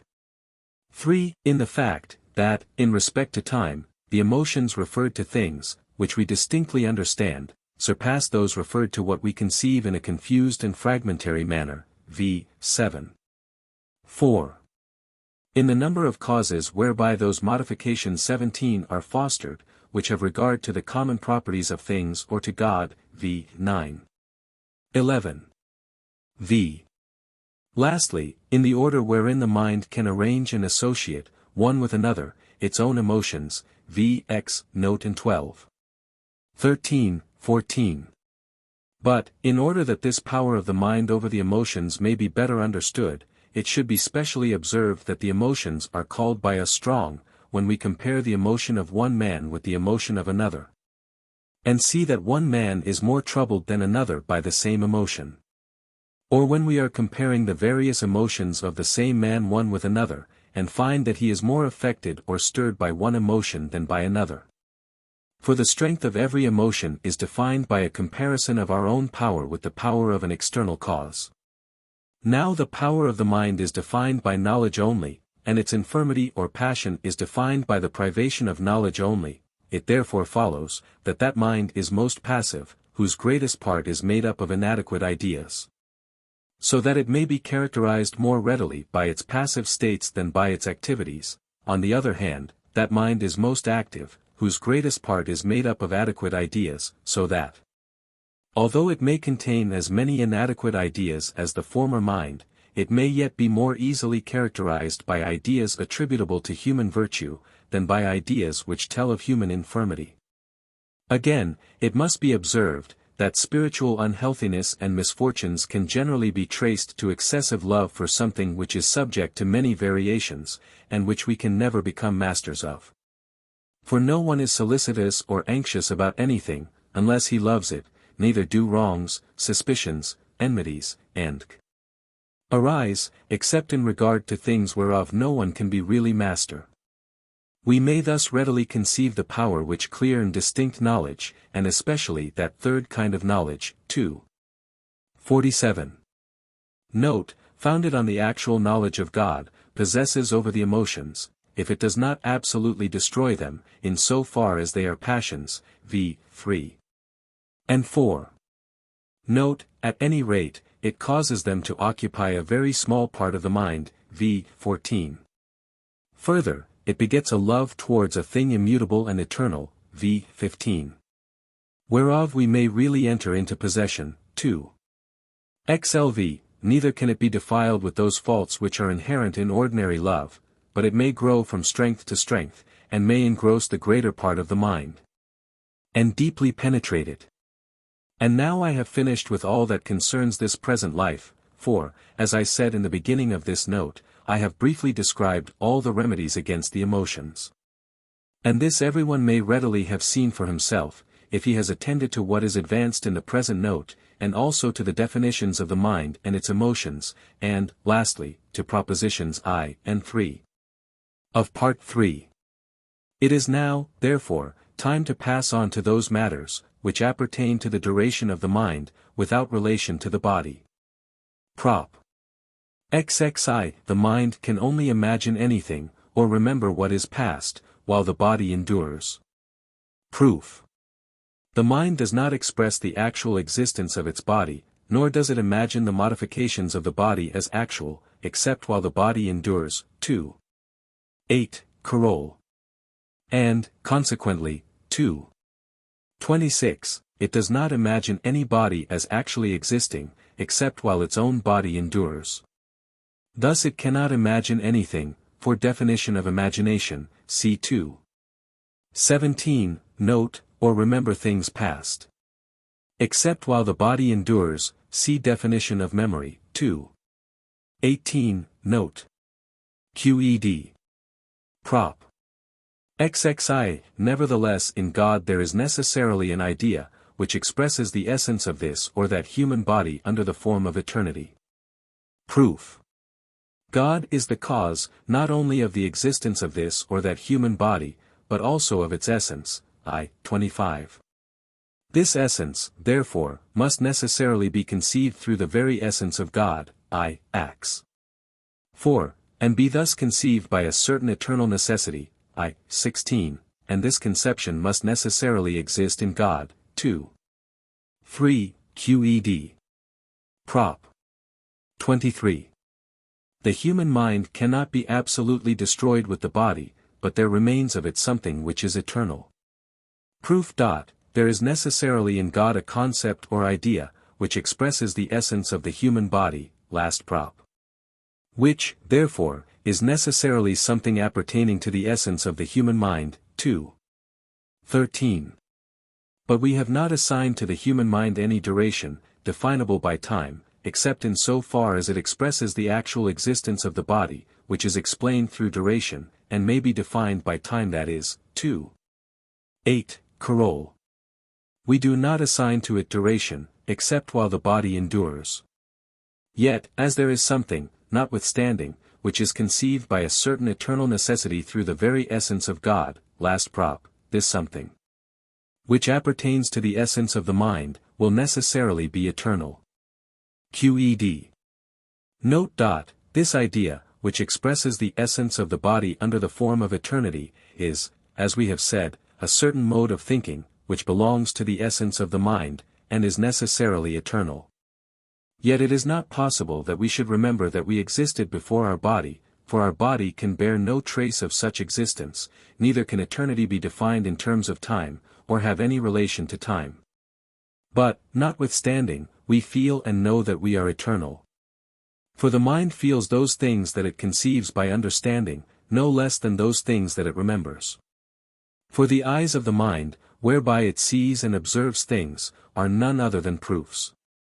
Thus, although we do not remember that we existed before the body, yet we feel that our mind, in so far as it involves the essence of the body, under the form of eternity, is eternal, and that thus its existence cannot be defined in terms of time, or explained through duration. Thus our mind can only be said to endure, and its existence can only be defined by a fixed time, in so far as it involves the actual existence of the body. Thus far only has it the power of determining the existence of things by time, and conceiving them under the category of duration. Prop. Ziv. The more we understand particular things, the more do we understand God. Proof. This is evident from I. 25. Coroll. Prop. XXV. The highest endeavor of the mind, and the highest virtue is to understand things by the third kind of knowledge. Proof. The third kind of knowledge proceeds from an adequate idea of certain attributes of God to an adequate knowledge of the essence of things, see its definition 2. XL, note 2. And, in proportion as we understand things more in this way, we better understand God, by the last prop, therefore, 4. 28. The highest virtue of the mind, that is 4. Def 8. The power, or nature. Or, 3. 7. Highest endeavor of the mind, is to understand things by the third kind of knowledge. Qed. Prop. XXVI. In proportion as the mind is more capable of understanding things by the third kind of knowledge, it desires more to understand things by that kind. Proof. This is evident. For, in so far as we conceive the mind to be capable of conceiving things by this kind of knowledge, we, to that extent, conceive it as determined thus to conceive things, and consequently, def of the emotions, I. The mind desires so to do, in proportion as it is more capable thereof. Qed. Prop. XXVA. From this third kind of knowledge arises the highest possible mental acquiescence. Proof. The highest virtue of the mind is to know God, 4. 28. Or to understand things by the third kind of knowledge, v. 25, and this virtue is greater in proportion as the mind knows things more by the said kind of knowledge, v. 24. Consequently, he who knows things by this kind of knowledge passes to the summit of human perfection, and is therefore, def of the emotions, 2. Affected by the highest pleasure, such pleasure being accompanied by the idea of himself and his own virtue, thus, def of the emotions, 25. From this kind of knowledge arises the highest possible acquiescence. Qed. Prop. 28.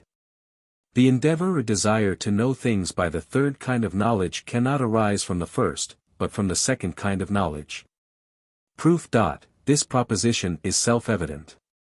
For whatsoever we understand clearly and distinctly, we understand either through itself, or through that which is conceived through itself, that is, ideas which are clear and distinct in us, or which are referred to the third kind of knowledge. 2. XL, note 2.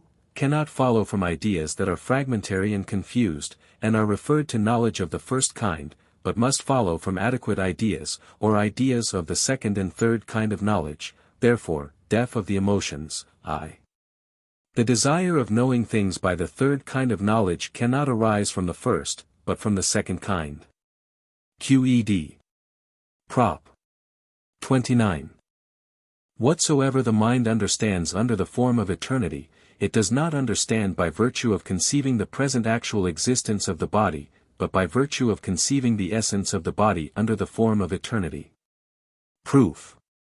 In so far as the mind conceives the present existence of its body, it to that extent conceives duration which can be determined by time, and to that extent only has it the power of conceiving things in relation to time, v. 21. 2, 26. But eternity cannot be explained in terms of duration, I. Def 8. And explanation. Therefore to this extent the mind has not the power of conceiving things under the form of eternity, but it possesses such power. Because it is of the nature of reason to conceive things under the form of eternity, 2. 44, Carol. 2.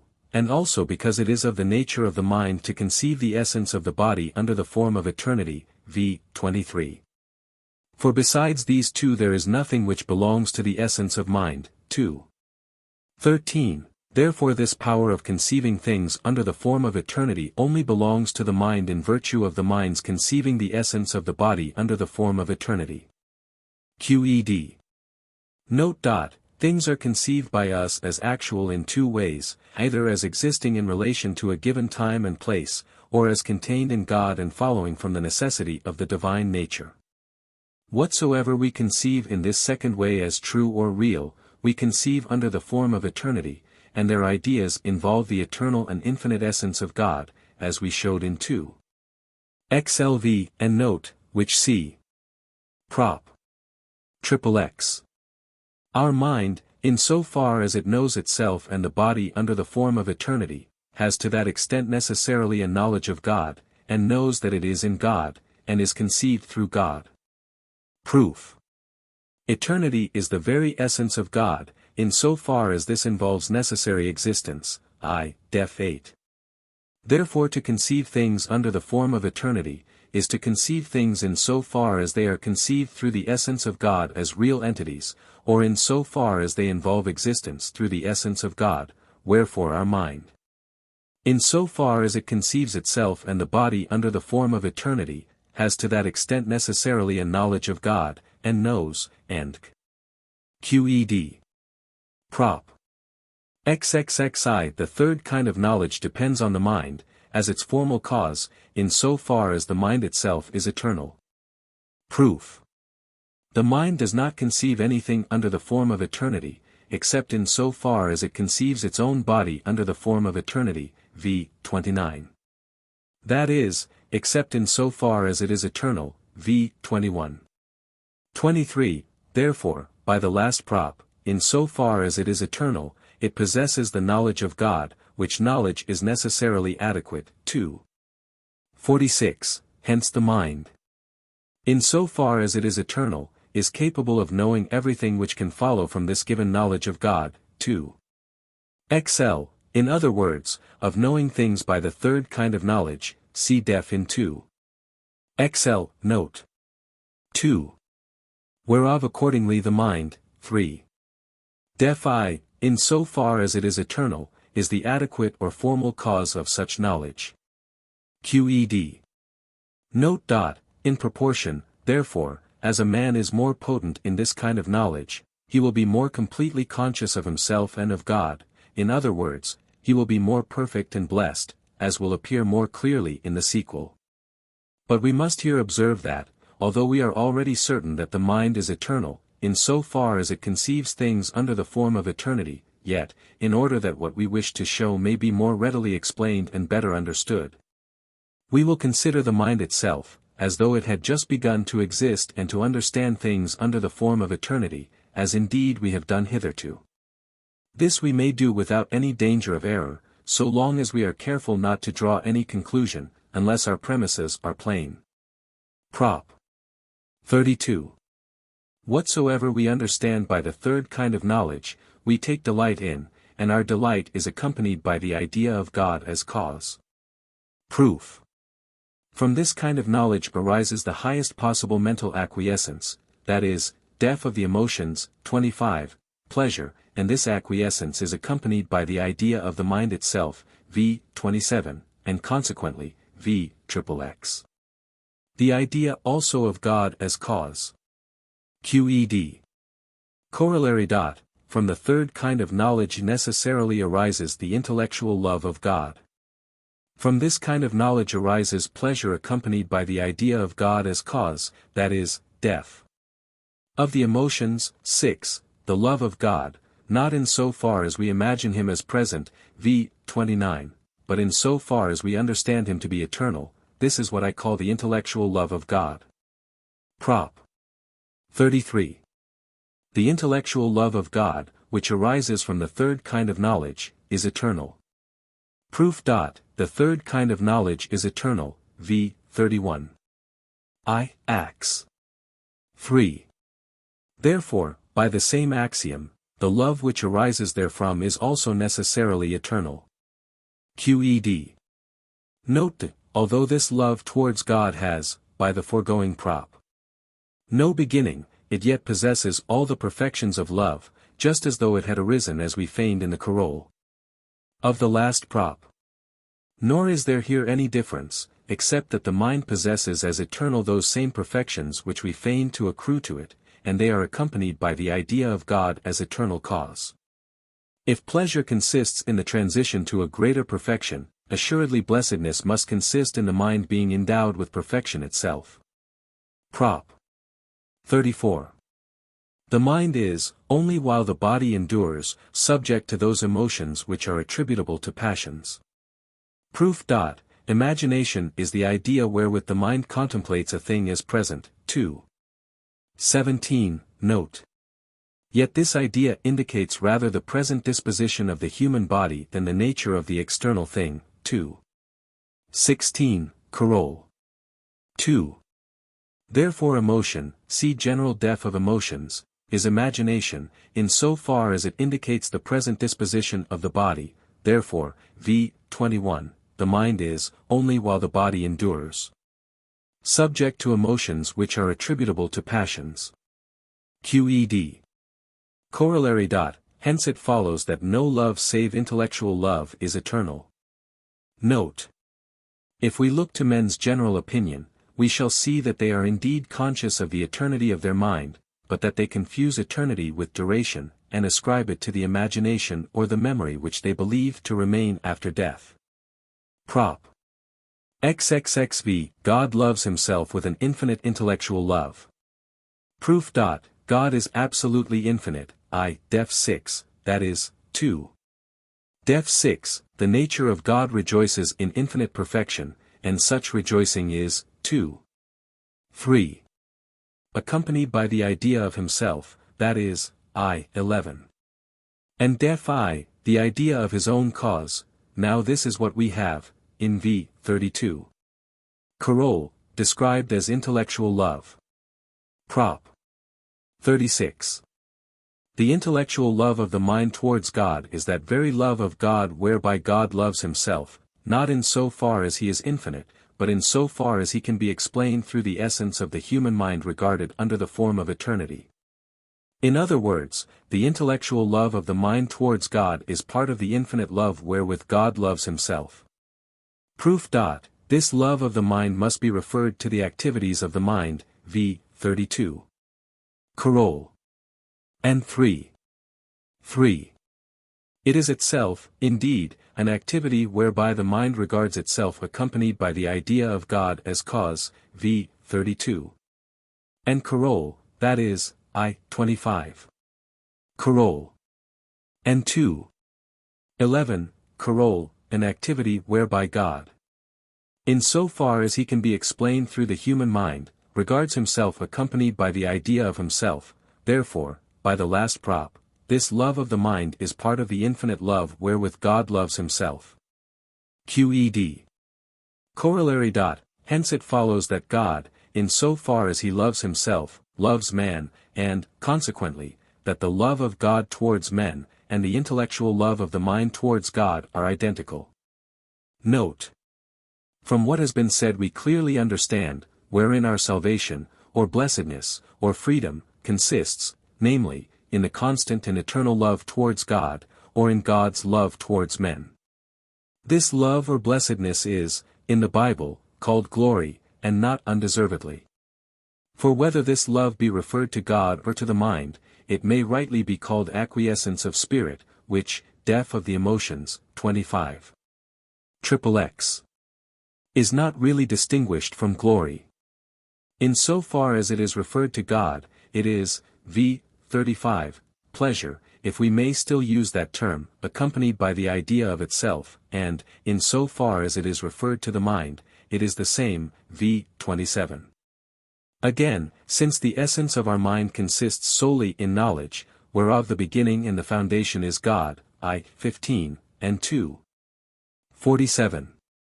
Note, it becomes clear to us, in what manner and way our mind, as to its essence and existence, follows from the divine nature and constantly depends on God.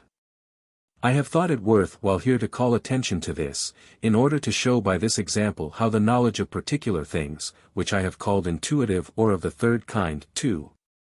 XL, note 2. Is potent and more powerful than the universal knowledge, which I have styled knowledge of the second kind. For, although in Part 1, I showed in general terms, that all things, and consequently, also, the human mind, depend as to their essence and existence on God, yet that demonstration, though legitimate and placed beyond the chances of doubt, does not affect our minds so much as when the same conclusion is derived from the actual essence of some particular thing, which we say depends on God. Prop. XVI. There is nothing in nature, which is contrary to this intellectual love, or which can take it away. Proof. This intellectual love follows necessarily from the nature of the mind, in so far as the latter is regarded through the nature of God as an eternal truth, v. 33. And 29. If, therefore, there should be anything which would be contrary to this love, that thing would be contrary to that which is true, consequently, that, which should be able to take away this love, would cause that which is true to be false, an obvious absurdity. Therefore there is nothing in nature which, and qed. Note. The axiom of Part 4 has reference to particular things, in so far as they are regarded in relation to a given time and place. Of this, I think, no one can doubt. Prop. 38. In proportion as the mind understands more things by the second and third kind of knowledge, it is less subject to those emotions which are evil, and stands in less fear of death. Proof. The mind's essence consists in knowledge, 2. 11. Therefore, in proportion as the mind understands more things by the second and third kinds of knowledge, the greater will be the part of it that endures, v. 29. And 23, and, consequently, by the last prop. The greater will be the part that is not touched by the emotions, which are contrary to our nature, or in other words, evil, 4. XXX. Thus, in proportion as the mind understands more things by the second and third kinds of knowledge, the greater will be the part of it that remains unimpaired, and, consequently, less subject to emotions, and qed. Note. Hence we understand that point which I touched on in 4. 39, note, and which I promised to explain in this part. Namely, that death becomes less hurtful, in proportion as the mind's clear and distinct knowledge is greater, and, consequently, in proportion as the mind loves God more. Again, since from the third kind of knowledge arises the highest possible acquiescence, v. 27, it follows that the human mind can attain to being of such a nature, that the part thereof which we have shown to perish with the body, v. 21, should be of little importance when compared with the part which endures. But I will soon treat of the subject at greater length. Prop. 39. He, who possesses a body capable of the greatest number of activities, possesses a mind whereof the greatest part is eternal. Proof. He, who possesses a body capable of the greatest number of activities, is least agitated by those emotions which are evil. 4. 38. That is, 4. XXX, by those emotions which are contrary to our nature, therefore, VX. He possesses the power of arranging and associating the modifications of the body according to the intellectual order, and, consequently, of bringing it about, that all the modifications of the body should be referred to the idea of God. Whence it will come to pass that, v. 15, he will be affected with love towards God, which, v. 16, must occupy or constitute the chief part of the mind, therefore, v. 33, such a man will possess a mind whereof the chief part is eternal. Q.E. D. Note. Since human bodies are capable of the greatest number of activities, there is no doubt but that they may be of such a nature, that they may be referred to minds possessing a great knowledge of themselves and of God. And whereof the greatest or chief part is eternal, and, therefore, that they should scarcely fear death. But, in order that this may be understood more clearly, we must here call to mind, that we live in a state of perpetual variation, and, according as we are changed for the better or the worse, we are called happy or unhappy. For he, who, from being an infant or a child, becomes a corpse, is called unhappy, whereas it is set down to happiness, if we have been able to live through the whole period of life with a sound mind in a sound body. And, in reality, he, who, as in the case of an infant or a child, has a body capable of very few activities, and depending, for the most part, on external causes, has a mind which, considered in itself alone, is scarcely conscious of itself, or of God, or of things.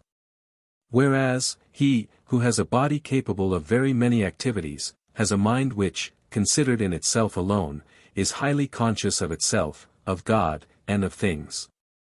In this life, therefore, we primarily endeavor to bring it about, that the body of a child, in so far as its nature allows and conduces thereto, may be changed into something else capable of very many activities, and referable to a mind which is highly conscious of itself, of God, and of things. And we desire so to change it, that what is referred to its imagination and memory may become insignificant, in comparison with its intellect, as I have already said in the note to the last proposition. Prop. XL.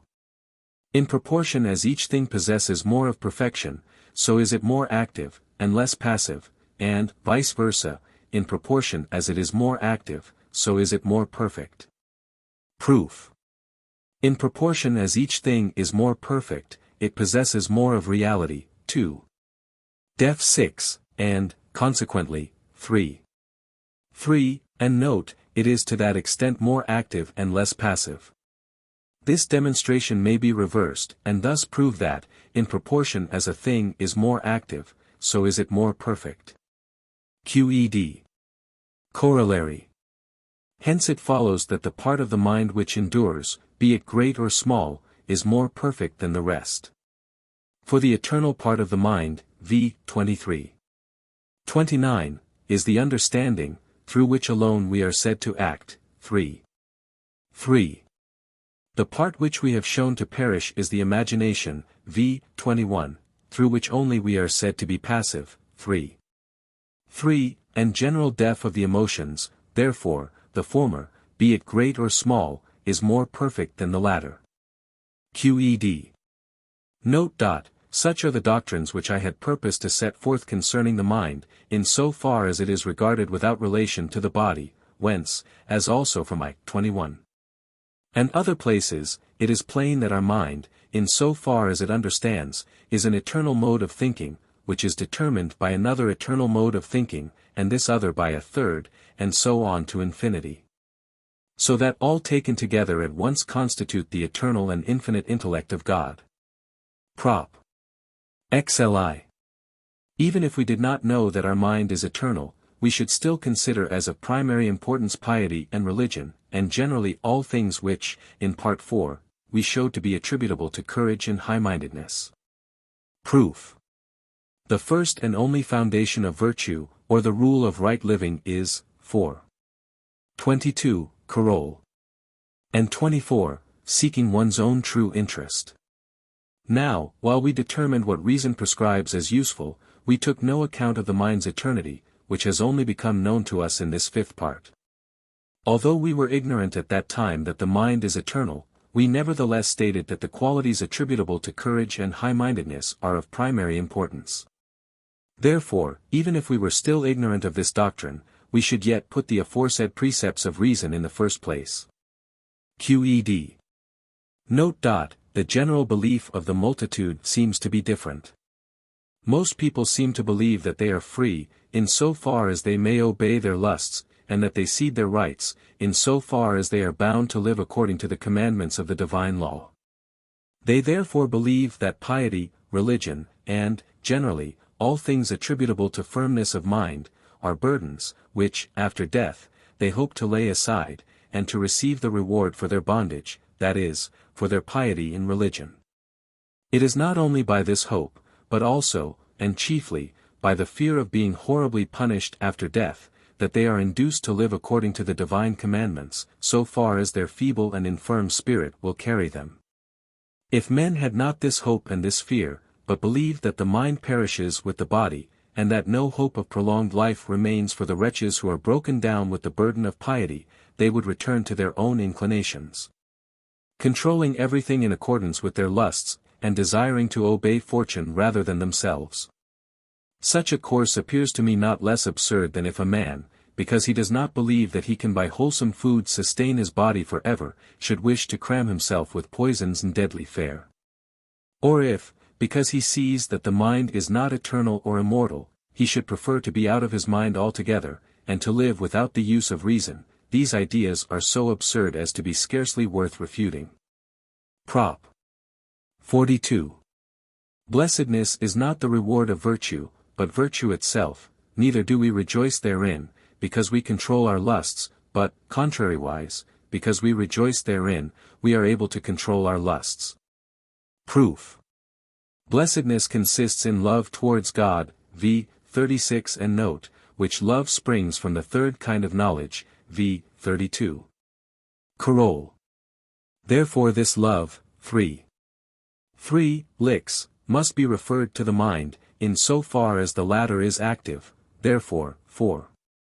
Def 8, it is virtue itself. This was our first point. Again.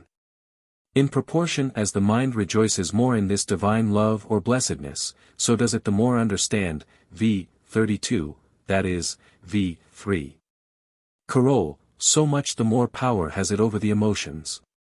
And, v. 38, so much the less is it subject to those emotions which are evil. Therefore, in proportion as the mind rejoices in this divine love or blessedness, so has it the power of controlling lusts. And, since human power in controlling the emotions consists solely in the understanding, it follows that no one rejoices in blessedness, because he has controlled his lusts, but, contrariwise, his power of controlling his lusts arises from this blessedness itself. QED. Note. I have thus completed all I wished to set forth touching the mind's power over the emotions and the mind's freedom.